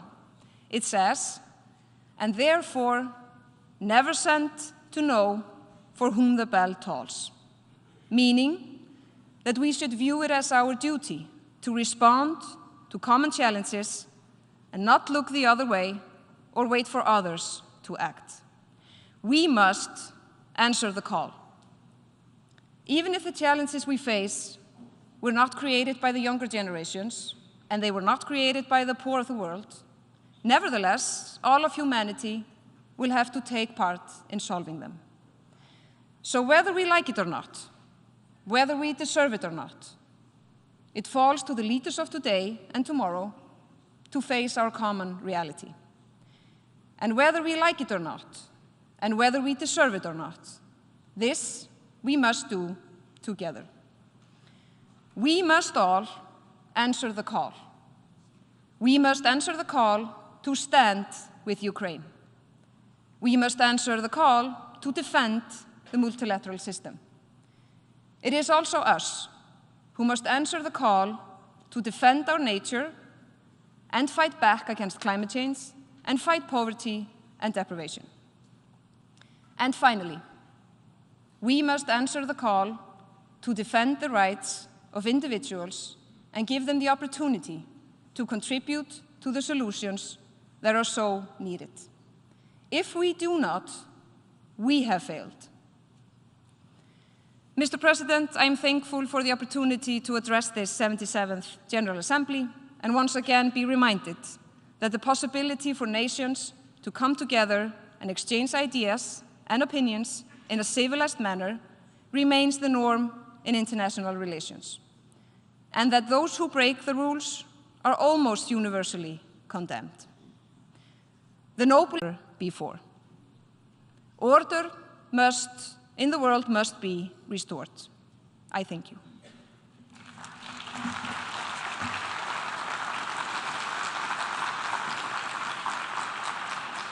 I thank the Minister for Foreign Affairs of Iceland. I now give the floor to His Excellency Victor Zinio, Minister for Foreign Affairs and Worship of Haiti.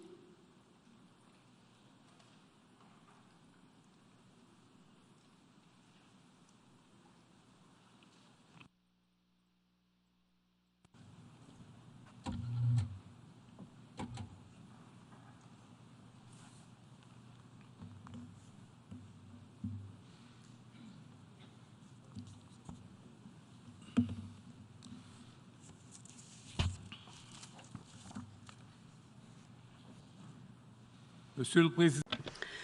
President of the General Assembly, Secretary General, Excellencies, Heads of State and Government, Excellencies, Ministers and Ambassadors, distinguished delegates, dear friends. Allow me to begin by sharing the warm greetings of the Prime Minister of the Republic of Haiti, His Excellency Dr. Ariel Henry, who was forced to cancel his participation in the general debate at the last minute due to the socio-political situation in the country. I therefore have the honor to read the statement that he was to give at this podium. I would like to extend my congratulations to His Excellency Mr. Saba Kourisi, President of the 77th Regular Session of the General Assembly. I hope that under his wise leadership, the work of this Assembly will be successful. I also wish to commend the Secretary General, His Excellency Mr. Antonio Guterres, for his active work in leading this global organization and for his renewed commitment to the cause of Haiti, despite the many thorny issues and other conflicts affecting the world. I have the honor today to speak before this august assembly in a specific context, that of major challenges that our states are facing repeatedly, challenges that we must constantly address, and we must find appropriate solutions for the good of humanity. The UN, whose mission is to preserve the ideals of international peace and security, is the right forum in multinational and multilateral diplomacy to tackle and to overcome these challenges in accordance with the principles of international law and in virtue of the values enshrined in its charter, all while respecting people's right to self-determination. Global peace and security are threatened. I call on those involved in all the conflicts that are causing turmoil and suffering for the citizens of the world to cease fire and to find negotiated solutions to their disputes. Too many victims, too much destruction, too many consequences for other countries, and too much collateral damage. It is urgent that we return to a respect for the common rules of international law and living together. The dizzying rise in the cost of staple foods on the international market has undermined the economy of many countries, in particular developing countries, and has plunged hundreds of millions of people into precarity and food uncertainty. There is a significant temptation for each country to seek to hoard goods in order to provide its population with available resources. We have seen the results of this behavior in the management of vaccines during the COVID-19 pandemic. During these difficult times, the rule must be solidarity amongst peoples.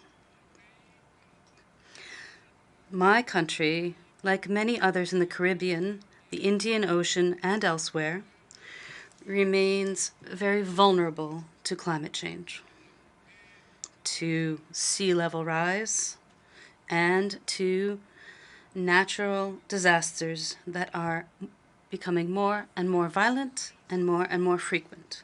The path of one single cyclone can nullify the efforts of decades of hard work and investments.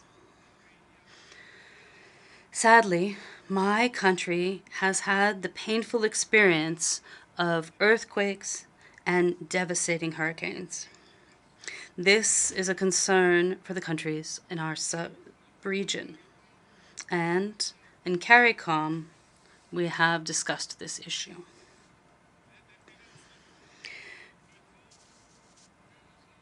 It is crucial, nay, urgent, that the international community show proof of imagination, self-sacrifice, altruism, this to bring our planet and our respective countries towards a new type of international relations. We are all interdependent, and the problems of one can quickly lead to direct consequences for others. For example, conflicts between two countries, or extreme poverty in others. This provokes significant migratory movement, which can destabilize several adjacent countries or even those further afield. With this in mind, the theme of the 77th General Assembly of the United Nations, a watershed moment, transformative solutions to interlocking challenges, is quite apt when it comes to my country. And for me, this is an opportunity to brief you from this podium of the United Nations on the challenges that Haiti is confronting in the context of institutional crises. And also, I wish to speak of the efforts and responses that my government is carrying out to address these challenges and to overcome them. President, Excellencies, ladies and gentlemen, I am speaking at a time where my country is experiencing a multidimensional crisis whose consequences are threatening democracy and the very foundations of the rule of law. This is a socio-political crisis which is compounded by insecurity, which further complicates the situation in the country and weakens the state's superstructure. It remains a subject of great concern for my government and for the international community. Haiti finds itself at a crossroads, one that is extremely difficult but decisive for its future. My government is facing a complex dilemma that must be solved, and this requires the effective support of our partners. For my government, the priorities are to restore public order and security without delay, to, as soon as possible, find broader consensus around a political agreement amongst the most sectors possible so as to reach peaceful governance. We must create climate that is conducive to the holding of general elections as soon as possible so as to return the power to those freely chosen by the Haitian people so as to restore democratic institutions. We must address economic and social issues so as to improve the living conditions for the large majority of the population. Regarding the issue of security and the issue of restoring public order, I won't be telling anyone anything new by saying that the activities of armed gangs have created a detrimental climate which is poisoning the daily life of the Haitian population. This is an intolerable situation which has reached worrying proportions. The clashes between rival gangs have caused a high number of victims amongst the population. This has forced them to flee their homes to escape the terror of these outlaws. President, Secretary General, Excellencies, ladies and gentlemen, as the head of the Supreme Council of the National Police of Haiti, when facing the complexity of the situation, I took steps aimed at making the police more effective and better prepared to combat insecurity. Within our means, I have worked to build the operational capacities of the police and to improve the working conditions for police.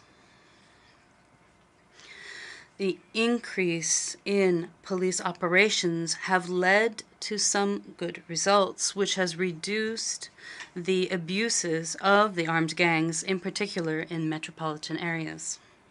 Nevertheless, much remains to be done to combat and to end this scourge.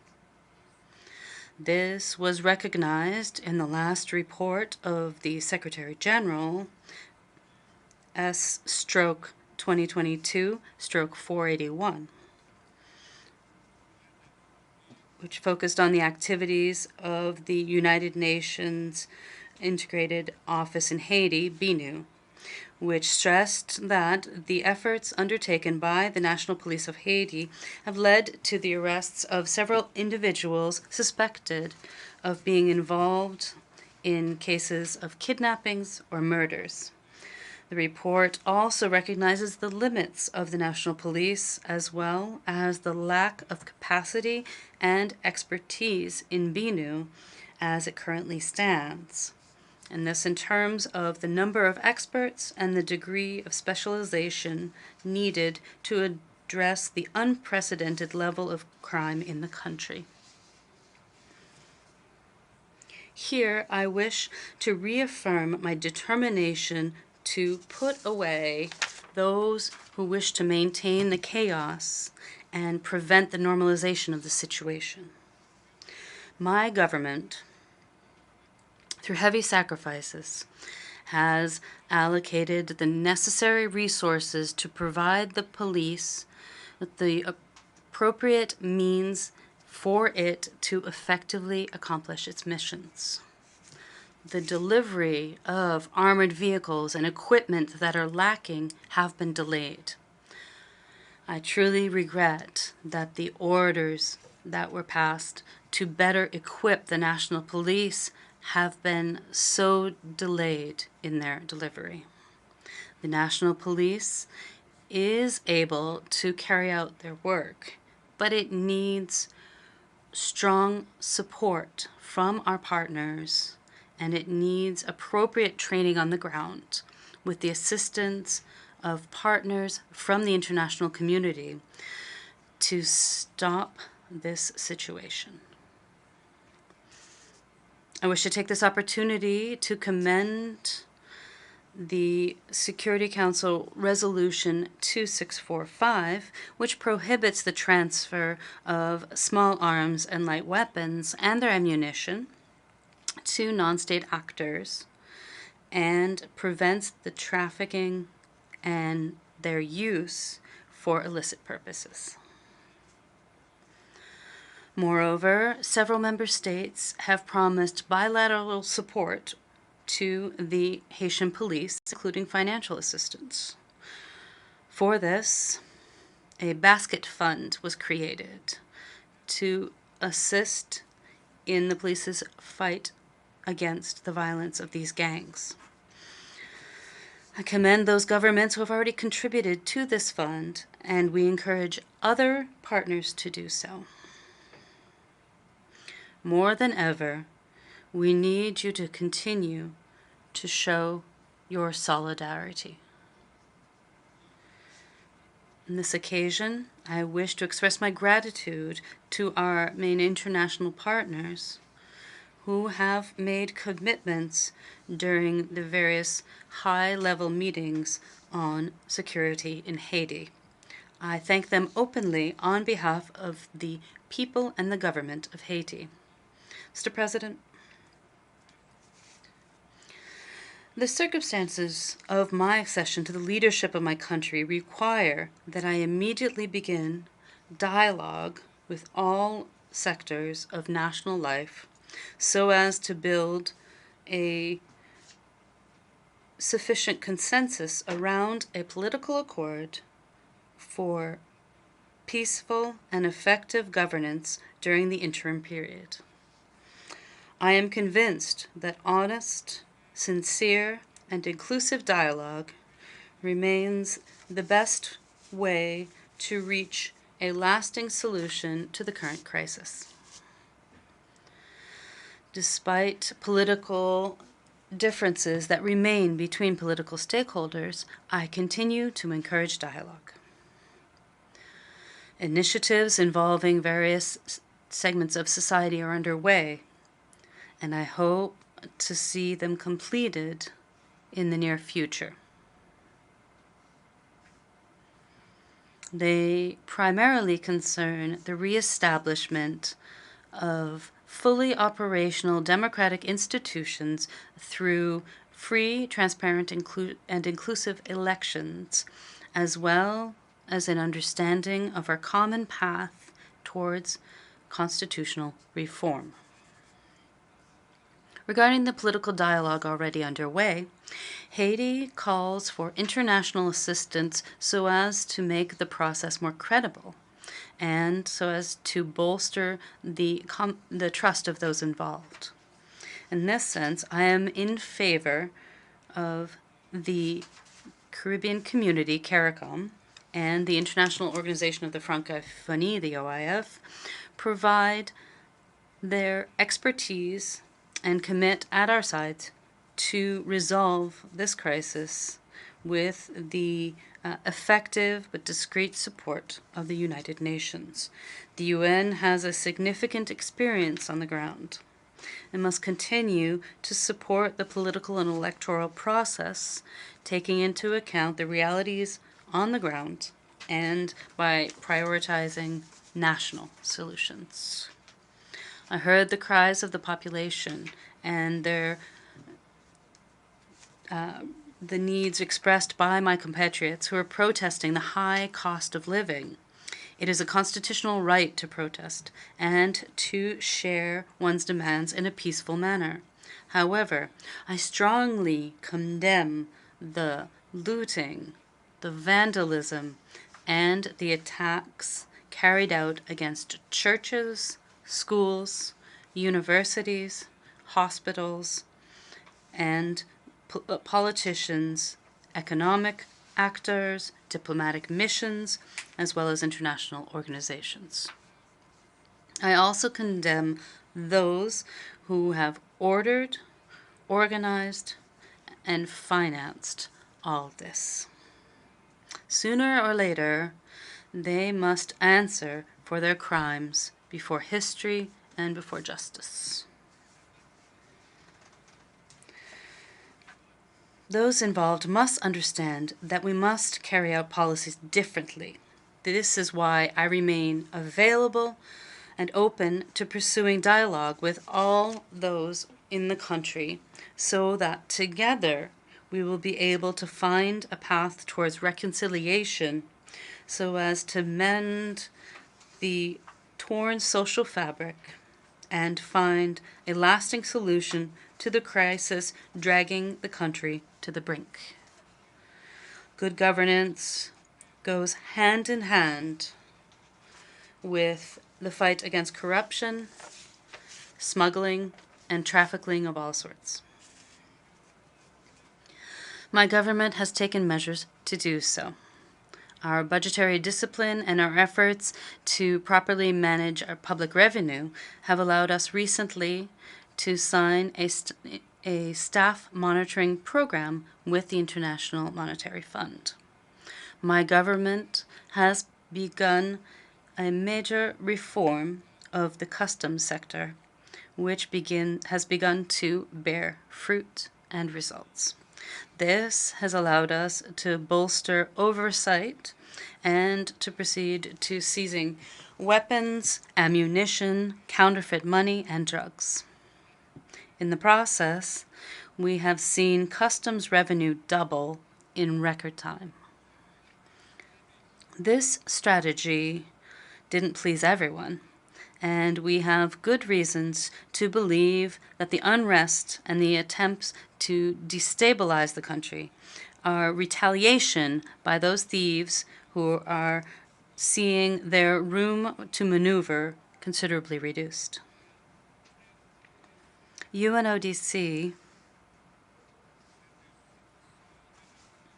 this institution of the United Nations, or rather this agency of the United Nations, has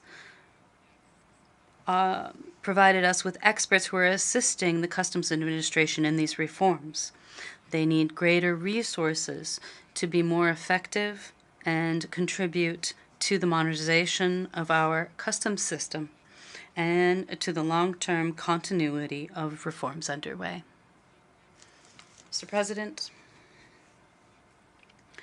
regarding the issue of justice and human rights, my government was established in a difficult political context following the villainous and tragic assassination of President Moïse on the 7th of July 2021. There must be justice for him, for his family, and for the Haitian people. Here I wish to commend the statement by the Colombian President, Gustavo Petro, who, at this rostrum, apologized to the people of Haiti for the involvement of Colombian mercenaries in the murder of President Moïse. This is a transnational crime involving people from several countries. The investigation is both difficult and complex. I wish to thank all countries involved who are working with us. Many more crimes and massacres remain unpunished, and assassins remain free, some of which have the nerve to come and show off handguns at the head of the protests being carried out over the past few days. I am also aware of cases of human rights violations, the violations of the rights of peaceful citizens in Haiti. These are the direct consequences of the climate of insecurity that reigns in the country. Respect for human dignity is the bedrock of the fundamental rights of each individual. I am determined to respect the international and regional commitments related to the preservation of human rights. In the same vein, combating prolonged preventative detention remains a priority. Many detainees are awaiting judgment, and they are dealing with this situation. And this is an illustration of the weakness of our judicial system, which must be reformed. In this context, I commend the efforts of civil society and BINU, who continue to advocate and contribute to a better distribution of justice in the country. President, Excellencies, ladies and gentlemen, contrary to what some of my adversaries are saying, I have no wish to remain in power longer than is necessary. The primary concern of my government is the return to constitutional order and the handing back of the leadership of the country's affairs to those freely chosen by the Haitian people through free, transparent, and inclusive elections. I continue to encourage dialogue so as to find a political agreement to organize presidential, legislative, and local elections, free elections, as quickly as possible.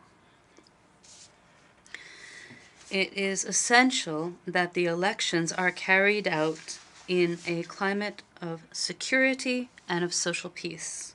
This is a key condition to ensure the largest possible rate of participation amongst those of voting age, which is the only way to guarantee the true legitimacy of these new elected and to ensure political stability. I have begun discussions that should end soon with various stakeholders regarding the establishment of a body tasked with organizing these elections. It must be able to quickly propose a timeline to political actors for public consultations regarding the constitutional reform and the organization of elections. In this process, technical support and the expertise of our usual partners will be greatly appreciated. All, of course, while respecting the freedom and the sovereignty of Haitians. President, ladies and gentlemen, excellencies, regarding economic and social issues, I often say that poverty, precarity, and a lack of future prospects for our youth are, amongst others, the root causes for these repeated crises in my country. It is important, even during the short time that my government is called upon to assume these responsibilities, that we address the economic and social issues so as to improve the living conditions for Haitians. The lasting solution to insecurity is also linked to socioeconomic development, both medium and long-term development. There is a direct relation between the level of crime and extreme poverty. We must also give hope back to our youth by creating opportunities for stable and decent employment so as to offer alternatives to plan and build their future without being forced to risk their lives in clandestine and illegal travel. Safe and legal migration could be beneficial to the economic development of the country, as indicated in the declaration entitled Partnership for Migration, to which 20 governments of the region, including Haiti, subscribed on the last 11th of June during the 9th Summit of the Americas. Beyond the socio-political crisis and insecurity, natural disasters are a major hindrance to the development of Haiti. The last earthquake on the 14th of August 2021 dealt another heavy blow to our national economy. The poor performance of the economy for 3 consecutive years exposes the country to a significant humanitarian crisis. 4.9 million people, or 46% of the population, need humanitarian assistance this year. With the support of our partners, the government has been able to render assistance to more than 450,000 people in 3 zones affected by the earthquake. The damage and the losses caused by the earthquake were evaluated at more than 11% of the country's GDP. The government looks forward to the implementation of the promises made by our partners during the International Donors Conference under the auspices of the UN and the government that was held in Port-au-Prince in last February. Insecurity, political instability, natural disasters All these have greatly contributed to the poor performance of the national economy, which has seen negative growth for 3 consecutive years. This partial overview of the situation explains the degradation of living conditions for the majority of the population, who are seeing their social and economic rights regularly violated. The Haitian population, particularly the great majority that lives in poverty, has the right to a decent life. It is true that humanitarian assistance has never contributed to the development of a country. We must create the conditions to attract investment. It is the responsibility of my government to work to improve this situation. We are well aware of this, and we are working on it. President, Excellence, ladies and gentlemen, Haiti is at a crossroads, at a watershed moment in its history. We are working on transformative solutions to address the challenges with which we are confronted. From this rostrum, I wish to join my voice to that of President Biden, who has a good understanding of the Haitian crisis. And we call for solemnly on the international community, and we ask it to stand alongside Haiti and Haitians. I thank all those heads of state and government of the great family of nations who have expressed their concern about the situation prevailing in my country and who have offered their support to Haiti. Much remains to be done to emerge from the crisis and to move towards the social and economic progress to which the Haitian people aspire. I thank you for your kind attention.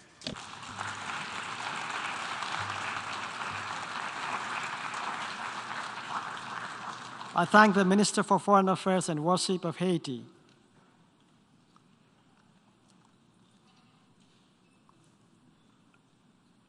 The Assembly will hear an address by His Excellency Bernard Gomu, Prime Minister, Head of the Government of the Republic of Guinea, a request protocol to escort His Excellency.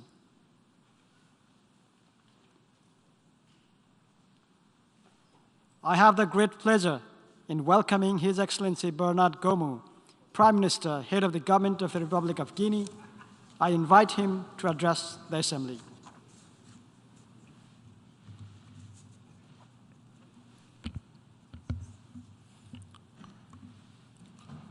Monsieur le Président, President, Excellencies, distinguished heads of state and government, distinguished heads of delegations, distinguished Secretary General, ladies and gentlemen. As I begin my remarks, I wish to express the warm congratulations of His Excellency Colonel Mamadi Doumbouya, President of the National Council of the Assembly for Development, CNRD in French, President of the Transition, Head of State, Supreme Head of the Armies, upon your successful election to preside over the 77th regular session of the General Assembly of the United Nations. I wish to pay a well-deserved tribute to your predecessor, His Excellency, Mr. Abdallah Shahid, for the outstanding work during his mandate. Furthermore, I wish to express the appreciation and the deep gratitude of the Guinean authorities to the Secretary General of the United Nations, Mr. Antonio Guterres, for his dynamic conduct of his mandate. President, ladies and gentlemen, the participation of the Guinean delegation at this meeting makes it possible to contribute information on the situation of our country and our appreciation of the international situation. The Republic of Guinea, after of independence in Africa, particularly in French-speaking countries, has nevertheless experienced dark moments in its governance. And unfortunately, the regime that was in place during the previous decade was no exception to the rule. This period was particularly marked by an extreme politicization of state bodies, violations of the rule of law, and financial mismanagement. Ultimately, the constitutional change removing term limits on the presidential mandate, limiting it to 2, by the previous president, was the factor that triggered social-political troubles in a nation where development was already paralyzed, even though it is the first producer of bauxite in the world. Faced with this catastrophic situation and the need to stop the excesses of those in power, the forces of defense and security brought together in the National Council of the Assembly for Development decided as an expression of solidarity to take the responsibility on September 5, 2021, in order to set up a virtuous government that would be to the advantage of the Guinean population, particularly women and young people, with the objective of inclusive and sustainable development. The population supported these ideals and expressed their expectations in meetings between the CNRD and the dynamic forces of the nation. An overview of the situation was made in order to agree upon appropriate solutions for the challenges and to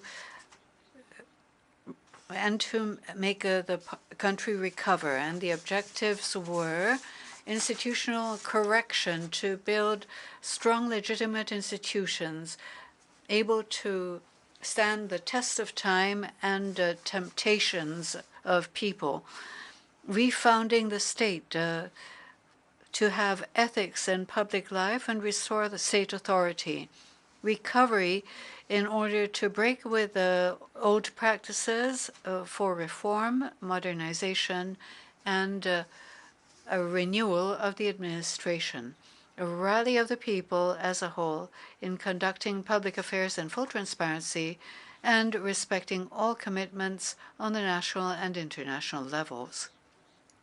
In this dynamic, the following progress was made: drafting and publishing the Transition Charter, creating a civilian transition government, establishing the National Transition Council, CNT in French, establishing the Court for Economic and Financial Offenses to combat corruption and the diversion of public goods in order to reestablish trust between the population and those in power. All proceedings are based on the full independence of the justice system. This is why the president of the transition stressed when he took power that justice would be the guide, the compass for the life of our nation. National conventions entitled Days of Truth and Forgiveness were organized. A report was submitted by these conventions on 24 August 2022. The head of state made me responsible for disseminating, implementing, and following up the recommendations from these Truth and Forgiveness Days. An inclusive consultation framework was established with the support of technical and financial partners. This is a platform making it possible for all actors in society to have exchanges on the conduct of the transition. President, ladies and gentlemen, for the transition to be an inclusive, peaceful framework, the aforementioned institutions, in the exercise of their respective mandates, sent missions to the interior of Guinea and outside it as well to gather the opinion of Guinean citizens on the management of the transition and the country's future. A proposed timeline was reached through consensus in order to spare the people of Guinea from falling back into cyclical transitions.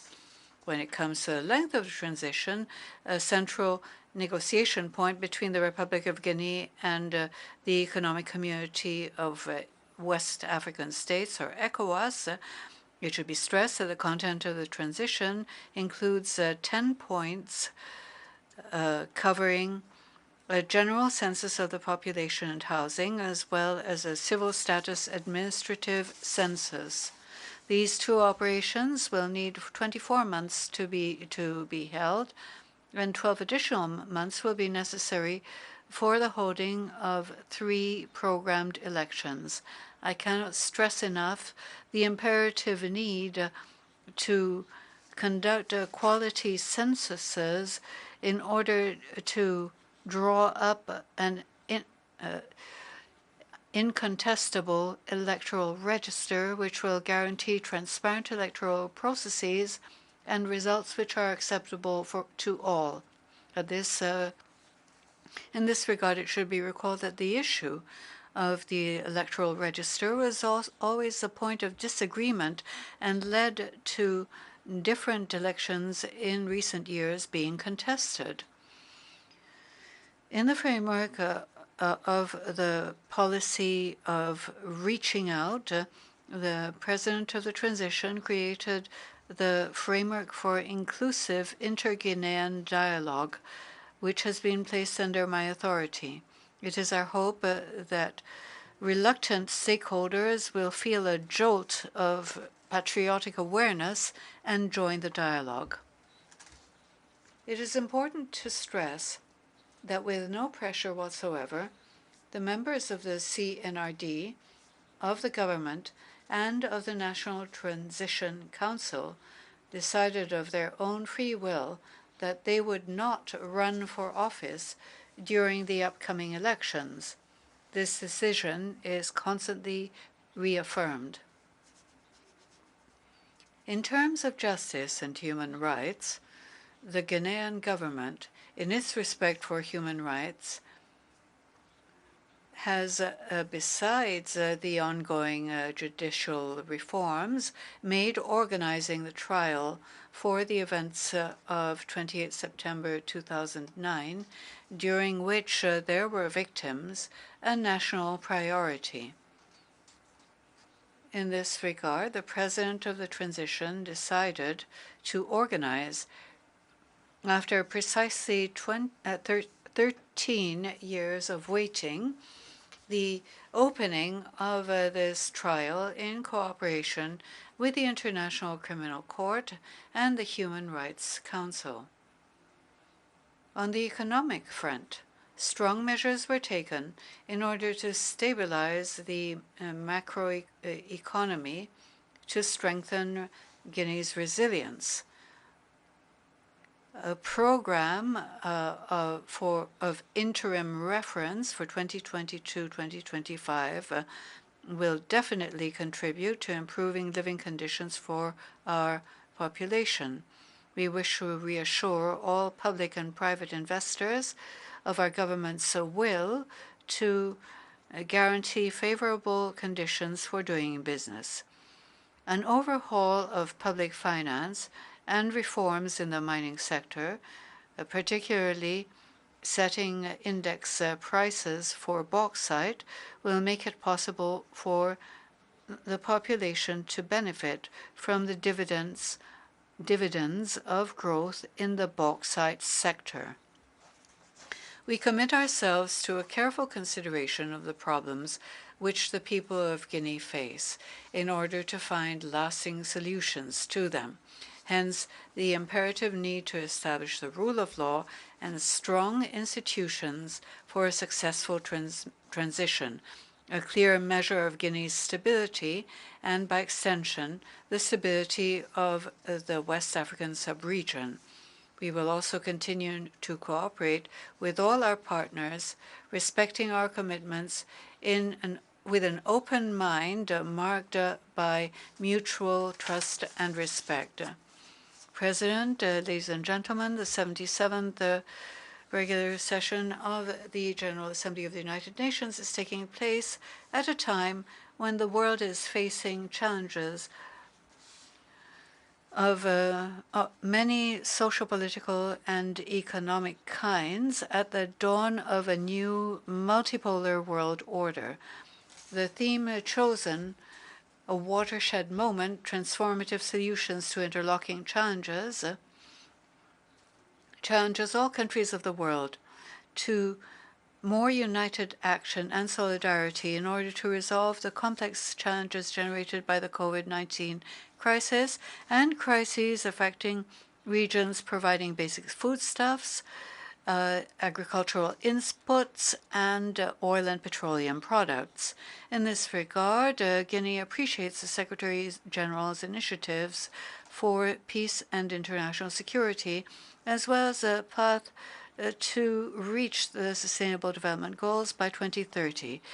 Guinea also calls for the need Guinea also recalls, the need to redouble efforts for these initiatives to succeed, resorting to preventive diplomacy, respect for human rights, international solidarity to combat climate change, and debt relief for the least developed countries. President, ladies and gentlemen, my country shares the concerns of the international community on issues of peace, security, development, and human rights, which our organization considers. Guinea renews its traditional position on the search for peaceful, consensus-based solutions to these issues. My country avails itself of this opportunity to stress when it comes to peace operations that the Republic of Guinea has deployed since 1961 and continues to deploy contingents of troops and of police in different peace missions throughout the world. On the basis of this experience, the President of Guinea, Colonel Mamadi Doumbouya, decided, besides the Guinean troops of MINUSMA in place since 2013 in Kidal, Mali, to deploy an additional contingent of troops to replace the Benin contingent, the mandate of which will conclude in 2023. Furthermore, Guinea reiterates its commitment and stresses the need for combating climate change and irregular migration. President, ladies and gentlemen, we are convinced that our organization is indispensable in today's world. Nevertheless, it deserves to be reformed in order to be more fair, more inclusive, and ready to respond to the legitimate aspirations of the peoples of the world. The United Nations should adapt to the world's realities, respond to the many challenges which humanity faces, and retain its central role in world governance. In this context, the Republic of Guinea values the application of the Azuwini Consensus and the Sirte Declaration, which express the shared African position as declared by President Macky Sall, the President of Senegal, and of the African Union on Security Council reform. From the same perspective as our universal organization, the Republic of Guinea has adopted as leading principles for this transition inclusive dialogue, including with ECOWAS, strengthening the rule of law, promoting human rights, and ensuring accountability to mend our torn social fabric. On behalf of the population of Guinea, we thank our partners for their support in this process, particularly the United Nations system and bilateral and multilateral funding partners. Lastly, my country reiterates its support for multilateralism, for multilingualism, for the revitalization of United Nations bodies, another asset for inclusive international cooperation in solidarity and to our mutual advantage, serving humanity and the sustainable development that member states so prize and desire. God bless Guinea. God bless Guineans. God bless our planet. Thank you very much.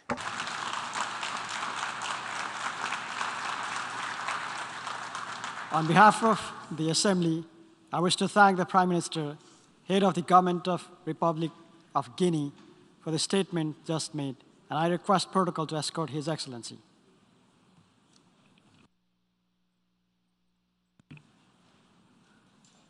I now give the floor to Her Excellency Reem Ibrahim Al-Hassemi, Minister of State for International Cooperation of the United Arab Emirates.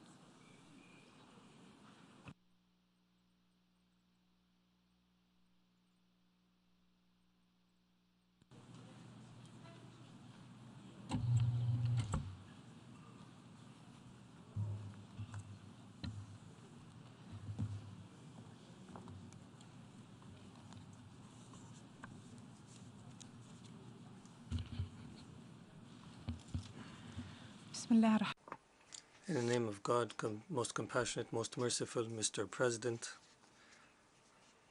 I would like to thank His Excellency Abdullah Shahid for his exemplary leadership of the previous session. I would also like to congratulate His Excellency Kasaba Koroshi on assuming the presidency of this session and wish him all the success in his role.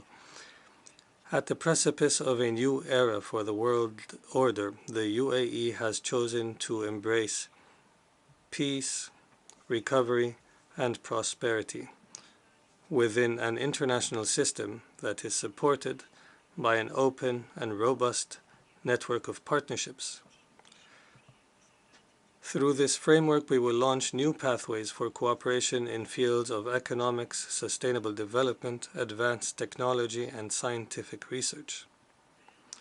This is the underlying premise that guides my country's foreign policy, governs our bilateral and multilateral engagements, and also inspires our membership throughout our Security Council term.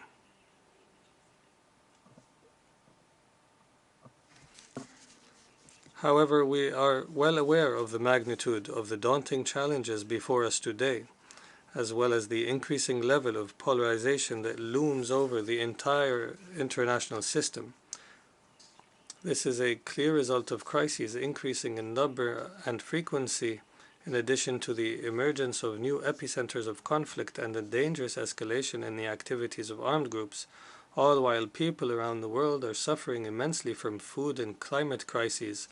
These challenges not only threaten the gains by humanity, but also severely impact poor and developing countries and their ability to meet the needs of their people. These issues call into question the effectiveness of the current world order. However, it is this very system, built on the ruins of the Second World War, that has significantly contributed to strengthened international security and stability. What we need today is to restore confidence in this existing international system and the legitimacy of its institutions.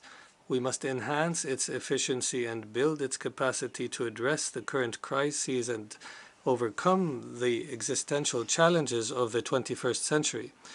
The UAE believes that together, with the requisite determination, all the countries present in this hall can achieve these goals by combining our capabilities to chart a better future for our people. Therefore, I would like to emphasize a number of issues that demand our attention in the coming period. Recent developments underscore the need to respect international law, in particular the United Nations Charter. International law must be applied consistently without double standards or selectivity.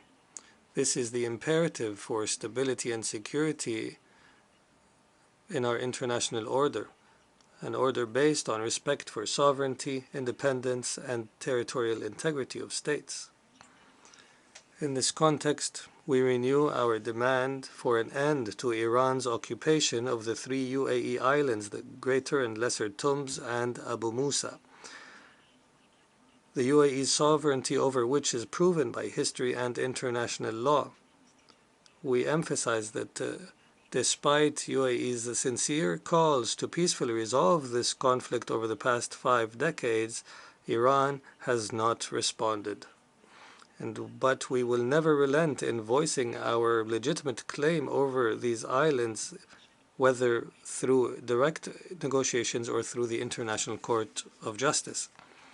We must spare no effort to overcome the fatigue that has become increasingly characteristic of the current international approach to addressing crises.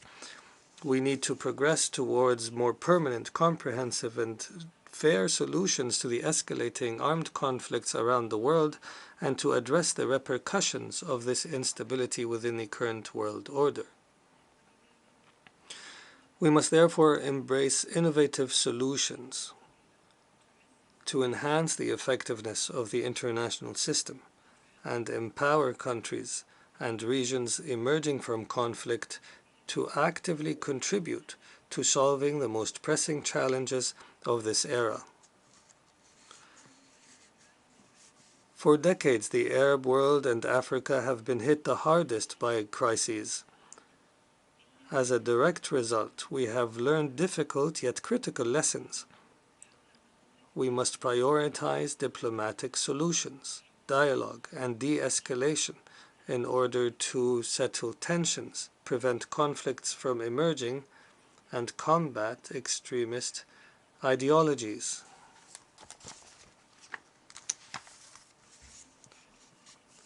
The recent positive developments in our region and initiatives aimed at bridge building are clear benefits of overcoming historic differences and building new partnerships across areas of cooperation in critical sectors, such as health, education, and industry, as well as in strengthening the role of women.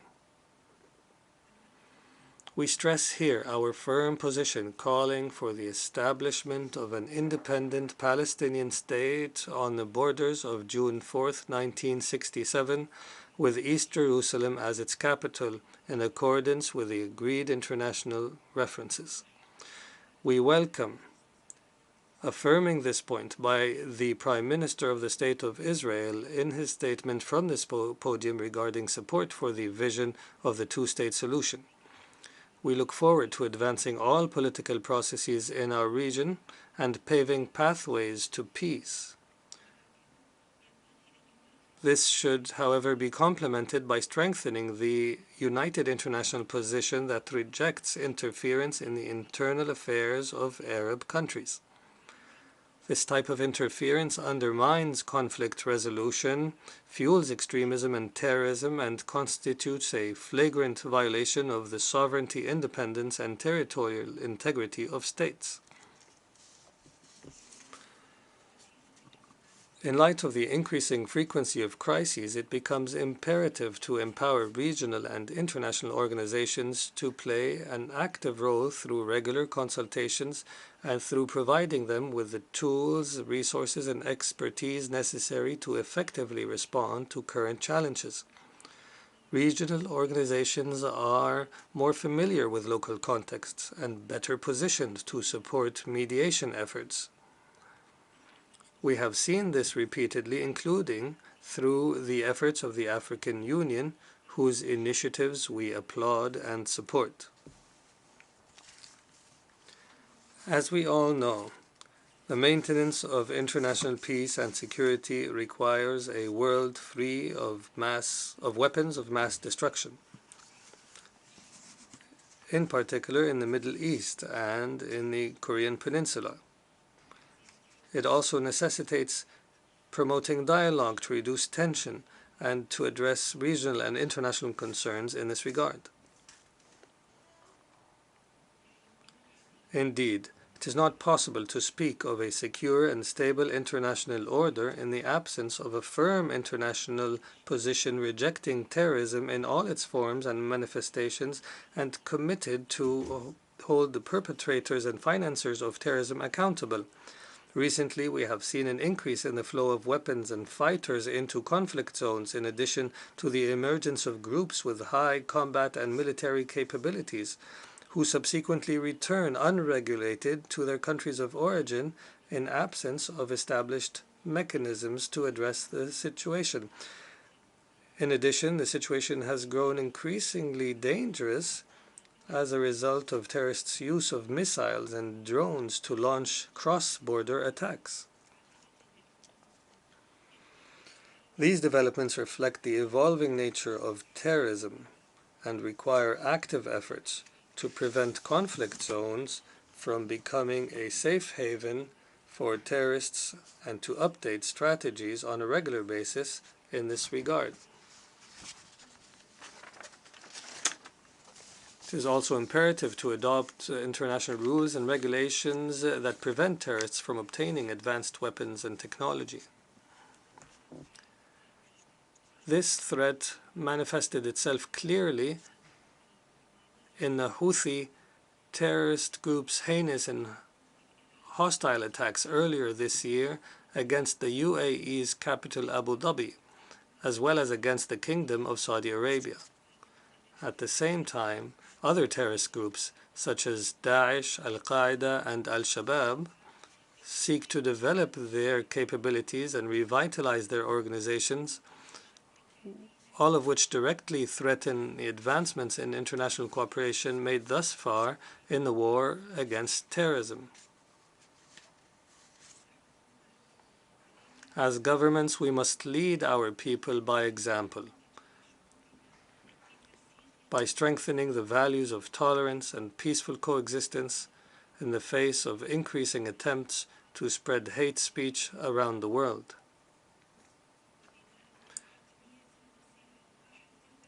In addition, and in light of humanity's shared destiny, it is imperative that we acknowledge the need for joint action. We must harness our shared capabilities and energies to implement comprehensive solutions and responses that rise to the level of the existential challenges that we face today, and which are not exclusive to any one country or region. There is no clearer example of this fact than the implications of climate change. People around the world are exposed to devastating floods, heat waves, and drought, all of which exacerbate humanitarian crises and security threats, especially in areas most vulnerable to climate change. All these facts confirm that the fate of our planet is at stake. This requires us to forge partnerships and promote joint action, and in principle demands our commitment to support climate action by adopting the renewable energy agenda and providing adequate funding for climate action and supporting the capacity of developing countries to build resilient communities. It has become abundantly clear that investing in renewable energy means investing in the economy, international peace and security, and future generations. In this regard, we must take advantage of available opportunities to create practical, rational, and deliberate solutions for the climate crisis, including during the 27th session of the Conference of the Parties to the United Nations Framework Convention on Climate Change to be held in the Arab Republic of Egypt next November.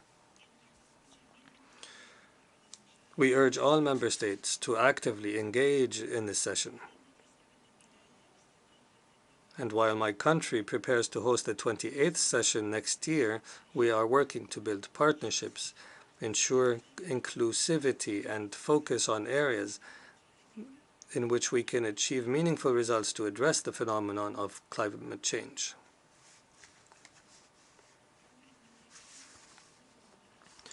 Furthermore, focusing on climate change will relieve the food crisis around the world. The Agricultural Innovation Initiative, launched by the UAE in cooperation with the United States, aims to improve food production and reduce hunger levels around the world.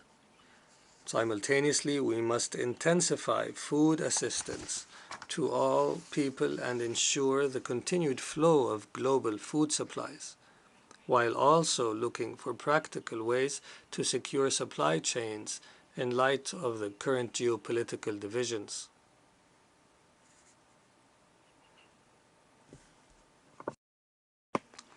Despite the gravity of the current challenges and the need to address them urgently, we must not disregard the importance of foresight to ensure long-term stability and prosperity.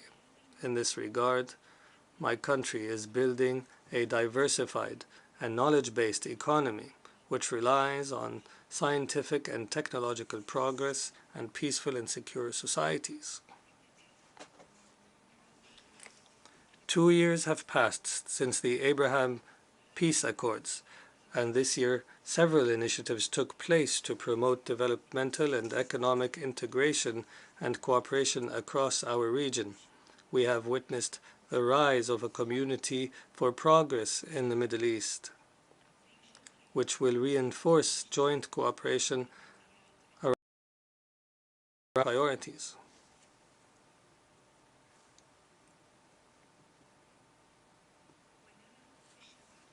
In youth, we see the best ability to mobilize for these efforts, as proven by their resilience and innovation in the face of current crises, as well as their unparalleled passion to connect with their peers around the world and find sustainable solutions to global challenges. Therefore, we will not give up on the potential of youth or our investment in youth to ensure that they remain pillars and leaders of the future. We also believe that the full, equal, and meaningful participation of women in various fields contributes to advancing societies, thereby ensuring their stability now and in the future. In conclusion, the UAE reiterates that it will continue its approach to humanitarian, diplomatic, and development support for all people affected by crises and disasters, regardless of their religion, ethnicity, political affiliation, or culture. We will continue to work with all friends and partners to build the capabilities and capacities of governments and people across all fields for the universal common good. This remains the guiding principle of our efforts across all fora. Thank you, Mr. President.